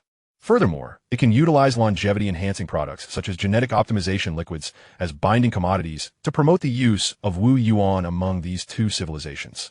Finally, on the cultural front, by attracting extraterrestrial talents to become citizens through generous social environments and benefits, we can cultivate a cadre of advocates in the interstellar age to extol the virtues of the Great Wu Empire, gradually facilitating the assimilation of these two civilizations. In light of this, it is evident that such a strategic combination would enable the Great Wu Empire to extract the majority of their value. After all, the efficiency of coerced labor post-conquest pales in comparison to that of voluntary, motivated labor. Contemplating this, Su Yun spoke up. Regarding this matter, I have previously given it considerable thought. Your Majesty, we beseech your divine judgment. First and foremost, we must ascertain how to manage these two civilizations to yield greater benefits for us. Our approach to the Japanese Empire was predicated on our moral high ground, making it easier for their populace to accept us. However, if we were to issue threats against the other two civilizations outright, even if we emerged victorious, their citizens would remain resistant to our governance, leading to a lack of diligence in their work and stifling innovation from their advanced scientists. Thus, our utilization rate would be alarmingly low. We must devise a strategy that compels them to willingly labor for us. Yet, the ministers were hesitant to voice such ideas. Firstly, under the pretext of maintaining peace and order within this interstellar region, we shall deploy fleets and water droplets to control critical transport routes, particularly their capitals and the stellar systems bordering the two nations. Secondly, once we have secure control over their stellar systems, we will open the doors to free trade, establishing our enterprises within their capital systems, but we shall not peddle inferior industrial products. Rather, we will offer high-end goods such as genetic optimization liquids and energy shields. Thirdly, both genetic optimization liquids and energy shields are desperately sought after by them. If we maintain strict technological confidentiality, they will readily expend their resources to procure these items. At the point of sale, we shall declare our acceptance of only Wu Yuan, allowing them to convert resources into Wu Yuan through trade with us. Fourthly, with these resources in hand, we can significantly enhance the living standards of our domestic populace, establishing universities within their stellar systems to promote our culture and generous benefits, thereby attracting their best talents to work in our empire. This encapsulates the essence of my proposal. Upon hearing Su Yun's measures, the assembled ministers were enlightened, readily discerning the myriad benefits this strategic approach would bestow upon the Great Wu Empire's development. Your Majesty, you possess extraordinary talent. We are in awe. The ministers exclaimed in unison, expressing their admiration for Su Yun. Of course, I merely provide you with a broad direction. The specifics of the agreements and supplementary clauses require your thoughtful deliberation, he continued. I trust that it will not be long before the Great Wu Empire fully integrates the strength of this interstellar region, stepping onto a grander cosmic stage. The ministers reverently hailed, "Long live your Majesty! Long live the Great Wu Empire!" Following the conclusion of the meeting, the cabinet expedited the drafting of specific treaty contents, and within half a month, the Interstellar Region Civilization Treaty was finalized. This treaty encompassed all facets of civilizational exchange, supplementing Su Yun's proposals with numerous details, such as establishing interstellar highway hubs across major stellar systems to facilitate economic and cultural interactions among civilizations. Subsequently, a quantum holographic conference was initiated to discuss the treaty with the two civilizations, both of which joyfully acquiesced to the terms. The leadership of these civilizations were not oblivious. They recognized the potential hazards embedded in certain clauses, yet the might of the Great Wu Empire rendered them powerless, militarily occupied and economically dominated. The Ant People civilization and the Wolfman Empire found themselves with little hope of resurgence. Nonetheless, the provision of energy shields and genetic optimization liquids within the treaty significantly piqued the interest of their leadership, particularly the latter, as who would not desire to extend their lifespan. The maximum lifespan of the Wolfman Empire barely reaches 300 years, while the Ant People civilization is even shorter, at around 200. For the common folk, the treaty posed no threat to their interests, though a handful of patriots protested in the streets, only to be swiftly suppressed. With little public support, Technological prowess is paramount for any interstellar civilization. As for the Japanese Empire, they found themselves bereft of bargaining power, accepting all terms without question. High-ranking officials, including the military minister of the Japanese Empire, faced dire consequences, with some opting for suicide while others were executed. Thus, in the year 9999 of the Great Wu calendar, the Great Wu Empire officially re-established the social order of the entire interstellar region. This vast domain spans 60 light-years, encompassing over 60 stellar systems and 50 habitable planets.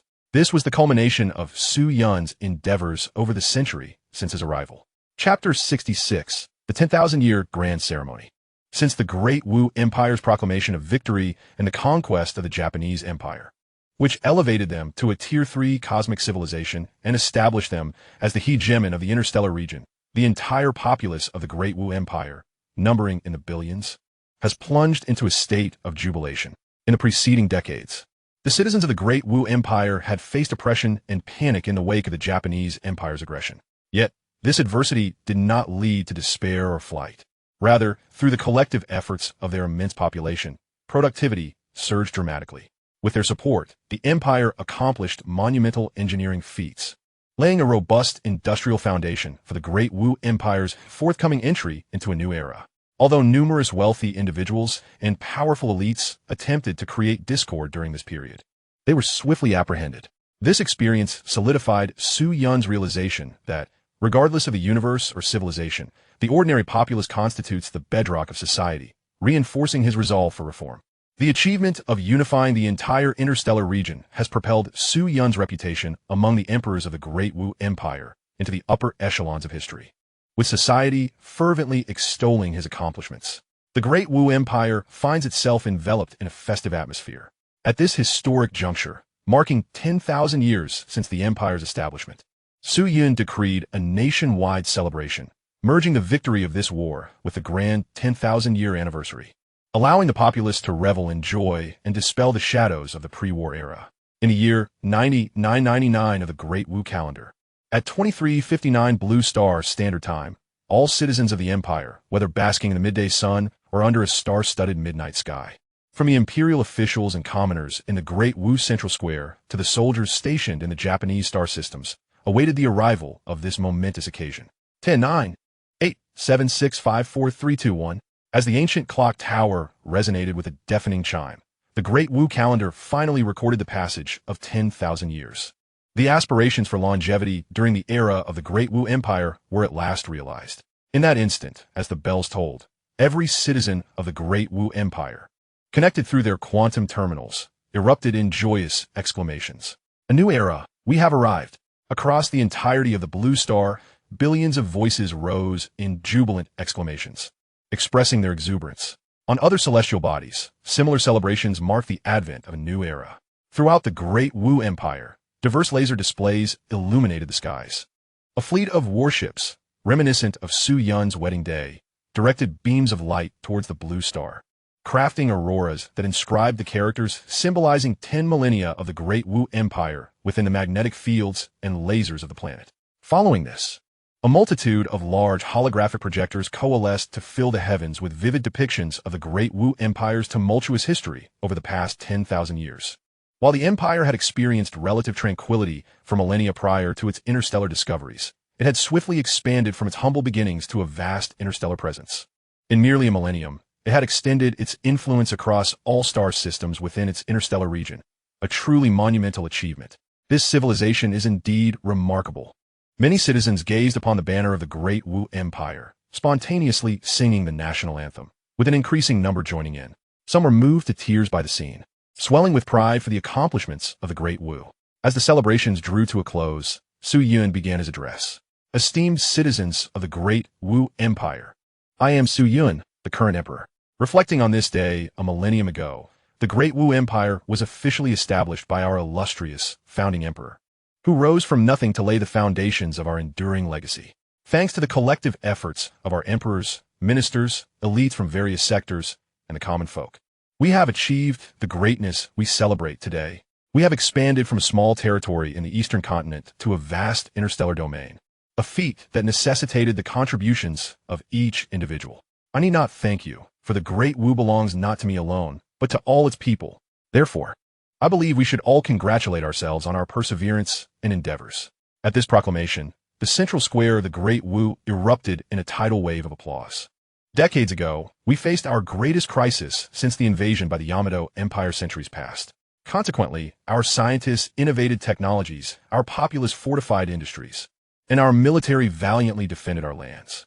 Through these efforts, we emerged victorious in war, safeguarding the peace of our empire.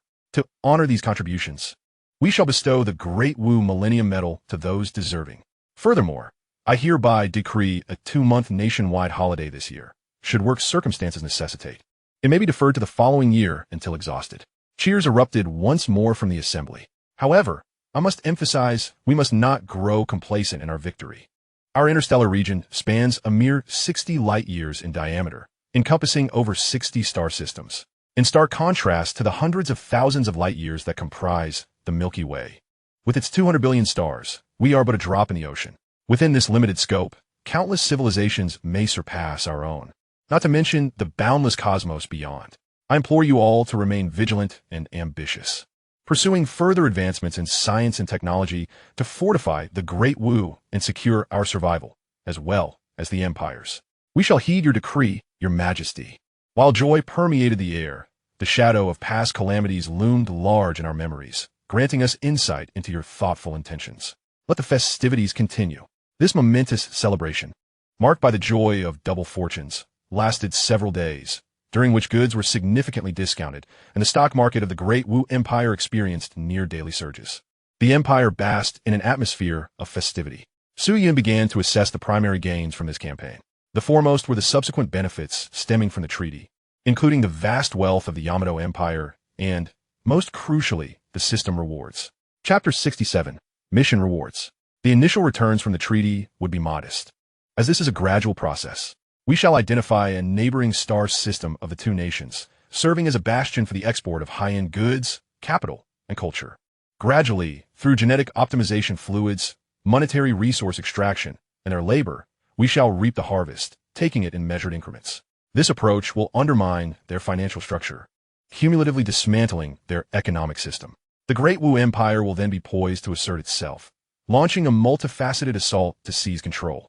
As for the Yamato Empire, we must coerce the newly formed Yamato Autonomous Council to establish interstellar highway hubs across major star systems.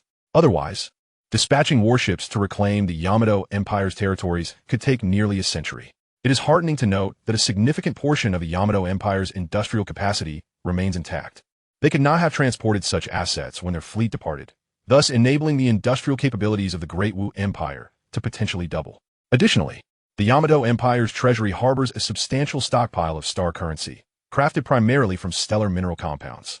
While this currency has lost its efficacy in the era of energy shields, the stellar mineral compounds still hold significant value for energy storage. As the finest material for energy retention, they were historically utilized in the construction of warship hulls for defense against laser weaponry. Moreover, a plethora of high-purity rare metals, copious fusion fuels, and industrial raw materials represented by gold and silver can be found within the Yamato Empire's treasury. The Central Academy of Sciences of the Yamato Empire also possesses a wealth of scientific knowledge unavailable in the Great Wu Empire, which will play a crucial role in constructing a comprehensive technological framework. With these advancements, the productivity of the Great Wu can be further enhanced, thereby improving the living standards of its citizens. Significantly, we have acquired a spacecraft belonging to an advanced civilization discovered by the Yamato Empire. This acquisition not only grants us access to superior laser technologies, but also enables mastery over energy shield technology, a hallmark of a third-tier cosmic civilization, thereby augmenting the deterrence capabilities of our warships. Finally, we arrive at the most exhilarating aspect, the system rewards. System, open the mission panel. Su Jun exclaimed, his impatience palpable with excitement. Upon opening, he promptly submitted the mission. Ding! Congratulations, host, for completing the task of conquering the Yamato Empire's star systems. Nominally controlling a total of 18 star systems under the Yamato Empire and receiving a reward of 180,360 civilization points. As the host has nominally occupied all star systems of the Yamato Empire, an additional 180 civilization points will be awarded. However, this reward will be dispersed once the host has actual control over all 18 star systems. Excellent indeed. There is also an extra reward. Although it may take decades to receive, it is a guarantee. Congratulations, host, for completing the task of defeating the Emperor of the Yamato Empire. A random level 2 civilization technology will now be issued. Reward distribution in progress. What technology will be bestowed? It should be something available in the marketplace. Congratulations to the host for acquiring the technology to manufacture a 100 light-year quantum entanglement signal tower. How splendid. This is a technology one desperately needed. I've gained 600 civilization points without any cost. A truly lucrative deal. The quantum communication technology in this interstellar region is somewhat lacking. Even the mightiest of the werewolf empire only reaches the 3 light-year level. This advancement effectively widens the gap by nearly 2 orders of magnitude. Moreover, this technology could also prove beneficial in the structural development of the next generation of quantum computers, yielding a dual advantage. Su Yun couldn't help but burst into hearty laughter. After a while, Su Yun composed himself and checked the rewards for the 4th objective. Congratulations to the host for defeating the Japanese Empire, resulting in their surrender and signing a completely unequal treaty. Considering the overall task completion time, the host is awarded 360 civilization points. The host has completed all task objectives, earning 1 lottery chance. It appears that the time factor was relatively minimal.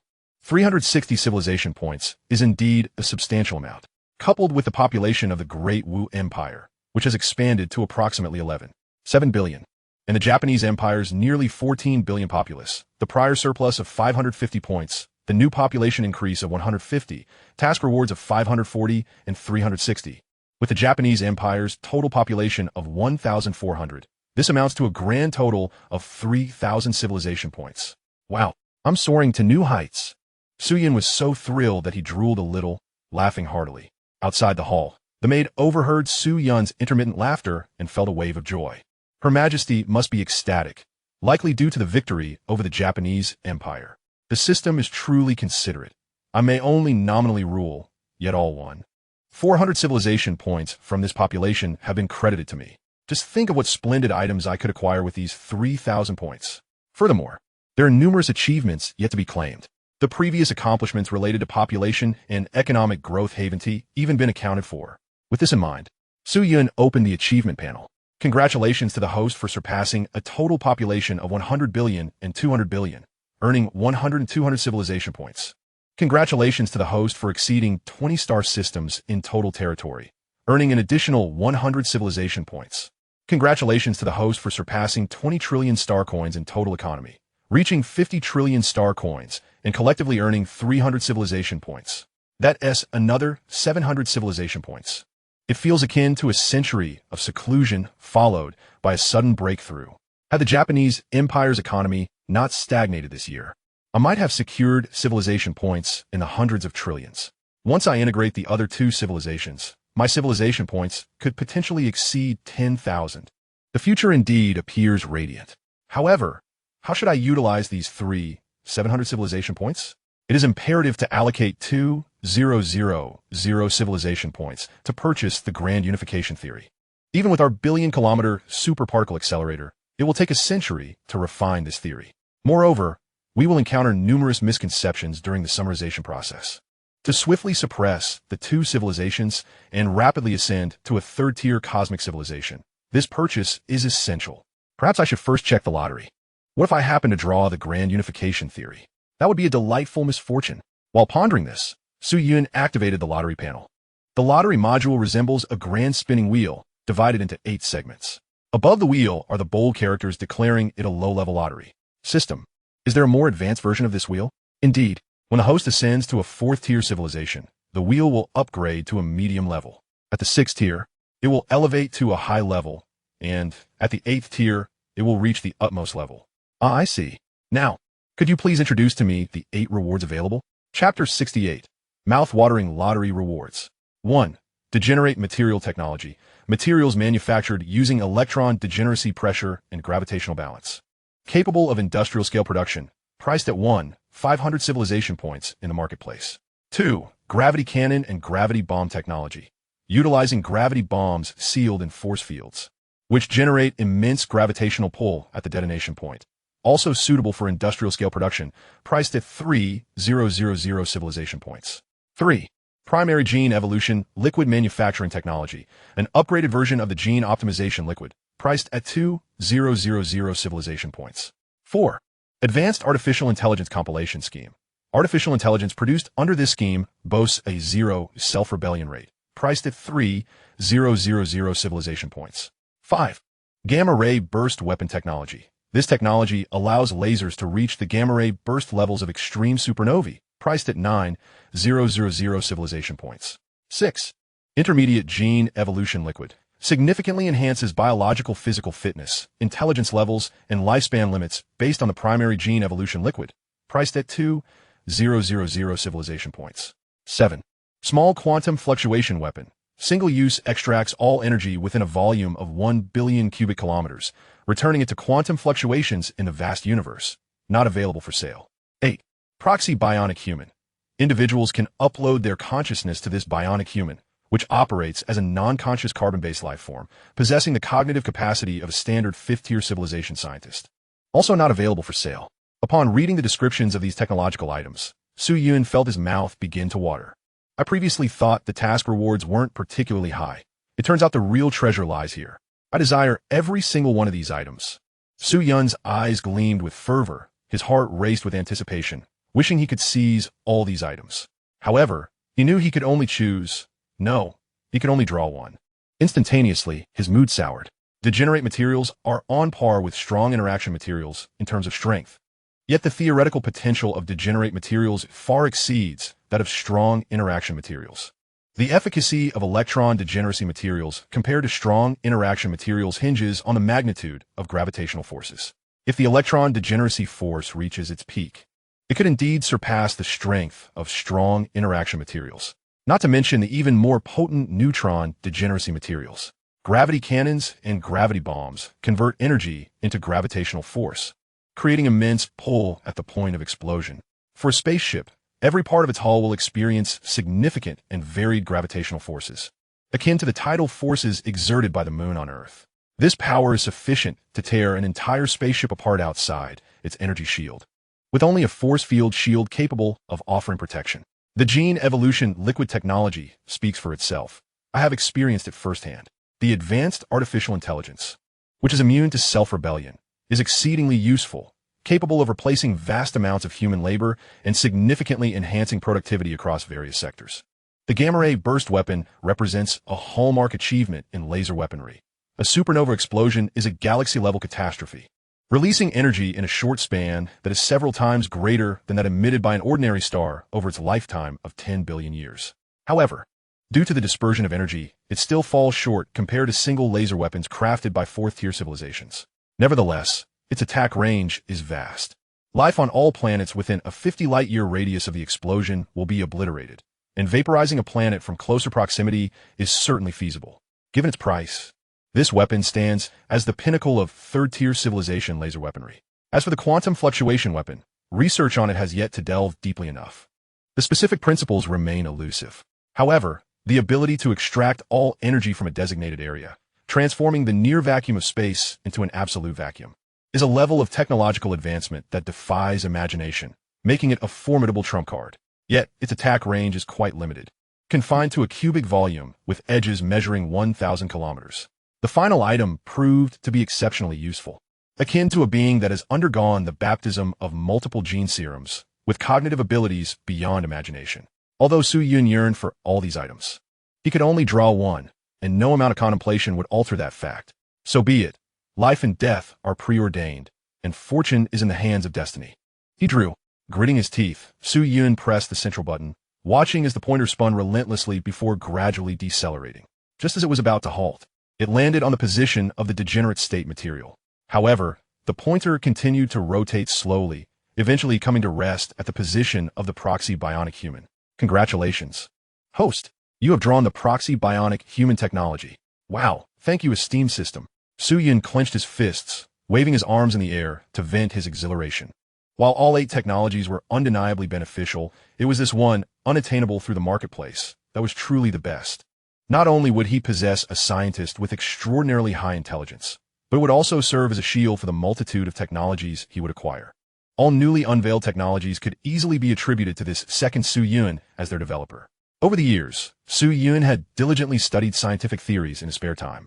Although there was a significant practical gap, his theoretical knowledge, acquired over a century of study, had allowed him to grasp the vast majority of concepts. With the cognitive capabilities of this proxy bionic human, originating from a fifth-level civilization, he could undoubtedly emerge as a scientific leader in civilization.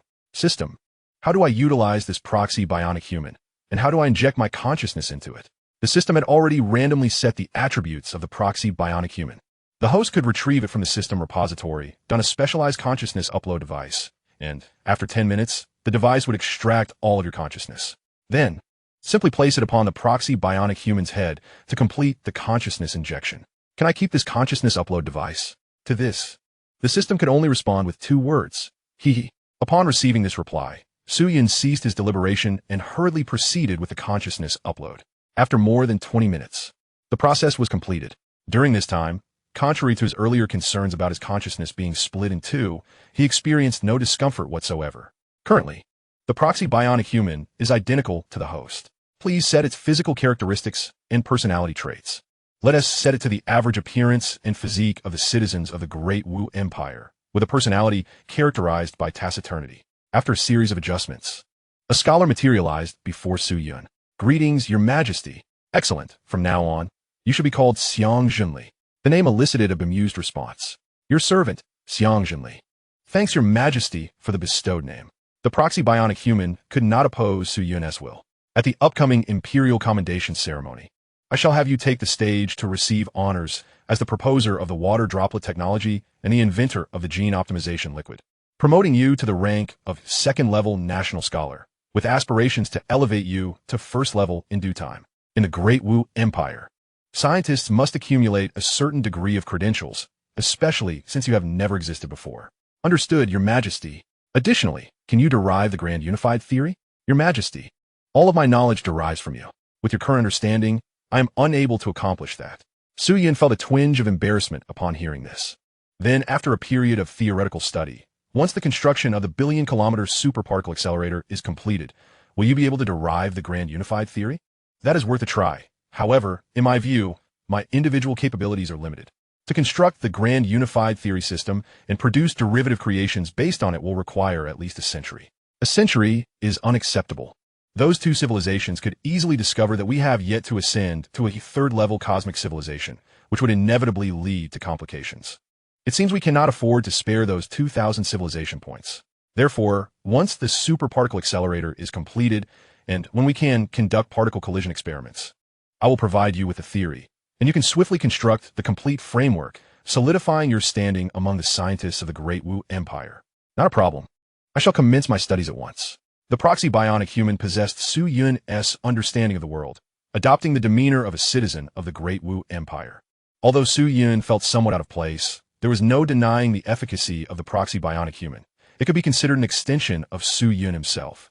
Ling, who was waiting outside the hall, entered and inquired, Your Majesty, what is the matter? This is our great scientist, Mr. Xiang Junli of the Great Wu Empire. The key to our victory in this war, the water droplet technology, was designed by Mr. Xiang. Furthermore, the gene optimization liquid we are utilizing was also crafted by him. He is currently residing in the Royal Palace, so please arrange a suitable room for him, preferably near the Royal Research Institute. Upon hearing this, Ling took note of this individual. Although Mr. Xiang possessed an average appearance, he had contributed significantly to the Great Wu Empire, garnering her respect. As you command. Please follow me, Mr. Xiang. Ling replied. Your Majesty, I shall take my leave now. Ding. The host has completed the novice task, and the second task has been issued. Interstellar exploration task chain in the vast expanse of the starry sea. The interstellar region you inhabit is merely a speck of dust in the cosmos.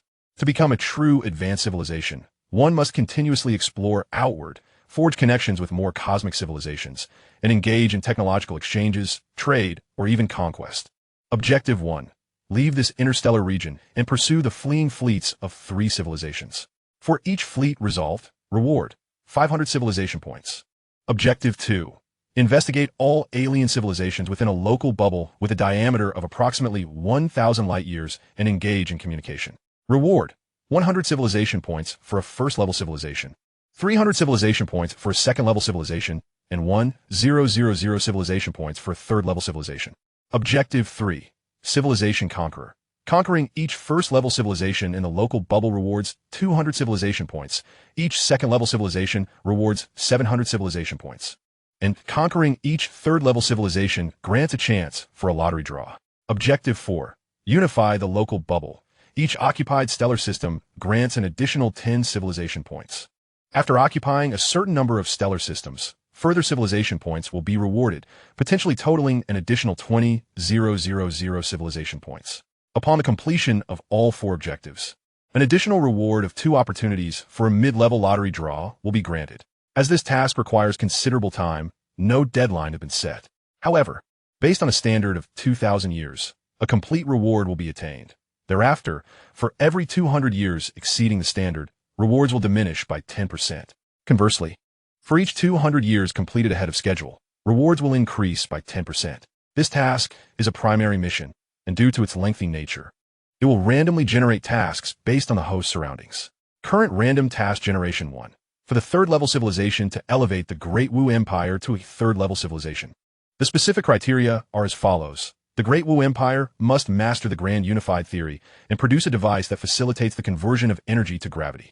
The Great Wu Empire must unify the local interstellar region, with a total population exceeding 500 billion and an economic output surpassing 200 trillion star coins. The Great Wu Empire must manufacture over 1 billion spacecraft centered on anti-gravity technology. Task rewards include a third-level civilization breakthrough gift package, 1 lottery opportunity, and 1,000 civilization points. Upon reviewing this dazzling array of task information, Su Yun couldn't help but express a sense of awe. This second task chain was evidently several times stronger than the first, with rewards that were truly generous. In the ensuing events, the Great Wu Empire primarily focused on unifying its interstellar region, integrating the 3 other great civilizations, and ascending to a level 3 cosmic civilization, before embarking on explorations within the local bubble. This local bubble, inhabited by the Great Wu Empire, originated approximately 14 million years ago from a supernova explosion. Subsequently, this region experienced a series of over a dozen supernova eruptions, which culminated in its current diameter of 1,000 light-years. However, the energy generated by these supernovae dispersed nearby matter, resulting in a material density within the local bubble that is lower than that of the interstellar region where the Great Wu Empire resides, and significantly beneath the average density of the Milky Way galaxy. The scarcity of matter implies a correspondingly diminished likelihood of life. Furthermore, the local bubble is not a perfect sphere. Rather, it resembles an hourglass shape, being wider at the top and narrower at the bottom, with the interstellar region situated centrally within this hourglass formation. Within this 1,000 light-year expanse, there exist fewer than 2,000 stars. Consequently, the level 3 civilizations are reduced to a mere handful. Levels 1 and 2 civilizations are likely more numerous, easily encountered and subdued. It remains uncertain whether any interstellar organizations, led by level 3 civilizations, exist within the local bubble. Logically, the sphere of influence of a level 3 civilization should extend between 100 to 500 light-years. The local bubble is likely populated by early-stage or mid-stage level 3 cosmic civilizations. Had there been any level 3 late-stage civilizations, they would have long since claimed the interstellar region. Nevertheless, the farthest reaches of the interstellar region are over 700 light-years away, a distance currently unattainable by present-day spacecraft, suggesting that level 3 civilizations have begun to extensively utilize antimatter fuel or other high-efficiency fuels for their propulsion systems.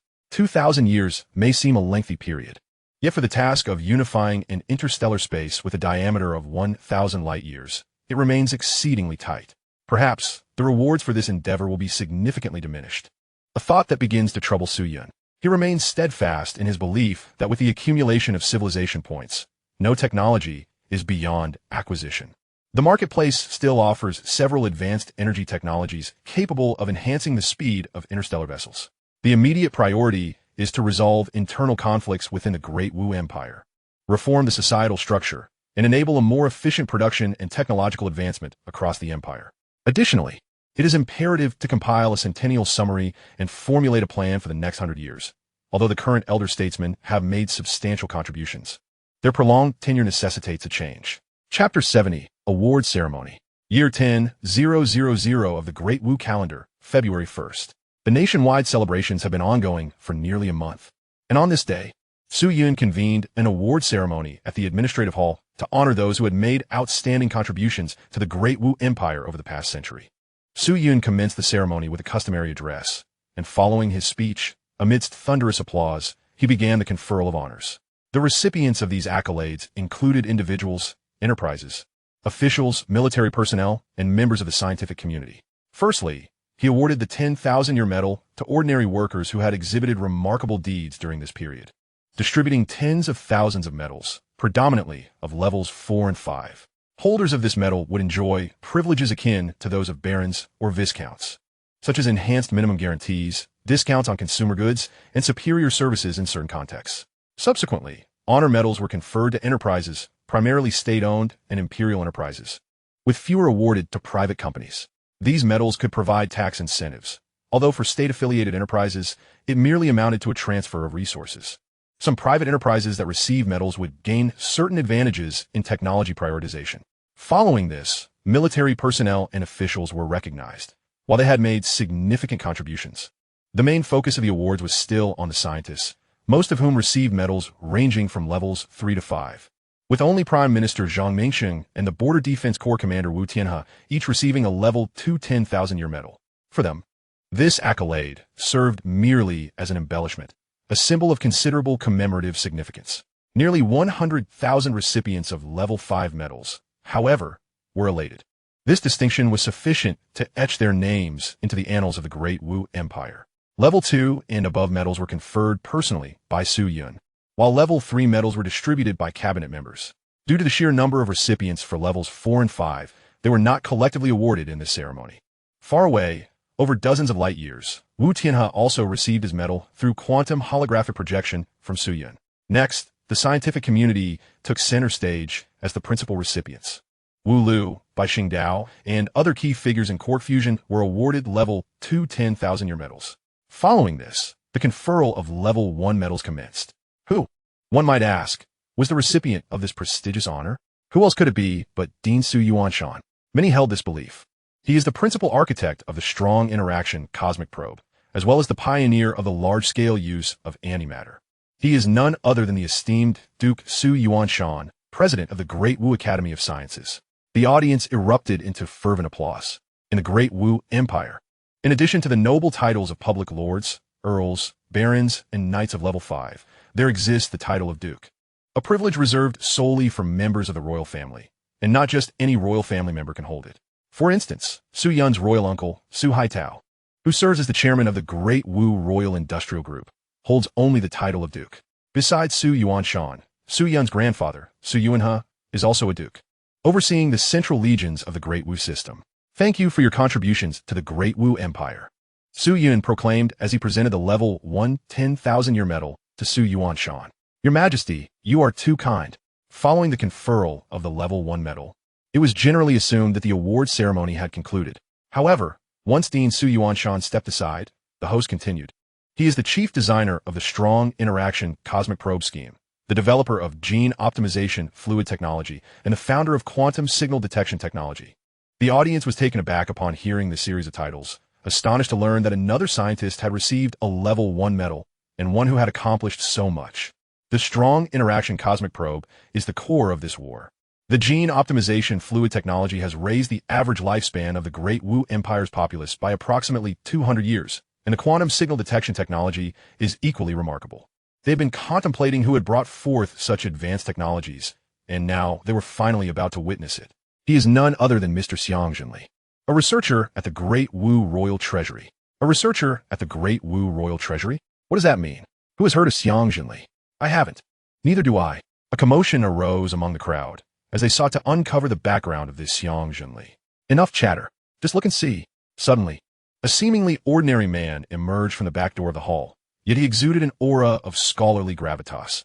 Though unremarkable in appearance, he seemed unfathomable to the onlookers. I cannot believe that such a researcher could achieve such significant scientific breakthroughs.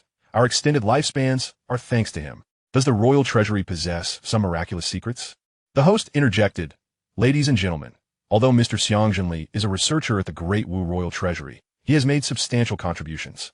I now bestow upon him the level 1 10,000-year medal to honor his achievements. and I promote him to the esteemed rank of Level 2 National Scholar of the Great Wu Empire. Your Excellency, I express my profound gratitude for your benevolence towards the truth. Please rise, esteemed minister. After addressing the truth, Xiang Zhenli promptly positioned himself beside Su Yuanshan. Until today, Su Yuanshan had only heard of this prodigy through Su Yun, and now he had the opportunity to witness him in person. He scrutinized Xiang Zhenli and began to speak. I am truly grateful for the proposal you presented regarding the manufacturing of weapons utilizing strong mutual force. It has enabled us to bring them into existence. Not all. Xiang Zhenli replied modestly. With the materials at hand, it is merely a matter of time before production. Such words do not suffice. You have resolved numerous challenges we faced. Had it not been for your proposal, we would likely have required centuries to achieve this.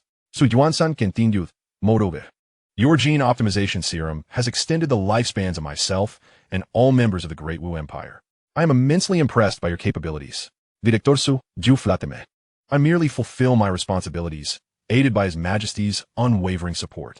As a member of the Great Wu Empire, it is only fitting that I contribute to our collective endeavor. Very well, esteemed scientists, you may engage in further academic discussions after the conclusion of the award ceremony. In addition to the honorary medals, recipients at all levels would receive material rewards. Those awarded first to 5th class medals would receive varying amounts of star currency, 50 million, 5 million, 500,000, 50,000, and 5,000 respectively. Thank you for your grace, your majesty. Su Yun also displayed great generosity, allocating billions in star currency to reward the laureates. Despite the intelligence gathered by the water droplet reconnaissance, indicating that the treasury of the Japanese Empire contained sufficient star mineral compounds to manufacture over 1 trillion star currency. The total wealth amassed from the Japanese Empire would require calculations in the hundreds of trillions. The substantial assets acquired from the Japanese Empire during the subsequent distribution, or rather, the summary conference, would undoubtedly empower Su Yun to pursue his aspirations further. Chapter 71. The Japanese Empire Post-War. Following the conclusion of the award ceremony, Su Yun and Xiang Zhenli began to integrate into the scientific community of the Great Wu Empire. Xiang Zhenli understood the need for caution, despite his fervent daily studies. He lacked sufficient scientific acumen. After exchanging mere pleasantries, he excused himself, citing pressing research projects to attend to. The surrounding scientists lauded Xiang Zhenli's passion for research. After a period following the award ceremony, some statistics regarding the recent battle were compiled. The exact outcomes remained unclear, as the Great Wu Empire only possessed warships or water droplets in a few regions of the Japanese Empire, with other areas currently under the process of naval recovery. In this conflict, the Great Wu Empire sustained losses of less than 4 fleets, with casualties numbering around 500,000. Some losses occurred due to damage sustained during high-speed travel, while others were incurred while intercepting and pursuing the fleet of the Japanese Empire. The losses in this war were negligible compared to previous conflicts, in regions of the former Japanese Empire that were unguarded by water droplets or warships. Many affluent individuals and nobles fled the empire aboard spacecraft. Aware that the forces of the Great Wu Empire would not spare them, they sought to escape swiftly. The populace of the Japanese Empire had long been exploited by the elite, and in the absence of control from the Japanese Empire, they began to rise against some of the nobility. However, as the nobles typically possessed weaponry, the clashes resulted in greater casualties among the commoners, albeit delaying the nobles' escape. At this juncture, the territory of the Japanese Empire was a chaotic amalgamation, with various factions vying for dominance on each planet. The nobility's interest coalitions, the surrender faction, the opportunists, and the resistance faction, among others. It would be inappropriate to label any faction within the Japanese Empire as inherently just or malevolent. Rather, all were embroiled in conflict for the sake of their own interests. On some planets, the presence of deranged individuals was noted, with reports of nuclear devices being detonated. Generally, acquiring nuclear arms was improbable due to stringent controls. However, there existed a particular planet where a maniacal custodian of a nuclear arsenal managed to access a facility, possessing the authority to retrieve a nuclear weapon. Lacking the detonation code, he resorted to utilizing a laser weapon to trigger the device, resulting in the deaths and injuries of millions. Of course, such occurrences are exceedingly rare. In the midst of this anarchic environment, the societal conditions on these planets were dreadfully dire, with injuries and fatalities occurring almost incessantly. The manufacturing of conventional hydrogen bombs was not beyond the capabilities of an interstellar civilization. For instance, A team of nuclear physics students from the Great Wu Empire could produce them given the appropriate equipment and time. Such equipment was not particularly hard to procure, being widely available for those with financial means. Under such circumstances, the calamities befalling the Japanese Empire's inhabited planets were all too foreseeable. Upon learning of these developments, Su Yun grew increasingly anxious, for the lives lost were not merely labors but also represented points of civilization for him. The higher the death toll, the more civilization points he would be penalized by the system. Consequently, Su Yun urgently requested that the border space fleets swiftly secure the major stellar systems to maintain basic societal order on the planets, dispatching several idle water droplets promptly.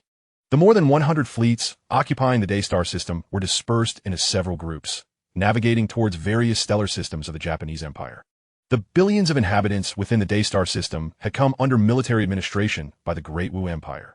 The majority of these individuals were workers from military factories along with their families. Currently, several warship manufacturing facilities in the Daystar system, after undergoing repairs, could barely function.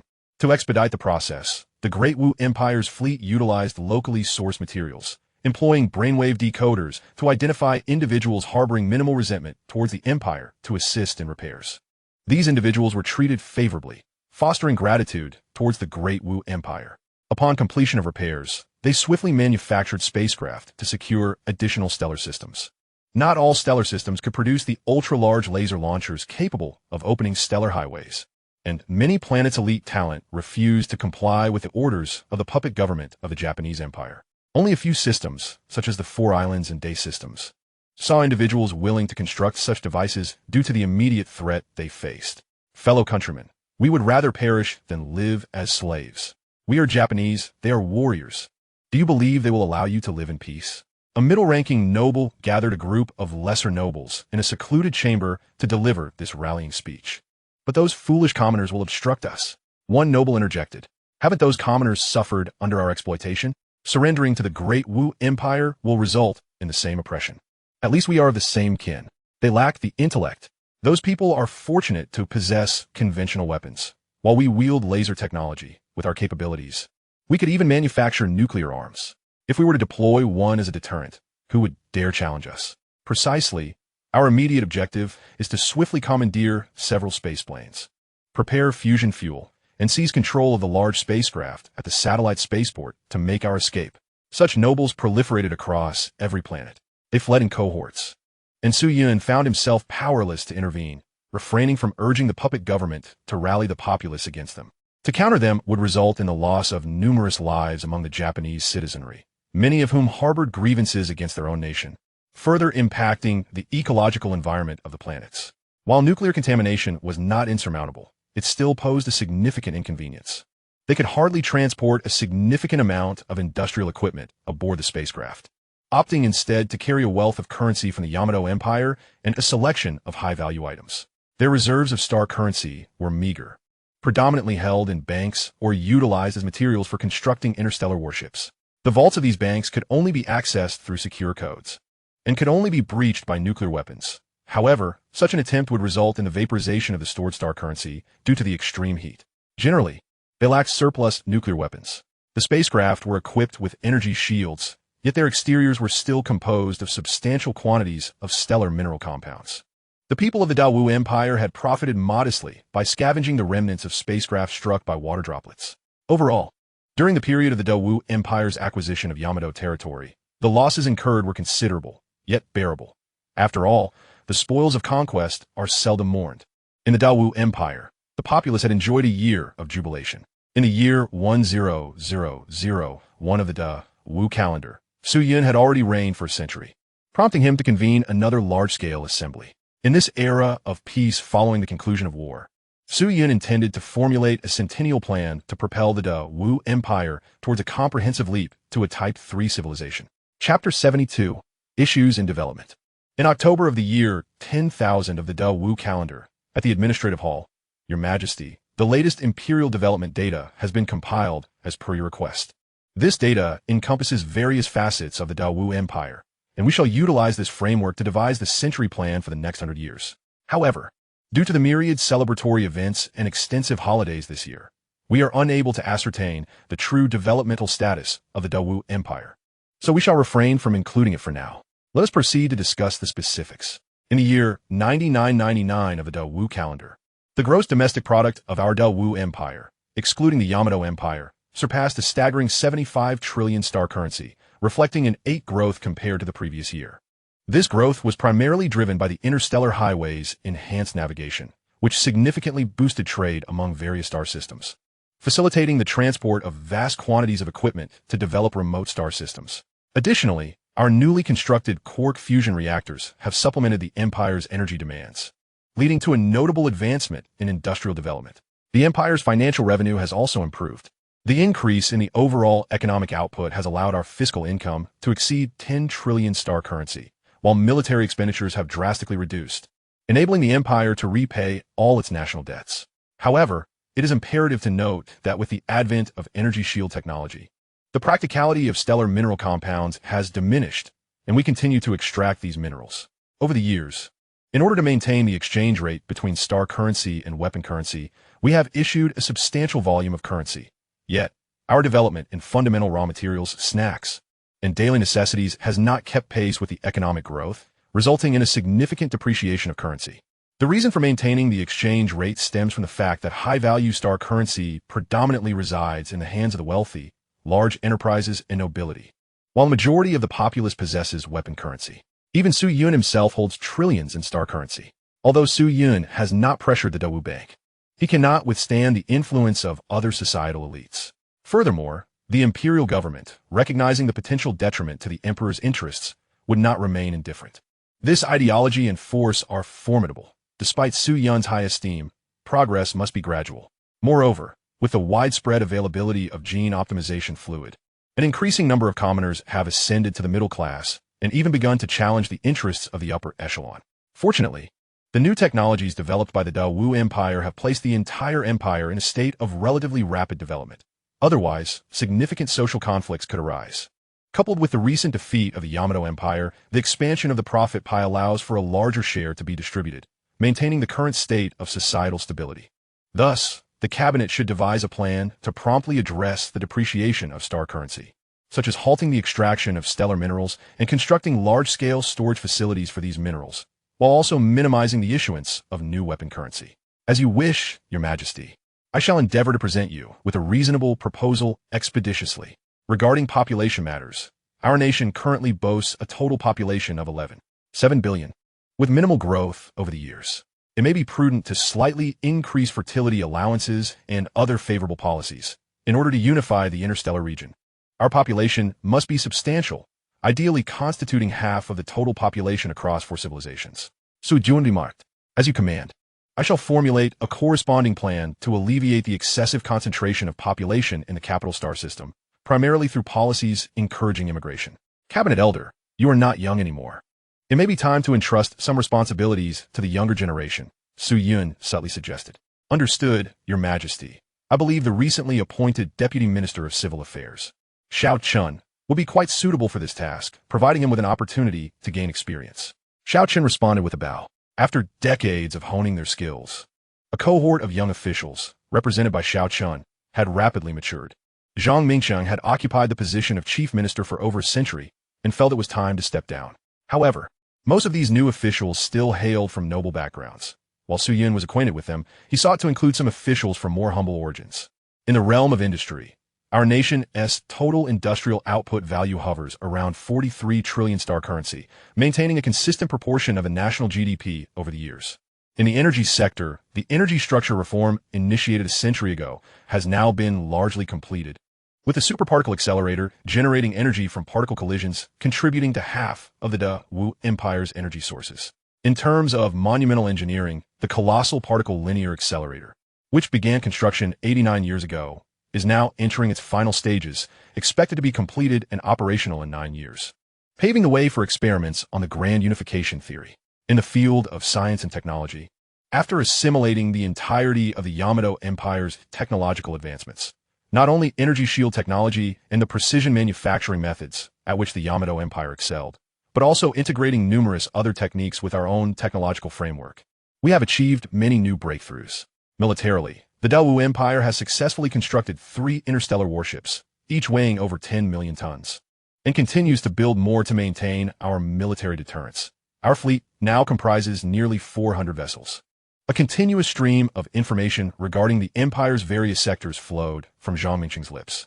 Upon receiving this comprehensive briefing, Su Yun began to issue directives. The pace of industrial expansion must not falter. Although we have secured dominance in this interstellar region, stability remains precarious. The construction of superparticle accelerators must proceed unabated, proliferating across the major star systems.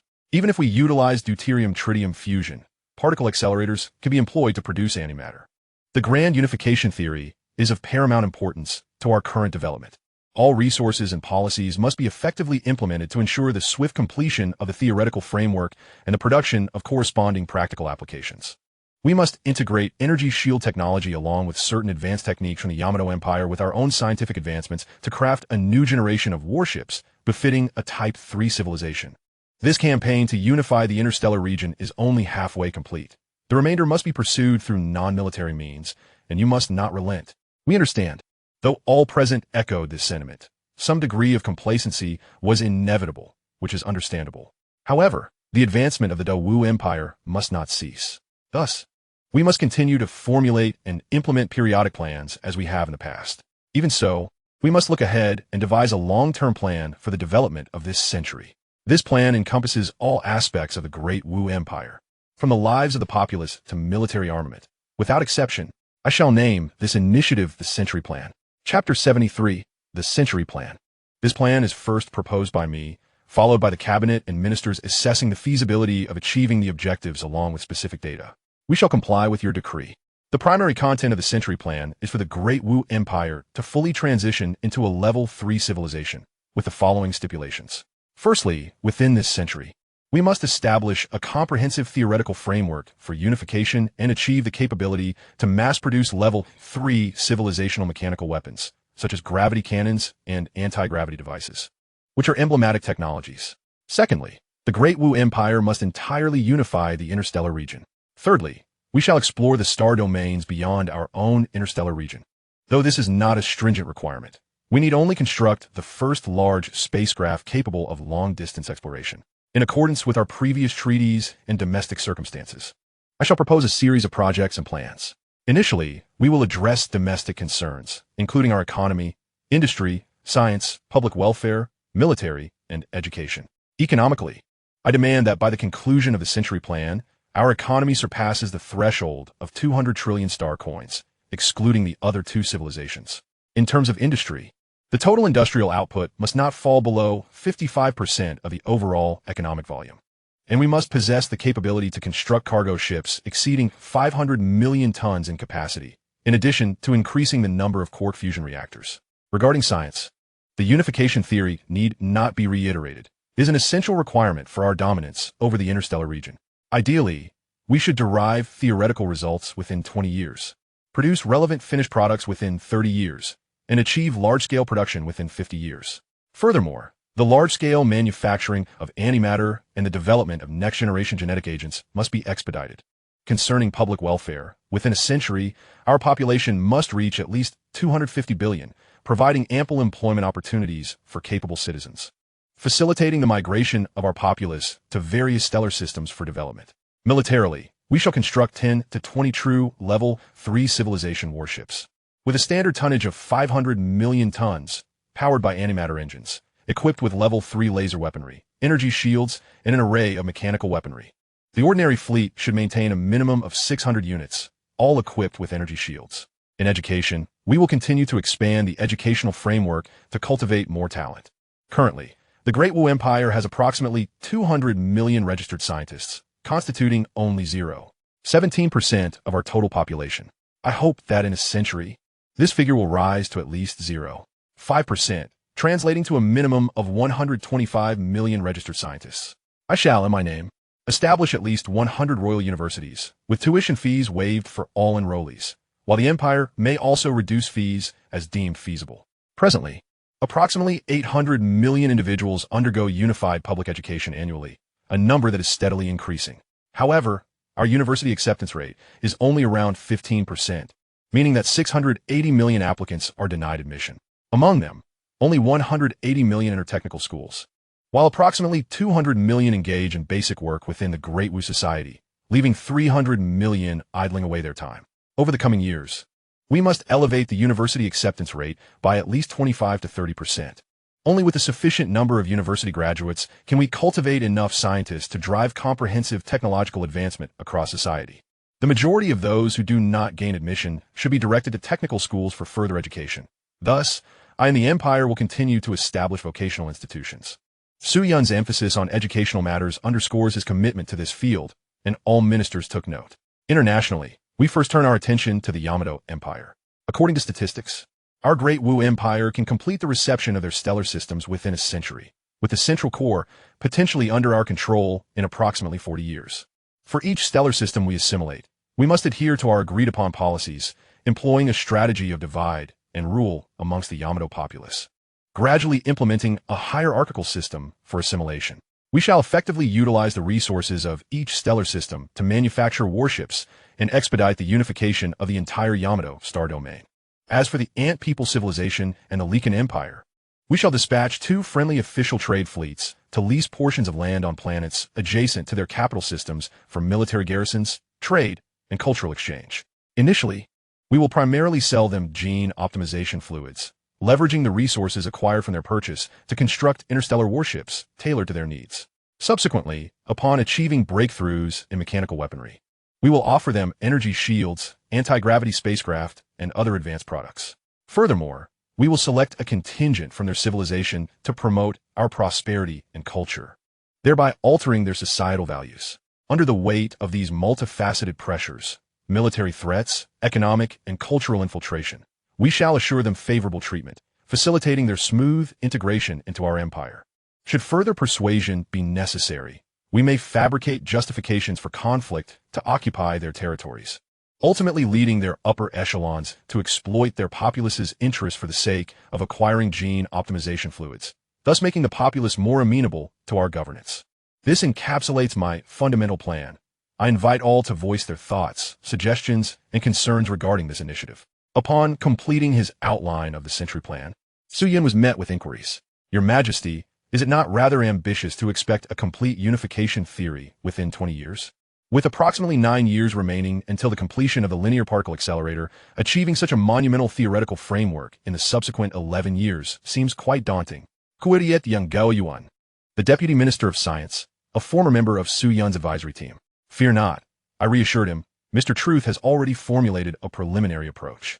Once the linear particle accelerator is completed, experimental trials will commence, and I am confident he will yield results expeditiously. Your Majesty, concerning a population of 250 billion, I fear that 100 billion will be concentrated within the capital stellar system. How shall we accommodate such a vast number? Firstly, we will continually encourage outward migration, and secondly, once we develop anti-gravity technology, our planetary living space will significantly expand, so there is no immediate cause for concern. Your Majesty, cultivating such a multitude of highly educated individuals without sufficient high-end employment opportunities within the empire may lead to excessive competition, resulting in a waste of educational resources. That is inconsequential. Employment opportunities can be generated. With the technological advancements acquired from the Yamato Empire, we can empower capable individuals to innovate and create additional jobs. But Your Majesty, should not these technologies be allocated to existing large enterprises? This could lead to market disruptions. Upon hearing Su Yun's remarks, some grew anxious. These nobles and affluent individuals had long coveted such technologies. Though his words were diplomatic, all understood he was advocating for the interests of established power structures. The technologies from the Yamato Empire were procured through diligent efforts, funded by my resources, and designed by my officials under Mr. Truth's guidance. I possess the authority to manage these technologies. Do you have anything further to say? Chapter 74. Addressing Internal Issues of the Empire. The sudden solemnity in the Emperor's tone left the previously questioning minister in a state of alarm. In their eyes, this Emperor was exceedingly benevolent. Having never undertaken any egregious actions since his ascension, consistently dedicated to the advancement of the Great Wu Empire. In ordinary circumstances, officials have not been arbitrarily punished according to their whims, emboldening them in their conduct. Your Majesty, I dare not. The flustered minor official from the Ministry of Commerce stammered. You are Sun Yinzhou, are you not? From the House of Shiyuan? Yes, Your Majesty. I beg your pardon. The House of Shiyuan, during a time of national peril, has manipulated the Dao market, with its mining companies selling goods at exorbitant prices, thus disrupting the market and undermining the interests of the empire. And now, a mere fourth-tier official from the Ministry of Commerce dares to request the distribution of the hard-won technologies from the Warren Empire. What audacity! Proclaim a decree. Remove Su Nianzhou from his position, strip the title of Count from the House of Shiyuan, and impose a fine of 100 million star coins. To speak frankly, the charges are rather tenuous. However, the emperor's will is clear, and all present understand that he seeks to set an example, deterring those nobles who might be tempted to overreach. A tacit silence enveloped the room, for the highest court of Dao has not delineated such matters with clarity. As long as the emperor and the cabinet concur, and given that the accused lacks popular support, his fate is sealed. The emperor chose not to execute him outright, but merely to strip him of his title. 4 titles above that of Count are typically bestowed by the emperor and do not require the highest court's sanction, hence no objections were raised. Observant individuals could discern the emperor's growing dissatisfaction with the nobles' encroachments. Such discontent is not uncommon among emperors throughout history. The use of brainwave decoders on officials is mandated. Should you refuse to be scrutinized, then you may forego the role of a senior official. After all, such devices are only employed for ministers of the 3rd tier and above upon their induction. Yet, these decoders cannot be applied universally to all nobles. A compromise made by the emperor who championed the device. Many noble scions serve in the military, which emboldens their assertiveness. Although the citizens of the Dao Empire have received relevant education, and the common populace remains loyal to the emperor and the state, self-interest remains the primary motivator. Many noble youths prioritize their family's interests, which is understandable. Now, with Su Yun having gained control over the water droplet, he need not fret over their potential subterfuge. Reducing the resources held by the nobility and redistributing them to the common people is a key task ahead for Su Yun, though it must be done discreetly. Increasing the number of scientists within the Dao Empire is indeed a highly advantageous strategy. Su Yun can use this as a pretext to promote free education, thereby cultivating his loyal base within the societal fabric. Previously, educational funding was scant, hindered by noble interests and a lack of available positions. The slow pace of the Dao Empire's development limited job creation, but with current rapid growth and the prospect of integrating a territory of similar scale, job opportunities will abound. An overall elevation of civilization entails confronting myriad challenges, which in turn will yield a larger proverbial pie. Su Yun's aim is to be the one who divides this pie, ensuring that it is shared among the populace and himself, thereby diminishing the gains of the nobility and affluent merchants. To prevent civilization from regressing during its advancement, it is imperative to secure upward mobility for the common people. Your Majesty, show mercy. No need for further words. Take him away. Furthermore, during this war, a plethora of individuals like Su Nianzhou have emerged, all of whom require punishment. The specific list has been disseminated to all. Those who deserve their titles stripped shall have them revoked, and those liable for fines shall be fined. This is merely a light punishment. Following investigations by the Imperial Security Bureau, numerous tycoons and nobles have been found colluding with the Warren Empire, and they have all been executed. Su Yun's cold voice resonated through the Grand Hall, announcing his wrath. The assembly fell into a somber silence, aware of the circumstances. The execution of those connected to the empire was justifiable, yet those who profited from the empire's tribulations were spared at the time, only to face reckoning now. It appears that the emperor is indeed intent on taking decisive action against the nobility. However, there are many righteous merchants among the nobility who have responded positively to the empire's call, expanding production rather than hoarding strategic resources and star coins. A practice we advocate and encourage. Those who exhibit outstanding performance will be prioritized for the distribution of Warren Empire technologies. Su Yun desires societal advancement. While it would be gratifying to take a heavy-handed approach against the nobility, the social pressures are substantial. It is wiser to guide them towards appropriate actions, to strike at a few while encouraging the many. At present, Su Yun enjoys a peak of popularity, making it an opportune moment to redefine the distribution of benefits within the Dao Empire. Your Majesty is wise. To prevent the likes of Su Nianzhou from infiltrating high-level assemblies, I decree that 4th-tier officials also fall under the scrutiny of brainwave decoders to ensure loyalty to the empire. Generally, 4th-tier officials are not permitted to participate in high-level councils. This occasion, however, allows for their inclusion due to the extensive scope of the Centennial Plan, necessitating the input of more professionals. The Minister of Commerce appeared somewhat flustered. After all, Su Nianzhou was his protege, and a fleeting glance from Su Yun instilled trepidation in him. The Ministry of Commerce primarily oversees the management of enterprises within the empire, and individuals like Su Nianzhou are surely not uncommon therein. This realization solidified his resolve to enact reform upon his return. As a second-tier official, he would not be easily dismissed by the emperor over such matters. Your Majesty, shall we encourage the populace to establish private universities and education? On this matter, I neither oppose nor support. With such discretionary funds, it would be better to establish more public schools. What nonsense it would be to compel the nobility to cultivate their own heirs. Surely, such a notion is absurd. Previously, during meetings of officials of the third tier and above, such foolishness was rarely encountered.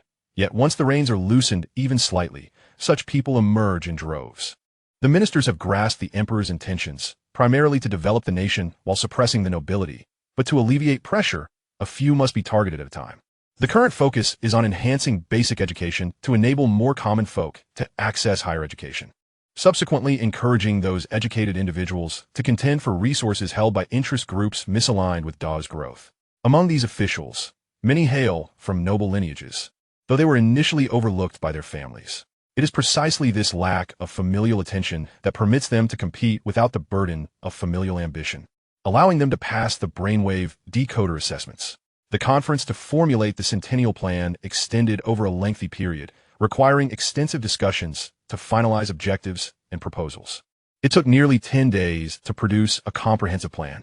After certain adjustments, announcements were disseminated throughout the empire. Chapter 75. The Era of Great Development. Breaking news. The empire has proposed a century-long development plan. What impacts will the Centennial Plan bring? The emperor has decreed that education is a core component of this plan. In the virtual realm, extensive news regarding the Centennial Plan has begun to gain traction. Currently, everyone possesses the capability to survive the next century. These are the prospects they shall behold in the future. The emperor has proposed the widespread dissemination of mechanical technology within this century, promising that in the future we shall possess gravity-defying spacecraft, making interstellar travel accessible to every household at significantly reduced costs. But that is not all. Utilizing anti-gravity technology, we can also create aerial housing, airborne factories, and sky amusement parks, thereby maximizing our planetary space utilization. Do not merely dwell on this.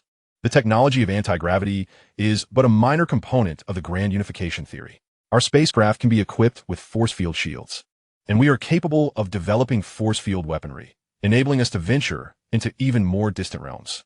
The Empire is once again advocating for an increase in births, despite having recently halted this Z policy. Given the current formidable strength of our empire, it is only natural that we aim towards the unification of interstellar territories. A dwindling population is simply untenable.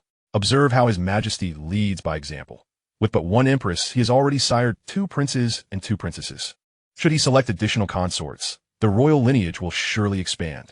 Truly, His Majesty is a sagacious ruler, ardently promoting free education and establishing numerous schools. This will undoubtedly broaden our pathways to advancement in the future. Indeed, we must fervently cultivate scientists. I have heard that the werewolf empire boasts nearly 500 million scientists. As a level 3 civilization, we must surpass them in this regard. The grand plan announced by the great martial empire has certainly undergone revisions, particularly concerning the handling of the 3 civilizations, which has been entirely omitted. Following the unveiling of the plan, the empire commenced its gradual implementation. Suyun, impatiently, initiated the establishment of various universities across Blue Star, Venus, and Mars, including the Great Martial Royal University of Science, the Great Martial Royal University of Industry, and the Great Martial Royal Normal University, among others. Su Yun's financial contributions were exceedingly generous, for he had an abundance of wealth. With sufficient funds, what university cannot be established? Currently, the university with the highest funding has only just exceeded 500 million star coins annually, while Su Yun has committed 10 billion star coins to each institution per year. With 100 universities, this amounts to a mere 1 trillion star coins, a pittance compared to Su Yun's trillions of disposable wealth. In the age of interstellar travel, terrestrial constructions can be erected in mere hours, provided the funds are adequate. Moreover, the present universities lack classrooms. Those situated in bustling areas possess few dormitories, as the speed of the school buses can cover vast distances within an hour. Dormitory buildings are primarily constructed to foster students' teamwork and collaboration skills. In the context of the interstellar age, such planetary constructions are exceedingly simple. Su Yun has instructed that the construction pace be accelerated. The Great Marshall Star Construction Group has deployed their building printers, inputting AI-designed blueprints and sufficiently robust materials, allowing these printers to fabricate entire structures in a remarkably short time. The lightweight industrial equipment necessary for educational facilities is also produced swiftly in underground factories. Such lightweight products need not be manufactured in space. However, many of the products required by Blue Star, beyond those produced in the state-owned automated factories of underground cities, are also sourced from Mars. Consequently, the shipping routes between Blue Star and Mars are exceedingly busy, especially when the distance between Earth and Mars is at its closest. A mere 50 million kilometers, with countless cargo ships weighing in the tens of millions of tons making the journey. Mars can be regarded as the industrial manufacturing base for Blue Star, while Venus serves as its agricultural product base. Due to the discerning tastes of the nobility and middle class on Blue Star, who refuse to consume industrially produced food, preferring natural crops instead. And given the high urbanization rate on Blue Star with scant farmland, imports from Venus have become essential. Some nobles have even emigrated to Venus specifically to enjoy natural products. Even though industrially produced grains enhanced with taste-stimulating nanobots are superior in flavor to their natural counterparts, the majority still favor organic food. However, the inhabitants of the space cities are deprived of such luxuries, subsisting instead on industrially synthesized food, occasionally supplemented with energy potions. The Great Marshall Star Construction Group not only undertakes Su Yun's projects, but has also expanded its efforts to build numerous new universities and is responsible for the construction of a super-large linear particle accelerator. Furthermore, each stellar system hosts a branch of this group, which boasts countless engineering robots. In the forthcoming era of significant development for the Great Marshall Empire, it stands as one of the principal players. The large-scale application of quark fusion technology has commenced, gradually influencing the entire industrial landscape of society. A particle accelerator-based quark fusion reactor is capable of meeting the energy demands of billions within a stellar system. In the various stellar systems of the Great Marshall Empire, those suitable for constructing superparticle accelerators have begun their projects. A civilization's demand for energy is insatiable. With sufficient energy, an entire planet could be melted down, transforming it into various industrial raw materials. The technologies acquired from the Japanese Empire are being systematically distributed and authorized for use among major state-owned and imperial enterprises. Cutting-edge quantum computers, advanced artificial intelligence theories, and precision manufacturing technologies across various industrial sectors, including the nanotechnology in which the Japanese Empire excels, are gradually permeating every corner of the Great Marshall Empire. Additionally, the Japanese Empire possesses numerous technologies related to mechas. However, the mechas currently produced hold little practical value on the battlefield. They're primarily utilized by the nobility of the Japanese Empire for recreational mecha competitions. Following the conclusion of the treaty, the Great Marshall Empire dispatched several fleets to the star systems rented from the Werewolf Empire and Ant-Man civilization, each carrying substantial quantities of gene optimization liquid. Although the price of gene optimization liquid is relatively low, Su Yun, with his far-sighted vision, ensures that such information is kept highly confidential. Reports suggest that the price of gene agents in the Werewolf Empire is comparable to that of the Great Marshall Empire. Thus, Su Yun is poised to sell the gene optimization liquid at an exorbitant price. The gene optimization liquid transported across several light years commands a premium. Does it not seem unreasonable? Typically, the initial recipients are the nobles who rely on them for technological advancements. Haha. Even if the Werewolf Empire expends its treasury to procure these agents for scientists, how can they compete with our population of billions?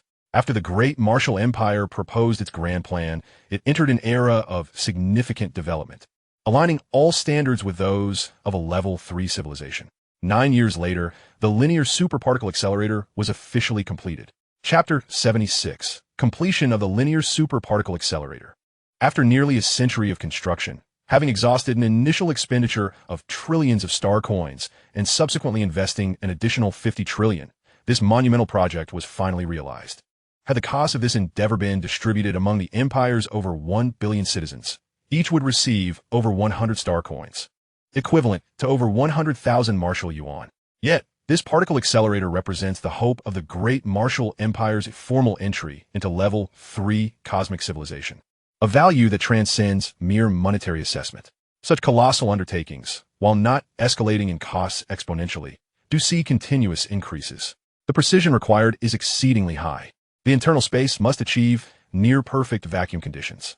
Of course, absolute vacuum is unattainable, as various fields, dark matter, dark energy, and quantum fluctuations in cosmic space will exert influence. However, the grand unification theory has yet to encompass such advanced technological levels, allowing us to overlook this factor. The linear superparticle accelerator currently under construction represents the pinnacle of the great Marshall Empire's technological capabilities. Its manufacturing complexity is not insurmountable. Rather, it is the sheer length that poses a challenge.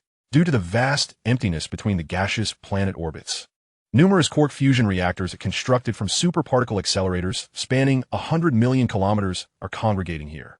This largest-scale accelerator is likewise positioned between the orbits of Saturn and Uranus. With a total length exceeding 1 billion kilometers, it is approximately 7 times the distance from Earth to the Sun, requiring construction to commence from the vicinity of the Sun, stretching to the space between the orbits of Jupiter and Saturn. If one were to construct an accelerator starting from the vicinity of the Sun and extending over a distance of more than 1 billion kilometers, each segment of the accelerator will be subjected to varying magnitudes of solar gravitational pull, thereby rendering the entire structure vulnerable to disintegration under the influence of these diverse forces. Thus, even between the orbits of 2 gaseous planets, the apparatus remains a linear accelerator, equally affected by the gravitational forces of the Sun and the 2 gaseous planets. Consequently, a multitude of devices has been integrated into the structure to ensure its stability. The once desolate expanse of interstellar space has now become vibrant with the construction of these accelerators. Upon the completion of this superparticle accelerator, a significant number of scientists from the Dawu Empire flocked to observe and express their desire to join the research team. Through 9 years of diligent study and practice, Xiang Zhenli has surpassed the research capabilities of a secondary national scholar, attaining the intellectual caliber of a 5th-level civilization scientist. Su Yun has also timely acquired the grand unified theory from the system marketplace at the cost of 2,000 civilization points. However, this theory is to be utilized judiciously at critical moments. For now, experiments must commence methodically. At this juncture, over 40 national scholars, more than 800 academicians, and tens of thousands of university scholars have joined this theoretical research team, with Xiang Zhenli declining the role. Su Yuanshan has been appointed as the head of this research and development team, with Xiang Zhenli serving as the deputy. On the day of the superparticle accelerator's completion, Su Yun journeyed to the interstellar space where it is located. Naturally, traveling from Blue Star to this site required several days. After 3 days, Su Yun arrived at the starting point of the superparticle accelerator. The site of this billion-kilometer-long interstellar edifice is truly awe-inspiring, stretching infinitely into the cosmos. Even light requires nearly an hour to traverse this distance, which could encircle Blue Star 25,000 times. This monumental project has consistently occupied a substantial portion of the Empire's production capacity, with numerous component manufacturing plants and mineral processing facilities surrounding it. To mitigate any potential impact on this super-engineering feat, 10 fleets have been stationed nearby. Additionally, nearly 1 million nuclear fusion reactors have been constructed to supply energy to the accelerator's electromagnetic field. Despite the immense national resources expended by the Dawu Empire to create this linear particle accelerator, it barely achieves the energy scale of 10-15 GeV, equivalent to 1 billion electron volts, requisite for the grand unified theory. This energy scale corresponds to a temperature of 1028 K, whereas the core temperature of the Sun is merely 107 K, 20 orders of magnitude lower than what the grand unified theory necessitates. At this energy level, the strong interaction will effectively unify with the already unified electromagnetic and weak interactions, yet a true unification with gravity remains elusive. Nevertheless, this energy level is believed to be sufficient to discover the graviton, facilitating a theoretical unification and paving the way for the interplay between gravity and the other 3 fundamental forces. Fundamental physics research is exceedingly challenging. The energy levels required to transition the 4 fundamental interactions into a singular force approach astronomical dimensions, nearly necessitating the measurement of the accelerator's length in light years. Indeed, only with sufficiently high energy levels and temperatures can one draw closer to the moment post-Big Bang, thus uncovering the essence of physics. If one could reach the basic unit of time following the Big Bang within the Planck time scale, the true nature of the universe would become unmistakably clear. Therefore, to ensure adequate energy levels for unforeseen circumstances, a 200 million kilometer quark fusion reactor has been brought in, its related equipment dismantled and reconfigured for integration. Should the desired energy levels not be achieved, both apparatuses may be utilized in tandem, albeit with minor discrepancies, still yielding results albeit imprecise. Over the subsequent days, a multitude of scientists arrived, transforming this location into the research hub of the Dawu Empire. Surrounding the superparticle accelerator, multiple miniature space cities have been constructed, orbiting the sun akin to planets. In recent days, scientists have been diligently preparing for the upcoming experiments. Prior to this, physicists of the Dawu Empire proposed various theories akin to the standard model of the previous world to tackle this issue, yet validation remained elusive. Now, these hypotheses shall find their answers here. Within the space city at the particle's starting point, a multitude of scientists stands ready. Surrounding the particle accelerator, Saturn and Uranus are not in proximity. One lies almost directly opposite the accelerator, while the other forms a 75-degree angle with the center of the accelerator. Here, Jupiter is visible to the naked eye, and the sun's brilliance is significantly diminished, with half an hour remaining until the scheduled experimental time. This trial involves releasing a proton from each end of the superparticle accelerator. Esteemed colleagues, the moment of exhilaration is nearly upon us. It is, of course, possible that initial results may elude us. Nevertheless, based on our calculations, at this energy level, we are certain to discover the graviton or other similar particles. There is no need to rush. Let us remain calm, conducting our experiments and analyzing data meticulously. The Dawu Empire shall undoubtedly master the grand unified theory and ascend to a third-level cosmic civilization, just as the experimental time arrives. I declare the inaugural collision experiment officially underway. Chapter 77. The Discovery of the Graviton. Upon the issuance of the command, nearly 1 million nuclear fusion reactors along the billion-kilometer superparticle accelerator commenced operations at full capacity, relentlessly channeling energy into the accelerator. Throughout the length of the particle accelerator, thermal energy transformed into electrical energy, subsequently regenerating into a formidable magnetic field. Two positively charged protons, under the influence of the magnetic field, accelerated in opposite directions. In less than half an hour, the two particles approached the speed of light. At such velocities, the mass of the particles increased manifold due to relativistic effects. As the distance between the two protons diminished, the researchers in the space city observed the results displayed on their detection devices with unwavering focus. The energy supplied by the nearly 1 million nuclear fusion reactors continuously converted into the kinetic energy carried by the two protons. Finally, at the central section of the particle accelerator, the two protons collided. Although on a macroscopic scale, the mass of the protons is minuscule, rendering their kinetic energy relatively modest. On a microscopic level, that energy transcends all.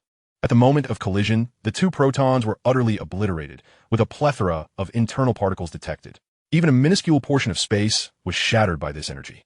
Among the manifestations was the emergence of a minuscule black hole, which, though larger than those produced by previous superparticle accelerators, swiftly evaporated due to Hawking radiation. In front of the researchers, a deluge of data materialized, igniting fervor among many seasoned scientists as they frantically processed the unprecedented data through their quantum terminals. Certainly, a single set of data cannot signify conclusive findings. Extensive collision experiments and continual data analysis are essential to derive plausible results. Following the statistical analysis of the first collision experiment's data, preparations commenced for the second trial. In the ensuing days, the superparticle accelerator expended vast amounts of energy, conducting hundreds of collision experiments. In addition to the conventional elementary constituents, such as various quarks and other fermions, as well as bosons like photons that mediate interactions, a novel boson has emerged. Fundamental particles are classified into two primary categories: fermions and bosons. Fermions, which include quarks, protons, neutrons, and other baryons, as well as electrons and neutrinos among leptons, are the building blocks of matter. They possess half-integer spin and adhere to the Pauli exclusion principle. Conversely, bosons are the fundamental particles responsible for transmitting the four fundamental forces, including photons for electromagnetic interactions, gluons for strong interactions, W and Z bosons for weak interactions, and the Higgs boson, which endows particles with mass. Bosons possess integer spin. The newly discovered particle is electrically neutral, has a spin of 2, and possesses no rest mass, consistently appearing in pairs alongside the Higgs boson. This discovery has led many esteemed scientists to unanimously propose that this newfound boson is the graviton, the carrier of gravitational force. The entirety of this particle's characteristics aligns with the previously anticipated traits of the graviton. Fundamental particles interact with the Higgs field, a phenomenon that does not belong to the fundamental forces and is mediated by the Higgs boson. it can be posited that all particles are intrinsically massless. However, their existence within the ubiquitous Higgs field impedes their motion, and this impediment is the result of the Higgs mechanism, which imparts mass to fundamental particles through the exchange of Higgs bosons. Some particles, which are inherently massless, acquire mass due to the Higgs mechanism, which operates through spontaneous symmetry breaking. In previous epochs, the concept of spontaneous symmetry breaking was proposed by various scholars and gradually coalesced with the Yang-Mills theory posited by the renowned Chinese scientist Yang, culminating in the Standard Model that encompasses the four fundamental forces. Spontaneous symmetry breaking bears resemblance to Yang's law of parity violation. Parity violation refers to the asymmetry in the motion of mirror image particles under weak interactions. Essentially, within the realm of weak interactions, two fundamental particles, aside from their oppositional spin directions, exhibit identical properties yet differ in their motion states. To illustrate this in macroscopic terms, consider two cars that are identical except for the direction of ignition. One driver ignites the vehicle in a clockwise manner using their left foot on the accelerator, while another driver ignites it counterclockwise with their right foot on the pedal. Despite identical pedal inclinations and identical road conditions, the acceleration of the two vehicles diverges. This may seem implausible, yet it holds true in the context of weak interactions. The theory of spontaneous symmetry breaking is complex, primarily due to the effects arising from asymmetry.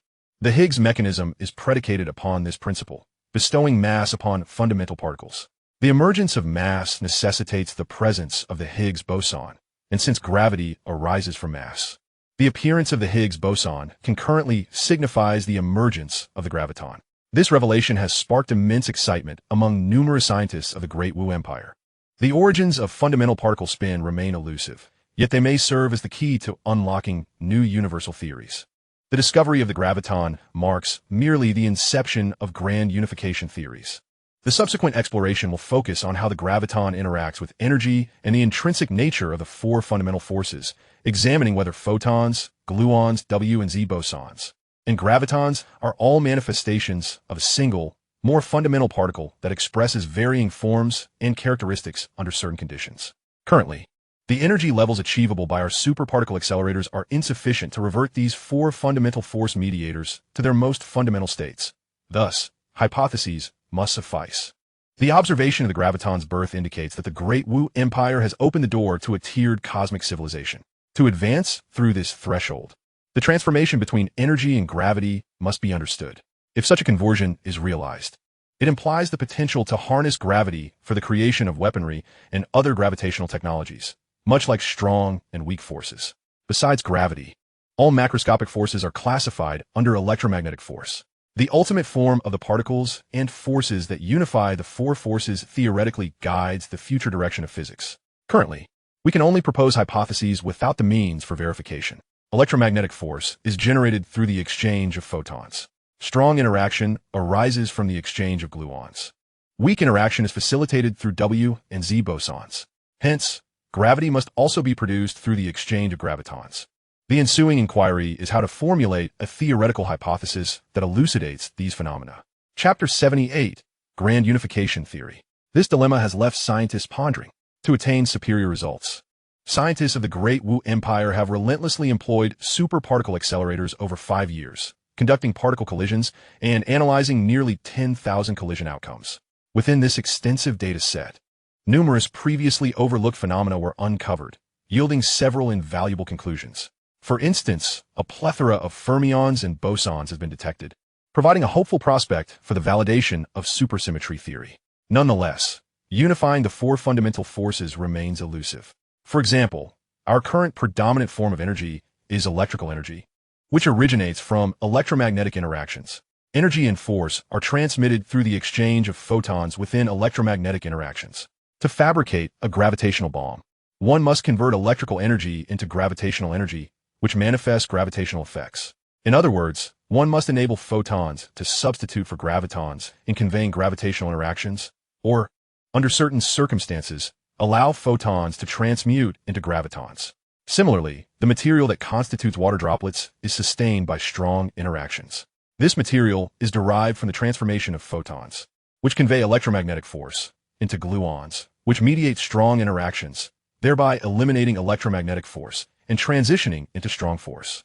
The classification of a civilization as Tier 3 is predicated upon its mastery of the conversion between these mediators of interactions. This represents a crucial application of the grand unification theory. Observing this scenario, Su Yun surmised that, given the current technological capabilities of the Great Wu Empire, resolving this issue in a short time frame would prove exceedingly challenging. Thus, Su Yun resorted to the formidable grand unification theory acquired from the marketplace, allowing Xiang Junli to rapidly digest and assimilate its contents. Following approximately a year of experimentation, with minimal progress in this domain, one day, Xiang Junli rose abruptly from his seat in the data hall, exclaiming, "I have conceived an idea." Ha ha ha. His exuberance was palpable as he shouted in the hall. "What have you thought of, Sir Xiang? Have you arrived at a conclusion?" Many scientists, witnessing his fervor, flocked to inquire, fearing that he had reached a significant breakthrough. Esteemed colleagues, I present to you a newly proposed theoretical hypothesis for your evaluation. The vacuum, or space, exhibits quantum fluctuations, a phenomenon we previously attributed to the continuous emergence and annihilation of virtual particles within the void. The four fundamental forces transmit energy and influence through the exchange of mediators and their virtual particles.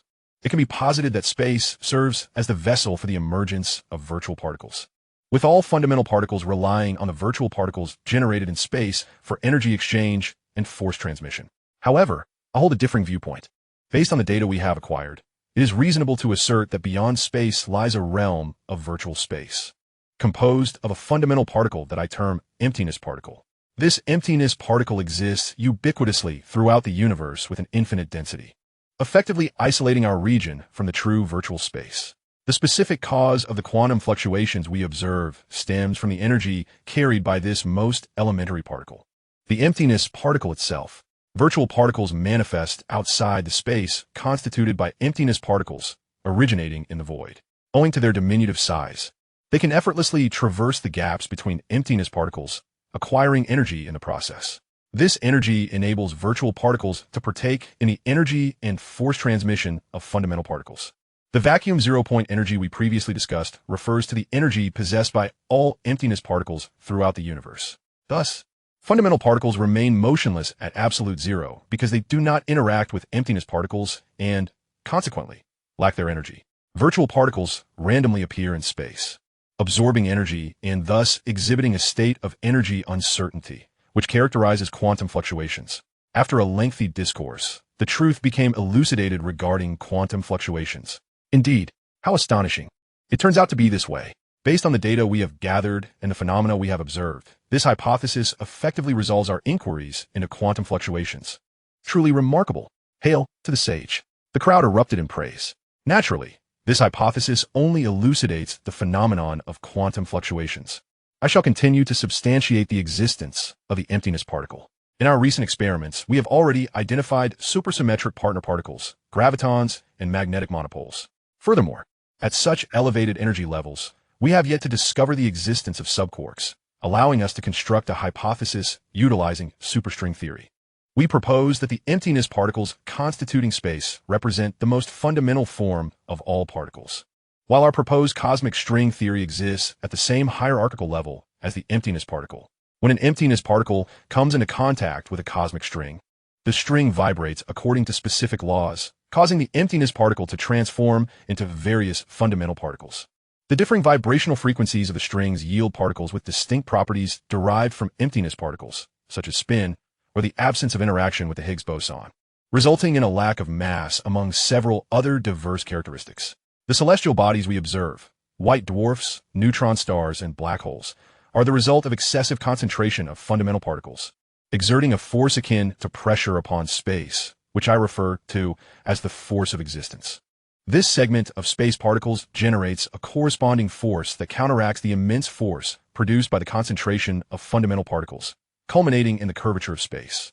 Black holes arise from an overwhelming concentration of fundamental particles at their cores, where the space particles cannot withstand the force of existence induced by particle aggregation, leading to the rupture of space composed of these particles, with the singularity within the black hole giving way to the void. Once captured by the black hole, mass-bearing fundamental particles become an integral part of it, while massless particles such as photons, which traverse space, should consequently enter the realm of virtual space. Upon hearing this, The audience erupted in enthusiastic applause, with cheers echoing throughout. This theory not only introduces a novel perspective on physics, but also opens the door to new realms of understanding, a concept posited millennia ago, now finally elucidated through the collaborative efforts of countless physicists over the ages. The audience reveled in the triumph of this theory, which comprehensively addresses many of the universe's unresolved mysteries. Although certain issues remain according to previous theories, and perfection is yet to be attained, the height at which this theory stands promises a methodical resolution of forthcoming queries. This theory harmoniously unifies the grand unification theory, quantum fluctuation theory, superstring theory, space curvature theory, and black hole theory, an extraordinary accomplishment. It is beyond the reach of ordinary Tier 3 civilization scientists to arrive at such conclusions, a feat made possible by the comprehensive nature of the grand unification theory provided by the system. It illuminates the path for the next phase of scientific advancement within the Great Wu Empire. With theoretical issues resolved, we now turn our attention to practical applications. Chapter 79, The Emptiness Particle and the Gravitational Bomb. Thus, esteemed sage, we extend our heartfelt gratitude for your elucidation. While we have derived the grand unification theory from this framework, successfully achieving the unification of the four fundamental forces, we lack the capability to construct a higher energy superparticle accelerator to capture emptiness particles and cosmic strings. How then shall we realize the interconversion of these four forces? Indeed, we possess a theory, yet lack the means to actualize it. Without the ability to harness conventional energy sources, we cannot convert gravitational potential energy into a form we can utilize freely. Many may have overlooked this aspect. Upon my observation, during particle collisions, photons inexplicably transformed into gravitons. This is the crux of the matter. At this juncture, the sage calculated through a series of data analyses that, in the experiment, a graviton originally was a photon rather than overlapping detection. Precisely. I initially attributed this to quantum fluctuations, unaware that such a transformation could occur between the two. Under what conditions can this transformation take place? Another inquired. Consider this. Our energy levels have yet to reach a state where all four fundamental particles have converted into emptiness particles. Thus, the only possibilities that remain involve unknown new particles and the matter of the void beyond space. If these unknown new particles can facilitate such a transformation, they must be of the same tier as the emptiness particle, which we're equally incapable of achieving. Therefore, the final possibility lies in the interaction of void matter, allowing for the mutual transformation of the two particle types. Are we then to employ a superparticle collider to gather void matter? This would not only demand an enormous energy expenditure, but also raise questions about our methods of collection and preservation. Some continue to voice their doubts. Should we resolve these issues, gravitational weaponry and materials exhibiting strong interactions, among other creations of Tier 3 civilizations, could be obtained. It can be stated that Tier 3 civilization represents an elevation in the hierarchy of civilizations, necessitating a robust theoretical framework. Even the hallmark technology of a Tier 4 cosmic civilization, the warp engine, is merely predicated upon this theory, albeit requiring significant advancements in various mechanical technologies. Ordinary civilizations often claim Tier 3 status upon acquiring energy shield technology, yet in reality, only civilizations with a comprehensive grasp of the grand unification theory may achieve such heights, likely only during the mid-tier stages of Tier 3. In response to this query, the sage spoke once more. We cannot obtain this void matter through superparticle accelerators. The essence of our endeavor is to achieve sufficiently high energy levels to tear apart space, thereby inducing motion in the emptiness particles, facilitating the flow of space. The interstellar highway is a result of this spatial flow. Although we remain uncertain as to why such flows occur between stars, this is of little consequence. As long as there is movement within space, we can more readily acquire void matter to facilitate their transformation. The method for collecting void matter should be, thus, our immediate objective is to open the interstellar highway, allowing us to deploy a colossal laser emitter to strike at the flowing space. The scientists, fervent in their pursuit of knowledge, eagerly hastened to the location of the interstellar spatial flow. Approximately 4 days later, the scientists ventured into the passage. Although the particles here were even more sparse than those in outer space, they still existed, the principle of which remained a mystery. But no matter. Let us swiftly unleash the laser. The laser emitter aboard this spacecraft was ingeniously developed based on the laser weaponry data from the third civilization of the Yamato Empire, firmly placing it within the realm of a Type 3 civilization. As the beam of laser penetrated the flowing expanse of space, it rapidly vanished from sight. A significant number of gravitons were detected. Indeed, this transformation was intrinsically linked to some substance within the void. Moreover, these gravitons proved to be stable entities, contrary to our initial conjectures of them being transient particles. Marvelous, we have finally unraveled it. The team erupted into exuberance. This was a genuine breakthrough in the practical application of the grand unified theory, dismantling the insurmountable chasm that loomed over the second civilization. With this method, the Great Wu Empire had truly ascended to a bona fide Type 3 cosmic civilization. Amidst their elation, the team dispatched the laser to continue bombarding the flowing space and sent ships to gather void materials. Each laser discharge could yield a quantity of conversion bosons equivalent to 1,000th of the photons emitted. In honor of this achievement in the pursuit of truth, these void particles were aptly named LZ. The quest for authentic gravitational weaponry was no trifling endeavor. Some scientists lamented. The mere fact of its creation was commendable. Future advancements would undoubtedly facilitate the acquisition of more LZ near more massive stars, neutron stars, or even black holes. However, it appeared that our empire's energy demands would consequently escalate. After amassing sufficient LZ, Xiang Jinli led the research team in the continued development of gravitational weaponry. Through relentless experimentation, it was discovered that there exists a plethora of LZ types, each possessing the ability to convert different bosons into other varieties. Notably, the transformation between photons and gravitons accounted for approximately 90% of all LZ, while the conversion between photons and hadrons comprised about 9%.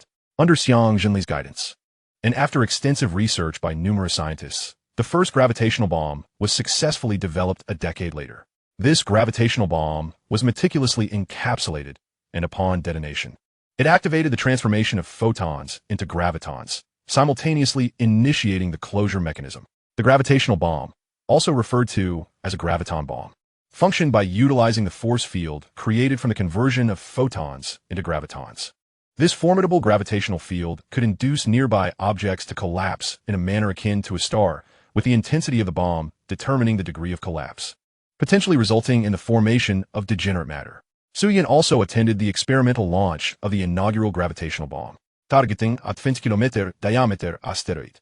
The bomb was detonated upon impact, before the eyes of the gathered spectators, as the gravitational bomb exploded. The entire mass of the asteroid was drawn inward by the emergent gravitational source. Ultimately, the asteroid collapsed to a mere diameter of 200 meters, a 100-fold reduction in length and an even greater contraction in volume. This outcome was merely the result of the newly developed gravitational bomb. With many techniques still in their infancy, future advancements were anticipated. Consequently, Xiang Jinli solidified his position as the chief scientist of the Great Wu Empire through this series of accomplishments. Chapter 80. The Impact of the Grand Unified Theory. Following the successful development of the gravitational bomb, Su Yun convened a commendation conference for the scientists. During the assembly, due to Xiang Jinli's outstanding contributions to the Grand Unified Theory, the Academy of Sciences unanimously conferred upon him the esteemed title of First-Class National Scholar, granting him a ducal rank with Su Yun's approval. Thus, Xiang Jinli became the sole first-class national scholar of the Great Wu Empire in centuries, a scientist who ascended to the rank of Duke due to his scientific discoveries. However, as Su Yuanshan currently held the position of president of the Great Wu Academy of Sciences, Xiang Jinli did not contest this role. With Su Yun's support, the Royal Research Institute was restructured into the Great Wu Royal Academy of Sciences, attaining parity with the Great Wu Academy of Sciences. The former president, Bai Xingdao, was appointed as vice president, while Xiang Jinli assumed the role of president. As a superlative talent who emerged only once every few centuries, the first-class national scholar held an exceedingly high status. Not only did he wield absolute dominance within academic circles, but his influence also extended to other spheres, rivaling that of the highest authorities. He was indeed a figure towering above billions, second only to a select few. The remuneration for first-class scientists was astonishing, with annual salaries reaching 10 million stellar coins, far surpassing that of second-class national scholars. At this level, monetary concerns became trivial. Research funding was virtually limitless, granted in whatever quantity was requested. Yet, for Xiang Jinli, such material incentives held little allure. The populace of the Great Wu Empire had long believed that the empire had grasped the grand unified theory decades ago, elevating itself to a Type 3 cosmic civilization. However, They remained oblivious to the identity of its inventor. While the accolade ceremony acknowledged the contributions of each scientist, it fell short of detailing the achievements of the first prize recipient. Henceforth, the official narrative began to circulate. The illustrious scientist, national scholar Xiang Junli, had been formally recognized for his exceptional contributions to the grand unified theory and gravitational application technology. A first-class national scholar, a rarity for centuries. What had he accomplished? His Majesty the Emperor called upon the citizens of the Great Wu Empire to emulate national scholar Xiang Junli. Such proclamations significantly bolstered Xiang Junli's influence and stature among the populace. The transition of the grand unified theory from mere theory to practical application transpired within a mere decade. Whereas the development of atomic bombs based on radioactive principles and mass energy equations took decades, although the grand unified theory played a pivotal role. The foremost factor remained Xiang Junli's intellect, comparable to that of a fifth-class civilization scientist. In the ensuing period, with further research, a plethora of gravitational and strong interaction creations would emerge. Anti-gravity devices, force field shields, encapsulated force fields, and other concepts that once dwelled solely within the realm of imagination were soon to become reality. Due to the immense energy demands of force field devices, a fervent wave of constructing controllable quark fusion reactors was ignited. In this era of rapid technological advancement, an increasing number of individuals aspired to forge their own paths, leading to a heightened enthusiasm for learning throughout the Great Wu Empire. Many who had previously indulged in frivolities within virtual realms began to eagerly absorb knowledge. Moreover, in the critically important imperial unified examination, the number of candidates selecting physics as their field of study surged. In the Great Wu Empire, students commenced their specialization during their high school years, embarking on foundational courses pertinent to their chosen disciplines. In the unified examination, the composition for science students included 200 points for national language and history, 200 for mathematics, 200 for fundamental sciences and qualities, and 400 for specialized content, culminating in a total of 1,000 points. In recent years, due to the widespread availability of gene optimization liquid, the difficulty of courses across regions had significantly escalated, with knowledge previously reserved for university curriculums now integrated into high school education.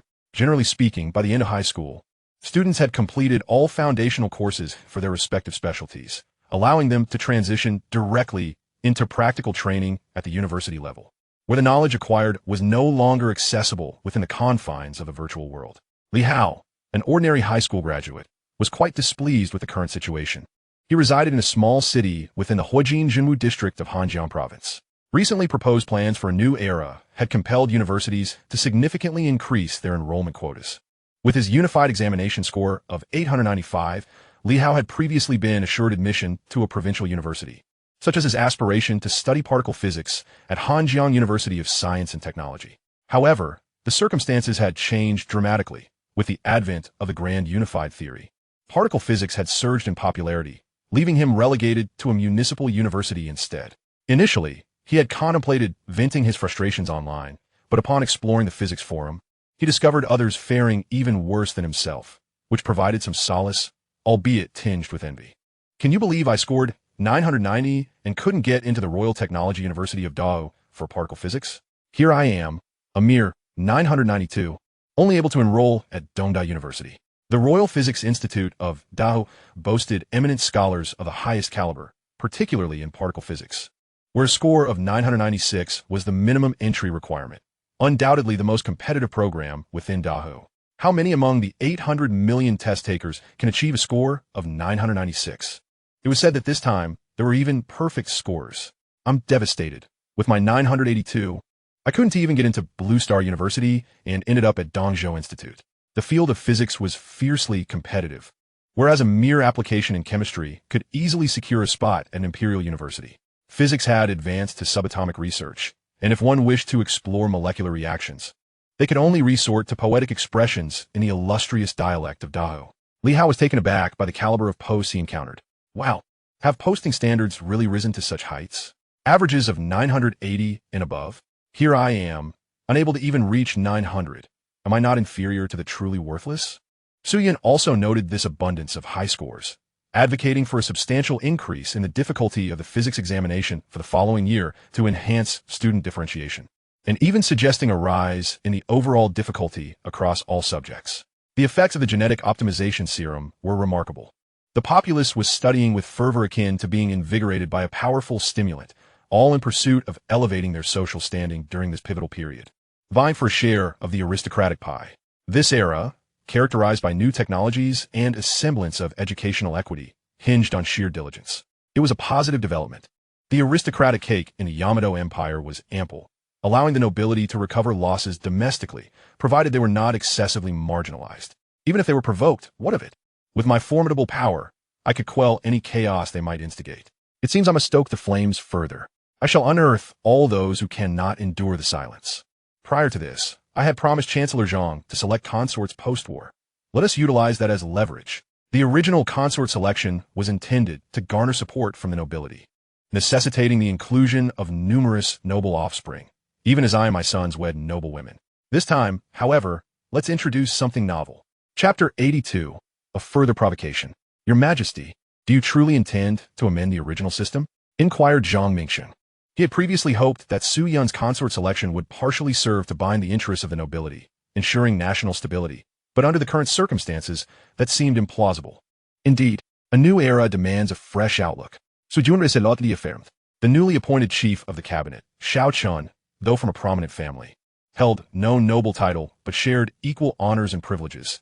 Descendants of such families were also barred from entering the emperor's harem, leading to minimal resistance on this front. This was all considered in light of the pressures faced. The primary adversaries comprised royal relatives and nobility, a few military aristocrats, and other noble factions alongside affluent merchants. These royal nobles, intermarried with the imperial family for generations, wielded formidable power, yet Su Yun was not the emperor they desired. Furthermore, the scientific aristocracy was exempt from this concern, as they aligned with Su Yun's vision, possessing minimal resources and even those acquired through technological advancements, while maintaining a respectable family ethos. Military aristocrats were typically outdated nobility, and in the technologically advanced Dahu Empire, the individual capabilities of military commanders were diminishing, rendering their titles less significant. The current emperor is indeed astute. It is an opportune moment to challenge the nobility when his prestige and resource control are at their zenith. Historically, the combined wealth of the nobility and affluent merchants accounted for nearly half of societal wealth. Over the past century, their total wealth has diminished by approximately half. Yet they remain the principal controllers of societal assets. Su Yun aimed to diminish their resource control from around 30% to below 10%, nurturing a burgeoning middle and upper middle class. Your Majesty, our nation still boasts numerous private universities, and several outstanding talents exist below the continental-level institutions. Should we consider them? Queried Li Xuanze, the executor of this initiative. That is feasible. However, no more than 10% should be selected. Better to be discerning than hasty. Your command shall be obeyed. Additionally, there was a rather pressing matter. Recently, the empire ascended to the tier of a level 3 civilization, resulting in increased expenditures and slight financial shortfalls. Thus, I have resolved to raise taxes. However, considering the populace's livelihoods, this tax increase will only affect those with higher incomes. Any individual with annual earnings exceeding 100,000 star coins, including income from various forms such as salaries, financial gains, or company dividends, will see their tax rate raised from 30% to 35%. 2 additional tax brackets will be established. For annual income surpassing 500,000 star coins, a 40% tax will apply, and for incomes exceeding 1 million star coins, the tax will rise to 45%.